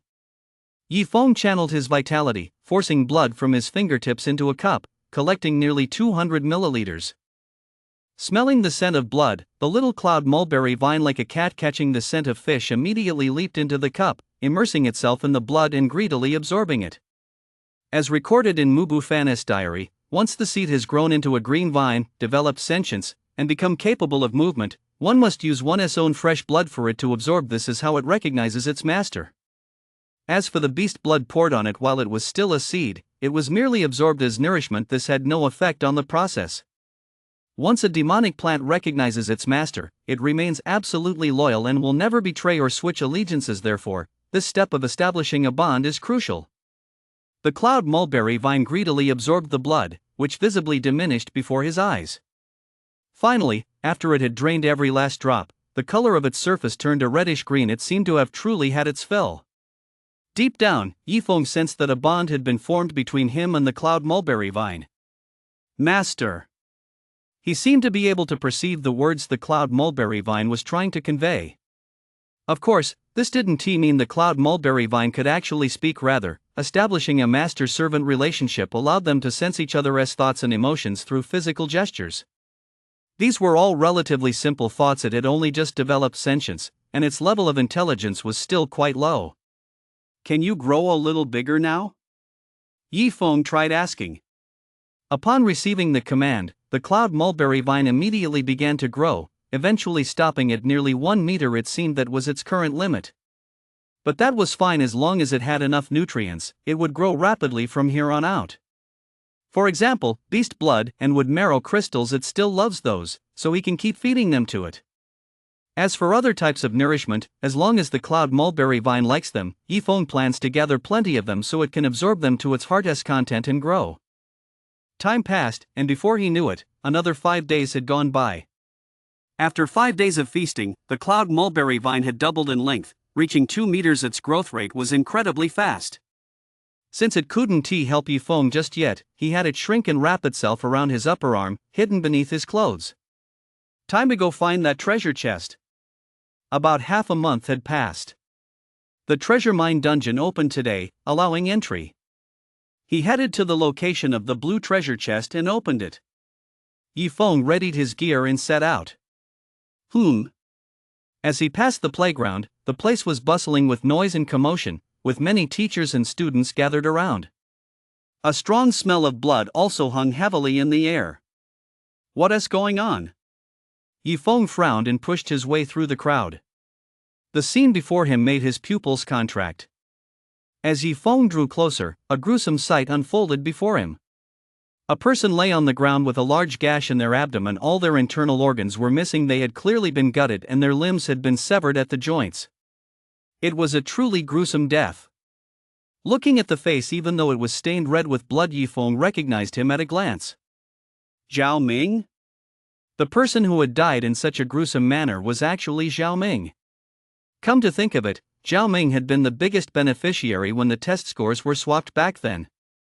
Yifeng had once wanted to take revenge on him, but later, busy with improving his strength, he had put the matter aside. In just a short time, he had grown powerful enough to instantly defeat a king stage opponent. A minor figure like Zhao Ming was no longer even worth Yifeng's attention. He never expected Zhao Ming to meet such a gruesome end so suddenly. Who did this? Yifeng was puzzled. The students around him were equally baffled. How brutal! Who on earth did this? To dare kill a student from our Dragon Academy and then dump the body here, that's just too brazen. The students around them felt both frightened and furious. Just then, several instructors hurried over, including Su Chani. Seeing that Yifeng was also present, she asked him directly, "We received a report from a student that Zhao Ming was brutally murdered on this outdoor sports field. Do you know what happened?" Yifeng shook his head. "I was just about to head out and happened to pass by here. I don't know what happened." Upon hearing this, she had no choice but to ask the others. Most of them were equally unaware of the situation. "We were the first to discover it. When we found it, the body was already here." Several people stepped forward. The body was missing internal organs and parts of its limbs. Since this was clearly not the crime scene, someone must have transported the body here. Check the surveillance footage. One of the instructors had already contacted the surveillance room, and the footage was soon displayed. Everyone watched the footage. Early in the morning, the outdoor sports field was still nearly empty. Suddenly, an object flew rapidly across the edge of the surveillance frame and crashed to the ground. It was none other than Zhao Ming's body. The landing spot was indeed right here. The killer deliberately avoided the surveillance cameras and threw the body from a distance. They must have known that Zhao Ming was a student at Dragon Academy. But why would they do that? Exactly. If the goal was simply to kill Zhao Ming, they could have dumped the body somewhere else. I think the killer's actions were a deliberate provocation. Are you saying he is targeting our Dragon Academy? Exactly, that is very likely. If that is the case, we need to be careful from now on. Let us report this immediately so an investigation can begin, and at the same time, advise the students to avoid going out as much as possible for the time being. We must find the killer and make him know that we at Dragon Academy aren't pushovers. The instructors exchanged remarks, piecing together the sequence of events, their expressions heavy with gravity and anger. The students looked even more grim, terrified that they might be the next ones to be disemboweled. You all heard that, right? Hurry back to campus. Don't come out unless it's absolutely necessary. Yes, sir. They all valued their lives, so they headed back to campus without being told twice. You there, student? Where are you going? Hurry back to school. There was one person, however, who continued on his own path, walking off into the distance. It looked as though he intended to leave the school grounds and go elsewhere, so a mentor immediately called out to him. You mean me? Yifeng turned around. If not you, then who? Get back here right now, the mentor said. I have an urgent matter to attend to. I need to go out for a bit, Yifeng said. Su Chani, isn't this your student? Go tell him to stop. The other teachers urged Su Chani. Su Chani was momentarily at a loss for words. She had no authority over Yifeng. If she dared say another word, he'd turn the tables and tease her. This guy often teased her regardless of the situation, and on several occasions, they'd nearly been caught by bystanders. Are you really going out? Su Channy asked to confirm. Yi Feng nodded. Then be careful, Su Channy said. Yi Feng left, gradually walking away. The crowd around them? Are you crazy? The killer hasn't even been identified yet. We don't know their motives, their exact strength, or how many of them there are, and you're just letting him leave like that. Whether they were teachers or students, everyone found it hard to believe. What can I do? I just can't control this bad student. Su Channy spread her hands, then muttered under her breath, yeah, he's really bad. Su Channy is still just as biased towards Yi Feng as ever, but this time her bias is a bit off, murmured one of Su Channy's students. Yi Feng left the school grounds and continued following the direction of the arrow. What had just happened didn't affect Yi Feng much. However, he was now a bit more cautious. Perhaps there really was a faction out there targeting Dragon Academy. It remained to be seen how the Academy's higher-ups would investigate the matter. Only then might there be a resolution. He'd leave those concerns to them. With Yi Feng's current strength, he was still capable of defending himself. He just needed to be a bit more vigilant when out and about. It wouldn't interfere with his quest to find treasure chests. Once he opened this chest, he'd be able to boost his strength once again. When he was strong enough, he'd head over to the Jiang clan to search for the red treasure chest and the god-devouring moss. Yi Feng's current strength isn't enough to go up against the Jiang clan, nor does he have the ability to sneak into the Jiang clan's estate unnoticed and take what's inside. Strength. I really need to boost my strength. Yi Feng quickened his pace. His current top speed.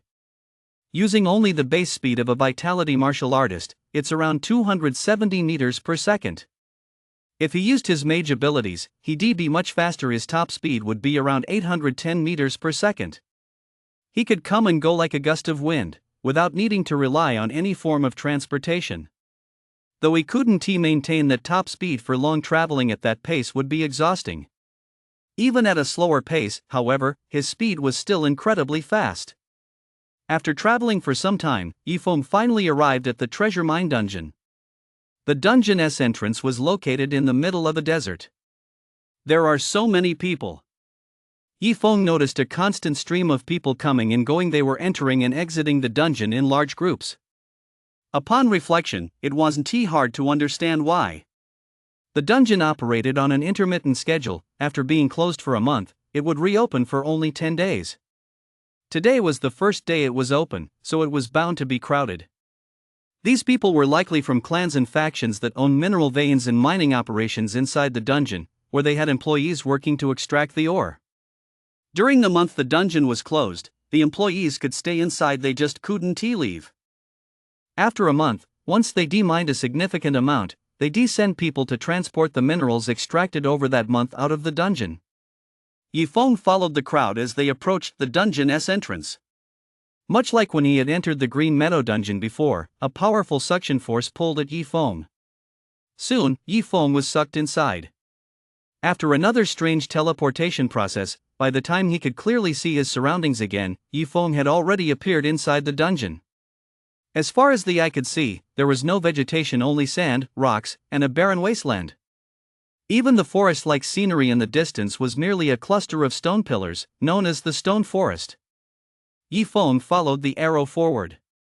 Eventually, he arrived in front of a mountain. This is the place. This mountain was equally barren, completely devoid of the lush vegetation found outside. It was very characteristic of this dungeon. Its defining feature was that not a single blade of grass grew there. To put it nicely, it was a mountain. To put it bluntly, it was just a huge rock. Yi Feng didn't approach. Hiding behind a boulder several meters high, he observed from a distance. In the center of the mountain was a cave with obvious signs of having been carved out. It must have been dug by human hands. On either side of the cave stood a guard. They were two men clad in battle armor, long swords strapped to their waists, serving as sentries. They chatted idly while keeping watch for any movement around them. Another month has gone by. The dungeon opens today, so I'm sure the clan will send people over soon to haul away the minerals piled up here. I've been looking forward to this day for ages. Once someone comes to relieve us, I'm heading to the Night Fragrance Inn tonight to have some fun. Damn it, stuck here day after day, all I see are rocks. I'm sick of looking at them. The Night Fragrance Inn, huh? Ha, we're kindred spirits. What, do you go there often too? Of course. We've been working hard, boss. You wouldn't leave your second brother out, would you? That's right, that's right. You've got a point. At that, both men let out lecherous grins. Who are you? The two suddenly noticed someone approaching from a distance and immediately shouted at him. However, the man didn't answer, he just kept coming closer. Hey, kid. This is Jiang clan property. Dare to take another step closer, and you'll lose your life. The man on the left barked. Both men drew their long swords in unison. So it really is the Jiang clan? The person approaching was none other than Yifeng. He raised his eyebrows, his spirits lifting. The arrow had led all the way to this cave, this was the only way in. Earlier, from a distance, he noticed that the two guards at the entrance each wore an identity badge at their waists, engraved with the character Jiang. Back when he killed Jiang Mingxian and his men, Yifeng had discovered similar badges on their bodies during the search.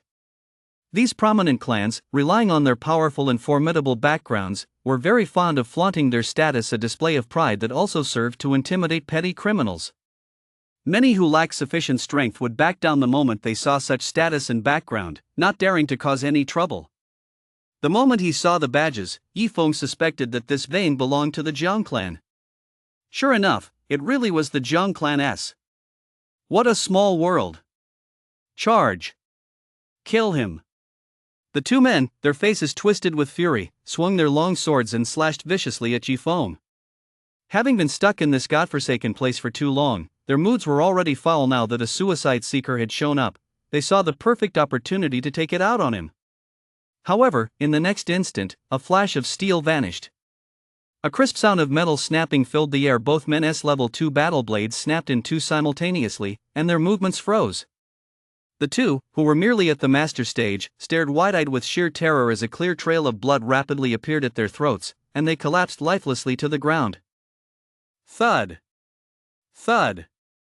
Yifeng stomped on the tactical watches strapped to both men's wrists, crushing them into pieces beyond repair. His purpose was simple: to ensure they hadn't started recording a video of him earlier. Since he didn't yet have the strength to face the Jiang clan head-on, keeping his identity hidden was essential. In previous battles, although he hadn't mentioned this procedure, Yifeng had always taken this step as a matter of course, either taking their tactical watches or destroying them outright, leaving no evidence behind. Yifeng continued walking deeper into the cave. Inside the cave was a long main mine tunnel, wide enough for at least several people to walk side by side. The path led steadily downward. Several smaller mine tunnels branched off to the left and right, from which came the clanging sounds of mining. Perhaps due to the sounds of the recent fight outside, a group of people burst out of one of the tunnels, hurrying to get outside to assess the situation. Unexpectedly, halfway there, they ran into Yifeng. Who are you? How dare you trespass on the Jiang clan's mining veins? The group consisted of 5 men, led by a burly, unshaven man who suddenly bellowed, as their weapons flashed into view. Who is it? Ha, I've come to take your lives.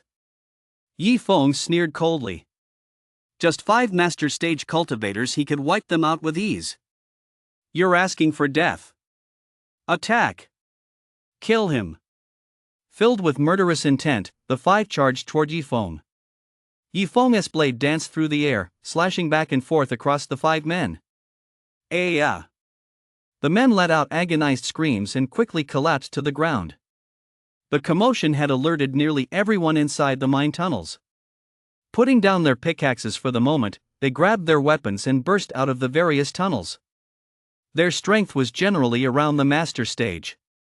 They posed absolutely no threat to Yifeng.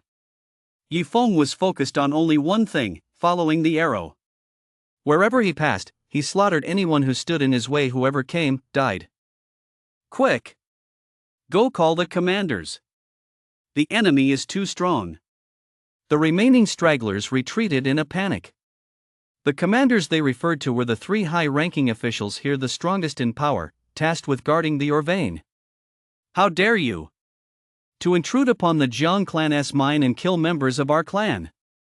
No matter which family or faction you belong to, if you dare offend the Jiang clan, we'll make sure you meet a miserable end.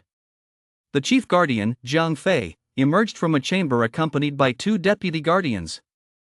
Striding with the majesty of a dragon and the ferocity of a tiger, they rapidly closed in on Yifeng.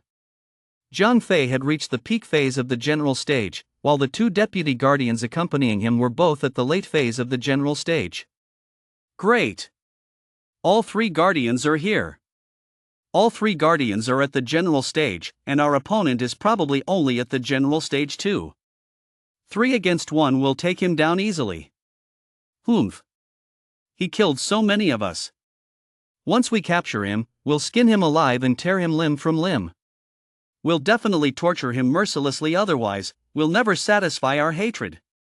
Seeing the three commanders approach, the men who had been screaming in terror at Yifeng's hands suddenly found their backbone.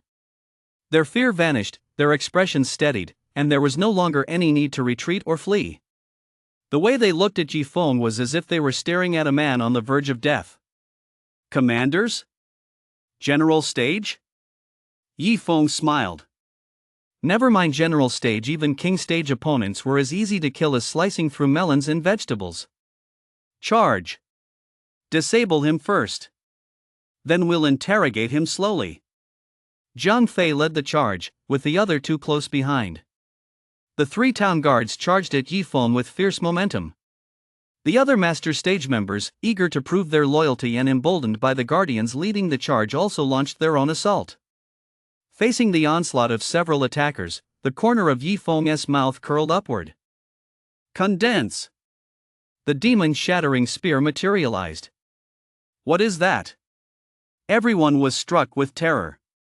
Whoosh, whoosh, whoosh. They had no time to think. The demon-shattering spear materialized and transformed into a purple-black streak of light, shooting forward at breakneck speed. In the final moment of their lives, all they saw was that streak of light instantly piercing through their chests. They slowly lowered their heads to find a gaping hole where their chests should have been. Retract! He withdrew the demon-shattering spear. There were no survivors left in the mineshaft. Yifeng finally arrived at a chamber.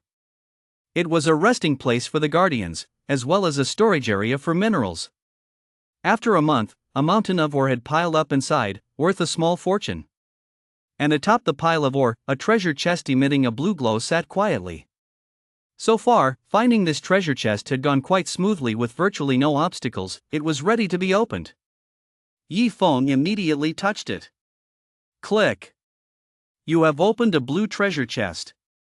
Congratulations on obtaining 13,000 vitality points. True to its blue tier status, it dropped over 10,000 vitality points right off the bat. It had been quite some time since his last vitality boost. After that boost, his total vitality had stood at 11,000. Since then, whenever Yifeng had some free time, he set aside moments to cultivate. Thanks to the terrifying boost from his martial saint constitution, even through cultivation alone, his progress was rapid. He gained 1,000 points. So, before the fusion, he already had 12,000 points. Fuse. A massive surge of vitality energy frantically fused into Yifeng's body, causing his vitality to skyrocket. Such a massive surge in such a short time, more than double his previous level, caused not a hint of discomfort. He felt only the exhilaration of his power skyrocketing. By the time it was over, Yifeng's total vitality had reached a staggering 25,000 points. A score between 18,000 and 27,000 falls within the general stage peak phase. In other words, Yifeng's vitality martial artist cultivation had leaped 3 minor substages in a row, soaring from the general stage early phase to the general stage peak phase. He was now very close to the king stage. He needed only another 2,000 points to advance to the king stage early phase.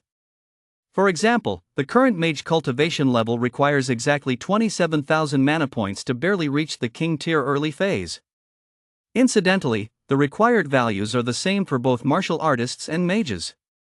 The 4 substages of the king tier correspond to the following values: 27,000, 36,000, 45,000, and 54,000.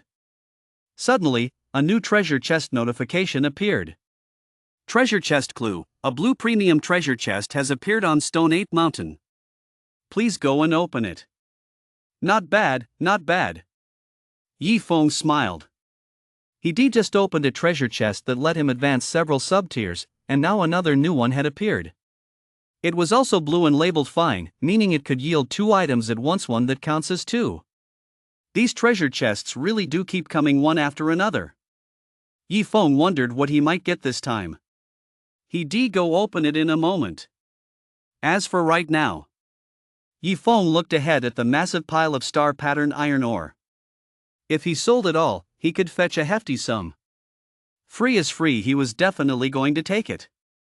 The only problem was that the ore was too bulky, he couldn't carry it all away in a single trip on his own. And making multiple trips was simply impractical. Yi Feng couldn't help but wonder, if only he had one of those storage artifacts from novels, he could stow everything away in a single go, and that would be awesome. It would have to be a fairly large one, though otherwise, it wouldn't hold much. But while he daydreamed, Yi Feng knew such a thing was impossible right now. Maybe he'd get one someday? As for how to handle the ore, Yi Feng had actually already figured it out. He dialed a number. He opted for a voice call only, not a video call. After 3 rings, the other party picked up. Hello, who is this? A rough male voice came from the other end. I've got a huge pile of star-patterned iron ore here. Do you buy that? Yi Feng got straight to the point. How big is the pile? The other person asked. Yi Feng immediately sent him a photo. That much, the other party sounded slightly surprised. Where is it, and where did it come from? He asked the question smoothly, clearly a seasoned professional. The location, Yi Feng sent him a set of coordinates. So, are you willing to take it? The other party fell silent. It seemed he understood what this location represented. His intelligence work was solid. In our line of work, it's not a matter of dare or don't dare, it's all about whether the price is right, he said. So how much do you think is fair? Yi Feng asked. 9 million in total. That's the absolute maximum I can offer. After all, it belongs to the Jiang clan, and taking this on carries significant risk. After weighing his options, he named his price. 10 million a round number, Yi Feng countered. So 9 million isn't a round number, he retorted. Clearly, he wasn't accepting the counteroffer. You're not the only one willing to take on this contraband, Yi Feng said coldly. The implication was clear: if you want to take it, plenty of others will. Fine. Within an hour, we'll send someone over to pick up the goods. We'll settle the transaction then. He gritted his teeth and agreed. Then he added coldly, but let me make one thing clear, you'd better not be playing games with me. Otherwise, remember, those of us in this line of work have powerful backers watching our backs. Don't worry. Yi Feng ended the call. The person he'd just contacted was a dispatcher for an organization called Black Gloves. This organization specialized in picking up illicit goods. You could think of it as a black market pickup service. They posted classified ads all over the internet. Yi Feng had found their contact information with just a quick search. There were plenty of organizations like this, but he'd chosen Black Gloves because they were well known, powerful, and had a solid reputation. There had never been any incidents of them double-crossing clients or betraying them. Most importantly, they dared to handle high-risk goods. Take this pile of ore right in front of him. Its original owner was the Jiang clan, so it was considered high risk. Without some real clout, no one would dare touch it. Yi Feng didn't stay in the mine shaft any longer. Instead, he went outside. He found a spot in the distance that offered a good vantage point and plenty of cover. It had to be said that Black Gloves was efficient. In just half an hour, a team arrived. There were about 20 of them in total, pulling several beast-drawn carts. These carts consisted of a large cargo compartment pulled by iron-hoof beasts. Iron-hoof beasts are a type of monster resembling a cross between a cow and a horse, with a sturdy build and good stamina. they have a relatively docile temperament, can be tamed, and are very effective for hauling cargo. Good grief! Were they all killed? As soon as the group arrived, they were hit by a strong, pungent smell of blood. 2 bodies lay at the entrance to the mine shaft. They'd seen their fair share of murders and robberies, but it was rare for anyone to dare target the Jiang clan, a family of such formidable power. You two, take up positions outside and keep watch. If anyone approaches, alert us immediately. The team leader assigned 2 men to keep watch outside. Yes, sir. The 2 replied and immediately began scanning the surroundings for any movement. The team leader then led the rest of the group into the mine. Everywhere they passed, the ground was littered with corpses. They were all dead, every single one of them had indeed been killed. Boss, who on earth did this? This is too powerful to actually come all the way to the Jiang clan's property and kill like this. A burly team member exclaimed in astonishment as he looked at the rows of corpses. No idea. And don't go prying in our line of work, we never ask about the client's identity. Yes, boss, you're absolutely right. Soon, they found the designated chamber. Hurry up! Load everything outside onto the trucks. The team leader ordered. Everyone sprang into action. They were all martial artists with considerable strength, so they could carry a lot in a single trip. With so many of them working together, it took only 10 minutes to clear out all the minerals inside, filling the cargo compartment of the beast-drawn cart to the brim. The team leader dialed a phone number. Everything is going smoothly here. The cargo is loaded, and we're ready to leave. The quantity and types of goods all match. Got it. You guys should evacuate immediately. The call ended. The convoy hit the road and began its withdrawal. Yifeng noticed something. One of them was bringing up the rear, spraying a liquid as they moved.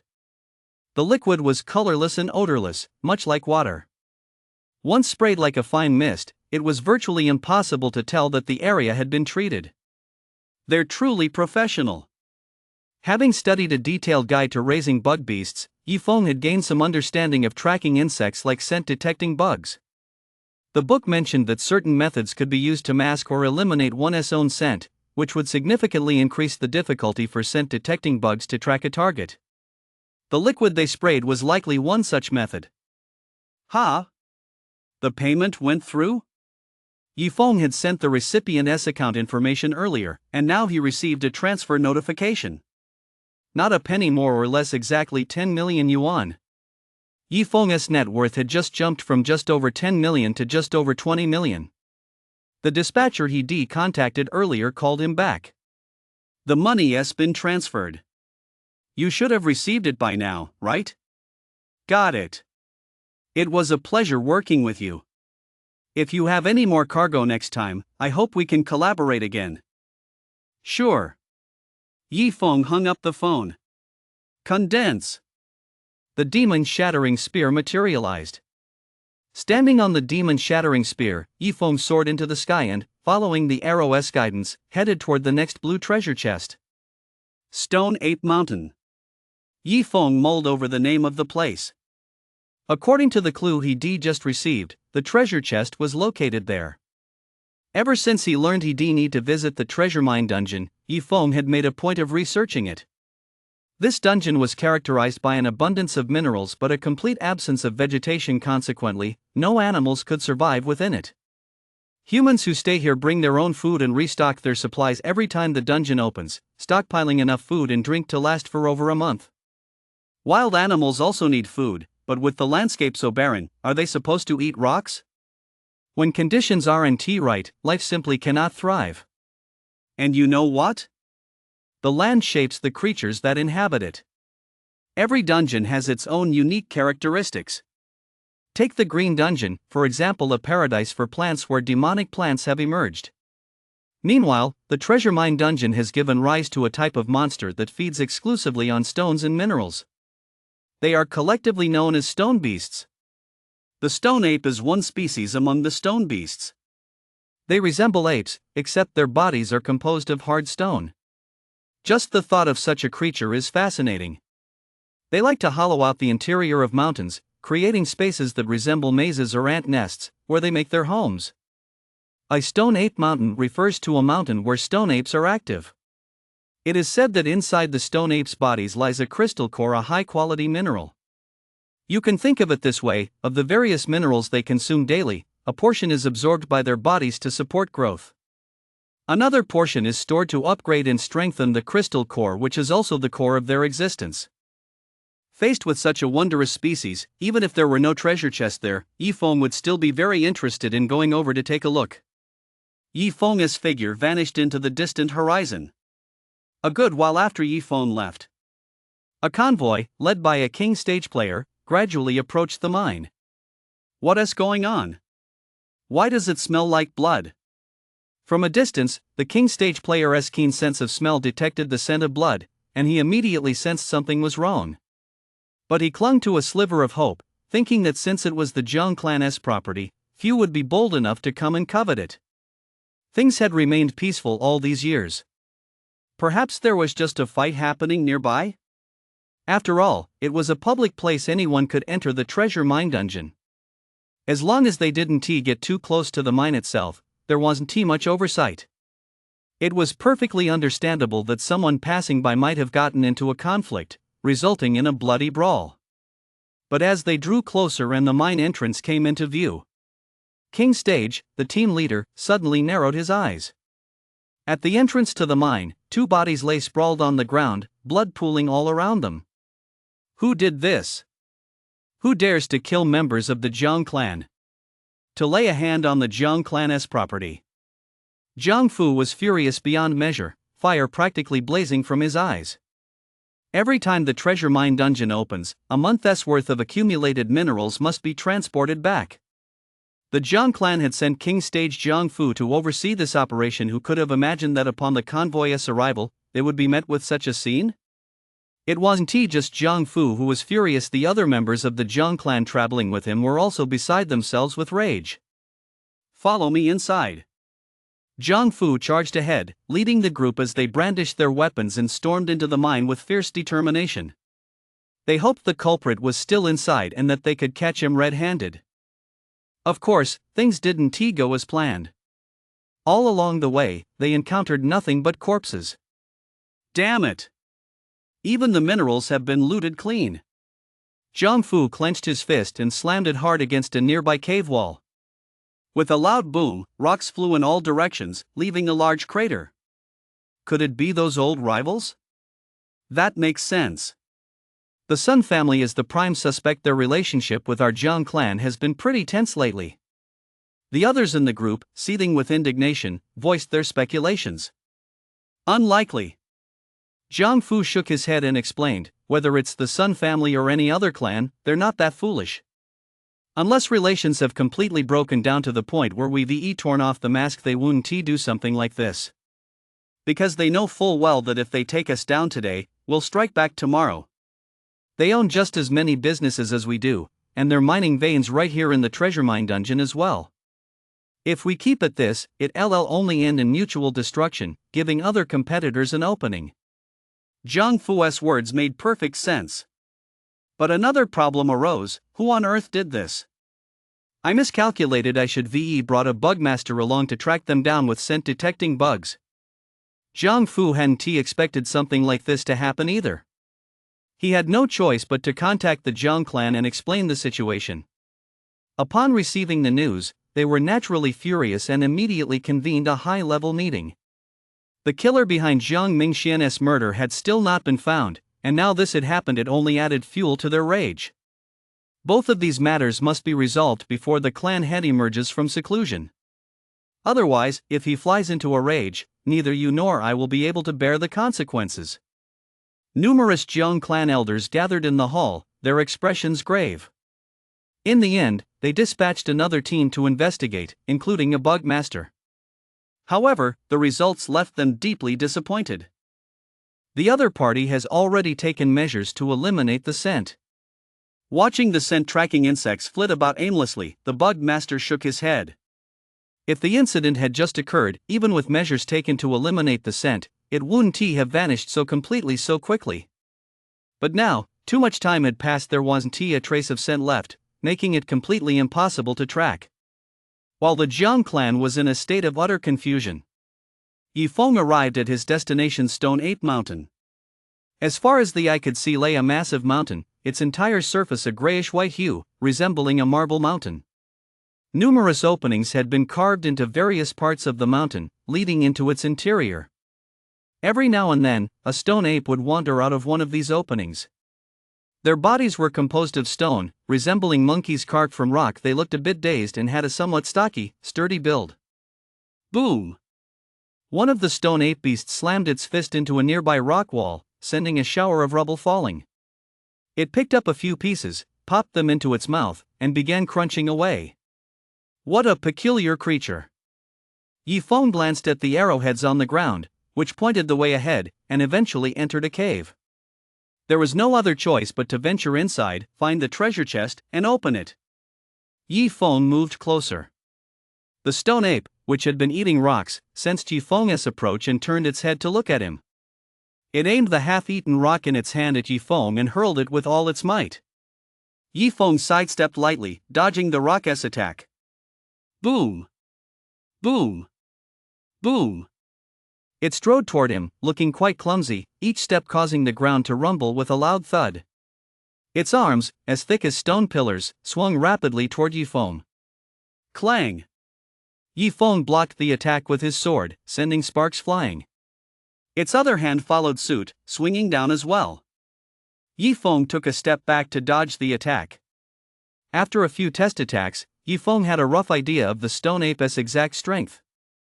According to monster tier classifications, this stone ape was at the Knight tier.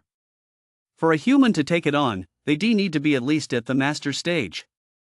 Their bodies are incredibly sturdy, even a typical master stage fighter would likely struggle to defeat them.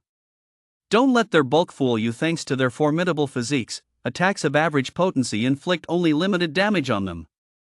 But right now, its opponent is Yifeng. Whoosh! With a swift swing of his blade, Yifeng sliced the stone ape beast in half, leaving a clean, smooth cut. Sturdy bodies? That depends on who's doing the attacking. After the stone ape beast was split in two, a cylindrical object of a pale yellow color fell out of its head. Is this the crystal core? Yifeng bent down, picked up the crystal core, and examined it in his hand. It certainly felt more refined than other minerals, with no impurities. If used to craft artifacts, the quality would improve significantly. The commotion from the battle here attracted nearby stone ape beasts. They too stomped loudly as they closed in on Yifeng. Yifeng's battle axe whirled through the air, its blade casting shifting shadows, and one by one, the stone ape beasts were all split in two. All of them were Knight tier, yielding a total of 15 crystal cores. These Knight tier stone beast crystal nuclei should be quite valuable. And if he were to slay higher tier stone apes and obtain higher tier crystal nuclei, they would be even more valuable. There weren't many stone apes outside, nor were they particularly strong, so Yifeng headed deeper into the mountain. After all, his main purpose for coming here was to open the treasure chest. Even if he wanted to kill stone apes, he would wait until after opening the treasure chest. He entered the mountain. So many forks in the path. Yifeng noticed that whenever he walked along a path, it would split into two after a short while, and after walking a bit further, it would branch out again. As he went on, the mountain paths became increasingly intricate, resembling a massive maze. But no matter how the paths split, Yifeng simply followed the arrows. Along the way, whenever he encountered a stone ape, he strike it down with a single slash, collecting more and more crystal nuclei. These stone apes all seemed rather dull. Aside from their hard bodies, they weren't much of a threat. Even when several gathered together, they didn't know how to fight as a team. One slash per creature made them relatively easy to kill. Of course, the most important reason was that Yifeng was so powerful he could simply steamroll right through them. Another Knight tier? Can't there be a few general tier ones to play with? Yifeng actually found the stone ape's strength lacking. If there were general tier ones, he could obtain general tier stone beast crystals, which were far more valuable. Unfortunately, there weren't any. It seemed there were no higher tier creatures in this area. As Yifeng pressed deeper into the mountain, Deep within the Beast Mountain, in a vast chamber, hundreds of General Tier Stone Ape beasts were engaged in a massive melee. They were actually fighting among themselves. The battle was exceptionally fierce, with rubble flying everywhere. Boom! One of the largest among them fought with particular ferocity. Its combat power was one tier higher than the others, giving it a clear advantage. The other Stone Ape beasts around it, perhaps recognizing this beast as the greatest threat, deliberately gathered around it, attacking it in a group. Boom! Boom! Boom! The massive Stone Ape beast, however, remained completely unfazed. With every punch it landed, another of its companions fell. Some were struck in vital spots, their heads were shattered, and their crystal nuclei fell out. The massive Stone Ape actually picked them up and swallowed them all. The massive Stone Ape fought with increasing ferocity, leaving dozens dead or injured around it. Boom! Having absorbed the crystal nuclei of many of its companions, the massive Stone Ape's body swelled dramatically, growing from its original 3 meters to 5 meters. Its status has also broken through from the general tier to the king tier. At this moment, a king was born. None of the general tier Stone Ape beasts dared to make a move. They all prostrated themselves, bowing in submission to their king. Clack, clack. The king beast opened and closed its mouth, emitting the clacking sound of hard objects colliding. This sound possessed a peculiar penetrating power, traveling all the way along the mountain trails. Wherever it passed, the king beast could sense everything happening on the trails.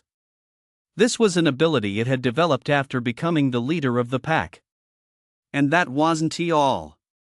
Its rise to leadership had been somewhat fortuitous. Before, it had been low in intelligence, possessing only brute strength and lacking the ability to cooperate. Now, its intelligence is far greater than before. Through the propagation of sound, it can constantly scan vast areas around it and command the Stone Ape beasts scattered throughout the region. The Stone Ape beasts in various locations can be viewed as its limbs, while it serves as the Horde's brain, issuing orders. Whoosh! The general tier Stone Apes surrounding it, as if receiving an order, sprinted toward various mountain trails. Their target was none other than Yifeng. During its recent reconnaissance, the Beast King had discovered that a human had intruded into their territory and had even killed quite a few Stone Apes.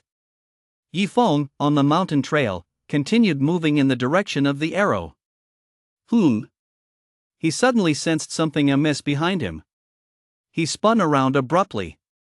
A Stone Ape was creeping toward Yifeng on tiptoe. Its intent was crystal clear: to get close enough for a sneak attack.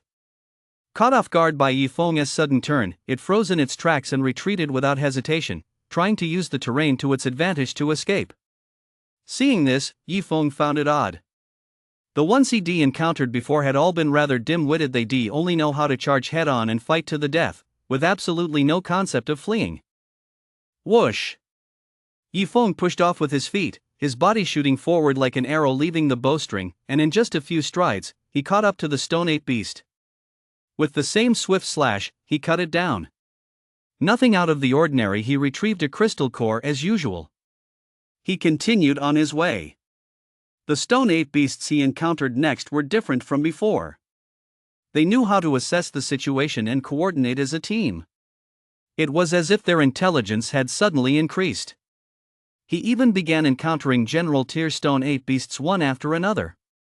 General Tier crystal nuclei were a deeper color. Could someone be commanding them? That was the only way to explain their sudden change in behavior. But no matter how they changed, in front of Yifeng, they were all cut down with a single stroke. After a while, he didn't encounter any more Stone Ape beasts. Did I wipe them all out? Yifeng muttered. Then he thought it was unlikely. It seemed more likely that, realizing they were no match for him, the commander had ordered them to hide. Yifeng quickened his pace and reached the depths of the mountain. What a vast space! In the vast cavern within the mountain, a Stone Ape King significantly larger than the others stood silently, as if intentionally waiting for Yifeng's arrival. To Yifeng's eyes, a blue light flickered on the chest of this unique Stone Ape. A treasure chest. Another movable treasure chest. But you're just a Stone Ape, I want to go easy on you. Demon shattering spear. Manifest. Yi Feng went straight for his ultimate move, directly channeling his mage abilities to materialize the demon-shattering spear. Whoosh! The long spear transformed into a streak of light and shot forward. Such a swift attack startled the Stone Ape King. Everything it had previously sensed indicated that Yi Feng was attacking with a sword. Judging by the power of his earlier attacks, it had believed it could kill Yi Feng, which was why it had felt safe enough to let him approach. Who would have thought that the attack Yi Feng was now unleashing was something it had never seen before, and its power was far greater as well. The situation was urgent, so it dodged. Its movements were quite agile. Knowing it couldn't completely evade the blow, it raised its arm to block it. Boom! The immense force slammed into its arm. It had expected to be shattered instantly, but to its surprise, only a few cracks appeared. What incredible defense! Yi Feng was now using a mage's abilities, whose power far surpassed that of a martial artist. Even so, he could only manage to injure it. Compared to those stone ape beasts from before, this creature was in a completely different league. Since that was the case, he decided to unleash his skill as well. Instantly, the magic-shattering spear was enveloped in a blood-red glow. Both its attack power and firing rate were stronger than before he had activated the skill. Boom! Boom! Boom! After several attacks all landing on the same spot, the right arm the king beast had used to block, having exceeded its limit, was shattered and scattered across the ground. Ha! Yi Feng let out a soft exclamation. He watched as the shattered fragments, as if summoned, suddenly flew upward. The stump of the king ape's arm seemed to have been fitted with a powerful magnet, drawing all the fragments back in and reassembling them until it was as good as new. That regenerative ability was truly unmatched. This hadn't happened when fighting other stone ape beasts. It could only mean that this particular king ape possessed extraordinary abilities. Crack, crack. Even though its severed arm had been repaired, the king beast was still furious, snapping its jaws rapidly to express its rage. It charged swiftly toward Yi Feng, showing no sign of sluggishness. If its opponent were just an ordinary king stage cultivator, victory would be a breeze. Unfortunately, its opponent was Yi Feng. Yi Feng channeled his mana and launched another fierce assault, his blood-red spear unleashing boundless power as it struck the king beast repeatedly. The king beast's sturdy body was shattered piece by piece. With the final blow, it could no longer withstand the attack, and its skull was smashed to pieces. The crystal core inside fell out. The blue treasure chest hidden inside the stone ape king's body also fell to the ground, finally ready to be opened. Yi Feng walked over and touched the chest. Click. You have opened a blue fine quality treasure chest. Congratulations on obtaining 4th tier skill Shadow Blade of Heaven perfectly mastered, Cloud Mulberry Vine Accelerated Growth Potion Stages 1-4. I finally got a skill from a chest. The last time he obtained a skill, it was only a 2nd tier one. Now he jumped straight to 4th tier. My strength hasn't reached the king stage yet, but I should be able to cast a 4th tier skill, right? Yi Feng immediately began the fusion process, and the perfectly comprehended Shadow Blade of Heaven was integrated into his mind. Yi Feng moved, swinging his battle blade as blade shadows danced through the air. In the blink of an eye, layers of blade shadows coalesced into a single, razor-sharp strike that slashed against the cave wall ahead. Boom! The hard stone wall was instantly cleaved open, revealing a gash several meters long and bottomless. What a masterful sword technique! Yi Feng understood, the defining characteristic of the Shunning Tian Dao was speed. Fast strikes. Razor-sharp power. Although the name doesn't include the character for wind, it is undoubtedly a wind element skill. Wind element skills are all about speed. At the general stage, casting this 4th tier skill is entirely feasible. After all, with the king stage just around the corner, his total vitality is more than sufficient. He wouldn't feel strained at all. Another item was the Cloud Mulberry Vine Rapid Growth Tonic Stages 1-4. In fact, there are 4 of these items, all liquid, green in color, and contained in 4 porcelain bottles. The bottles are labeled 1-4. As the name suggests, these are nutrients that allow the Cloud Mulberry Vine to grow rapidly. Administering the first bottle allows it to reach the maximum size of stage 1 in a short time. Administering the second bottle then pushes it past stage 2, and it continues to grow to its maximum size thereafter. And so on, all the way to stage 4, at which point it will have a total of 4 vines, with combat power comparable to the king stage. This is a great find. I was originally worried that it would take a long time for the cloud mulberry vine to grow, and that it simply wouldn't keep up with my own progress in becoming stronger. Now, with this rapid growth nutrient solution, I can help the cloud mulberry vine grow to stage 4 in a short amount of time.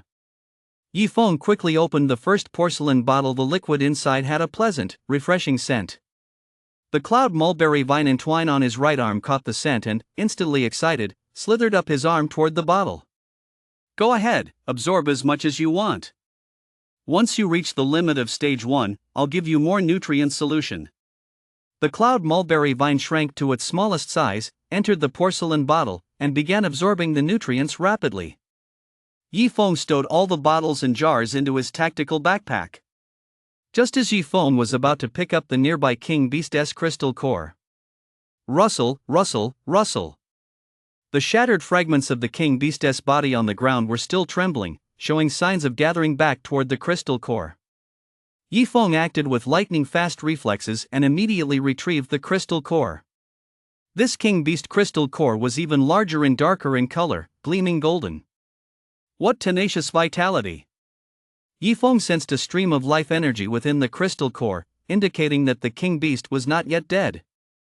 If he were to return it to the scattered remains, it would likely regroup and be reborn. Just as Yifeng was preparing to eradicate the life energy within the crystal core, the crystal core proactively released a golden thread also composed of energy. He could sense that this energy was filled with goodwill and submission. It was afraid and had surrendered to Yifeng. Since you wish to submit to me, I'll reluctantly accept you. Though Yifeng said this, he was actually quite pleased inside. This creature possessed extremely strong physical defenses. Even after being shattered, it could reassemble itself. It truly wasn't something just anyone could handle. Yifeng condensed a wisp of mana, which touched the golden energy, and the two successfully formed a bond. This process was a life contract released by the Stone Ape King itself as an act of voluntary submission. Once the contract was established, it became Yifeng's pet beast, bound to never betray him for all eternity. Even if Yifeng ordered it to commit suicide, it would have to obey. No matter how great the distance, with a single thought, Yifeng could completely erase its consciousness. Such is the terror of a life contract, complete control by the master. Unless absolutely necessary, no species would willingly submit to another and establish a life contract. Now that the contract had been successfully established and it had become a 100% loyal pet beast, Yifeng ordered it to regenerate its body. As he placed the crystal core back inside, the shattered fragments of its body began to tremble, the vibrations growing increasingly intense until they eventually gathered from the surrounding area and reassembled piece by piece, once again taking the form of the Stone Ape King beast. Although it was able to reassemble itself, it was clear that this ordeal had taken a heavy toll on it. It looked somewhat weak. These are the crystal nuclei of your companions. Can you absorb them? Yifeng handed the crystal nuclei he had obtained earlier to the Stone Ape King beast. It immediately took them and began crunching them down, one after another, quickly devouring them all. Its condition did indeed improve. You sure can eat. After all, keeping the crystal nuclei was just for selling them. Restoring the Stone Ape King's condition was far more valuable.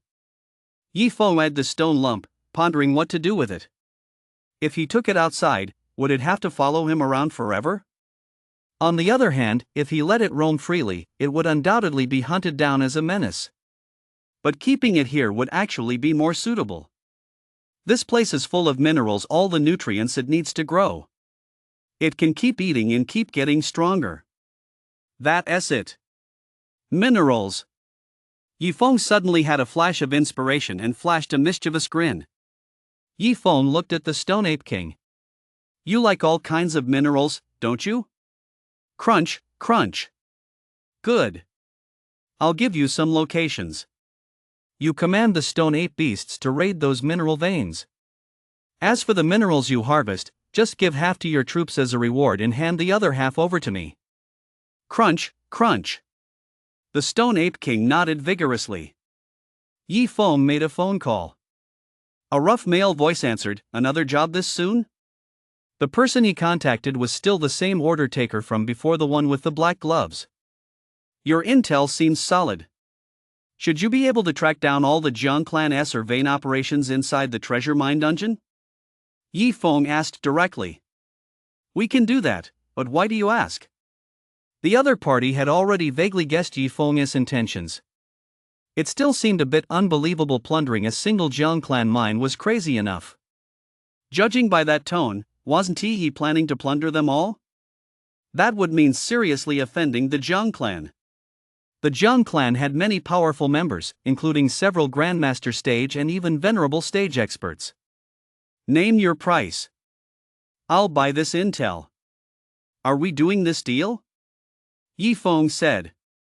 1 million. The other party didn't beat around the bush. "Deal." Yi Feng agreed without hesitation. 1 million for a single piece of intelligence. It sounded expensive, but gathering intelligence was a tedious task. Without a powerful intelligence division, Yi Feng wouldn't have been able to figure out the Jiang Clan's business distribution so quickly. Since he was planning a major heist, he definitely needed to have a clear understanding of the situation. As long as the job went through, money wouldn't be a problem. He'd have plenty of minerals to sell, so what was a million anyway? Yi Feng transferred the million immediately. The other party was just as quick, sending Yi Feng all the coordinates of the Jiang Clan's mineral veins. There are quite a few, over 30 locations. Intelligence was invaluable. The specific coordinates and mineral types for each site were all clearly listed. Yi Feng couldn't help but admire the Black Glove's intelligence division. Their information was truly well sourced. But in a line of work like theirs, they really had to be this thorough. Otherwise, if they ever crossed someone they absolutely shouldn't have or received something they shouldn't have, they'd be finished and the entire organization would likely be uprooted. Next, he taught the Stone Ape King how to navigate. Fortunately, it wasn't lacking in intelligence and picked it up quickly.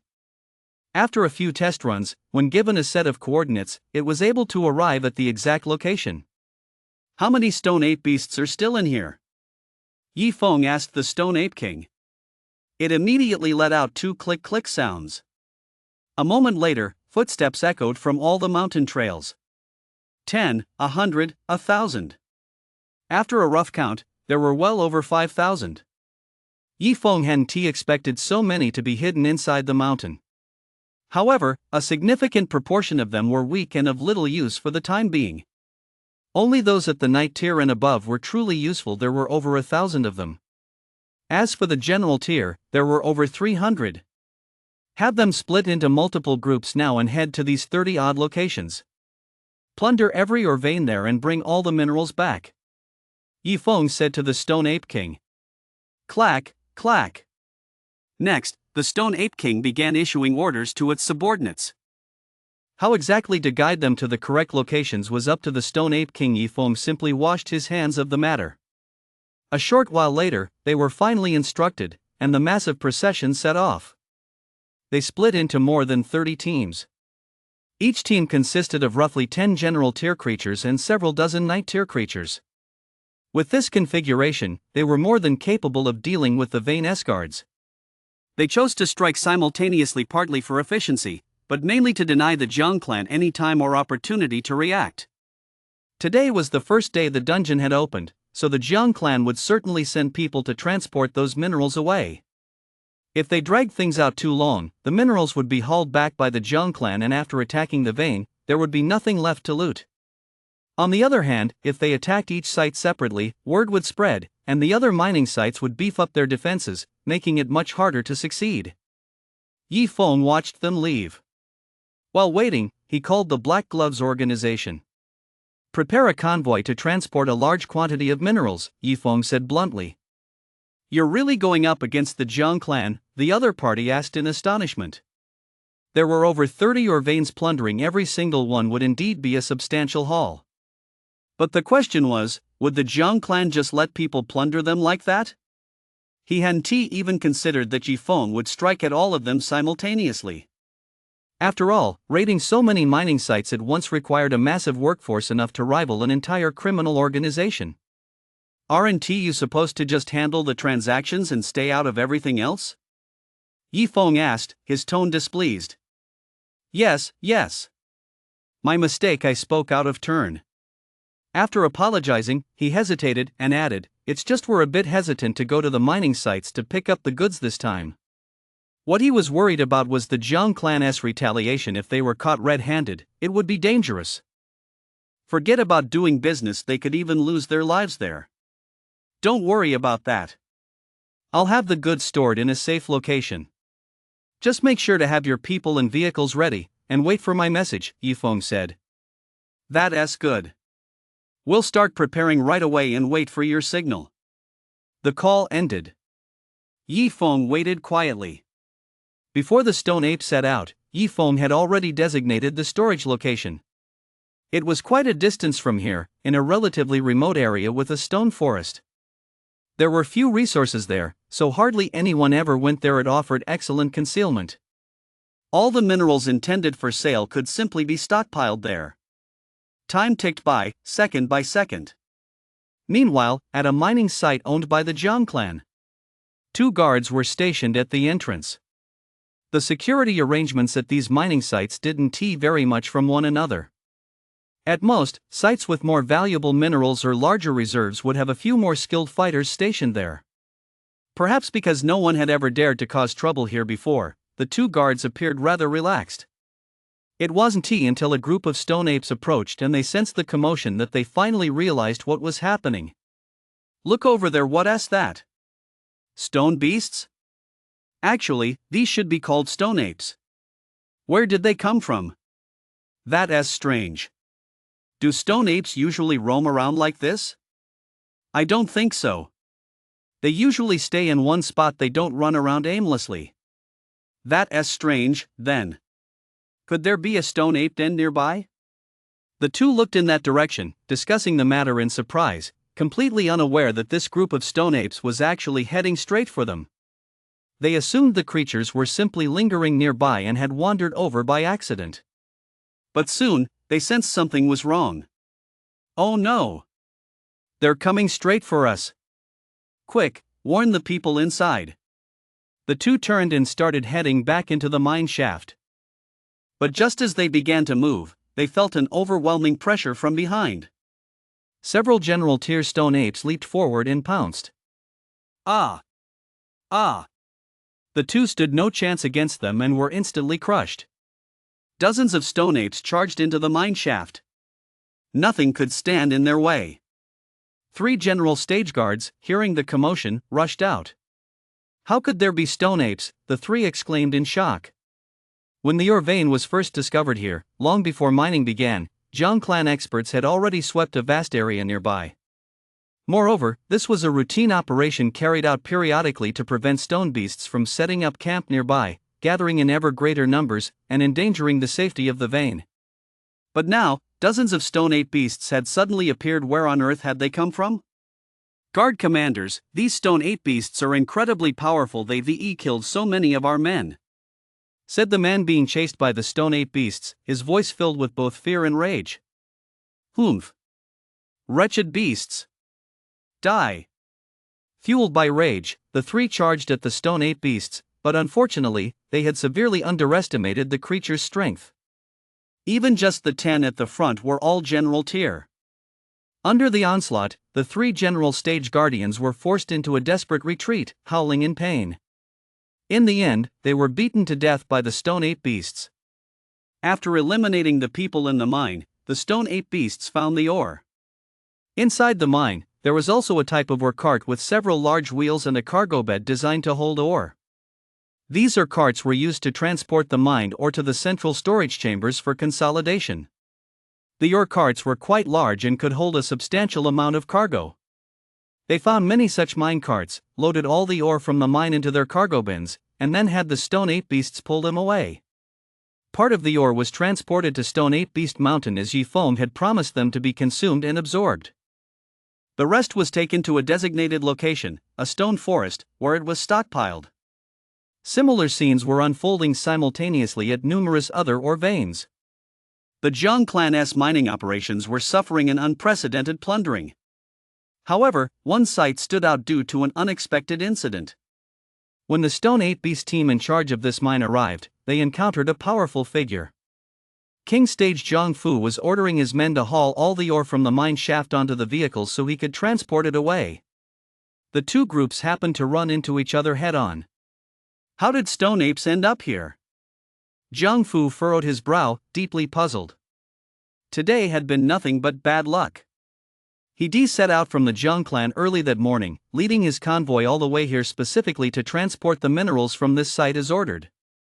At the very first mining site they reached, they found their workers slaughtered and the minerals completely looted. This left him furious, yet powerless to do anything about it. After contacting the Zhang clan, he wasted a great deal of time before the reinforcements finally arrived.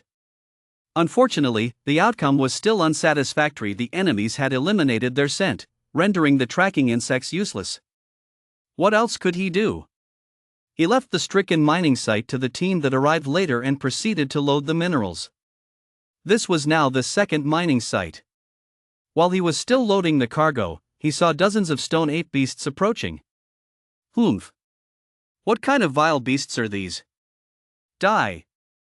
Zhongfu didn't care why the stone apes had come. He unleashed a powerful burst of king stage vitality and sliced the fastest running stone ape in half with a single stroke. With such an overwhelming difference in cultivation level, an instant kill was indeed possible. The remaining stone apes were terrified by the scene before them.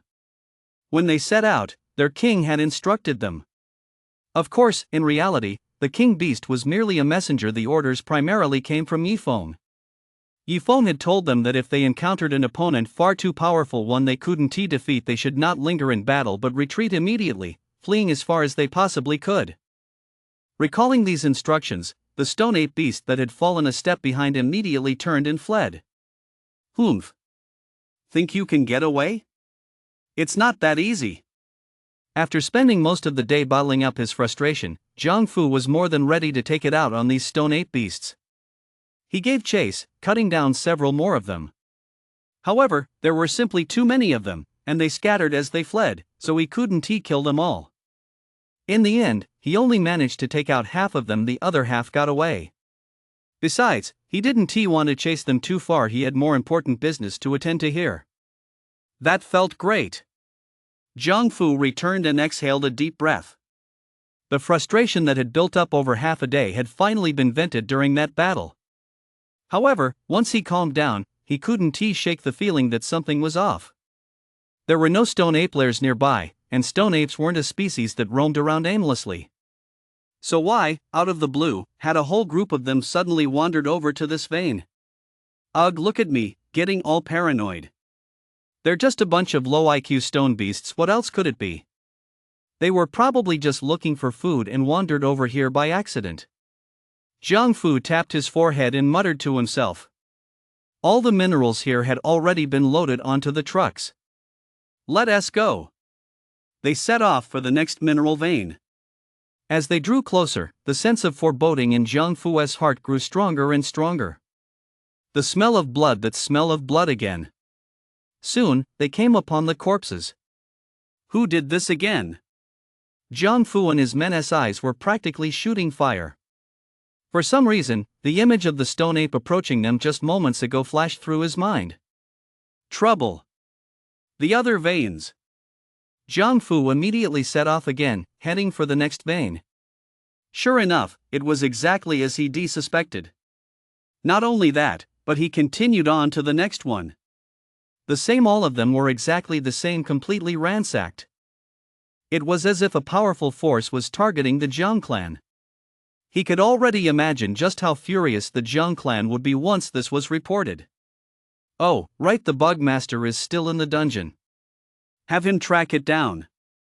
Zhongfu immediately contacted the Bugmaster. Once he arrived, he used his tracking bugs to investigate.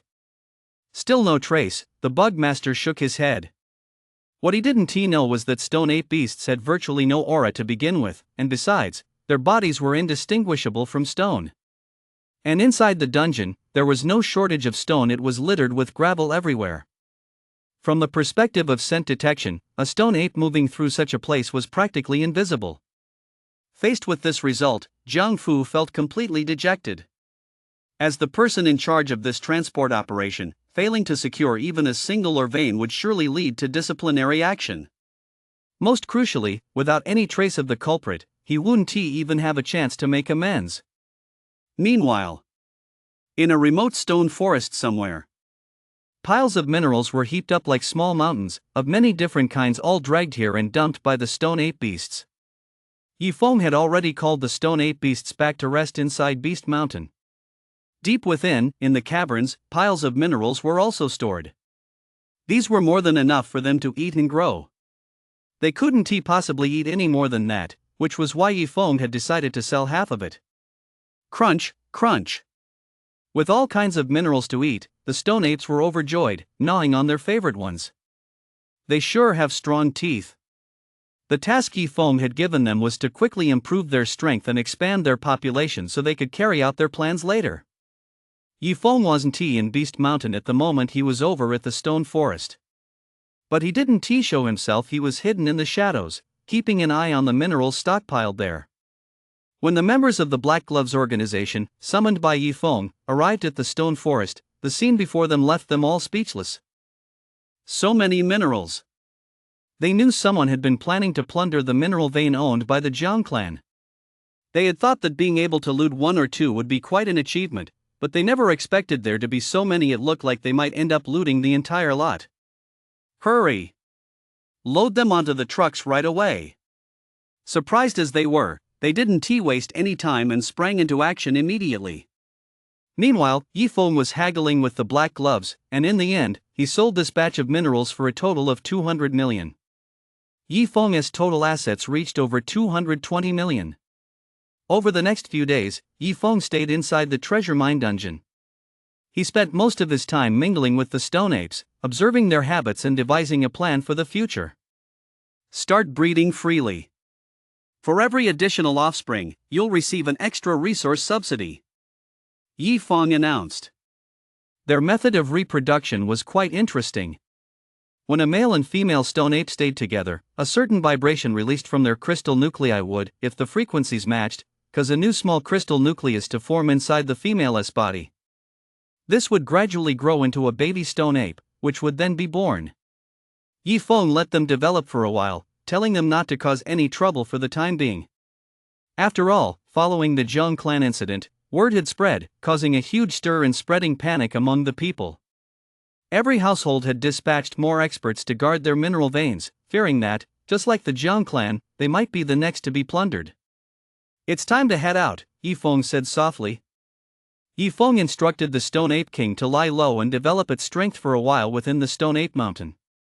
He himself made his way to the teleportation point, the location to which he had been randomly teleported when he first entered. A mysterious suction force gradually grew stronger. Soon, Yifeng was teleported out. He had originally thought he might run into members of the Jiang clan, but that didn't happen. What Yifeng didn't know was that in the first 2 days after the incident, the Jiang clan had indeed been furious and had dispatched a large number of experts to thoroughly investigate the matter. But the results were disappointing. Clues were few and far between. Upon hearing Jiang Fu say that dozens of stone ape beasts had attempted to attack the vein, they wondered, could the stone ape beasts be responsible for all of this? At first, they thought it was just a coincidence. But as the investigation progressed, some faint traces found at other mining sites did indeed appear to be the work of stone ape beasts. This only made the incident even more mysterious. Nothing like this had ever happened in all these years, so why was it happening now? 1 or 2 incidents would be one thing, but now there were over 30 sites where incidents occurred simultaneously. Everyone else is fine, yet it's only the Jiang clan that has been targeted. This must have been premeditated. Without premeditation and planning, something like this could never have happened. But the question remains, who is behind this? Who could possibly orchestrate a group of stone apes to come and plunder the Jiang clan's mineral veins? After all, stone beasts generally have low intelligence, they only react instinctively and cannot be taught to do anything. Some had once theorized that stone beasts were naturally drawn to various ores. If they could be tamed as pets and made to help mine minerals, they would provide a significant labor force. But after numerous experiments, all of them failed. They were simply impossible to tame, so people gradually abandoned the idea. Could it be that someone has actually succeeded in taming them? For the past few days, they've been searching everywhere inside the treasure mine dungeon for stone ape beasts. But the dungeon is so vast that they haven't found anything yet. Even if they do find stone ape beasts, they might not be the same group that raided their mineral vein. Before leaving, Yifeng had instructed the Stone Ape King to stay inside the mountain when there was nothing going on. If it detected enemy activity outside, it was to use the labyrinthine passages within the mountain to play hide and seek with them, keeping them at bay for as long as possible. Yifeng moved at a steady pace toward the provincial capital. Meanwhile, Dragon Academy was working feverishly on a mission. They had dispatched several high-ranking instructors, who, in collaboration with King Stage practitioners sent by the Guard Bureau, were carrying out an operation. Each team consisted of one King Stage practitioner from the Guard Bureau and one high-ranking instructor from the Academy, each accompanying a student as they wandered aimlessly through the streets and alleys. Simply put, they operated in groups of 3, with 2 King Stage practitioners accompanying one student. The students walked in plain sight, while the 2 King Stage agents disguised as passers-by followed at a distance, doing their best to keep a low profile.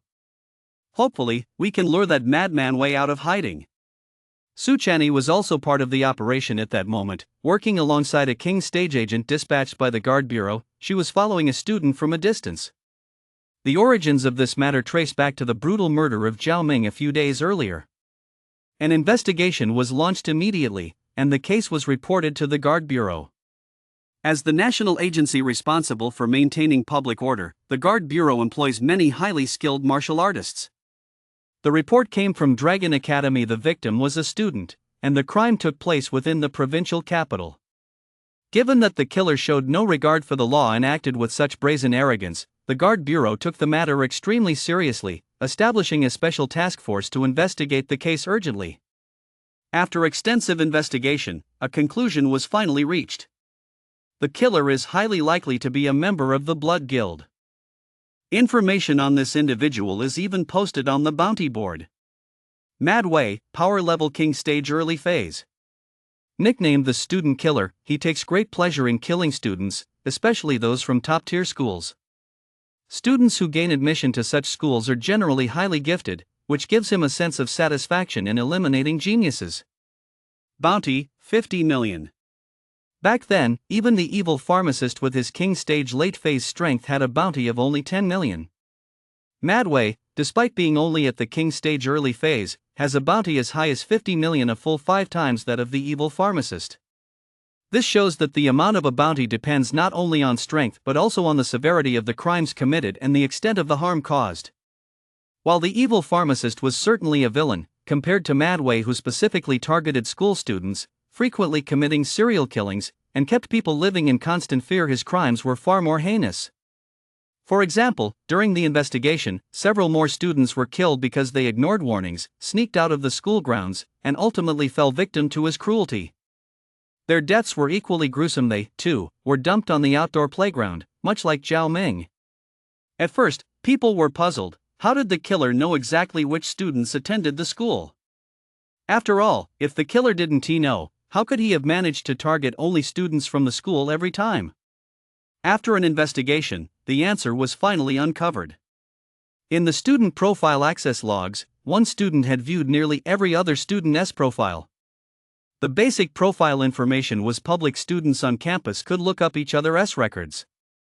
This system was originally designed to allow students to keep track of their peers' progress in real time and encourage healthy competition.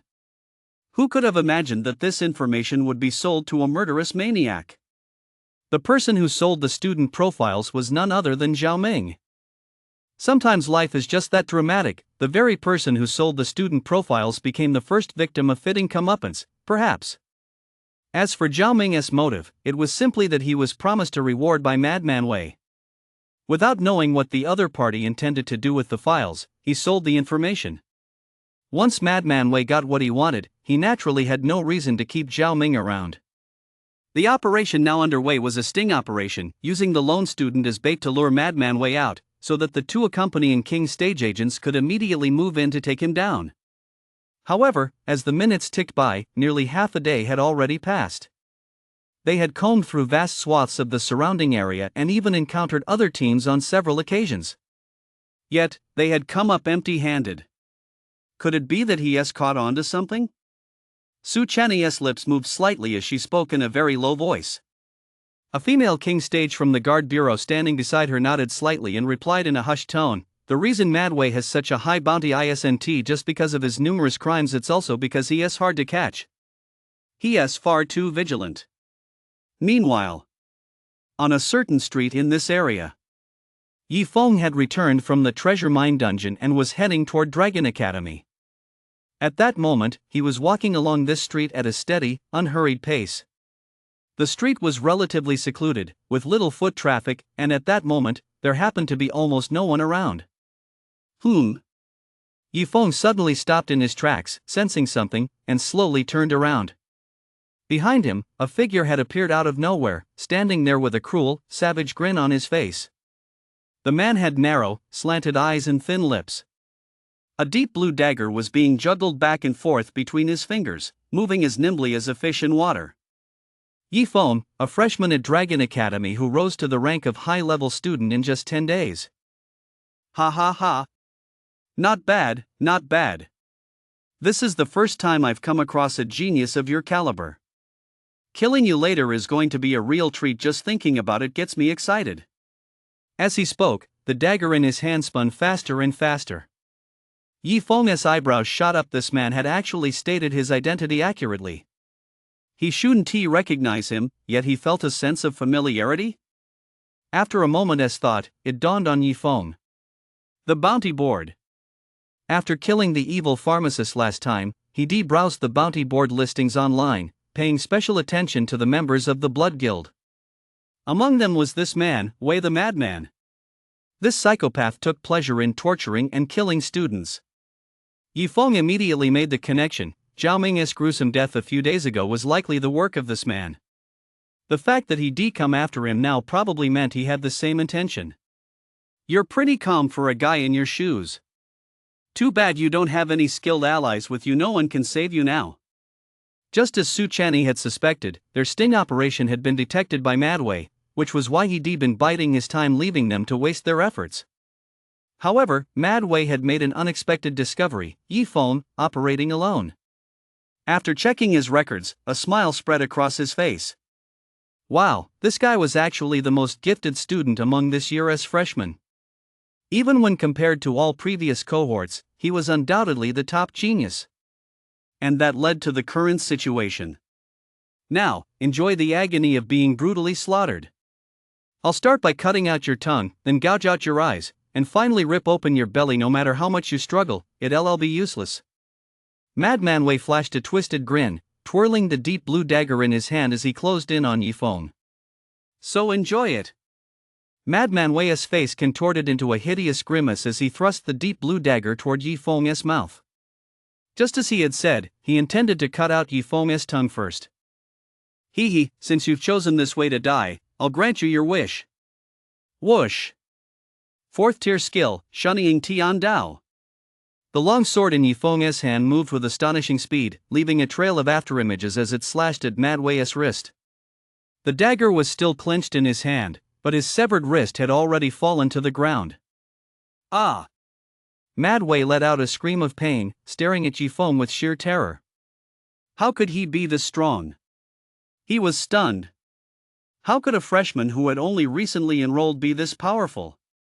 What was even more baffling was that the aura Yi Feng was currently emanating was merely at the general stage peak phase level, yet the skill he had just unleashed, judging by its power, appeared to be a fully mastered 4th tier skill. He himself was already at the king stage, yet he had only managed to cultivate a 4th tier skill to the minor achievement level. Faced with Yi Feng's attack, he was unable to defend himself and had one of his hands crippled in an instant. What he didn't know was that Yi Feng was only drawing on the strength of a vitality warrior. He hadn't even unleashed his greater power as a mage yet. However, against someone like Wei the Madman, the strength of a warrior alone was more than enough. Don't be fooled by his current cultivation level. Though it's only general stage peak phase, he is just 2,000 vitality points away from king stage early phase, closing in rapidly. Add to that his 4th tier skill, which was fully mastered, along with the bonuses from 30% Blade Intent, Wind Whisperer, and the Martial Saint Constitution. Slaying an early phase King stage opponent, someone a whole realm above him, was child's play. No, no. Don't kill me. I was just joking earlier. How could I possibly dare to lay a hand on you? You're so powerful, even if you gave me 10 times the courage, I still wouldn't dare. Crazy Wei clutched his severed arm, enduring the pain as he rambled on, begging for mercy frantically. Shut up. Yifeng raised his blade and brought it down, jabbing the tip into Crazy Wei's mouth with a sudden twist, severing his tongue outright. Crazy Wei could no longer speak properly. Next, Yifeng turned his attention to the man's eyes. He decided to go through the menu way the madman had just described, one by one. Following his usual habits, Yifeng would have simply chopped him down with a single stroke. After all, he was a mentally stable person with no inclination toward sadistic murder. But since this man was so obsessed with this method of killing, Yifeng decided to let him experience it firsthand. After going through the entire menu, Mad Wei breathed his last. Yifeng picked up the dagger that had fallen from him. It was a decent weapon, a level 4 item that would fetch 3 million on the black market. Yifeng left the scene. As he walked, he opened the wanted website and, just like last time, submitted the information. Now all he had to do was wait to collect the bounty. 50 million, why pass it up? A few minutes after Mad Wei's death, a passerby walked down the street, saw Mad Wei's gruesome remains, and immediately let out a blood-curdling scream. Someone's dead. There's a dead body here. Su Chanyi's team had just arrived in the vicinity. Hearing the faint screams, their hearts skipped a beat. Oh no! Something must have gone wrong? The 2 female King stage players immediately headed toward the source of the scream. When they arrived, the scene before them made them gasp in horror. Crazy Wei was actually dead. And he met a gruesome end. Which team did this? Su Chanyi and her partner scanned the area but saw no other teams. There was only one person at the scene, a passerby who was so terrified he collapsed onto the ground, his face drained of color and his legs trembling. Were you the one screaming just now? Su Chanyi asked the man. The bystander nodded blankly. It took him a while to compose himself before he managed to say, I was just passing by when I found this person brutally murdered here. He was merely an apprentice stage martial artist who hadn't undergone much proper training, so it was only natural that he'd be terrified by the gruesome scene before him. I've notified the others, they'll be here soon. The female King stage martial artist from the Guard Bureau ended the call and spoke up. A short while later, the other teams arrived one after another. They exchanged information and pieced together the situation. Wei the madman had been killed. For now, it was unclear who was responsible. Judging by the method alone, one might almost have thought it was another Wei the madman. This person is extremely powerful. Wei the madman was completely helpless against him. There are likely only a handful of people in the entire provincial capital with that kind of power. Let us pull up the surveillance footage from the surrounding area first. The Guard Bureau had the authority to access surveillance footage in public areas at any time. Unfortunately, there were no cameras installed at the crime scene or on several surrounding streets. Therefore, to review the footage, they had no choice but to look at footage from farther away to see if they could find any clues. They analyzed multiple surveillance feeds simultaneously, the footage displayed on the light screen. There are so many people. The more they watched, the more they frowned. The areas covered by surveillance were bustling with foot traffic, and with the streets crisscrossing in every direction, it was difficult to determine which street each passerby had come from. Ha! Yifeng? Su Chanyi suddenly let out a soft gasp. She spotted Yifeng's figure in the footage. Who is that? The security guard asked. Oh, he is one of my students, Su Chanyi replied. I don't think this student was assigned to the operation just now, the security guard said, puzzled. No, he wasn't. But he left school a few days ago. He might have just happened to come back now, Su Chanyi explained. The security guard nodded, taking her word for it, and continued reviewing the surveillance footage. Is this a coincidence? Su Chanyi thought to herself. Yi Feng returned to Dragon Academy and headed for the dormitory area. He hadn't had a proper rest in days, so he was going to get a good night's sleep. First, he took a shower, changed into a clean set of clothes, and prepared to rest. I've reached the limit of the second stage? That was pretty fast. Yi Feng took out the bottle labeled with the number 2. The rapid growth nutrient solution inside had already been completely absorbed by the cloud mulberry vine.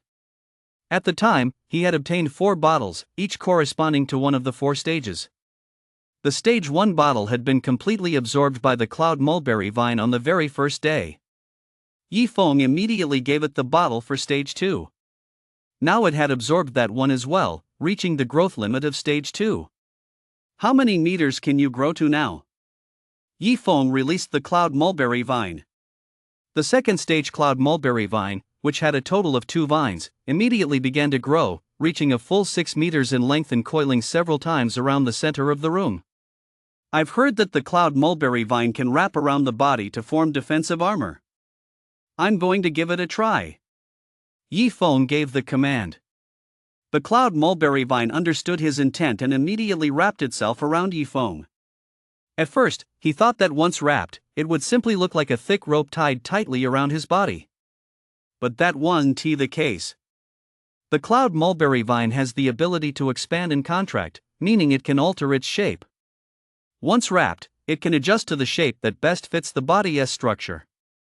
His entire body now looked as if it were covered in a layer of green battle armor. It covered him from head to toe, even extending over his face, with openings left for his eyes and other features. From the outside alone, it was hard to tell that he was wrapped in the cloud mulberry vine. Only someone with a deep understanding of demonic plants would be able to tell. Otherwise, one would likely just mistake it for a set of green battle armor that covered nearly his entire body. At that moment, Su Chani had already returned to the academy. "Hello, Su Chani." The students greeted her. Su Chani nodded and asked, "Have any of you seen Yi Feng come back?" "Yes. We saw him just now. He seemed to be heading toward the dorms," a classmate replied. Upon hearing this, Su Chani headed straight for Yi Feng's dorm. On her way back, she couldn't help but wonder, since Yi Feng's figure had appeared in the surveillance footage, could it be that he was the one who killed Crazy Wei? She didn't doubt that Yi Feng was capable of it after all. He had instantly killed the evil pharmacist with a single strike, so killing Crazy Wei would have been entirely within his capabilities. But judging from the crime scene, it didn't quite seem like his doing. When Yi Feng killed the evil pharmacist that day, he used his mage abilities, whereas Crazy Wei was killed by a martial artist with a sword. Given the brutal nature of the attack, it didn't seem like something Yi Feng would do. Since Yi Feng was already back, she decided to go ask him herself. When she arrived at Yi Feng's villa, perhaps because she was so deep in thought, she barged right in. There she saw Yi Feng wearing blue armor. "What on earth are you wearing?" Su Chani stared at Yi Feng in astonishment. "Don't you know how to knock?" Yi Feng retorted. "Who just climbs over the courtyard wall and barges in like that?" For someone at the king stage, the height of a courtyard wall was nothing. He could clear it with a single light leap. "I was just in a hurry to ask you something," Su Chani said, sticking out her tongue, knowing she was in the wrong. Then she saw the cloud mulberry vine peel away from Yi Feng's body. "It's actually a demonic plant?" Su Chani asked in surprise. Demonic plants might not be uncommon, but those were all found in the wild. Demonic plants that could be raised as pets, however, were rare. They had to be cultivated from seedlings or seeds. She hadn't expected Yi Feng to possess such a valuable item. During their last trip to the Mist Forest, she learned of Yi Feng's identity as a mage, and now, quite by accident, she discovered that he owned a demonic plant. The more she got to know Yi Feng, the more she felt he was a bottomless well of mystery.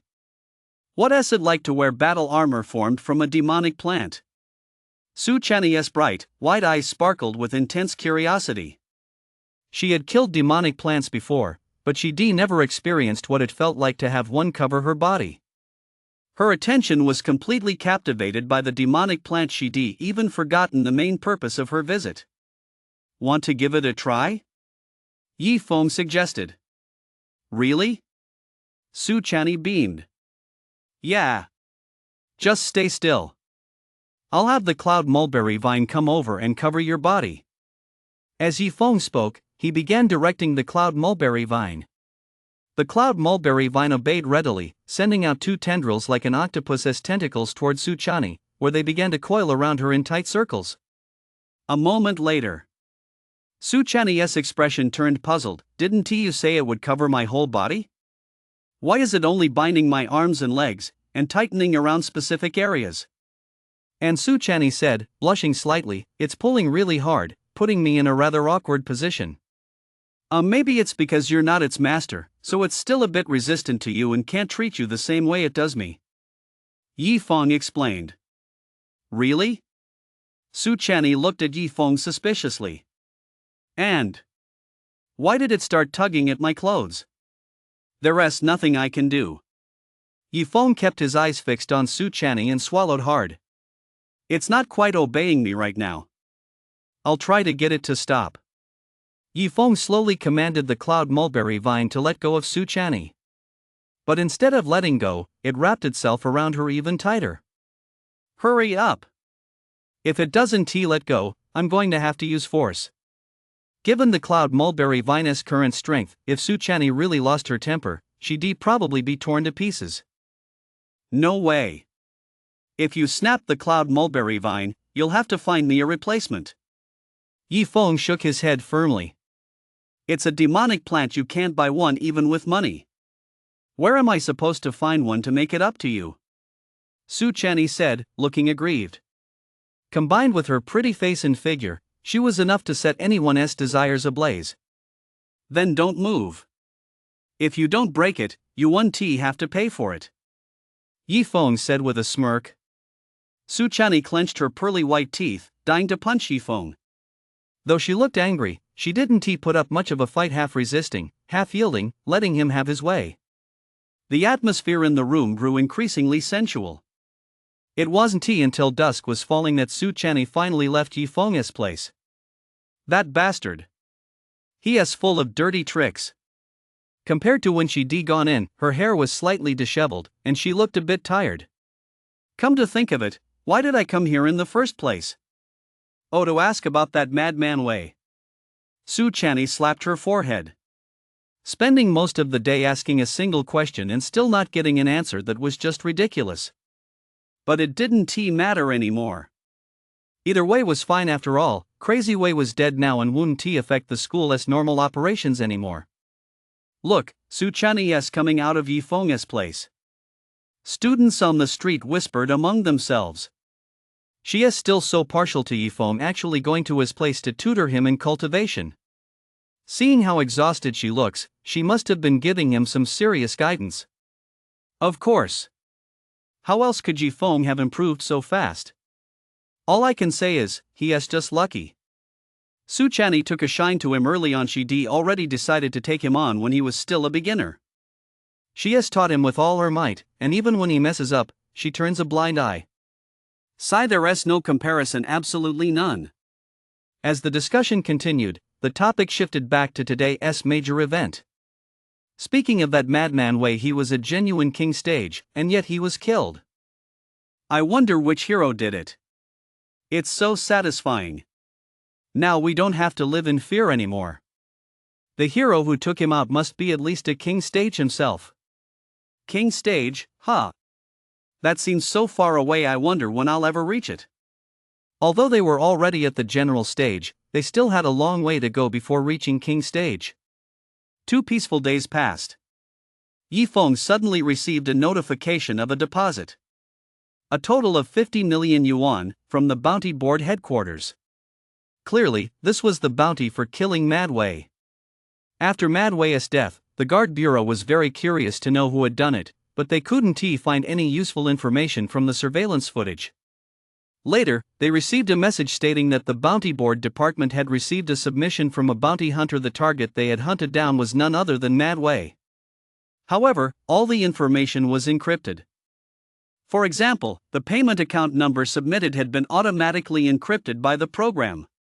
When paying the bounty, the transaction had to be processed within the program itself, rather than by manually entering the account number. This encryption method was one way: once encrypted, the data could not be decrypted. Even if the person who wrote the program were brought in, they would still be unable to recover the encrypted account number, making it impossible to identify the account holder through the number. One thing is certain, however: the person who killed Madman Wei had also killed the evil pharmacist not long ago. In the end, they could only conclude that this was a highly skilled bounty hunter who had recently set their sights on members of the Blood Guild. Yifeng glanced at his current assets, a total of over 270 million. With that kind of money, an ordinary family could live a life of immense comfort for the rest of their days. Yifeng couldn't help but think back to his past: a poor family crammed into an old apartment in Linhai City, living in a ground floor unit of just a few dozen square meters. His parents had once dreamed of saving enough money to renovate their old home. They hadn't even dared to hope they'd be able to afford a new ground floor apartment. If it weren't for that beast tide that took his parents' lives, he would now have the means to give them the good life they'd always dreamed of. Alas, there are no ifs. At this thought, Yifeng sighed, his sadness mingled with regret. Yifeng's experience was merely a microcosm of the lives of countless others. He was still fortunate to have found a way to turn his life around. For many more, their stories would be forever lost in the dust of history. If he ever had the chance to return to Linhai City in the future, Yifeng planned to hire someone to renovate that old house. Although he wouldn't be able to live there, Yifeng simply wanted to do this because his parents had once had that same plan. Time flew by, and another 10 or so days passed in tranquility. Not bad, not bad.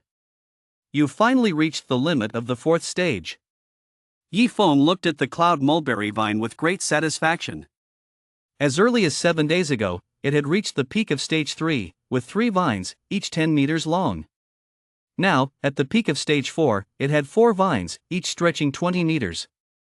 The length had doubled. The rapid growth nutrient solution obtained from the treasure chest had an astonishing effect, allowing the cloud mulberry vine to improve so much in such a short time. Unfortunately, there was nothing for the 5th stage, so progress would have to be put on hold for now. Now that it was at the 4th stage, it was already of some help to him. Even if he had the cloud mulberry vine face a king stage opponent on its own, it would be more than enough. I wonder when the next clue about a treasure chest will appear. Yifeng thought longingly. For over 10 days, no new clues had appeared. Currently, there was only one unopened red treasure chest left, located at the Jiang clan mansion, the clan's stronghold, where venerable stage and grandmaster stage cultivators stood guard, making it impossible to even attempt to break in. Yifeng could only pin his hopes on a new treasure chest. If he could boost his strength just a little more, he'd be capable of infiltrating the Jiang clan. Coincidentally, just as Yifeng was thinking this, a treasure chest hint popped up, and not just one, but 2 at once.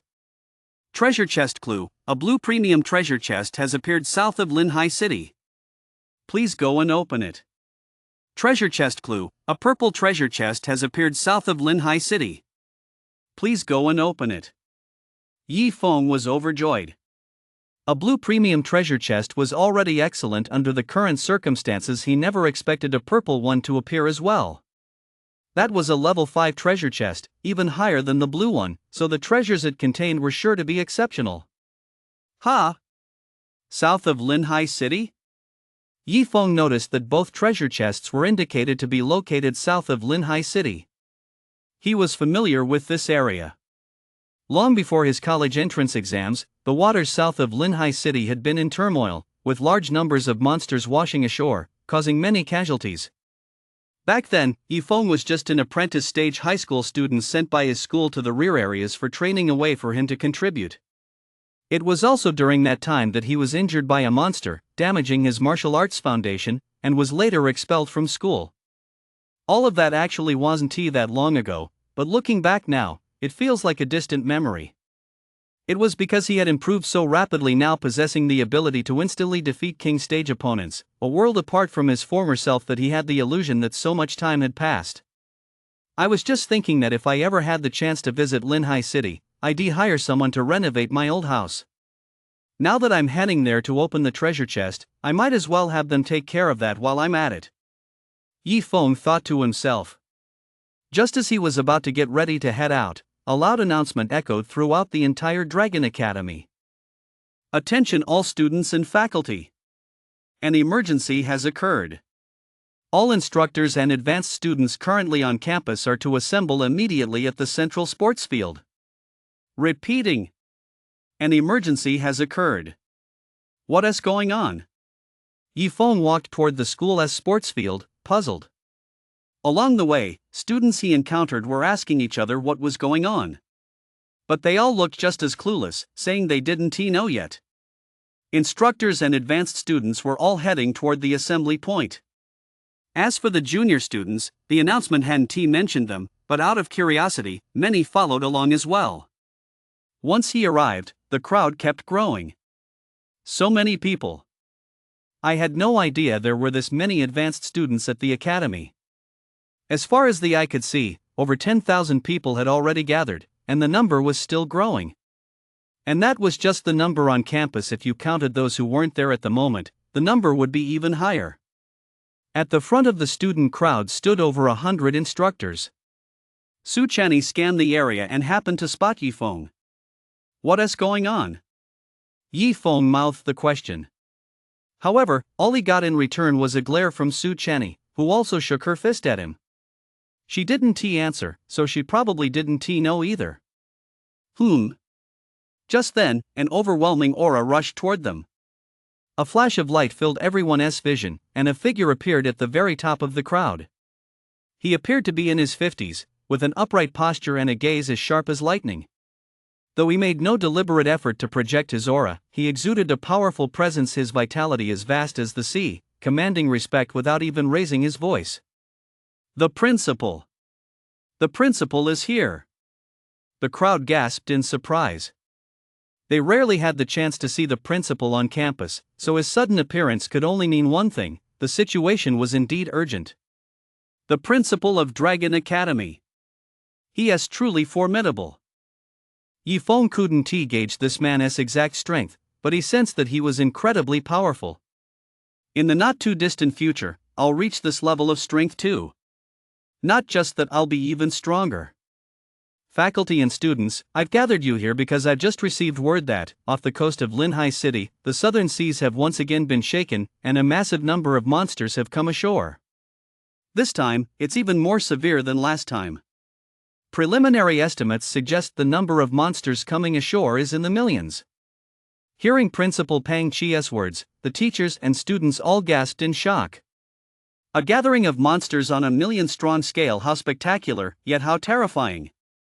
A monster tide is defined as 100,000 or more. For example, the last monster battle only involved a little over 100,000. It had been only a little over 2 months since the last incident, yet another monster tide had erupted, one several times larger than the previous one. What on earth was happening in those waters? Martial artists from all over have already headed there to help repel the monster tide. As the top martial arts university in Lingnan province, we at Dragon Academy cannot stand idly by. Once Linhai City falls, the surrounding cities will be next.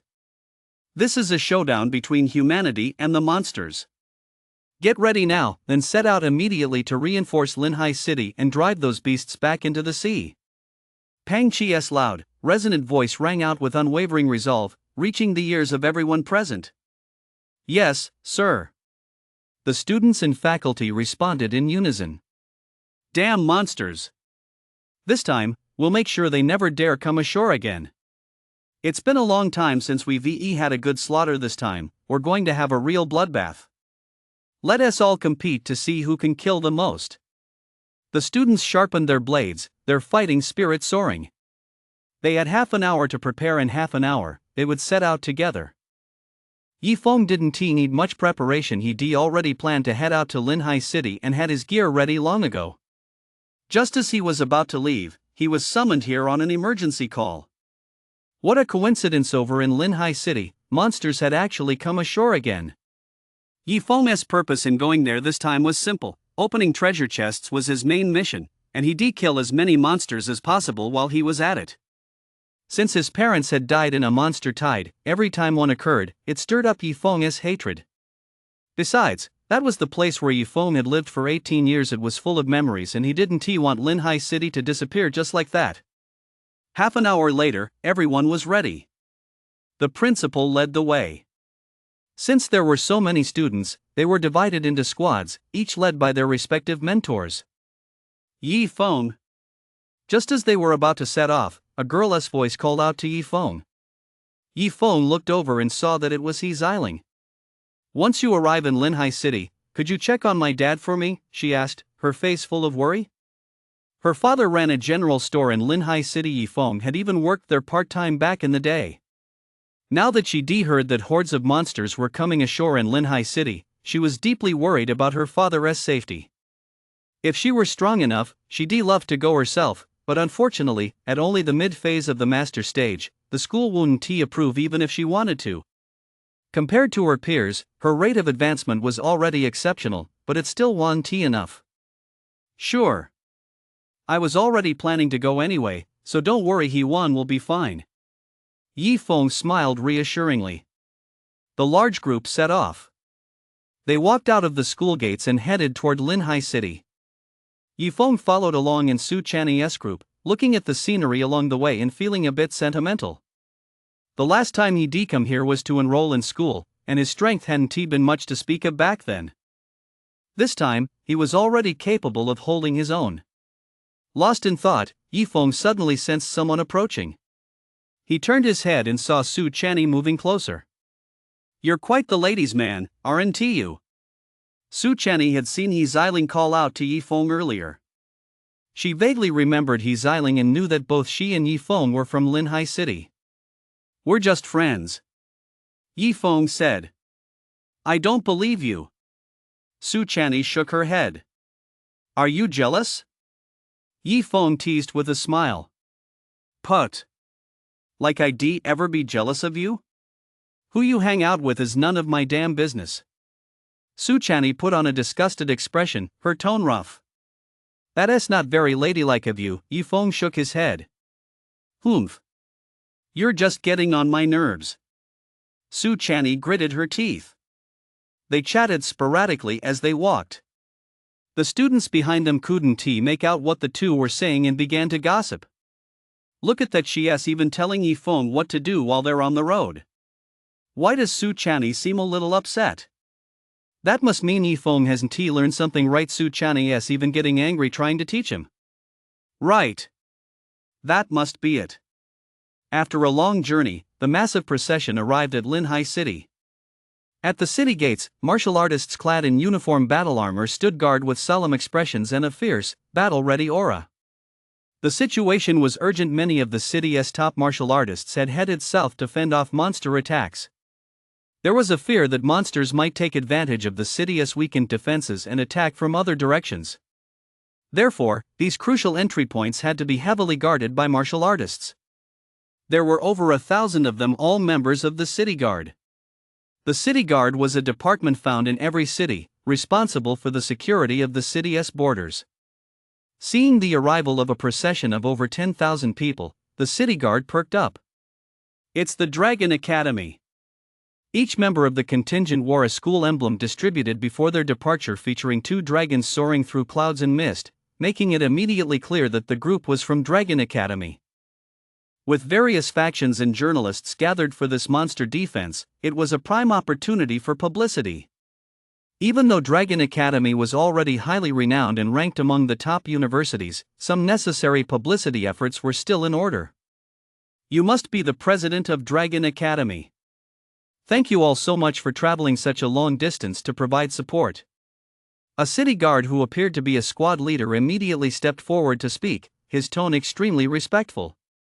Previously, he'd only had the chance to see Panchi in videos. He never expected to meet him in person. And as for the faculty and students, true to their reputation as Dragon Academy members, even the young students radiated immense vitality, clearly demonstrating considerable strength. "The monsters coming ashore affect thousands of families. This is simply our duty." After a brief exchange, the group entered Linhai City. "So many skilled fighters. Which faction are they from? Didn't you see their school crest? It's Dragon Academy. No wonder there are so many skilled fighters. It's Dragon Academy after all." First Yonghui University arrived, and now Dragon Academy. This is fantastic. With so many skilled fighters supporting us, Linhai City has nothing to fear from the monsters. As they walked along, the people of Linhai City chattered excitedly, clearly thrilled. Yonghui University, which they mentioned, was also a top-tier institution. Although it couldn't quite match Dragon Academy, it was always considered a step behind. It was still a very elite institution in its own right. Sure enough, just as they said, not far ahead, another massive group was marching southward. From the school badges they wore, it was clear they were from Yonghui University. Upon seeing the Dragon Academy group behind them, they deliberately stopped to wait. The president of Yonghui University, a middle-aged man brimming with vitality, sparked with a sharp gleam in his eyes when he saw the Dragon Academy members. "I didn't expect you to be here as well," said the Yonghui president with a forced smile. "If you're all here, we're certainly here too," Pang Chi replied coolly. The brief exchange was thick with tension. The Yonghui University students, too, had a defiant glint in their eyes, looking as if they were sharpening their blades. They had originally failed to gain admission to Dragon Academy, which is why they had settled for Yonghui University as a second choice. But they believed that a single college entrance exam didn't mean much.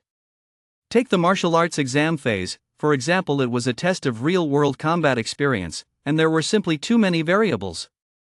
If someone targeted them, it could easily lead to failure and a significant drop in their rankings.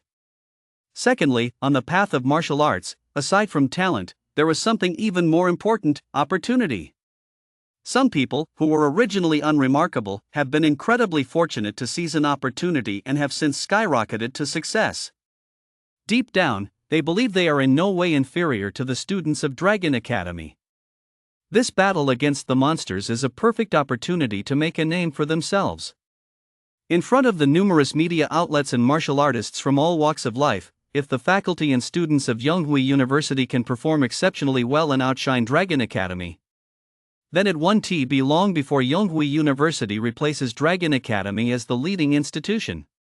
The two teams continued on their way, maintaining a certain distance between them. "Everyone knows what to do, right?" asked President Yonghui. "Yes. We'll give it our all. I'll show them that Yonghui University is the #1 martial arts university in Lingnan." The speaker was a cold and aloof young man, the very type who had failed the college entrance exam but later seized a golden opportunity. His strength ranked among the top students on campus. He was confident he was on par with anyone. When the two teams arrived at the southern outskirts of Linhai City, as far as the eye could see, the area was teeming with martial artists. There were city guards clad in military-style armor, local martial artists from Linhai City, and teachers and students from other schools. Yifeng also spotted a group of high school students at the very rear of the front lines. A little over 2 months ago, Yifeng had played a similar role himself. However, these were freshmen in their senior year of high school. Their strength was even weaker than Yifeng's had been back then, and now they were only responsible for logistical tasks, such as transporting the wounded. Dragon Academy. I'm so jealous. I wish I could get into Dragon Academy someday. We should follow Senior Yifeng's example and get great scores on our entrance exams. Hey! ISNT, that's Senior Yifeng? Where? Where? Over there, in the Dragon Academy group. It really is him. I saw his photo on the honor stone. It's definitely him.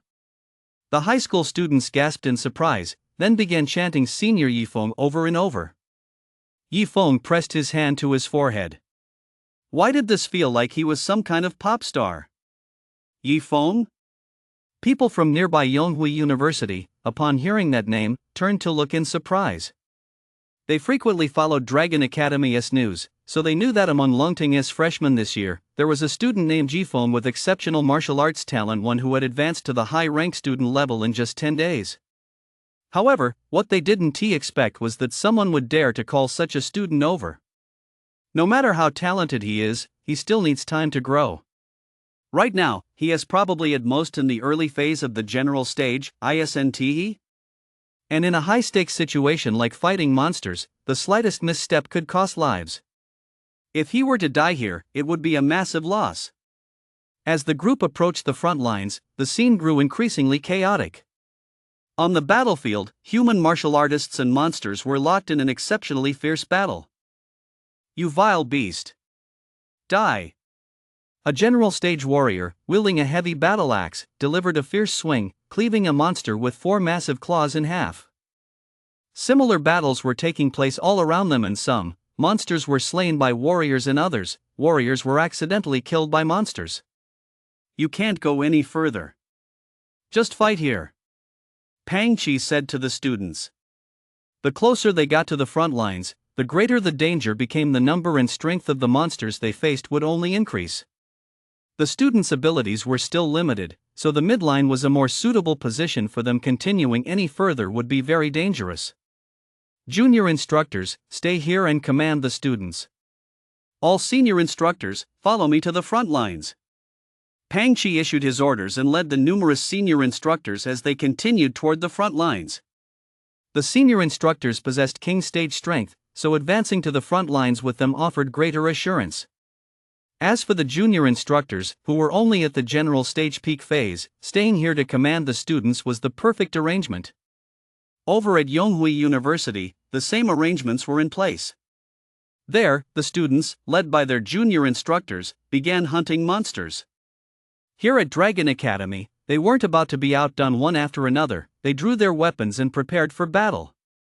Yifeng, stay close to me, don't stray too far, Deng Qingfeng instructed Yifeng. He used to be Yifeng's junior instructor. Had Yifeng not advanced to senior student so quickly, he'd still be his student today. However, in his view, Yifeng's current strength was likely the weakest in the group, which was why he made a point of giving this instruction. Yifeng scratched his head. Actually, I don't need to. Watch out over there. Deng Qingfeng spotted danger nearby, let out a loud shout, and charged forward with his weapon raised. The other students around him rushed to help as well, engaging in a fierce battle with over 100 general tier monsters. Just then, a piercing screech rang out near Yifeng. A massive crab-like monster whose claws alone were 2 meters long swung its claws toward Yifeng. Yifeng's gaze turned cold. With a casual swing of his blade, he severed both massive claws, then delivered another strike, cleaving the creature in 2. Let us go find the treasure chest first. Yifeng hadn't forgotten the main purpose of their journey. Whether it was the blue arrow or the purple arrow, they all pointed in the same direction. The front lines. Instructor, I'm going over there to check it out. Yifeng dropped that line and sprinted toward the front lines. Wait. Yifeng, what are you doing? That's the front lines. It's dangerous for you to go there. Deng Qingfeng shouted loudly.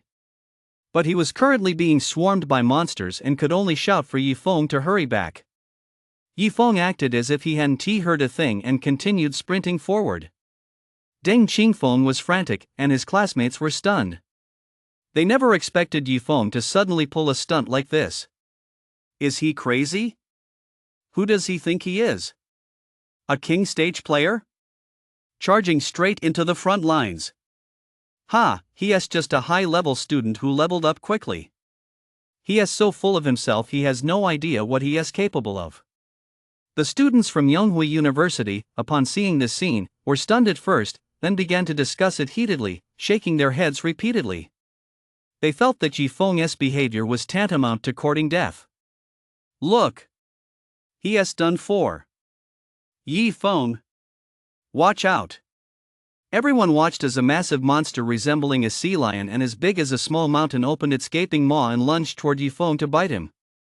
Yifeng seemed oblivious, not even turning his head. Yet the blade in his hand moved, tracing a sharp arc that struck the sea lion's neck. Before the sea lion even had time to let out a scream, Yifeng had severed its massive head clean off. He sheathed his sword and continued forward. Boom! The sea lion's massive, mountain-like body slowly collapsed to the ground. One strike and it's done? Everyone who witnessed this scene was stunned into silence. If they hadn't misjudged it, that monster had definitely reached the general tier peak phase. Moreover, it was the kind with broad shoulders and a thick waist, high defense and difficult to slay. Yet despite all that, Yifeng had taken it down with a single strike. Doesn't that mean Yifeng's strength is even greater than that monster's? How long has it even been? He has actually grown to this level already. Deng Qingfeng found it hard to believe. Just think, not long ago, Yifeng was still his student. Their teacher-student relationship had lasted a mere 10 days before Yifeng was promoted to an advanced trainee. And now, after just a short while, he is actually stronger than him? He tried to imagine it. If he were facing that monster, he certainly wouldn't have been able to take it down with a single strike. Even if he could win, it would have required many rounds of fierce, life-or-death combat. Given this comparison, it was obvious at a glance who was stronger and who was weaker. Even Dragon Academy's own people were shocked, while those from Yonghui University were utterly awestruck. Just a moment ago, they'd been mocking Yifeng, saying he was courting death, but now they'd been proven wrong in an instant. This wasn't he courting death at all, he clearly had the strength to back it up. Instantly, they realized that trying to steal the spotlight from Dragon Academy was nothing short of a pipe dream. Yifeng didn't care what they thought, all he wanted was to open that treasure chest as soon as possible. Following the arrow, he charged forward. Anyone who stood in his way was doomed. Who is that? He is so fierce. Judging by his age, he is still just a student, right? He is wearing the Dragon Academy crest, so he is from Dragon Academy. He is so strong. As he cut his way through the battlefield, many martial artists engaged in fierce combat nearby witnessed this young man who, despite his age, was absurdly powerful. He instantly killed nearly every monster he encountered with a single strike. Near the coastline, there were many reefs. Yifeng stood in a crevice between the rocks, observing the situation ahead. The horizon stretched endlessly, with massive waves surging tens of meters high as if the earth itself were a cauldron boiling a pot of seawater, churning violently. Monsters of all sizes, large and small, swept ashore in a dense, overwhelming tide, constantly surging onto the shore with the waves. They came in all shapes and forms, some clad in hard armor, some with giant claws, and some covered in tentacles.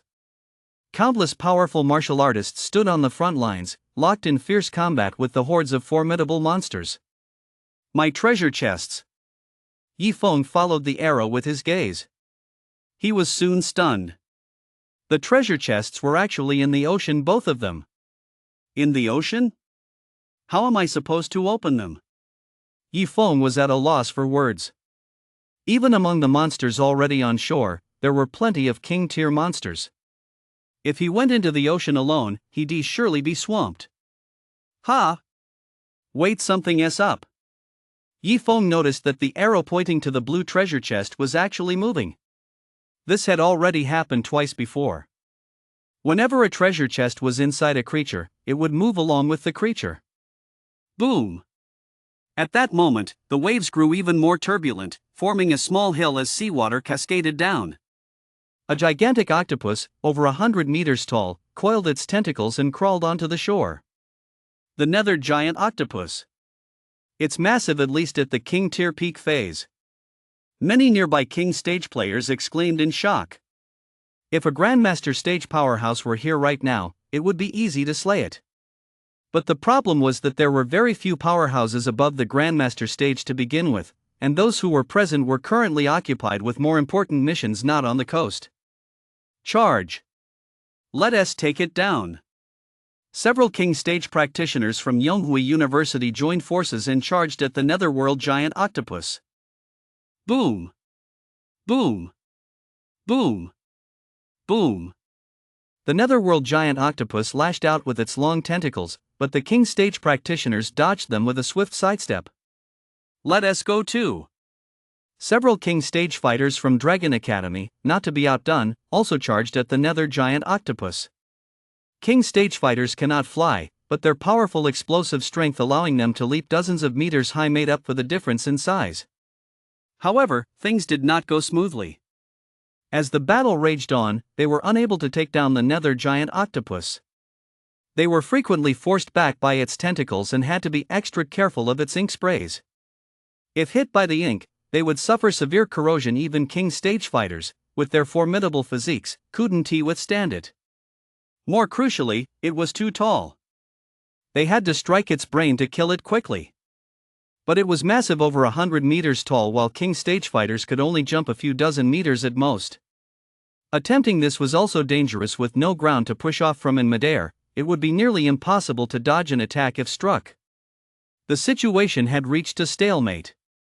Yi Feng, observing from a distance, kept his eyes fixed on the giant octopus of the underworld. More precisely, he was staring at its head. A faint blue glow was emanating from the area around its head. The blue treasure chest was inside. I've got to make my move. I need to take this thing down fast. If the king stage player over there could take it down quickly, Yi Feng would be more than happy to reap the rewards. But since it wasn't he being dealt with, Yi Feng feared something might go wrong. If it managed to return to the sea, it would be even harder to kill. With that in mind, Yi Feng glanced around. They were tucked away in a crevice between the rocks, and no one was paying attention to this spot. Cloud mulberry vine, cover me! At Yi Feng's command, the cloud mulberry vine with its 4 tendrils quickly coiled around his body, covering every inch of him. It wrapped Yi Feng tightly, including his face, leaving only the necessary openings to observe his surroundings. He looked as if he were wearing a set of highly protective battle armor. Even those familiar with him would have a hard time recognizing him. Except for Su Channy, she knew Yi Feng possessed the cloud mulberry vine. Yi Feng stomped the ground with all his might, his body launching like a cannonball toward the underworld giant octopus. Several king stage warriors in the midst of a fierce battle suddenly noticed a figure clad in blue battle armor closing in on them. Because his vitality was surging at that moment, he couldn't conceal his aura, and they could tell that Yi Feng's cultivation level as a vitality martial artist was merely at the peak of the general stage. What are you doing here, you general stage? Get back immediately! Who among those daring to fight here wasn't he at the king stage? It was bad enough that a mere general stage had ventured to the front lines, but to actually come this close, especially with a powerful netherworld giant octopus right here. A single swipe from any of its tentacles would likely tear him to shreds. Would wearing a full set of armor even help? In the face of overwhelming power, no armor is of any use. Even high-tier armor is no exception. Because even if the armor doesn't shatter, the shockwave alone would kill you. Only Su Channy paused for a moment when she saw Yi Feng. However, she wasn't particularly surprised that Yi Feng had come here. She was well aware of Yi Feng's strength. Whoosh! Just then, a long tentacle lashed out rapidly toward Yi Feng. Watch out! The king stage cultivators cried out in alarm. They knew this would happen. It was far too late to come to his rescue. The netherworld giant octopus's attack speed was incredibly fast. In the blink of an eye, the tentacle had reached right in front of Yi Feng. Everyone assumed Yi Feng would be sent flying. But to their surprise, Yi Feng shifted his stance, dodging the strike. With a swift flick of his long sword, a blade glow flashed, and he severed a section of the tentacle clean off. The nether giant octopus let out a furious roar and lashed out with more tentacles. Humph! It's time to end this. Yi Feng snorted coldly, pushing his speed to the limit as he maneuvered around the giant underworld octopus. Finally, seizing an opening, he channeled his mana. Demon Shattering Spear. Manifest. The purple-black demon shattering spear had barely materialized when it instantly turned a deep crimson as the skill was activated. The spear, carrying the power to pierce through anything, shot toward the nether giant octopus's head. In a panic, it withdrew some of its tentacles to block the attack. However, as if anticipating this, the demon shattering spear suddenly took a curved path, narrowly avoiding the tentacle's defense and striking its head with pinpoint accuracy, piercing right through it. Put! In response, its ink sac released a massive spray of ink. Wherever it passed, the king stage players scrambled in terror to dodge, and the nearby sandy beaches and reefs anywhere splattered by the ink were corroded and eroded significantly. Boom! The giant underworld octopus was finally slain. Its massive body crashed to the ground with a thunderous roar, sending a cloud of sand and dust into the air. So powerful! So he is actually a mage. A mage. I can count the mages I've seen in my entire life on one hand. No wonder he is a mage. His combat prowess is incredible. Whether they were from Yonhui University, Dragon Academy, or other king stage fighters, everyone was filled with awe. Just moments ago, they'd been scolding him. What was a general stage fighter doing here? Little did they know he wasn't just a vitality martial artist, but an even more powerful mage. In just a few exchanges, he had swiftly and decisively defeated the netherworld giant octopus that had kept them at a stalemate for so long. Looking back, they felt like complete fools. That's the very same move I used to kill the evil pharmacist that day. Su Chani's bright eyes were fixed intently on Yifeng. Back then, she'd been completely focused on dealing with the evil pharmacist when Yifeng suddenly attacked from behind. She hadn't even had time to react. So much so that, even when she thought back on it later, she wasn't quite sure what technique Yifeng had used. Now that she could finally see the entire sequence, she realized that was how he struck. A mage, controlling a soul artifact, can attack from a distance and even change course mid-flight, taking the enemy by surprise with immense power. Upon closer examination, she realized they were far superior to martial artists. No wonder mages completely outclass martial artists at the same rank. Even Su Chani felt a twinge of envy. Yifeng possessed dual systems. Under everyone's watchful eyes, Yifeng approached the netherworld giant octopus. Earlier, he had split open the creature's head after it collapsed to the ground. A blue treasure chest fell out of its brain. Fortunately, the treasure chest was visible and touchable only to him, otherwise, it wouldn't have made any sense. Yifeng pretended to be checking whether the nether giant octopus was dead, but in reality, he was touching the treasure chest with his foot. Click. You have opened a blue fine treasure chest. Congratulations on obtaining 10,000 vitality points, Deep Sea Spirit SSS 410. Fuse. Even with people nearby, he could still fuse it. As long as he first contains his vitality, it will only surge violently within his body during fusion. The rapid spike 1T be detected by outsiders. Once the fusion was complete, Yifeng's total vitality reached a staggering 36,000 points. Previously, in the treasure mine dungeon, he had raised his vitality to 25,000 points. Since then, through his own cultivation, Yifeng had increased it by another 1,000, meaning he already possessed 26,000 before the fusion. Now, with the additional 10,000, the total stands at 36,000. Yifeng's vitality as a martial artist had leaped across one major realm and then another minor realm. His current realm is the king stage mid-phase. It has surpassed the mage S tier now. The mage is only at the early phase of the king tier. As for the second item dropped from the treasure chest, the mere presence of 3 SS is enough to tell that this item is no ordinary item. Spirit of the Deep is an SSS tier talent. Those who possess this talent will have an extraordinary affinity for water elements. Especially when entering water such as the ocean, they feel right at home. There are two even more formidable advantages. For instance, when diving into the deep sea, they are completely unaffected by water pressure. Even at depths of 10,000 meters where the water pressure is terrifying, they can dive deep without needing any protective gear. The second benefit is the ability to draw oxygen from the water through their body. For those at the king stage, this allows them to hold their breath for an hour. However, if a battle were to break out underwater, oxygen would be depleted rapidly, making it impossible to last that long. With the Spirit of the Deep, things are different. It allows him to draw oxygen from the water, making it entirely possible to stay underwater for extended periods. However, the one he has obtained so far is not the complete version of the Spirit of the Deep. The notation 410 at the end indicates that it only possesses about 40% of its full effectiveness. Yifeng wasn't surprised after all. A blue treasure chest could only yield an incomplete version. In the future, by opening higher tier treasure chests, he might even be able to upgrade it to the complete version. Even though this incomplete version has reduced effects, it still gives him a significant advantage over others. The nearby king stage players couldn't have imagined that, in such a short time, Yifeng had boosted his strength in so many ways. He was even stronger than when he first arrived. The others had intended to come over and say hello. A powerful mage was definitely worth befriending. But now was absolutely no time for small talk. Nearby monsters were once again swarming in from all directions. Kill. The king stage players plunged back into battle.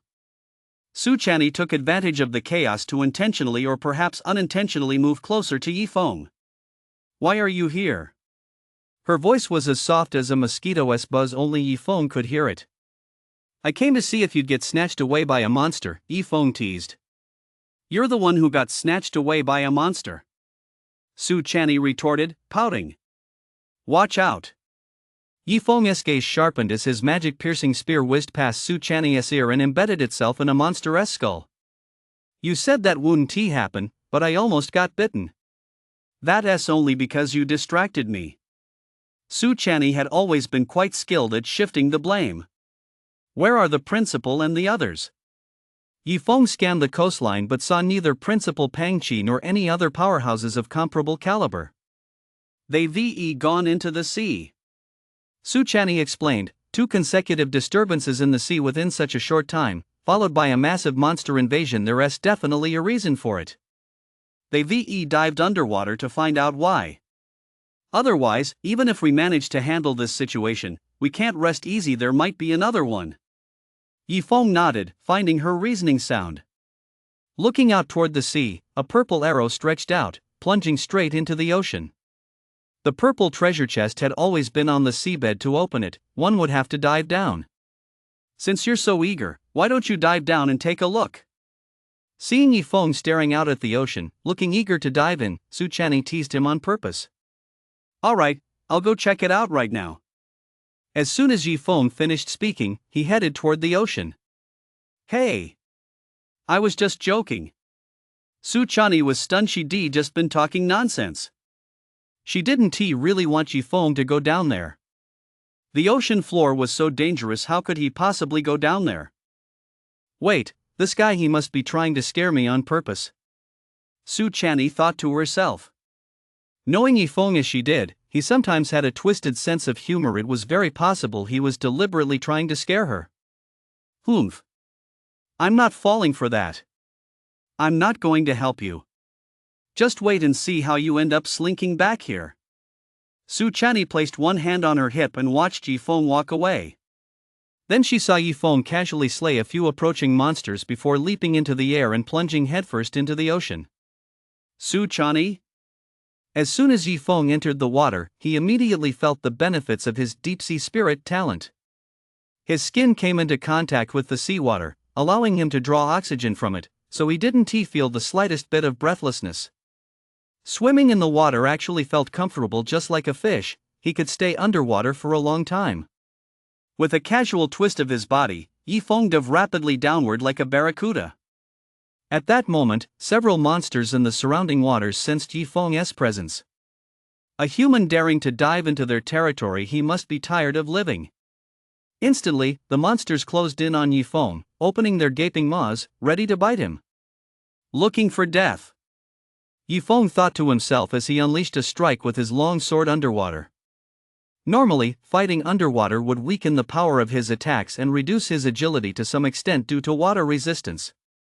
But possessing the spirit of the deep sea, which was exceptionally attuned to the water element, allowed Yifeng to move just as nimbly as he would on land. His king stage aura erupted, and his long sword, imbued with boundless power, struck the monster's vital points. Bright red blood stained the surrounding waters as Yifeng instantly killed them all with a single blow. Monsters further away, drawn by the commotion and the scent of blood, swarmed rapidly toward him. There were many of them, well over 100 and more were still approaching from the distance. If this continued, the horde would be endless and never-ending. Yifeng hadn't forgotten that he had come down here to search for the purple treasure chest, not to kill monsters, so he couldn't afford to get bogged down in a prolonged battle with them. Yifeng suddenly pushed off the water with his feet, his body swaying in a fluid motion that propelled him forward, shooting deep into the water. Although he was already moving fast enough, Yifeng seemed to find it still insufficient. He immediately materialized the demon-shattering spear. Powered by mana, the demon-shattering spear thrust forward. Yifeng gripped it tightly with both hands, propelling his entire body forward and accelerating even further. In this stance, he looked just like a swordfish swimming at high speed. The monsters closing in on him were all left dumbfounded. What on earth was that? A human had entered their territory, and yet he was moving faster than any of them? In no time, he left them all in the dust. They couldn't even keep up. They couldn't even see him anymore. What else could they do? Of course, they had to give up the chase. As Yifeng continued moving, a new monster appeared ahead of him. The monster, upon seeing Yifeng, mistook him for a meal and blocked his path. Whoosh! Without slowing down, Yifeng gripped the demon-piercing spear and thrust it straight forward. Its immense penetrating power sent Yifeng's spear and all right through the center of the monster's body. Trying to block my path? Do you think you can stop me? Following the purple arrow, Yifeng continued forward while descending deeper and deeper. It wasn't until he had dived thousands of meters that he finally reached the bottom. In the distance, he saw a vast number of enormous monsters hovering above a deep-sea trench. They seemed to be guarding something and refused to leave no matter what. Some of these monsters glowed, providing the light that allowed Yifeng to make out the situation there. Otherwise, at this depth, there was almost no light. It was pitch black everywhere. Near the monsters, Yifeng also spotted several figures. They were actually humans. Every one of these humans was a Grandmaster stage powerhouse. Among them were Pang Qi, the principal of Dragon Academy, the president of Yonghui University, and Grandmaster stage experts from other factions. So this is why they came down into the ocean to get here. Yifeng didn't approach, he simply watched from a distance. The Grandmaster stage experts over there exchanged glances and used hand gestures to convey what they wanted to say. The reason the monsters have gathered here is this ocean trench. To figure it out, we'll have to go down and investigate. But with so many monsters guarding this place, there is no way we can get close. They discussed among themselves. Before descending, they had initially assumed that a disturbance in some undersea dungeon portal had caused a massive swarm of monsters to escape. But once they reached the bottom, they realized that wasn't the case. Tracking their path led them to this trench, which resembled a canyon, its depths unfathomable. They had no idea what had happened or why it had attracted so many monsters, some guarding the entrance to the trench, while many others had made their way onto the shore, attacking humans everywhere. It was all still a mystery. They had already attempted to charge into the trench several times. But there were simply too many monsters there, and every single one was formidable, many of them king tier. If they were on land, they would certainly be able to slay king tier monsters with their Grandmaster stage strength. But now, they were thousands of meters underwater. The surrounding water pressure was terrifying. They had to draw upon vast amounts of vitality just to withstand it. On top of that, there was the resistance of the water and the inability to breathe. These combined factors prevented them from fully unleashing their power, significantly diminishing their effectiveness. With their own numbers outnumbered by the enemy horde, the situation had temporarily reached a stalemate. Let us try again. Alright. Charge. Several Grandmaster stage experts charged toward the monster horde. The monsters on the other side once again put up a desperate resistance. As some were slain by the Grandmaster stage experts, even more king tier monsters surged forward. The Grandmaster stage experts were completely unable to approach the ocean trench, let alone venture inside to investigate. After observing for a moment, Yifeng realized the situation. Without further delay, Yifeng examined the arrow on the treasure chest once more. It was nearby. The arrow disappeared into the bottom of a certain spot, where a large boulder lay. What is going on? Could it be that the treasure chest is buried under that boulder? Filled with curiosity, Yifeng lifted the boulder. Ha! There is actually a hole here. After moving the rock, Yifeng discovered a hole about 1 meter in diameter, leading straight down. He had no idea where it ultimately led. It had been blocked by the large rock earlier, which was why he hadn't noticed this entrance. He had no choice but to go down and take a look. Yifeng stepped into the hole. Before descending, he casually lifted the large rock and propped it against the ceiling. As he descended, he carefully replaced the rock to cover the entrance. Inside the portal, Yifeng's body continued to sink. The path was mostly vertical, with only a few sections at an angle. It felt like he had descended quite a distance, at least 3,000 meters, before the portal gradually leveled out and widened, eventually allowing Yifeng to stand up.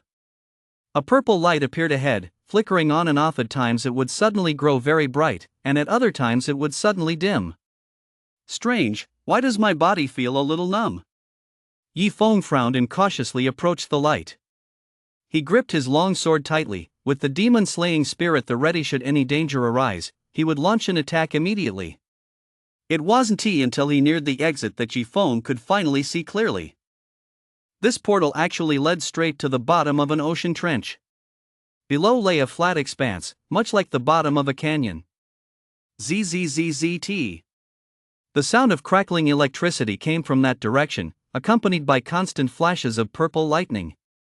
No wonder there's a purple glow, and no wonder I feel that tingling sensation. Yifeng's eyes widened slightly, and his muscles tensed. There, he saw a massive figure lying flat on the ground. Its flattened body was adorned with a pair of wings, and its overall shape resembled an oval leaf. Beneath its head, on the inner side of its pectoral fins, came a crackling sound as purple lightning burst forth. The electric arcs, brimming with immense power, encircled its body and radiated out in all directions. Even from a distance, they could paralyze a person if one got too close. A weaker individual would be electrocuted to death on the spot. Purple lightning ray. Deep within the ocean trench, there was actually a purple lightning ray. Judging by its size and the power of the electricity it unleashed, it was indeed a Lord-tier monster. The Lord-tier is comparable to a human Grandmaster stage expert. It was on its home turf now. Water provided it with a favorable environment. The lightning it released could travel through the water and radiate far and wide, effectively forming an electric field that made it difficult for anyone to get close. Therefore, even a Grandmaster stage expert would struggle to deal with it. Yifeng had already concealed all traces of his presence completely. Normally, if Yifeng didn't want to provoke a Lord-tier monster like this, he would leave immediately. But the problem was, the purple treasure chest was right on the purple lightning ray's belly. At first, he thought the purple glow inside its body was caused by the purple lightning. Now, upon closer inspection, he realized it wasn't entirely purple lightning in one spot. The purple light had coalesced into a cluster and wasn't flickering rapidly like lightning, clearly setting it apart. Combined with the arrow on the purple treasure chest pointing directly into the electric ray's body, he could confirm with certainty that the chest was inside the purple lightning electric ray. Yifeng was at a loss for words. It was inside the creature again. How on earth was he supposed to open it? The underworld giant octopus earlier had been manageable, it was within his capabilities. But this purple lightning ray was a Lord-tier monster, incredibly powerful. Was he really supposed to take it down as well? Yifeng felt quite stuck. Or maybe I should wait for the Grandmaster stage players above to clear out all the monsters in the trench first, then come down to deal with this electric ray. I'll just wait for them to take it down, and then figure out how to open the treasure chest? It seemed like that was the only option left. Just then, Yifeng noticed that something felt off about the purple lightning electric ray. It had remained in the same spot the entire time, barely moving, with electric lights flickering constantly on its body, though they seemed slightly dimmer than before. Yifeng continued to observe and soon made another discovery. The glow representing the treasure chest was actually moving and soon slipped out of its genital opening. Holy crap! It's giving birth to a treasure chest? If he could speak, Yifeng would have nearly screamed in shock. Wait, it's not giving birth to a treasure chest at all, it's a baby electric ray? Electric rays are ovoviviparous. The eggs develop into embryos inside the mother's body before being born. The baby electric ray that emerged lay motionless, showing no signs of life. Yifeng finally understood everything. This electric ray was giving birth, but after all that time, it had actually delivered a stillborn. Inside the stillborn baby electric ray was the purple treasure chest, which was why he'd just seen the purple lightning electric ray give birth to the treasure chest.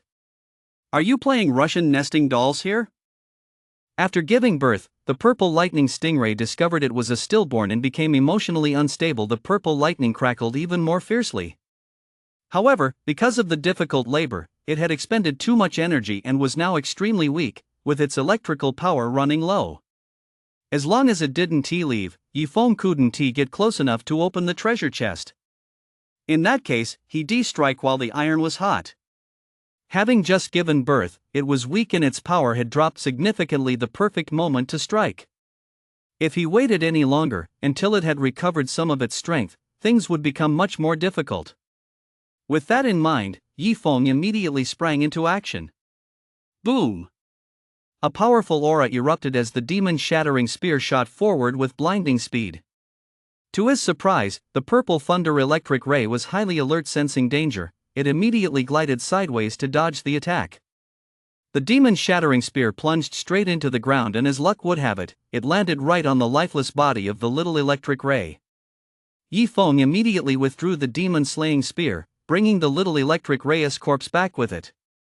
Seeing this, the purple lightning electric ray flew into a rage. Even if it was just a corpse, it would not tolerate anyone taking the little electric ray away. Ignoring its physical weakness, its body shimmered with electric light as it swiftly gave chase after the returning demon-slaying spear. But the demon-slaying spear was too fast. In an instant, it closed the distance and darted into the cave. With the little electric ray's corpse in hand, the treasure chest was also secured. He tore open the little electric ray's body and reached for the treasure chest inside. Click! You have opened a purple treasure chest.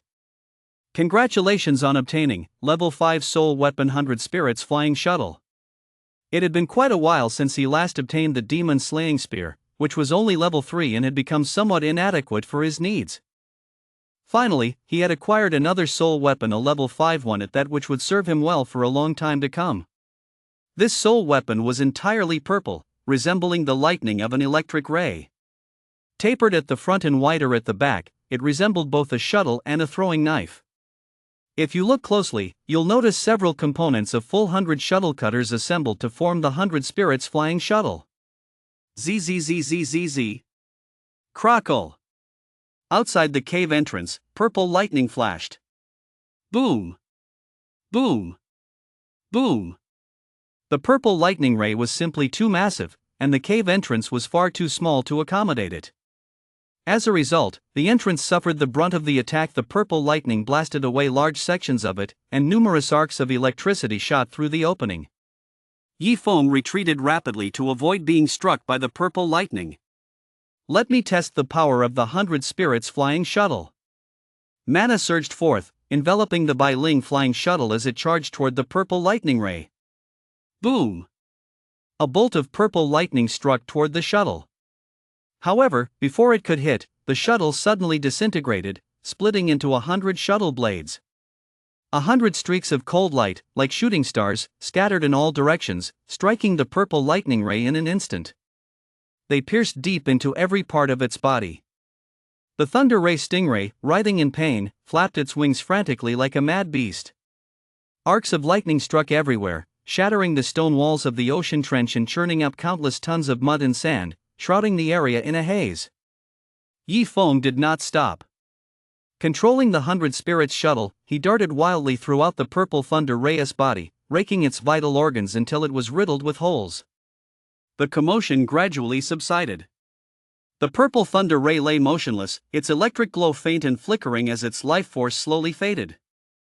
And so, a Lord-tier monster met its end at Yi Feng's hands. Had it not been weakened by the difficult birthing process, which had sapped its strength, it would have been extremely difficult to kill. The commotion below had already caught the attention of the monsters above. They had gathered there in the first place to guard the purple lightning ray during childbirth. Upon sensing trouble, they immediately set aside all other concerns and rushed toward the trench in unison. Realizing the situation, Yi Feng prepared to leave immediately. Ha! What's this? Yi Feng noticed a glowing object right in the center of the purple lightning ray's body.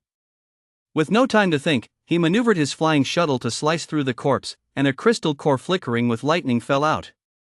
Yi Feng retrieved the crystal core, retreated through the original cave entrance, and evacuated the trench. A short while later, a massive swarm of king beasts thundered down, filling the trench. Angry roars echoed from the trench, causing the seawater to boil and surge in all directions. After the massive horde of monsters descended, they discovered that their Lord Tier had actually been killed, and they roared in fury. But soon, possessing a certain level of intelligence, they realized that if even a Lord Tier could be killed, the killer must be absurdly powerful and that creatures of their own King Beast tier would certainly be no match for it. In a rush, they all headed back up toward the top of the trench. Above the trench, a group of Grandmaster stage cultivators had been wondering why the King Beasts had suddenly headed down into the trench, and were just about to follow them to investigate. No sooner had they set off than they were hit head-on. A massive horde of monsters surged upward once more. The group unleashed their techniques, preparing for another round of combat, only to discover to their astonishment that this time, the monsters weren't charging at them. Instead, they were avoiding them, scattering in all directions, swimming farther and farther away until they vanished into the vast ocean. They ran away? The Grandmaster stage cultivators looked at one another in confusion. What on earth had happened? They exchanged a glance, then descended into the depths of the trench. When they reached the bottom, they were startled to see the figure of the purple lightning ray. Their bodies tensed instantly, ready to attack. No! It's dead! Upon closer inspection, they realized the purple lightning ray was, in fact, already dead. They approached to examine its corpse and discovered countless holes all over its body inside. It had been slashed to pieces by a sharp blade. With their expertise, they could glean a great deal of information simply from the wounds. A mage. Judging by the wounds, it was highly likely the work of a mage. Horror flashed in their eyes as they exchanged glances. Mages weren't unheard of, but they were rare. Mages capable of killing a Lord-tier monster were even rarer still. Humans fighting in the ocean on the monster's home turf are significantly weakened. They knew this better than anyone. Therefore, the mysterious mage who killed the purple lightning ray must be incredibly powerful, certainly stronger than any of them. They knew full well that, in such an environment, in a one-on-one fight, they would stand no chance against a Lord-tier purple lightning ray. But a new question arose.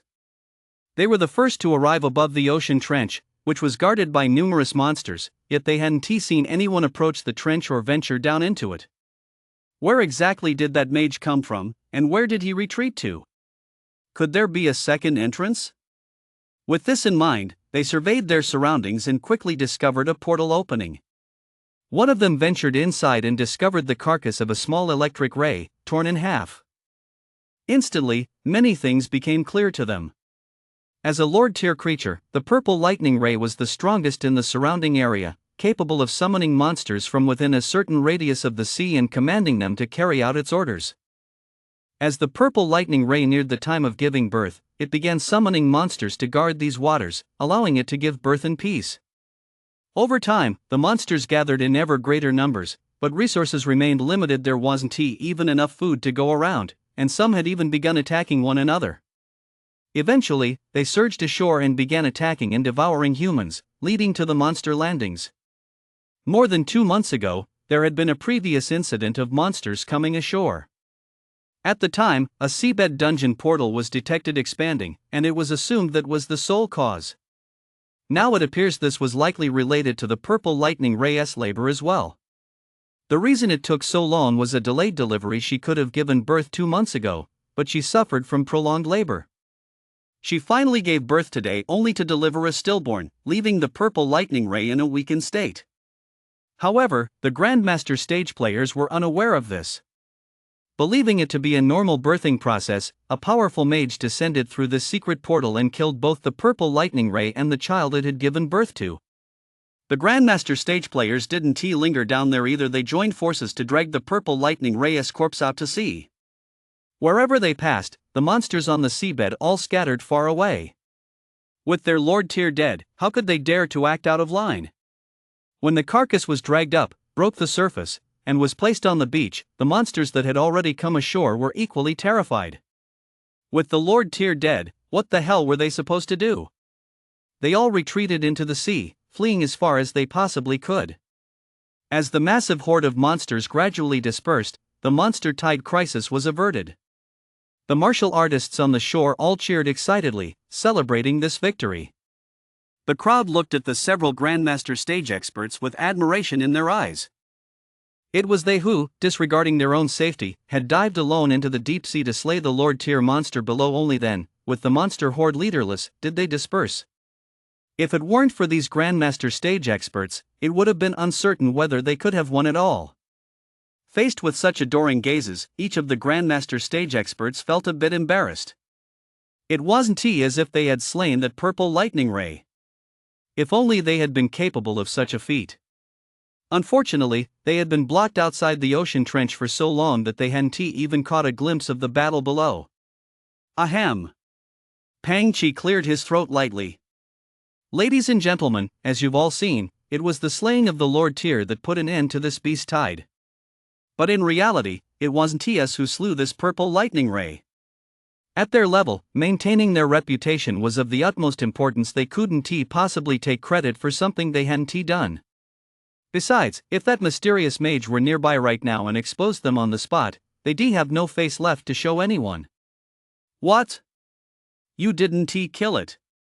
You're so powerful. If you didn't do it, who else could have? Exactly. You're the strongest ones here. If not you, then who? Everyone around them was completely baffled. Apart from these Grandmaster stage powerhouses, who else could it be? Actually, we're not sure either. We were right above this Lord Tyr creature's lair at the time, but by the time we got down, it had already been killed by a mysterious powerhouse. That powerhouse was probably a mage. Their strength was so overwhelming that we felt ashamed by comparison. Pang Chi and the others explained. The crowd naturally let out another round of gasps. A mage. Many of them had never even seen a mage before. A mage that powerful is a major figure wherever they go. However, the fact that they performed such a good deed yet chose to remain unseen left the crowd both puzzled and deeply impressed. If it were them, they would definitely have stepped forward to make a grand entrance, show off their prowess, and bask in all the adoration. A mage? It can't be that guy Yifeng again, can it? In the distant crowd, Su Channy was taken aback. But something didn't add up. That was a Lord Tyr monster, not a King Tyr one.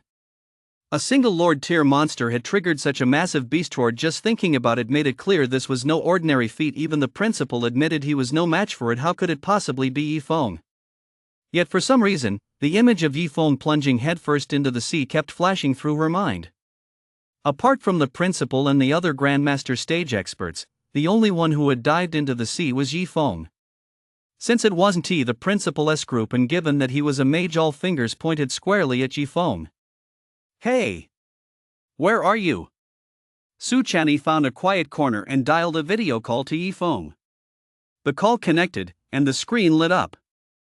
Yifeng's muscular physique was clearly visible, and he was holding a wet shirt in his hands, wrung out until it was twisted like a pretzel. Couldn't you have put some clothes on before answering the call? Su Channy's face flushed instantly. Smack! She slammed the call shut. Inside Linhai City. In the old house where he used to live, Yifeng gave the twisted clothes a vigorous shake to smooth them out. They were almost dry, so he put them back on. He then took out the crystal core he'd previously extracted from the Purple Thunder Stingray's body from his tactical backpack. This Purple Thunder crystal core is rich in lightning element energy. If I ever acquire a lightning element talent or constitution in the future, I can use it to absorb that energy.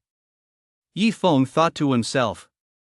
After saying this, he put the item away again since he didn't need it for the time being. He'd keep it on hand. He then called Su Channy back. What did you want to talk to me about earlier? Did you kill the purple lightning rayfish?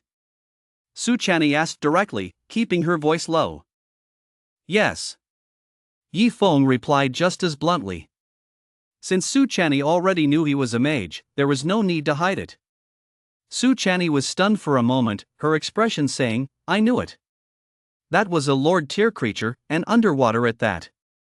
The principal and the others all said it was impossible to kill, yet you actually did it. She still found it hard to believe.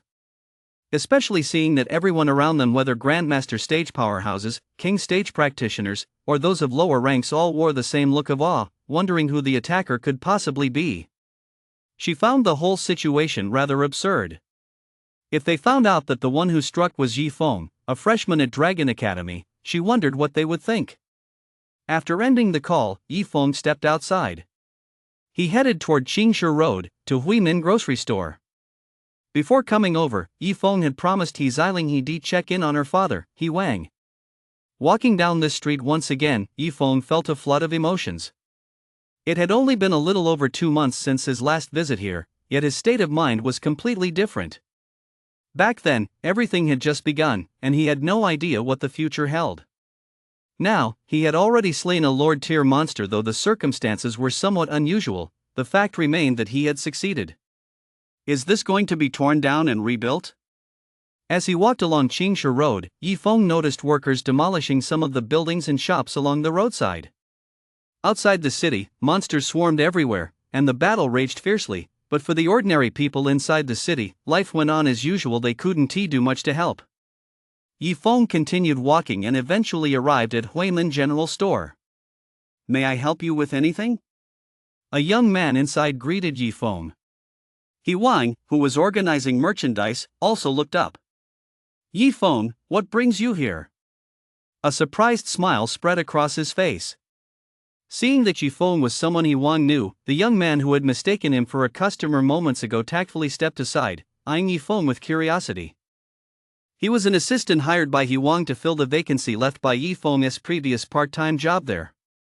He Wang, I just happened to be in the area on some business, so I thought I'd drop by to see how you're doing. How have you been lately? Yifeng asked with a smile. Fine, everything is fine. Though he said he was fine, he actually looked a bit preoccupied.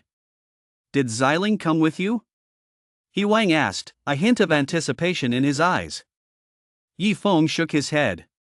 She has to stay at school, she couldn't make it. The look of anticipation in He Wang's eyes instantly turned to disappointment. However, he quickly composed himself and said with a smile, your studies come first. You can always come back when you have time.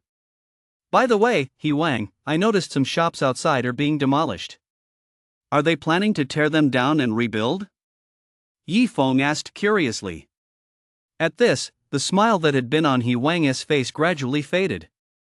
Just as he was about to say something, a clatter of footsteps suddenly echoed from outside. Several burly men, tall and broad-shouldered, with rugged features and tattoos on their arms, strolled in through the shop entrance. Old man, your deadline for making a decision has passed. Make up your mind quickly. We're still speaking to you politely now, but if you keep taking our kindness for granted, heh. At this point, the leader leaned forward slightly, looking down at He Wang. He placed his hand on the glass countertop without appearing to exert much force. The glass cracked with a series of sharp snaps. The young clerk turned pale at the sight, instinctively taking a few steps back as his Adam's apple bobbed up and down. You guys. He Wang forced himself to keep his anger in check. You people from the Jinhuang Chamber of Commerce, if you want to build a shopping mall here, you should show some genuine sincerity. You're only offering 1/10 of the normal purchase price. How am I supposed to sell my shop under these conditions? Forced sales had always been a common occurrence, but He Wang never expected it would happen to him today. The Jinhuang Merchants Guild was a prominent force in Linhai City. They had set their sights on Qingsha Road, intending to tear down the existing buildings and rebuild them as a chain of commercial streets. But their offers were so low, amounting to little more than forced sales, that they had bought up storefronts from many merchants. He Wang, of course, refused to comply. Aside from the fact that the price was below market value, even if it had been fair, he had little desire to sell.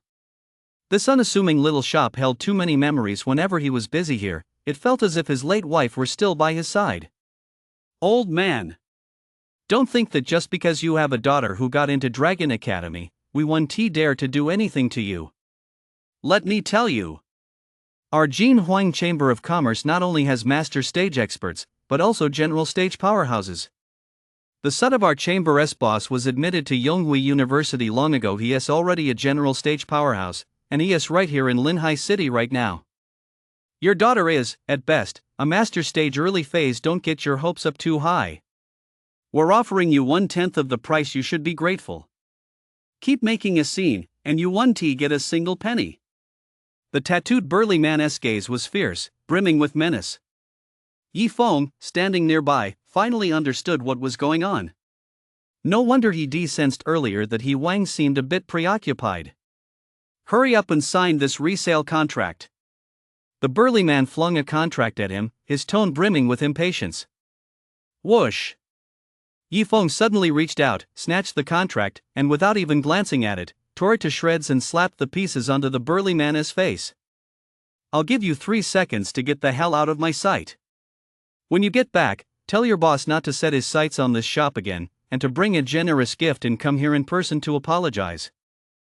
Otherwise, forget about general stage. Even if king stage shows up, they'll have to get down on their knees before me.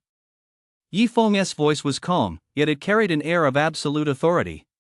His piercing gaze was like a sharp blade, cutting straight through the burly man and his companions. Yifeng, don't get into a conflict with them. The Golden Splendor Merchants Guild has plenty of martial artists. He Wang panicked.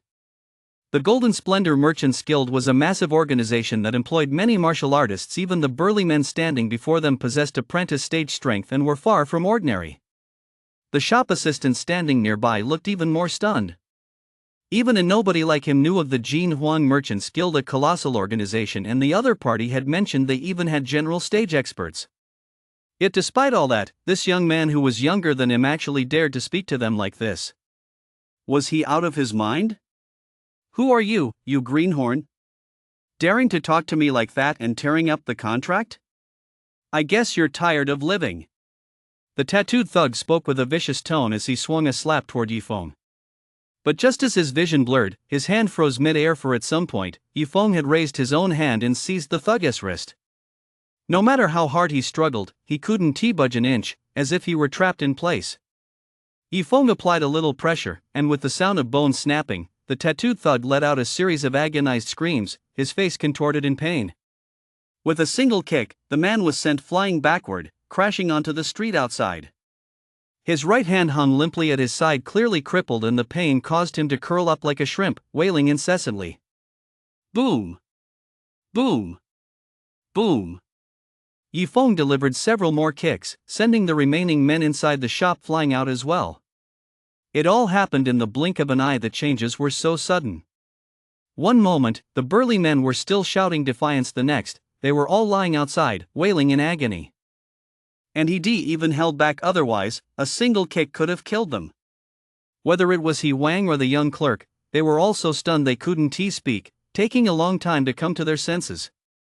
The agonized screams of the men outside drew the attention of nearby passers-by.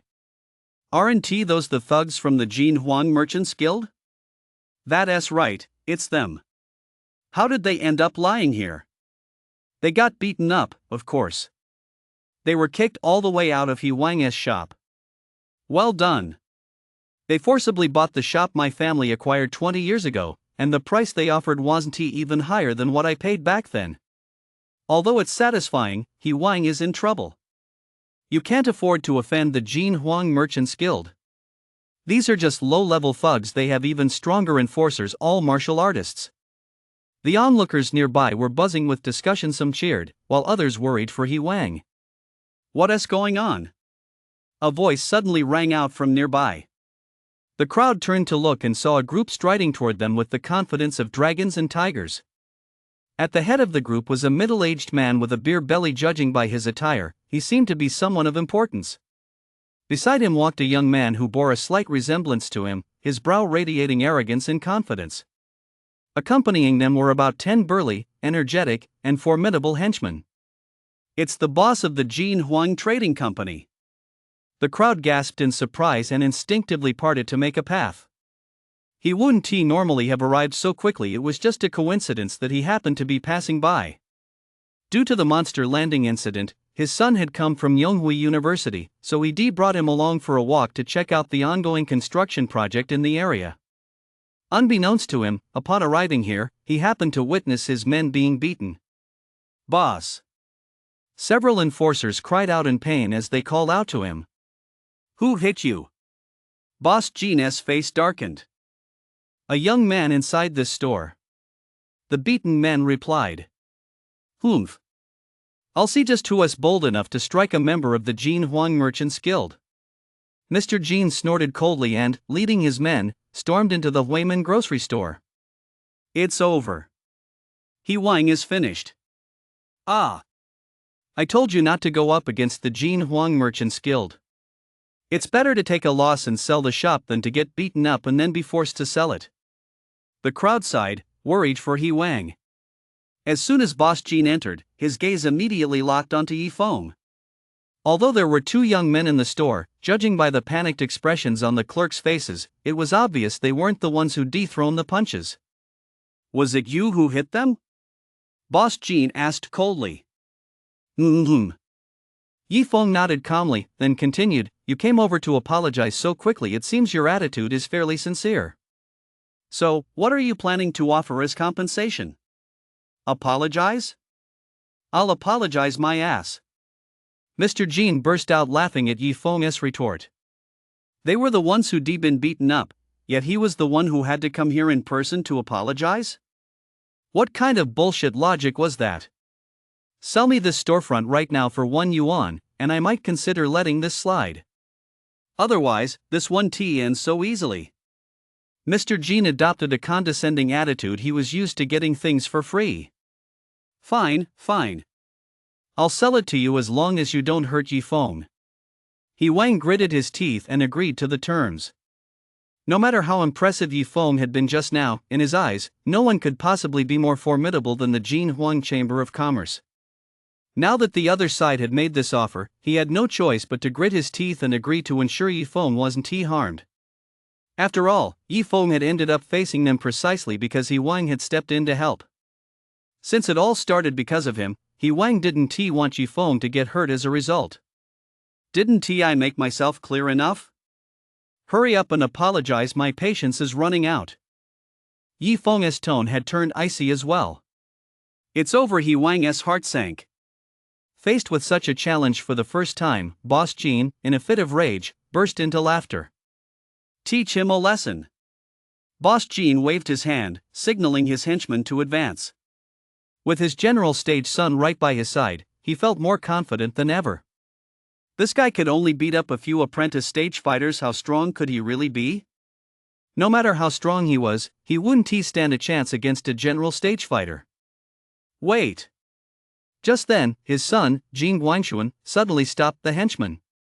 "Ah Shun, for an opponent of this caliber, there is no need for you to get your hands dirty. Just let them handle it. Why use a sledgehammer to crack a nut?" "No, Dad. I think we should talk to them first." Jin Guangshuan's tone was hesitant, and the look in his eyes as he gazed at Yi Feng betrayed a sense of apprehension. Talk? What's there to talk about? We gave them a chance, but they didn't take it. Mr. Jin waved his hand again. But Jin Guangshuan quickly pressed his hand down. "Dad, let us step over here and talk for a moment." The two walked to the side and whispered to each other. "What has gotten into you today?" Mr. Jin asked in confusion. This wasn't like his son at all. "Dad, this guy is definitely not someone to mess with," Jin Guangshuan said with a grim expression. The moment he walked in, Yi Feng's face had seemed familiar to him. It took him a moment to realize, wasn't he this Yi Feng from Dragon Academy? It was partly because the scene had been so chaotic back then he only caught a fleeting glimpse of Yi Feng's face, so it took him a moment to recognize him. The scene from outside the city where Yi Feng had single-handedly slain a general tier peak phase monster was still vivid in his mind. After that, Yi Feng had charged toward the front lines with incredible ferocity. He wasn't sure what had happened at the front, but the fact that Yi Feng had returned meant everything was all right. How could the Jin family possibly handle such a formidable opponent? Jin Guangshuan explained the entire situation to his father. Upon hearing this, Mr. Jin's face instantly fell. What are we going to do?" He panicked, the blood draining from his face. As a seasoned veteran of the business world, this was the first time he'd ever been so flustered. He thought he'd just run into a minor thorn in his side, but it turned out to be a colossus. Good heavens, someone capable of instantly slaying a general tier peak phase monster, that must mean he's at the king stage, right? How could he possibly stand a chance against such a powerhouse? At this thought, he broke out in a cold sweat all over again. Thankfully, they were inside the city, where everyone tended to exercise restraint. If this had happened outside the city, in one of those lawless zones, after such a brazen provocation just now, his body might already be cold by now. Mr. Jin returned to Yi Feng's side and forced an awkward smile. Young Master Yi Feng, I'm terribly sorry for my behavior earlier. I'd like to apologize to you and everyone here right away." Mr. Jin put on a fawning smile, bowing and scraping as humble now as he had been arrogant moments ago. Everyone was stunned. The very head of the prestigious Jin Huang Merchants Guild was actually groveling like this. The sudden about-face was so unexpected that people could barely process it. Was this really the same Mr. Jin who had always been so aggressive? From now on, even if you gave me 10 times the courage, I wouldn't dare set my sights on this shop. Not only will I not dare, but I'll also take responsibility for protecting it. Anyone who dares to set their sights on this place will have me on their back. To show my sincerity, I've decided to pay 1 million as compensation to shopkeeper He Wang. And I'll pay another 10 million as compensation to you, young Master Yi Feng. When Boss Jin spoke these words, everyone gasped in astonishment. He was actually offering 11 million in compensation. Boss Jin was notorious for being stingy. For him to bleed so heavily, just who was that young man, anyway? Judging by the compensation ratio, it was clear that Boss Jin's sudden about-face was entirely due to Yi Feng. Is this all the sincerity you can muster, as the head of the Merchants Guild? Yi Feng said indifferently. Mr. Jin gritted his teeth, the pain of parting with such a sum clearly evident as he said, "Then I'll double it." Yi Feng said nothing, merely staring coldly at Mr. Jin. Mr. Jin broke out in a cold sweat under that gaze. It was terrifying, as if he were being stared down by a mighty beast. "Then perhaps, young hero, why don't you name your price?" Mr. Jin asked cautiously. 10 times. Yi Feng said bluntly. Mr. Jin felt a wave of dizziness wash over him. He was just a Chamber of Commerce executive, not a money printer. Multiplying the initial offer by 10 would bring the total to over 100 million, no small sum for him. All right, I'll pay the compensation as you said." As Mr. Jin spoke these words, the corner of his eye twitched uncontrollably. For a profit-driven businessman, being forced to pay out money was like having flesh cut from his own body. But even though it stung, at least the matter was finally settled, and Mr. Jin let out a long sigh of relief. Who would have thought that picking on an honest man would backfire when King Stage was backing him? Mr. Jin asked for both men's bank account numbers and then contacted his finance department. Before long, Yi Feng received a transfer of 100 million. He Wang, meanwhile, received 10 million. The moment he saw the money, He Wang could hardly believe it. Running this grocery store, juggling all the work after covering costs and expenses, his net profit for the entire year was only about 50,000. And now, his assets had suddenly skyrocketed by 10 million, equivalent to 200 years' worth of his income. Without doing the math, it was hard to grasp, but once he crunched the numbers, He Wang's world began to spin. 200 years. He wouldn't live that long even if he lived 2 lifetimes. If He Wang had to describe how he felt today, only one word came to mind: a roller coaster. He thought he was doomed, but unexpectedly, he gone from hell straight to heaven. Not only had he saved his store, but he also made a huge profit. As for the other onlookers, their eyes were filled with envy that He Wang had suddenly become a millionaire, and even more envy that he knew such a powerful figure. Everyone's gaze turned to Yi Feng, their eyes brimming with awe. It was precisely because of Yi Feng that the Jin Huang Merchants Guild had been forced to grovel, pay a massive compensation, and apologize. "Well then, young Master Yi Feng, what do you think of us?" Boss Jin stammered, squirming uncomfortably. "Get lost." Yi Feng waved him off. He hadn't wanted to deal with these people in the first place. It was just a coincidence that they crossed paths, leading to all this trouble. With Yi Feng's words, Boss Jin and his group felt a huge weight lifted off their shoulders and fled the scene as if their lives depended on it. With the matter settled, everyone went their separate ways. Yi Feng also bid farewell to Yi Wang. Before leaving, Yi Wang tried to give Yi Feng the compensation money, believing it was all thanks to Yi Feng's efforts.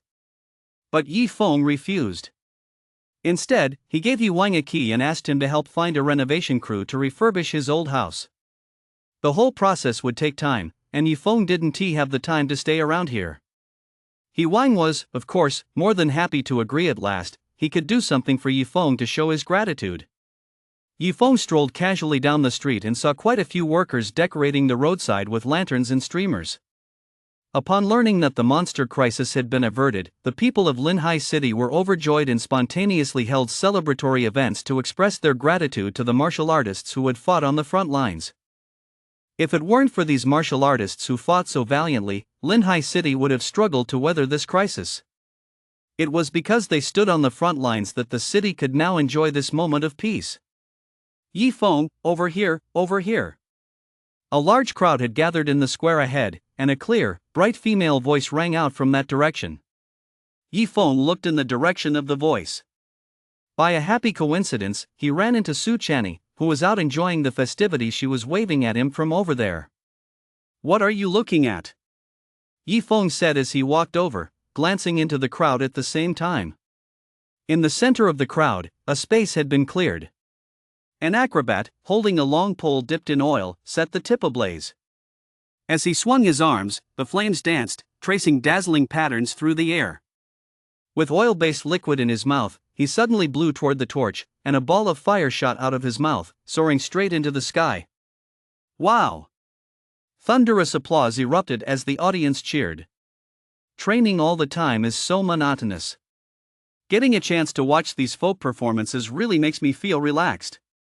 Su Channy had a smile on her face. You could tell just by looking at her that she was quite happy. Yi Feng nodded. She had a point. "I'm going to give it a try too." Su Channy suddenly got excited and pushed her way through the crowd. "Why are you butting in?" Yi Feng put his hand to his forehead. She really did come up with something new every time. Before he could finish speaking, Su Channy had already reached the center and was negotiating with the acrobat. "What a beautiful girl." The crowd's eyes lit up. "Miss, please don't joke around with me. It looks simple, but it's actually very difficult. It took me over 20 years of practice to get this skilled. You're just walking up here saying you want to give it a try. If you get burned, I can't afford to pay for the damage." The acrobat waved his hands repeatedly, looking utterly helpless. Just by looking at Su Channy's appearance and demeanor, anyone could tell she came from a wealthy family. She certainly couldn't afford such hard labor, so it was clearly impossible that she'd ever learned acrobatics. "Hey! Wait a minute!" the acrobat exclaimed urgently. Su Channy completely ignored what he was saying and simply picked up a new bottle of fuel he'd left nearby. She took a mouthful and motioned for the acrobat to hand her the torch. "No, no!" The acrobat refused to comply. Then he saw Su Channy activate her skill. Possessing the Fire Lotus constitution, the fire element within her began to pulsate. Whoosh! She exhaled upward, and empowered by the fire element within her, a fire dragon shot up over 10 meters high. Everyone present was left speechless, their mouths agape. After the silence, thunderous applause erupted like an avalanche or a tsunami. The acrobat was even more dumbfounded. Even if he practiced for another 100 years, he couldn't possibly shoot the flame that high. He stared blankly as Su Channy stepped back, unable to utter a single word. "So, what do you think? Did I do a good job?" Su Channy asked Yi Feng smugly. "Impressive, impressive." Yi Feng couldn't help but chuckle. Who on earth uses fire elements to perform acrobatics? The two of them wandered around some more. The festivities continued into the next day, and only then did the visiting martial artists prepare to leave Linhai City. "Shu Jing, Yangwon Haven Tea, we been able to get in touch with these people yet?" While organizing the group, he noticed that several people remained unreachable, as if they'd gone missing. Just then, a treasure chest clue popped up before Yi Feng's eyes. Treasure chest clue: a purple treasure chest has appeared in Linhai City's old quarter. Please go and open it. The old quarter? Yi Feng muttered to himself upon seeing the clue. As a native of Linhai City, Yi Feng naturally knew exactly where the old quarter was located. It was in the western part of the city, a vast area where the buildings were quite old. It had once been a bustling place, but later, an infectious disease broke out, claiming many lives. Those who survived and could afford to do so moved elsewhere, and the area gradually fell into decline.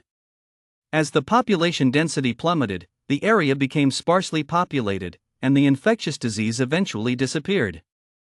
Although the disease had vanished, the area never recovered after its decline.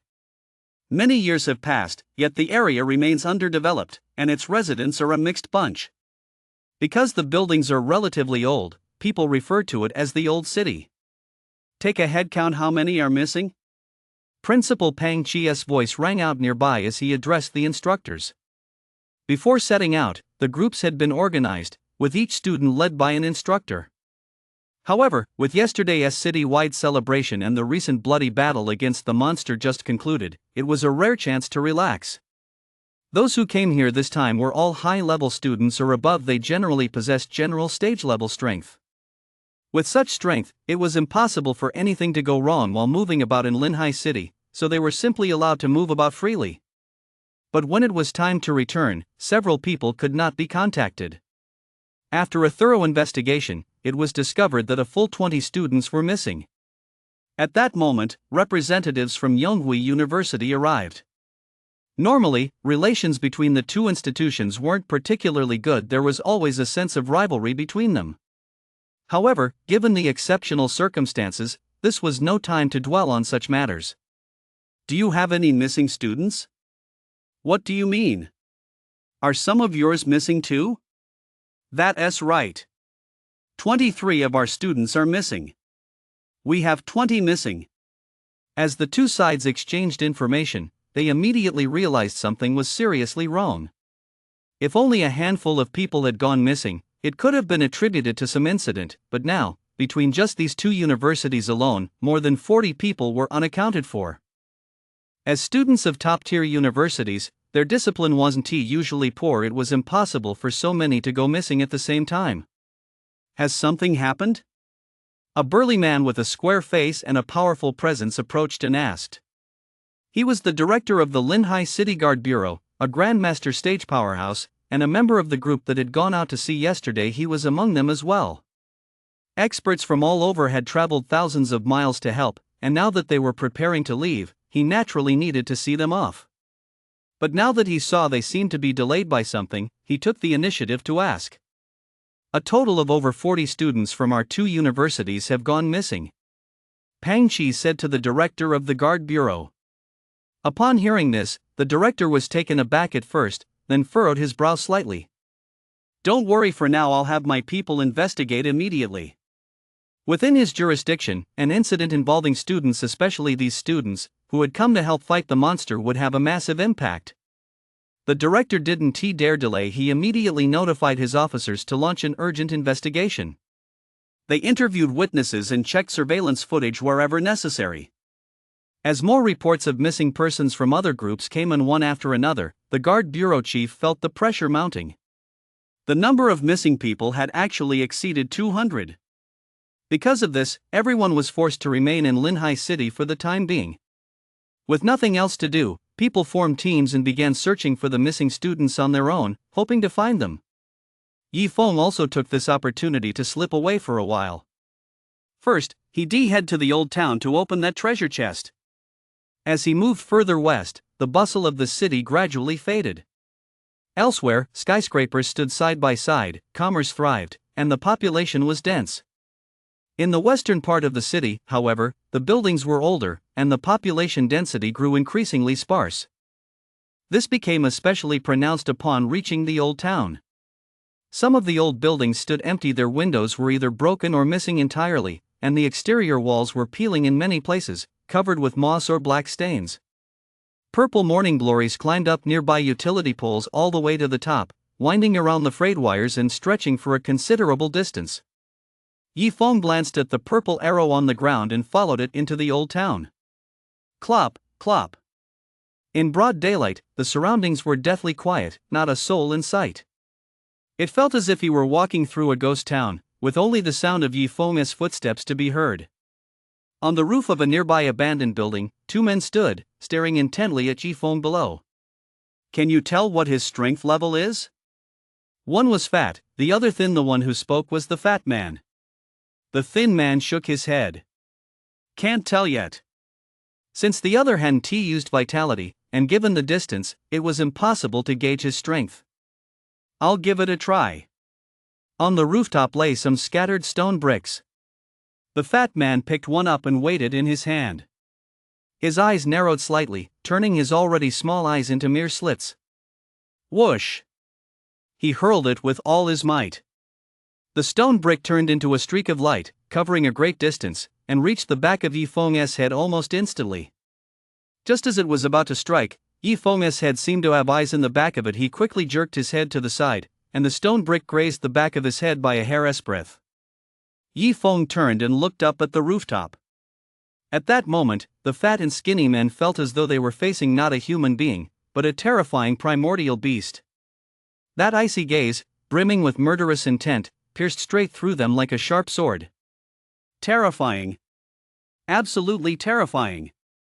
They thought he was just a passerby and had casually tested him, only to discover they stumbled upon a powerhouse. Run! Though neither of them was weak, they dared not hesitate. They leaped into the air, intending to jump from this rooftop to the one across the way. Boom! A powerful surge of vitality rippled in from the distance. In the next instant, a figure shot up from the ground like a cannonball, leaving a trail of afterimages in its wake. In an instant, he appeared in midair, intercepting the two men mid-leap. Yifeng seized one of them with one hand, flung him violently, and slammed him into a nearby abandoned building. The wall was smashed open, sending a cloud of dust billowing in all directions.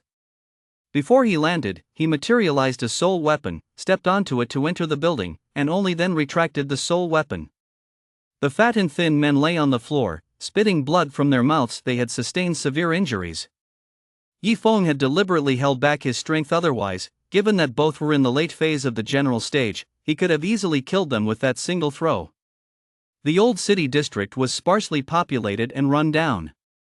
It wasn't unusual to see practitioners at the apprentice or master stage there, but the appearance of general stage practitioners was bound to raise suspicions. In Linhai City, even general stage cultivators could serve as high school principals, so how could they possibly be here? And not just one, but two. Could they possibly be the visiting martial artists from this event? Yifeng didn't recognize the two men. He had not the slightest recollection of them. Spare our lives. Their faces covered in blood, the two men stared at Yifeng with terror in their eyes, pleading weakly for mercy. Who are you? And why did you attack me? Yifeng looked down at them, his voice icy. We were just residents here. We didn't mean to throw those bricks just now. We just tossed them offhand, thinking no one was below. We didn't expect you to be there. The fat man lied, gritting his teeth against the pain coursing through his body. Ah! No sooner had the words left his mouth than he let out another agonized scream.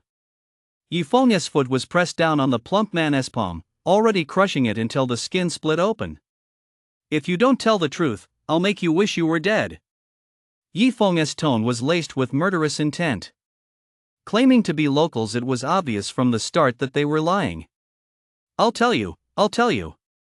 The attack just now was only to test your strength, the plump man said. Why were you testing my strength? Yifeng pressed, adding, you'd better get it all out at once. Don't keep waiting for me to ask, my patience is limited. Yes, the fat man gulped. We saw you come into this old district all by yourself. You seemed like the perfect target to capture. We wanted to test your strength, and if you were suitable, we'd go down and take you away. As for why they're taking you, we're not sure. Anyway, we're only responsible for capturing people and delivering them to the designated location. The rest isn't our concern. Hearing the word capture, Yifeng's eyebrows shot up. Before coming here, he overheard the principal and others discussing how quite a few students had gone missing, and that other groups and organizations were also reporting missing members. The Guard Bureau had already launched an investigation, though he didn't know if they found any leads yet. He hadn't expected that a trip to the old city in search of a treasure chest would lead him to uncover such information. Have you two captured many people since yesterday? Yifeng had reason to suspect that these two were responsible for the disappearances as well. Since yesterday, we've captured 7 all at the general stage early phase. I've arrested 10, some at the general stage, others at the master stage. The two answered honestly and didn't seem to be lying. So, between the two of them, they only arrested 17 people, whereas the number of missing persons identified through checks since he left that area had already exceeded 200. So you have accomplices? Yifeng asked with certainty. Yes, But we don't know how many they VE captured. We're just in charge of rounding people up and sending them to the deep courtyard once we're done. And where is this deep courtyard? It's deep within the old city, a large compound.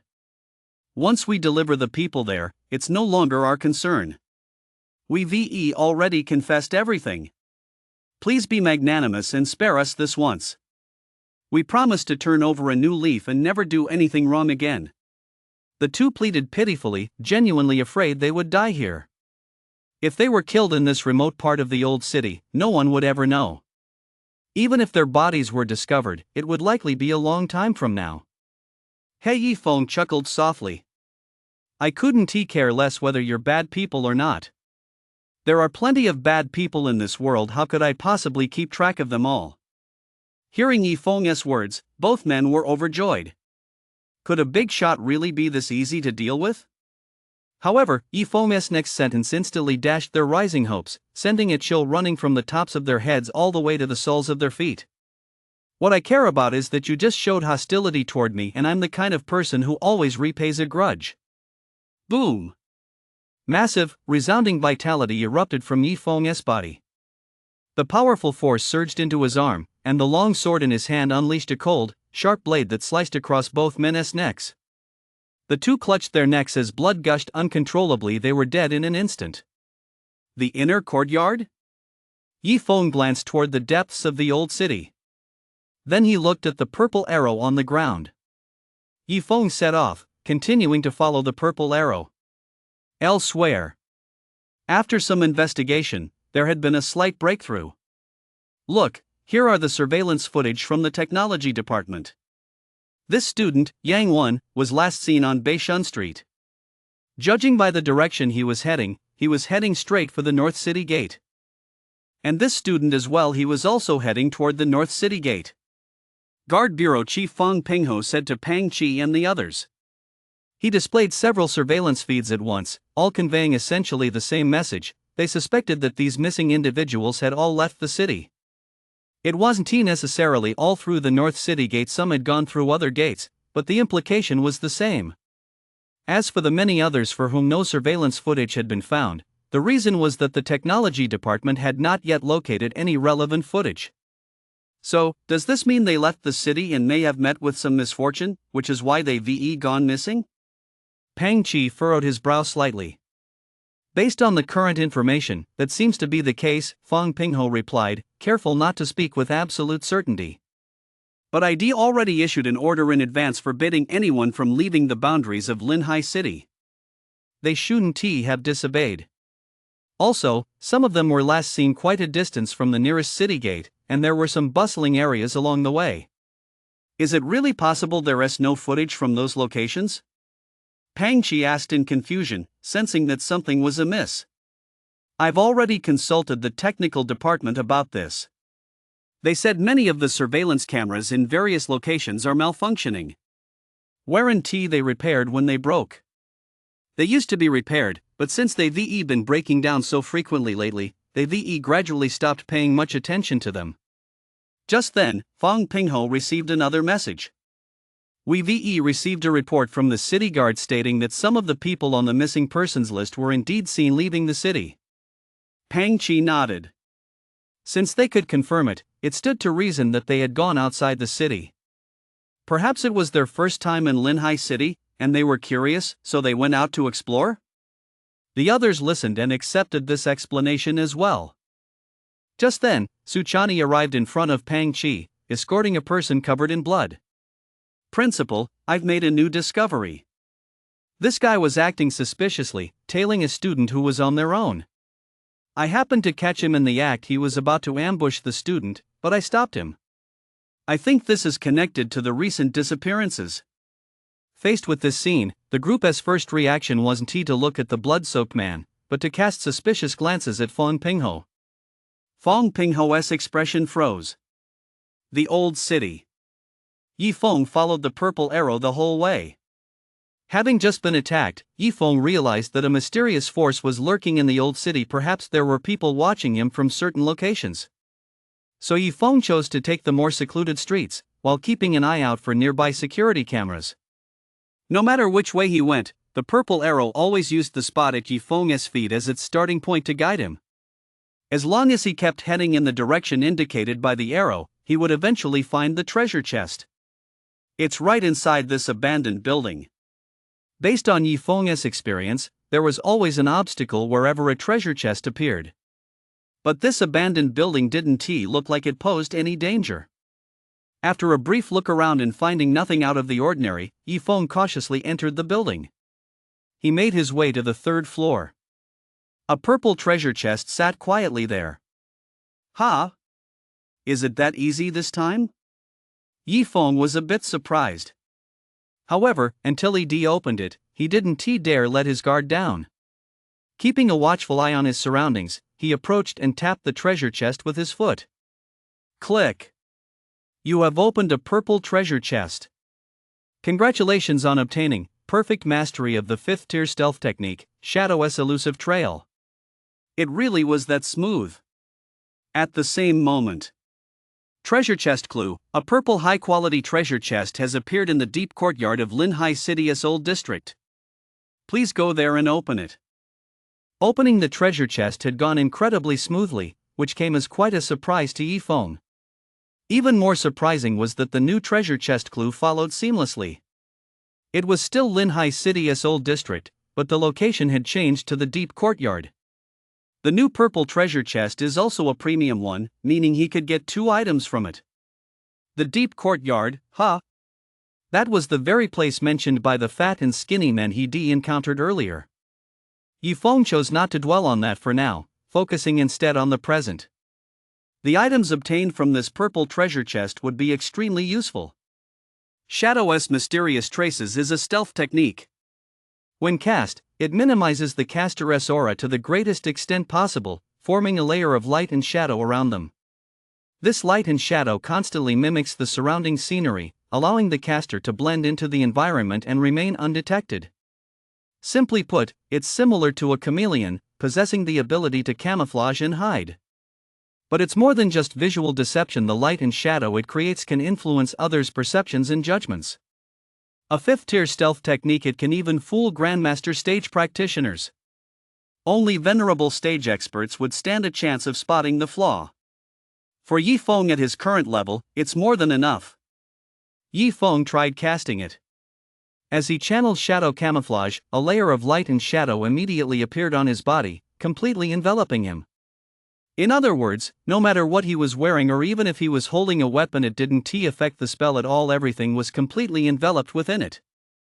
Otherwise, every time he cast shadow illusion, he'd probably have to strip down to nothing. That would be ridiculous and utterly useless. A 5th tier stealth technique clearly wouldn't be that lousy. Yifeng tried walking around. The play of light and shadow shifted constantly, adapting to the surrounding environment.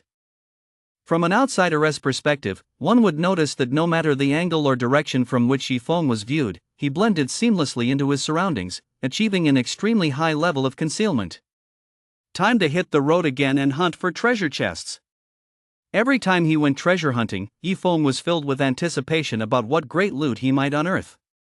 This time, it was a premium treasure chest containing 2 unknown items, just waiting for Yifeng. All along the way, Yifeng cast shadow illusion, racing down the main road without having to take secluded paths like he had earlier. Even if there were spies or ordinary residents nearby, none of them would detect Yifeng's presence. He arrived deep within the old city. A vast compound spread out before Yifeng's eyes. Is this the deep courtyard? A purple arrow extended all the way into the building before him. He recalled what the fat man and the skinny man had said earlier: whoever they captured was brought here to be handed over. The deep courtyard, what secrets might it hold? Looking at this aged compound, one could almost imagine a man-eating beast opening its bloodthirsty maw. Let us go inside and take a look. With the shadow of the mysterious path now at his disposal, moving stealthily was a breeze. Unless there was a venerable stage expert inside who happened to stumble upon him while he was moving in stealth, there was absolutely no way his presence could be detected. Before entering, Yifeng had the cloud mulberry vine wrap itself around his body, forming a layer of defensive armor. Aside from providing some protection, more importantly, it completely covered his face, concealing his features. Even in the worst case scenario, if there really were a venerable stage cultivator inside who detected him, Yifeng wasn't afraid of revealing his face and inviting unnecessary trouble.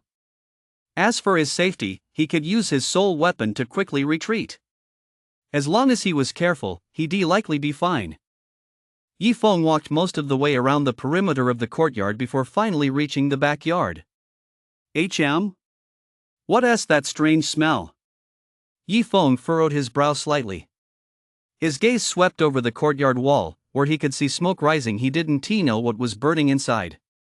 Nearby stood a tall stone pillar, resembling a utility pole, with several surveillance cameras mounted at the top, monitoring every direction. It was easy to imagine that someone was constantly glued to the screens, watching every move in the vicinity. Had he not used the shadow of the mysterious technique to conceal his presence, it would have been much more difficult for Yifeng to slip in unnoticed. Now, however, it was a breeze. Yifeng pushed off with his feet and effortlessly scaled the courtyard wall, entering the backyard.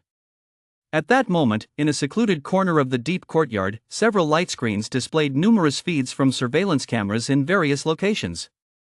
Several people sat inside, intently staring at the screens. The guard in charge of the rear courtyard saw that the footage showed the area as deserted as ever, with no unusual activity. He yawned and continued his surveillance. His daily routine was simple: monitor a few surveillance feeds and report any incidents promptly. Little did he know that someone had already slipped into the rear courtyard right under his nose and was now strutting about brazenly in plain view of the cameras. Yifeng, having entered the backyard, surveyed his surroundings. The backyard was quite large, paved with stone bricks, and featured several large furnaces, each one soot blackened with burn marks. At that moment, one of them was burning something, with fierce flames roaring. A wave of heat surged toward him. No wonder he caught a strange smell just outside the courtyard wall earlier. It turned out to be this incinerator, burning something inside. One furnace is barely enough. I guess we'll have to light another one later. As footsteps drew nearer, a man's voice rang out. Yifeng looked in the direction of the voice and saw two men, each dragging a corpse. The corpses were as pale as paper, devoid of even a trace of blood or any sign of life. They were being dragged along, clearly having long since breathed their last. Yonghui University.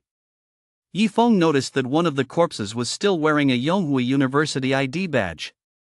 He caught a fleeting glimpse of this person yesterday while hunting monsters and had a vague recollection of him. He was indeed a student at Yonghui University. This person was one of those on the missing persons list, who'd been captured and brought here to the deep courtyard. No one knew what he'd gone through, but now he was nothing more than a cold, lifeless corpse. As for the other corpse, Yifeng had no recollection of it, and it wasn't wearing a university badge either.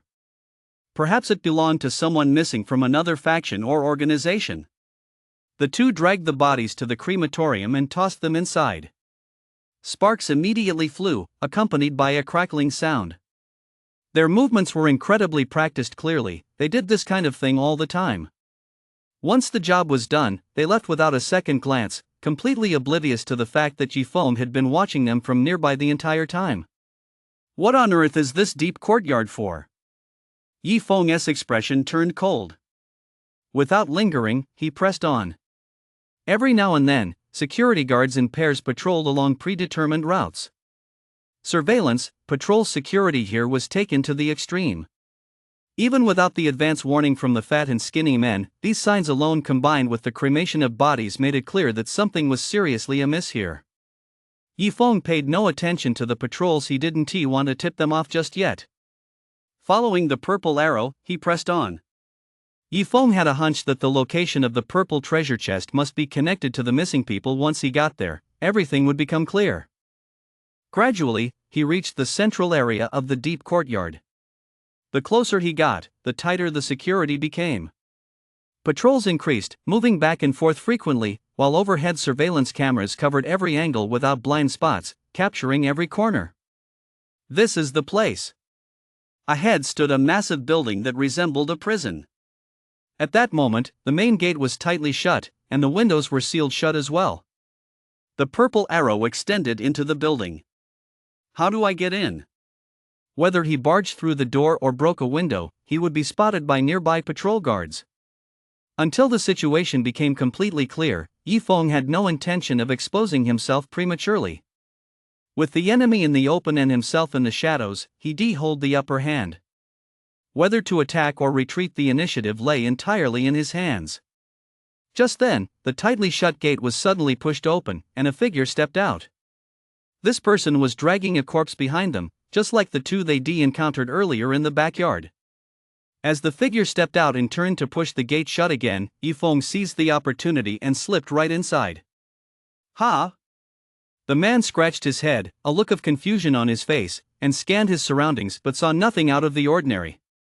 Just a moment ago, he had the distinct feeling that someone had passed by him. Had he overindulged last night? That couldn't be, could it? It was only 7 times. He shook his head, decided not to dwell on it, closed the gate, and dragged the corpse toward the backyard. It wasn't that his senses were particularly keen, it was mainly because Yifeng had been too close to him just now. His intuition told him something was off nearby, but unfortunately, his strength wasn't sufficient to allow him to make any discoveries. Once inside, Yifeng walked down a wide corridor. On both sides of the corridor were row upon row of workshops. In the few workshops he passed, several workers were using porcelain vials to fill them with red pills one by one, sealing them, and placing them on nearby shelves. Yifeng glanced over labels bearing the words "Holy Blood Pill" were affixed right in the center of the porcelain vials. Even though Yifeng didn't usually pay much attention to pills, he knew this one, it was very famous. Holy blood pills on the market come in various grades: 1st grade, 2nd grade, 3rd grade. Even the lowest grade 1st grade version sells for several times the price of other pills in the same category. Despite the high price, they sell like hotcakes and are often out of stock, which is quite peculiar. Rumor had it that this was a cultivation-enhancing pill secretly developed by Ruiqing Pharmaceutical Group. When consumed by martial artists, it had minimal side effects, high absorption rates, and was far more effective than similar pills. That was precisely why they dared to charge such a high price. With their unique, proprietary formula available exclusively from this company and nowhere else, and its genuinely excellent results with no false advertising, business boomed as word of mouth spread, leading to a constant shortage of supply. But what puzzled Yifeng was that, deep within the mysterious courtyards of the old city, there were actually workers packaging the holy blood pills. The Ruiqing Pharmaceutical Group surely wouldn't have set up a workshop here. As he learned more, Yifeng felt the situation growing increasingly strange and mysterious. A vague premonition stirred within him, giving rise to a certain suspicion. It remained to be seen whether things would unfold exactly as he suspected. Yifeng continued onward. The workshop he saw next was engaged in a different kind of work. Inside were numerous herbal ingredients, giving off a strong medicinal scent, along with row upon row of machines rumbling as they operated. Following specific ratios, the herbal ingredients and a pre-processed red liquid were fed into the machines one after another. After a series of complex operations, red pills finally rolled out one by one from the outlet at the bottom. They were actually refining pills. Judging by the appearance of the red pills, they were undoubtedly holy blood pills. But that red liquid. Just then, a worker brought in another bucket of blood. It's human blood. This time, Yifeng was absolutely certain it was human blood, freshly drawn and still warm. The red liquid from earlier was likely produced by processing human blood in some way, which is why Yifeng hadn't immediately recognized it as such. They're actually using human blood to refine pills. To make holy blood pills. All the pieces of the puzzle fell into place, every question had found its answer. This secluded compound was refining holy blood pills for Ruiqing Group, and the so-called holy blood pills were actually made with human blood as their core ingredient. The source of that human blood was none other than the missing people. No wonder the results were so effective. The blood of human martial artists contains vast amounts of vitality. Once purified, it avoids various compatibility issues, making it an ideal ingredient for pill refinement. It's perfectly suited to humans, resulting in high absorption efficiency. Take other pills, for example. While they also use blood in their refinement, they rely on animal blood.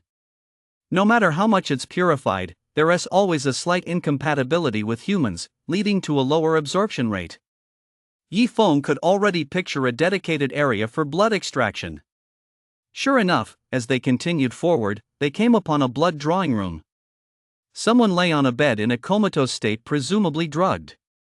They were shackled with chains made of special materials. Even if they suddenly woke up, they wouldn't be able to break free. A person in a white lab coat held a syringe, drawing blood, filling a large tube with each draw. They didn't drain the blood all at once, but rather drew just the right amount before moving on to the next person. Keeping them alive allowed for continuous blood production to supply their needs. But that didn't mean this was a sustainable practice. No matter how powerful a martial artist might be, if the cycle of repeated blood draws continued, they would eventually die suddenly. Most didn't even live long enough to die suddenly. They kicked the bucket during a blood draw when something went wrong. They had no choice but to drain every last drop of blood from their bodies, squeezing out every last shred of value. The corpses dragged out like that student from Yonghui University were exactly such cases. They assumed he was in the general stage early phase and could be drained for several more rounds, but unexpectedly, he died right on the spot. Such accidents happened all the time. They long since grown accustomed to them. In their eyes, life was no different from a lifeless object. Yi Feng continued deeper inside and eventually arrived at a private chamber. As soon as he approached, he heard a voice shouting from within. "This is utter nonsense. Why arrest these people of all people? Why single out this group that came to fight the monsters, many of whom are students? You can't possibly be naive enough to think that if a few people go missing, they'll just let it slide, can you?" The voice was brimming with rage. Then another voice rang out, slightly trembling, clearly fearful. "Director Tang, I was just trying to meet the deadline. So in a moment of confusion, I thought these people were full of vitality. They'd be perfect. I figured taking a few wound make much of a difference. After all, some people died unexpectedly during the monster resistance. Maybe they didn't have time to count the bodies and mistakenly assumed they'd been eaten by the monsters. Who knew? Who knew you'd be so stupid? Humph. Not much of an impact? I've done everything I could to cover it up, fabricating lies, misleading them. Unfortunately, your team of hunters is just as foolish as you are. They actually acted at this critical moment and got caught red-handed. All our lies were exposed on the spot. What should we do? They haven't come looking for us yet, have they? At this point, we have no choice but to lie low for a while. Hand over all those important documents. I'm taking them with me right now." The sound of rummaging through drawers and cabinets echoed from inside the room. Yi Feng moved closer to get a better look at the situation inside. There were two people inside. One of them was standing, a man with a long face and a very sinister expression. What caught his eye most were the man's hands. They were very fair and slender, better cared for than a woman's. This must be Mr. Tang. The other man had just pulled out a large suitcase. It looked quite heavy, suggesting it was packed with quite a lot of stuff. The moment the suitcase appeared, Yi Feng's eyes lit up. A purple glow emanated from the suitcase. The purple treasure chest was inside it. "Mr. Tang, all the important documents are locked inside." This was a bald man with a menacing expression. He was at the king stage in strength and served as the highest-ranking official of the deep courtyard. Yet in front of Tang Kuan, he appeared obsequious and cautious, his face full of fawning smiles. He presented the briefcase crafted from special materials with both hands to Tang Kuan. "Mr. Tang, what should I do now?" the bald man asked anxiously. "You know too much. You can't let them catch you." Tang Kuan's gaze shifted from the briefcase to the bald man, his eyes flickering with an inscrutable expression. "Please take me with you," the bald man pleaded. Then I'll give you a ride," Tang Kuan said coldly. The bald man was about to thank him, but suddenly felt that something about those words sounded off. Boom! Tang Kuan's Grandmaster stage late phase vitality erupted violently as he clamped a claw around the bald man's neck. His 5 fingers, as hard as steel and cast iron, tightened with a sudden burst of force, snapping the bald man's neck in an instant. Tang! The bald man's eyes were filled with disbelief and a deep fear of death.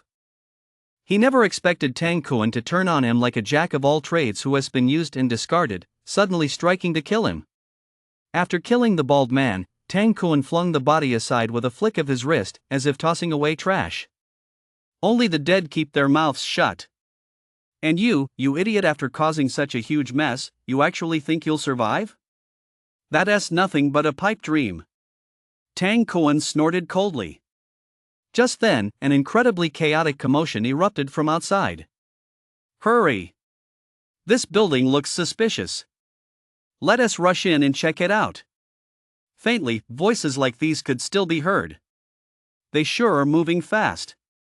Tang Kuan thought to himself as he pressed a button inside the room, causing a section of the wall to slide open, revealing a door. This was the building's back door. He could leave the building this way without having to go through the front entrance and run into the people rushing in from outside. Tang Kuan hurried out through the back door. Yi Feng immediately followed him out. No! I have to make my move now. Tang Kuan was extremely powerful and incredibly fast moving at his top speed. Yi Feng simply couldn't keep up. Now was the time to strike by surprise and seize the opportunity to snatch the briefcase. Only by seizing the briefcase could he obtain the purple treasure chest hidden inside. If he didn't act now and let Tang Kuan escape, there was no telling where Tang Kuan would hide the briefcase later, adding many unknown variables to the situation. Bailing flying shuttle. Materialize. The energy of the 100 spirits flying shuttle shot out from his mind, materializing into the form of the shuttle. Whoosh, whoosh, whoosh. The 100 spirits flying shuttle rapidly disintegrated, transforming into 100 sharp shuttle blades that appeared behind Tang Kuan. They were roughly divided into 3 groups. First, they shot toward Tang Kuan's vital points. Second, some attacked the right wrist holding the briefcase. Third, some closed in on the briefcase itself. Oh no! The moment Yi Feng struck, alarm bells rang in Tang Kuan's mind. He could clearly sense the threat of death rapidly approaching. He didn't yet know what was happening, but he was absolutely certain that if he didn't react immediately, he would be killed. In a panic, he took a step, about to sidestep out of the way. But to his astonishment, he discovered that the briefcase seemed to be pinned in place by something he couldn't pull it away. Moreover, an invisible force was tugging at the briefcase, pulling it in the opposite direction. On top of that, several daggers, as thin as cicada wings, were about to slice off his wrist. With no time to think, he let go of the suitcase on pure reflex. Clang! Clang! Clang! His right hand hadn't fully withdrawn, the daggers sliced into his fingers, producing the sound of metal striking metal. His hands might appear delicate and soft, but that was merely an illusion. He specialized in finger techniques, and the hardest parts of his body were undoubtedly these fingers, which could be used as weapons. However, the rest of his body wasn't nearly as tough. He suffered cuts in several places, though fortunately, his movements had allowed him to avoid vital areas. At that moment, Tang Kuan leaped dozens of meters away, his heart pounding with fear. If he hadn't reacted in time just now, it wouldn't have ended with just a few injuries. The enemy behind him truly wanted him dead. Ignoring the pain in his body, Tang Kuan spun around abruptly. There, he saw his briefcase being propelled toward a figure by numerous scimitars. That figure wore blue battle armor, wrapped so tightly that his face was obscured. A mage. And is that a demonic plant? Tang Kuan had a keen eye. He recognized at a glance that what covered Yi Feng's body was indeed a demonic plant. But none of that mattered. The key point was that this person was actually a mage. No wonder he was capable of long-range attacks. Tang Kuan had a vague idea of how the man had appeared. He must have cast a stealth-type secret art, and a very high-level one at that, mastered to perfection. Otherwise, it would have been impossible for him to suddenly materialize without Tang Kuan noticing a thing. He had reason to believe that this person had been nearby the whole time. It was only by resorting to force that he was forced to reveal himself.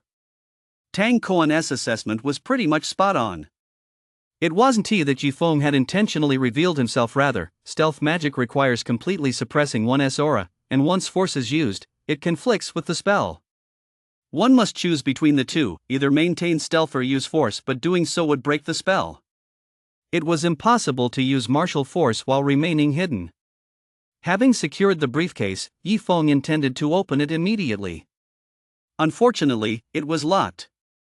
And this case was downright absurd. It was actually forged from Shinhan iron. When he struck it with his control dagger, he could only leave a shallow scratch. Breaking it open would take some time. It wasn't something that could be done in a moment. Over here. Over here. Encircle them, don't let any enemies escape. Following the voice, Pang Chi, along with 2 other Grandmaster stage cultivators and several King stage cultivators, flanked him from both ends of the building. Tang Kuan tried to flee but was intercepted head-on. Principal Yonghui and another Grandmaster stage cultivator launched an attack against him. Outnumbered 2-1 and having already been wounded by Yifeng, Tang Kuan was naturally forced into retreat and was quickly subdued. Meanwhile, unsure whether he was friend or foe, Pang Chi, along with his remaining men, was about to close in on Yifeng. Whoosh! The bailing flying shuttle reassembled, and Yifeng stepped onto it, soaring skyward. A mage. There's a mage among the enemies. He has escaped. That shouldn't be an enemy.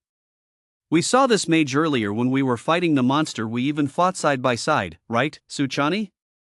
Suchani, who was nearby, realized what was happening and nodded with a strange expression. Yes, back when we were dealing with the netherworld giant octopus, it was a tough fight. It was this very mage who stepped in and killed it. At the same time, she thought to herself, how come Yifeng is everywhere? Come to think of it, I suspect this same mage was the one who killed the purple lightning stingray, Pang Chi said. This wasn't just a wild guess. The soul weapon the mage used was composed of multiple daggers fused into a single unit. The cause of the purple lightning stingray's death, its body riddled with holes strongly resembled wounds inflicted by those daggers. If his guess was correct, then this person's strength was likely on par with theirs. Otherwise, how could he have killed the purple lightning ray and still managed to wound a Grandmaster stage fighter? Pang Chi looked at the wounds on Tang Kuan's body. They, too, were caused by dagger blades. I advise you to let me go now. I can pretend nothing happened. Otherwise, you'll definitely regret it. Tang Kuan looked somewhat disheveled, but his words were unusually arrogant. Regret? Go ahead and tell us, what exactly are we supposed to regret? Principal Yonghui said coldly. Ever since they captured a trapper, they extracted a great deal of information from him, all pointing directly to the deep courtyard in the old city. Regarding the statements made by Fong Pingho, the head of the guard bureau, there were numerous contradictions, raising suspicions that he was covering up the truth. However, his explanation was that some of his subordinates, particularly those in the technical department, might have been bribed, which is why the facts were distorted. It wouldn't be possible to get to the bottom of all this so quickly. Given the urgency of the situation, they had no choice but to come to the rescue first. Unexpectedly, they caught a big fish, a Grandmaster stage practitioner, no less. But now, even though this Grandmaster stage practitioner had clearly been captured, his attitude remained defiant. Where on earth did he get the nerve? You're all prominent figures yourselves. Surely you know there are certain things you shouldn't meddle with? Have you thought about how this will all end? Tang Kuan wore a sneering grin that was deeply unsettling to behold. So you're saying you've got plenty of people backing you up? Well, that just makes it all the more important for us to get to the bottom of this. In broad daylight, under the open sky, do you really think you can run rampant here? The crowd present wasn't intimidated. They were determined to get to the bottom of this, or they'd be letting the deceased down. Yifeng left the deep courtyard, flew a considerable distance, and finally entered an abandoned building. No password? Then I'll just have to break in. Yifeng set the briefcase on the ground. He channeled his mana to control the bailing Suwa knife. Boom! Boom! Boom! Boom! Boom! One by one, the daggers turned into streaks of light, striking the suitcase with the force of a sudden storm. The clanging of metal echoed incessantly, sending sparks flying in every direction. The scars on the briefcase gradually multiplied and deepened. The thing was surprisingly sturdy. It took Yifeng quite a while, but he finally managed to break through it. Inside were numerous files. A quick glance revealed a wealth of information involving many people. It even included data on human experimentation, clear-cut evidence of a crime. Yifeng set the files aside for the moment and focused his attention on the purple treasure chest inside. He reached in and touched the chest. Click. You have opened a purple exquisite treasure chest. Congratulations on obtaining 30,000 mana. Cloud Mulberry Vine Rapid Growth Potion Stage 5. Finally got some mana. Yifeng exclaimed joyfully. Ever since he de-opened Su Channi's treasure chest in the Mist Forest last time, his mana had risen to 27,000 points. Since then, he de-opened 5 treasure chests in a row without getting any mana. Out of those 5, he actually gotten vitality twice, but no mana. As a result, his vitality, which had originally lagged behind, had even surpassed his mana. Now he finally gotten mana again. True to its reputation as a purple chest, the stats it yielded were impressive. After fusion, Yifeng's mana reached a staggering 57,000 points. As mentioned before, exceeding 54,000 points marks the King Tier peak phase. In other words, Yifeng's current Mage Realm had leaped several levels from the King Tier early phase to the King Tier peak phase. He is still 24,000 points short of the 81,000 points required for the early phase of the Sect Tier. As for the current realm of a vitality-based martial artist, just to mention it in passing, it stands at 36,000 vitality points, placing them in the mid-phase of the King stage. If he depossessed his current strength during that sneak attack on Tang Kuan earlier, relying on a mage's formidable ability to fight above their tier combined with the element of surprise, he could have actually slain Tang Kuan. As for the other item, it was a bottle marked with the number 5 on its surface, containing a liquid. This could be absorbed by the Cloud Mulberry Vine to help it rapidly grow to the 5th stage.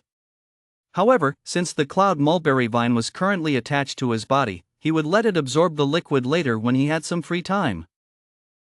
These files. Yifeng took out a stack of files from the box. Before flipping through them, he casually activated the recording function on his tactical watch, then began reviewing the documents. They contained a wealth of information such as profiles of his subordinates, details on whom they decaptured, what experiments they conducted, how many holy blood pills they produced, who they been in contact with, and how they supplied the goods, and so on. This information was undeniably incriminating evidence. To Yifeng, the documents were of little use unless he wanted to get himself mixed up in this mess. Since Pang Qi and his team were already handling the matter, he might as well hand the documents over to them. He turned off the video recording, stuffed the files back into the bulky briefcase, hoisted it onto his lap, mounted his sole weapon, and flew back toward the deep courtyard. The inner courtyard. The group that had arrived here had already combed through the entire inner courtyard. All the staff members here had been arrested and rounded up in one place. As for the missing personnel, there were still many survivors. Although some were in poor condition, they were fortunately rescued. At that moment, Pang Qi and the others wore icy expressions. So much for the holy blood pill. It was actually refined using the blood of martial artists. They could hardly imagine that anyone would commit such a heinous act. Principal, the documents we found aren't very important, they're of little value. They had uncovered some documents earlier, but upon reviewing them, they turned out to be ordinary files of little significance. That can't be right. There's bound to be some important information. Pang Qi frowned and quickly fixed his piercing gaze on Tang Kuan, who was being held nearby.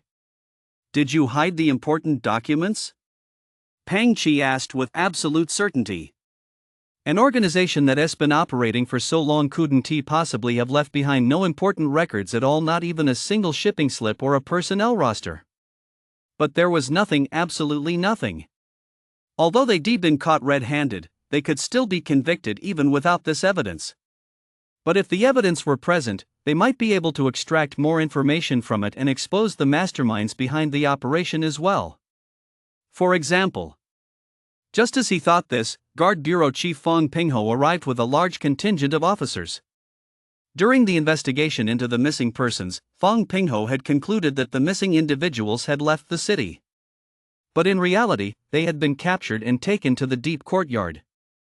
After this incident, everyone began to harbor doubts about the bureau chief. The reason they had come here first, beating the guard bureau to the scene, was to prevent any malicious individuals among them from deliberately covering up evidence or letting suspects escape. I know you're very suspicious of me and think I'm in cahoots with them, but I, Fang Pingho, swear that I, too, was misled by my subordinates at the time. The head of surveillance in the technology department was most likely bribed, and some lower-ranking members of the city guard were also bribed, which is why they fabricated those lies. I've already sent people to take all the suspects into custody. Next, working together with you all here, we'll interrogate them one by one and ensure justice is served. Fang Pingho addressed the crowd. He then turned to the criminals. All right, let us take them back first and interrogate them later. But Pang Chi raised his hand to interrupt him. Wait a moment. I suspect some important documents have been moved. As Pang Chi spoke, he kept his eyes fixed on Fang Pingho, hoping to detect some sign of unease on his face. Unfortunately, he found none. Fang Pingho's expression remained largely unchanged. What important documents are you talking about? Tang Kuan sneered, appearing completely unconcerned about his own situation. At the same time, he thought to himself, that guy snatched the file box. He actually did me a huge favor. He didn't know who the other person was, but having it fall into the hands of a single individual offered a better chance of retrieving it than if it had fallen into the hands of a group. As long as he could find that person afterward and silence them, everything would be cut off. Wait. I just remembered a mage flew away from here a moment ago. At first, I thought he was here to take on the deep court too, but now that I think about it, I seem to recall seeing him carrying a box as he left. Pang Chi suddenly spoke up. Right, I remember now. That's exactly what happened. So he was an accomplice of the enemy. Someone nearby chimed in. Only Su Channy, who knew that was Yi Feng, didn't suspect him of being an enemy accomplice. Just then, everyone sensed something and looked up at the sky in unison. A heavy, square object was plummeting rapidly. With a loud thud, it crashed heavily to the ground, scattering several files. It's that mage. As everyone looked up at the sky, a green figure appeared above them, standing on a soul soldier as it transformed into a streak of light and sped away. Many eyes were filled with intense envy. As martial artists, they could not possess the ability to fly unless they reached the Emperor stage or higher. But that was the Emperor stage. How many of those present would dare to guarantee that they themselves could definitely reach it? It wasn't just a matter of hard work. More importantly, it came down to talent. Talent determined one's ceiling. Mages were different. They could use mana to control soul weapons in flight, thereby carrying themselves along as well. But mages were rare. Among all the people present, not a single one was a mage, so they could only look on with envy. That's right, I'm talking about this very box. Pang Chi exclaimed excitedly. Who would have thought this mage would actually return the box? Although the box was broken, it contained many files, all of which were intact. Could these be classified documents? Tang Kuan's heart sank, and he felt a surge of anger. How could that guy have returned the files? If he didn't want these files, why did he try to snatch them in the first place? Tang Kuan was completely baffled. As soon as Fang Pingho spotted the files, he was about to bend down to pick them up. Wait. Let me take a look first. Pang Chi beat him to it and snatched the box away. Even now, he still strongly suspected that Fang Pingho was up to something. Even though the other man was the head of the guard bureau and the investigation should rightfully be led by him, the stakes were too high, so Pang Chi had no choice but to overstep his bounds and intervene. It's fine. You go ahead and look. Fang Pingho shrugged indifferently, showing no intention of fighting over it. The innocent will be proven innocent. The truth would soon come to light. Pang Chi took out the files and began flipping through them, while several others nearby gathered around. As they read, their expressions grew increasingly grim. Case after case, incident after incident, each one was so gruesome. When they first arrived here, the sight of those holy blood pills at the scene had already been shocking enough.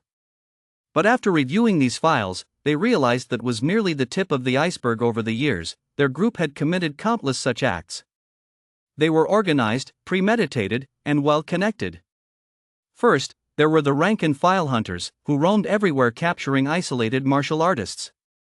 Hunters were also divided by strength tiers. For example, weaker ones were tasked with capturing those at the apprentice stage or master stage.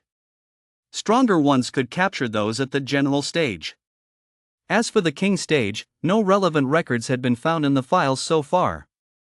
Depending on a martial artist's cultivation realm and blood type, the holy blood pills produced vary in grade.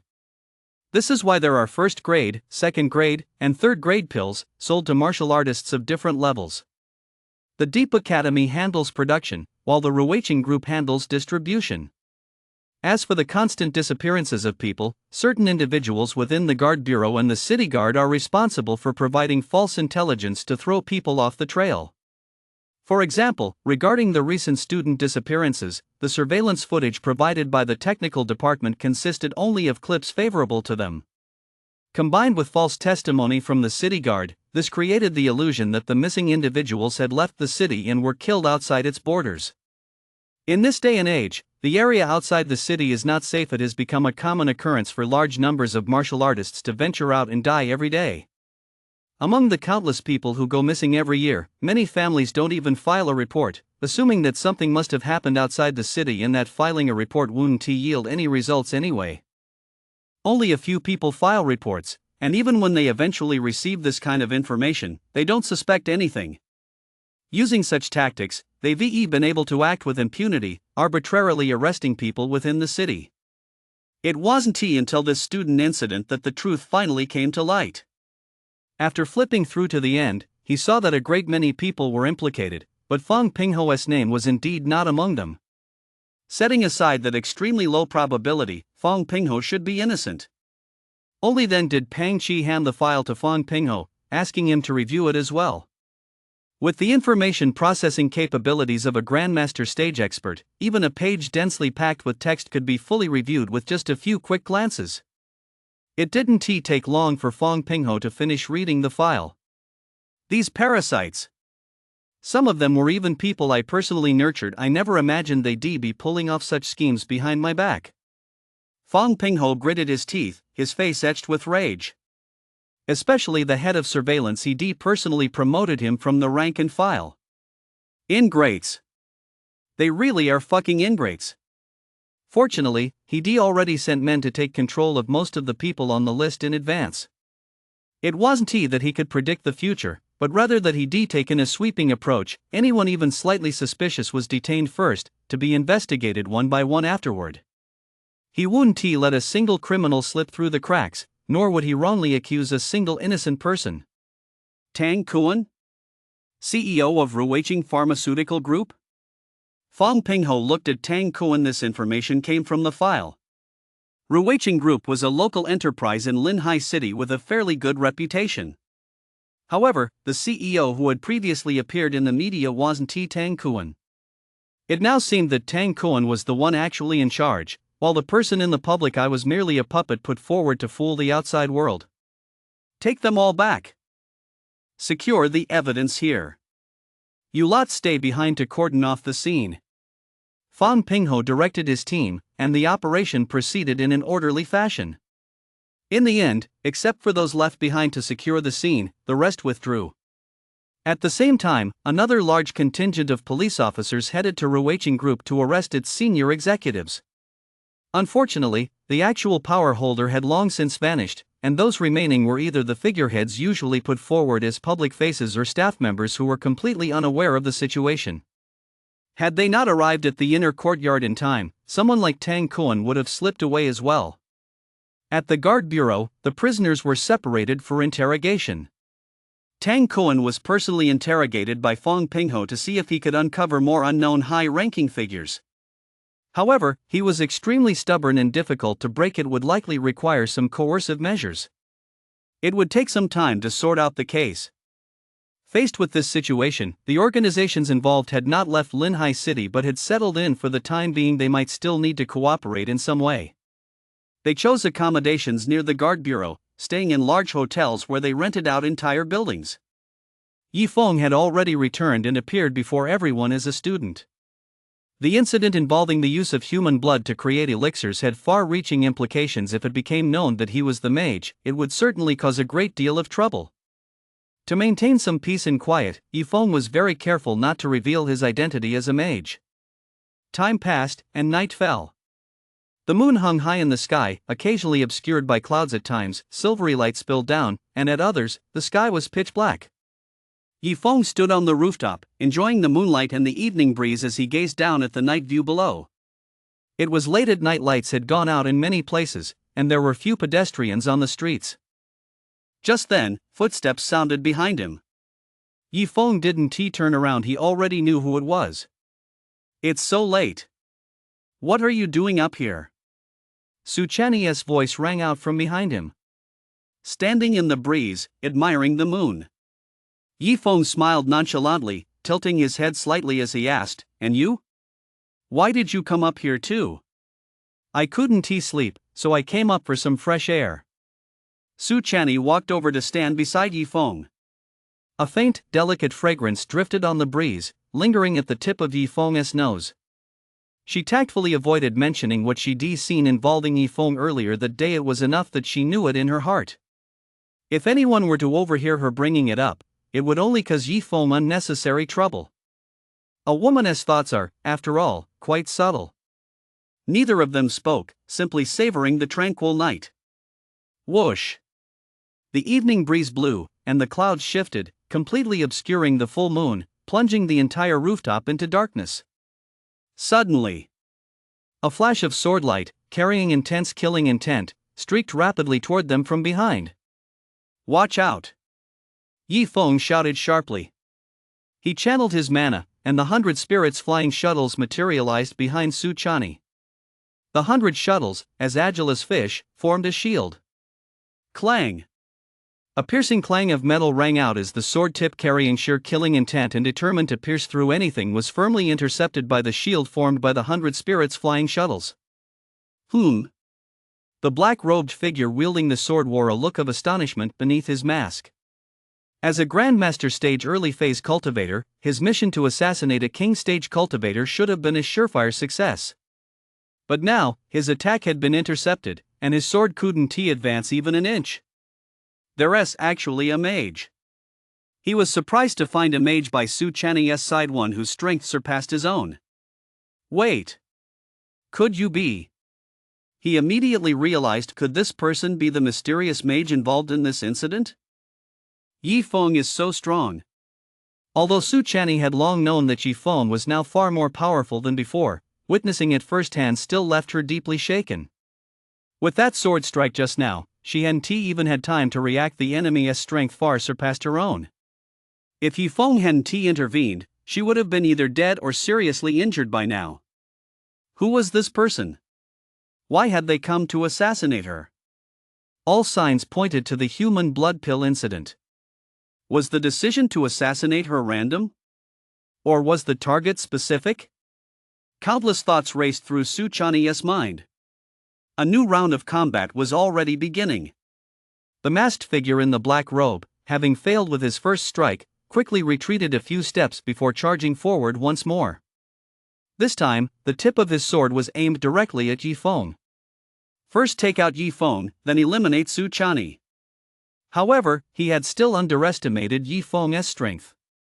Although Yifeng's mage realm was merely at the King Tier peak phase, while the assailant was at the Grandmaster Stage early phase.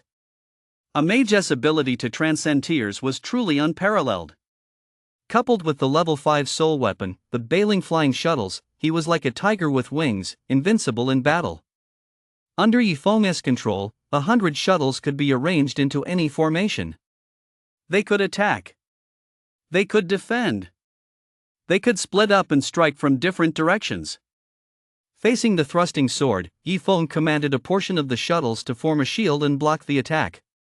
The remaining dozens of shuttles scattered into individual blades, swarming the black-robed, masked figure from all directions like locusts. Oh no! The black-robed, masked figure was taken aback.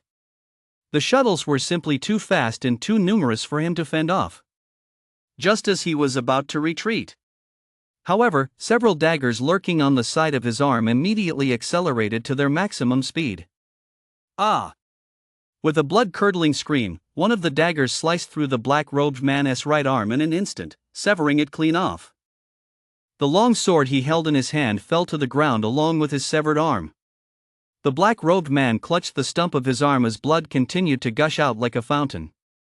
This brief delay had already left him with no way out. All around him, the daggers were evenly distributed, like venomous snakes, staring him down relentlessly. I ask, you answer. Do you understand? Yifeng's voice was colder than the evening breeze. Ha, ha, ha. The masked man in the black robe actually laughed a laugh as desolate as the silent night. I'm not so naive as to think that by cooperating, I can save my own life. So don't even think about getting any useful information out of me.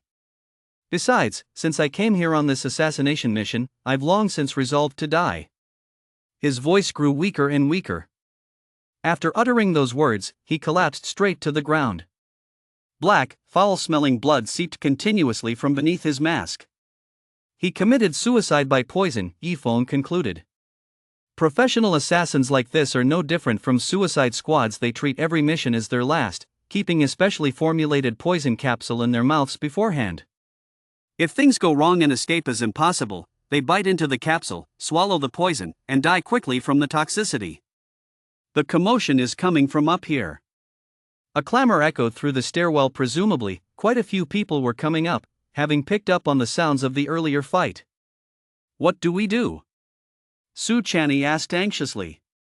After this assassination attempt, she felt even more strongly that the forces behind the human blood pill incident were far from ordinary, and that the people involved might extend beyond those on the list. They could casually dispatch a Grandmaster stage assassin. How could they possibly be simple? If they could attempt an assassination once, they could try a second or third time. Yifeng's identity as a mage had not yet been exposed. Once exposed, he would undoubtedly become a major target of hatred. After all, Yifeng was the first to reach the inner courtyard. It was Yifeng who held off Tang Kuan and wounded him, and it was Yifeng who tossed the classified files to the guard bureau personnel. Given those people's capabilities, there was no way they wouldn't know all this. If Yifeng's identity were exposed, the enemy would certainly dispatch elite assassins to kill him. Although the people who come up here are, in theory, his own people, there are so many of them that it's easy for information to slip out. If any of them found out that Yifeng is the mage, there is no telling when the news might leak. A Grandmaster stage practitioner died here committing suicide by poison. Who exactly had the power to force him to take his own life? She, Su Channy, didn't have that kind of power. It could only be Yifeng. How was she supposed to explain this? Cloud mulberry vine. Yifeng extended his right arm, and a blue vine shot out from his sleeve, rapidly swelling and lengthening. In the blink of an eye, it wrapped itself tightly around him. The 100 spirits flying shuttle formed a shield. Yifeng stepped onto it and soared into the air. At the same time, a large crowd emerged from the stairwell, just in time to witness Yifeng's departure. It's that mage. How did he end up here? The crowd now felt both respect and curiosity toward this mysterious mage. It was precisely thanks to the information provided by this mage that things had gone so smoothly, which is why they respected him. Yet they were also deeply curious about his true identity. My friend the mage, why not come down and join us? Pang Chi clasped his hands in a bow and called out to the figure in the sky, his tone very friendly. He genuinely wanted to befriend this person. However, the figure above paid him no mind at all, flying farther and farther away until he soon vanished from everyone's sight. Pang Chi sighed, thinking to himself, what a pity. A body. Someone's dead over there. And Su Channy, are you up here too? The shout from the person beside him snapped Pang Chi back to reality, and he, too, noticed the situation on the rooftop. This person was a Grandmaster stage expert in life. Pang Chi was astonished. The person had only been dead for a short while, and traces of their aura still lingered. He could tell at a glance that this person was Grandmaster stage. A Grandmaster stage expert dead right here? Was it from the fight that just happened? They hadn't forgotten that it was precisely because they sensed a fight that they come up to investigate. Everyone turned their gaze toward Su Channy. Clearly, Su Channy had been at the scene of the fight just now. She must know what happened. Su Channy took a deep breath and delivered the story she prepared in advance to the crowd. This was an assassin sent to kill me. But by a stroke of luck, that mysterious mage happened to be passing by and intervened to save me. The mage was extremely powerful and cornered the assassin until he had no choice but to take his own life by poisoning himself. An assassin? Could it be? Everyone's thoughts turned to the same thing, the forces behind the blood elixir incident. As for why they would attempt to assassinate Su Channy, it all began when Su Channy captured a hunter, which provided the breakthrough in the case and led to the discovery of clues regarding the deep courtyard. Perhaps this was the reason they held a grudge against her and sent an assassin to exact revenge. You really don't know that mage? Pang Chi suddenly looked Su Channy straight in the eye and asked with a serious expression. Before Su Channy could answer, a sudden commotion erupted from the direction of the guard bureau below. The group's temporary quarters were located in the vicinity of the guard bureau. Since the guard bureau was making noise, Pang Chi and the others here could sense it immediately. What on earth is going on? Everyone was puzzled. It was late at night and quiet, so why had it suddenly become so chaotic? Oh no! Someone's been killed. Another shout came from below. The group hurried downstairs and eventually reached the third floor, where they saw a man lying in a pool of blood in room 404. He had suffered a deep gash to his neck, a vital area, and had only just passed away. At the scene, the killer had already vanished without a trace. Li Liang, the president of Yonghui University, who had rushed to the scene upon hearing the news, let out a mournful cry. The man in the pool of blood was none other than Li Liang, a senior instructor at Yonghui University with King stage combat prowess. He had been resting in this room when someone had sneaked in and stabbed him without a single sound escaping the room. It was only the commotion on the rooftop moments ago, along with the noise coming from the direction of the guard bureau, that had alerted so many people. Passing by Li Liang's room, they caught the scent of blood and burst through the door, only to be met with this horrifying scene. A killer also appeared on the rooftop just now. Pang Chi recounted the recent events to the Yonghui University president. Do you know anything about the killer's background? The president asked. The killer possesses Grandmaster stage strength. As for his identity, Pang Chi was mid-sentence when he suddenly spotted something. Look, there's an envelope over there. An envelope was clearly lying on Li Liang's body. He went over, picked up the envelope, opened it, and examined its contents. Consider this a warning to you all and a lesson as well. Forget everything that happened, and go back to where you came from. The red letters looked menacing. There was no doubt about it, the killer had deliberately left the envelope behind. As for the killer's identity, it could be none other than the force behind the human blood pill. Pang Chi sent men back up to the rooftop, where they found an identical envelope on the assassin's body. The plan had been to kill Su Channy and then leave this envelope behind. He had calculated everything down to the last detail, but he hadn't accounted for a wildcard like Yi Feng. With a murder having occurred here, Pang Chi immediately contacted Fong Pingho. Unexpectedly, Fong Pingho's listless voice came through the line. We had an incident here, too. Recalling the commotion that had come from the guard bureau not long ago, the group set off for the guard bureau. As soon as they entered, their pupils contracted. A thick, pungent smell of blood hit their noses. What happened here? How did so many people die? As they looked around, they saw row upon row of bodies laid out in the center of the hall, at least 100 people. Every single one had been killed with a single strike, a testament to the assassin's professionalism. Among them were people in police uniforms and others in prison uniforms. Those in prison uniforms were all individuals who had been arrested earlier that day for interrogation, mostly key figures. Except for Tang Koan, he wasn't among them. Assassins infiltrated the facility. They were all dressed in night vision gear and wearing masks. They killed all the high-profile detainees, and the officers on duty were also killed by them. Fong Pingho's voice was hoarse, his face grim, and he was clearly furious. What about Tang Koan? Tang Koan was the most important figure. He wasn't seen among the bodies, nor did Fong Pingho mention him. They rescued him. When I sensed the commotion, I went out to stop them, but was intercepted by one of the assassins. Yet I was no match for him. If I'm not mistaken, this assassin is a venerable stage powerhouse. He even warned me that I'd better not continue the investigation, or else I'd face the consequences. As soon as Fang Pingho spoke, the entire room was stunned. The Grandmaster stage was already formidable enough, and now there was even a venerable stage practitioner. This only deepened their sense of mystery and fear toward the enemy faction. Not only were they powerful, but they were also so brazen, daring to kill people at the guard bureau and even rescue Tang Kuan. They were utterly lawless and defiant. Fang Pingho had already reported the incident and contacted the guard bureau, but it would take time for them to send reinforcements. The night dragged on, and none of them felt like sleeping, so they simply waited at the guard bureau. Meanwhile, elsewhere, Yi Feng took in the night view from high above before returning to his residence. He concealed his identity as a mage and strode back with confidence. The hallway was filled with students discussing the events that had just unfolded.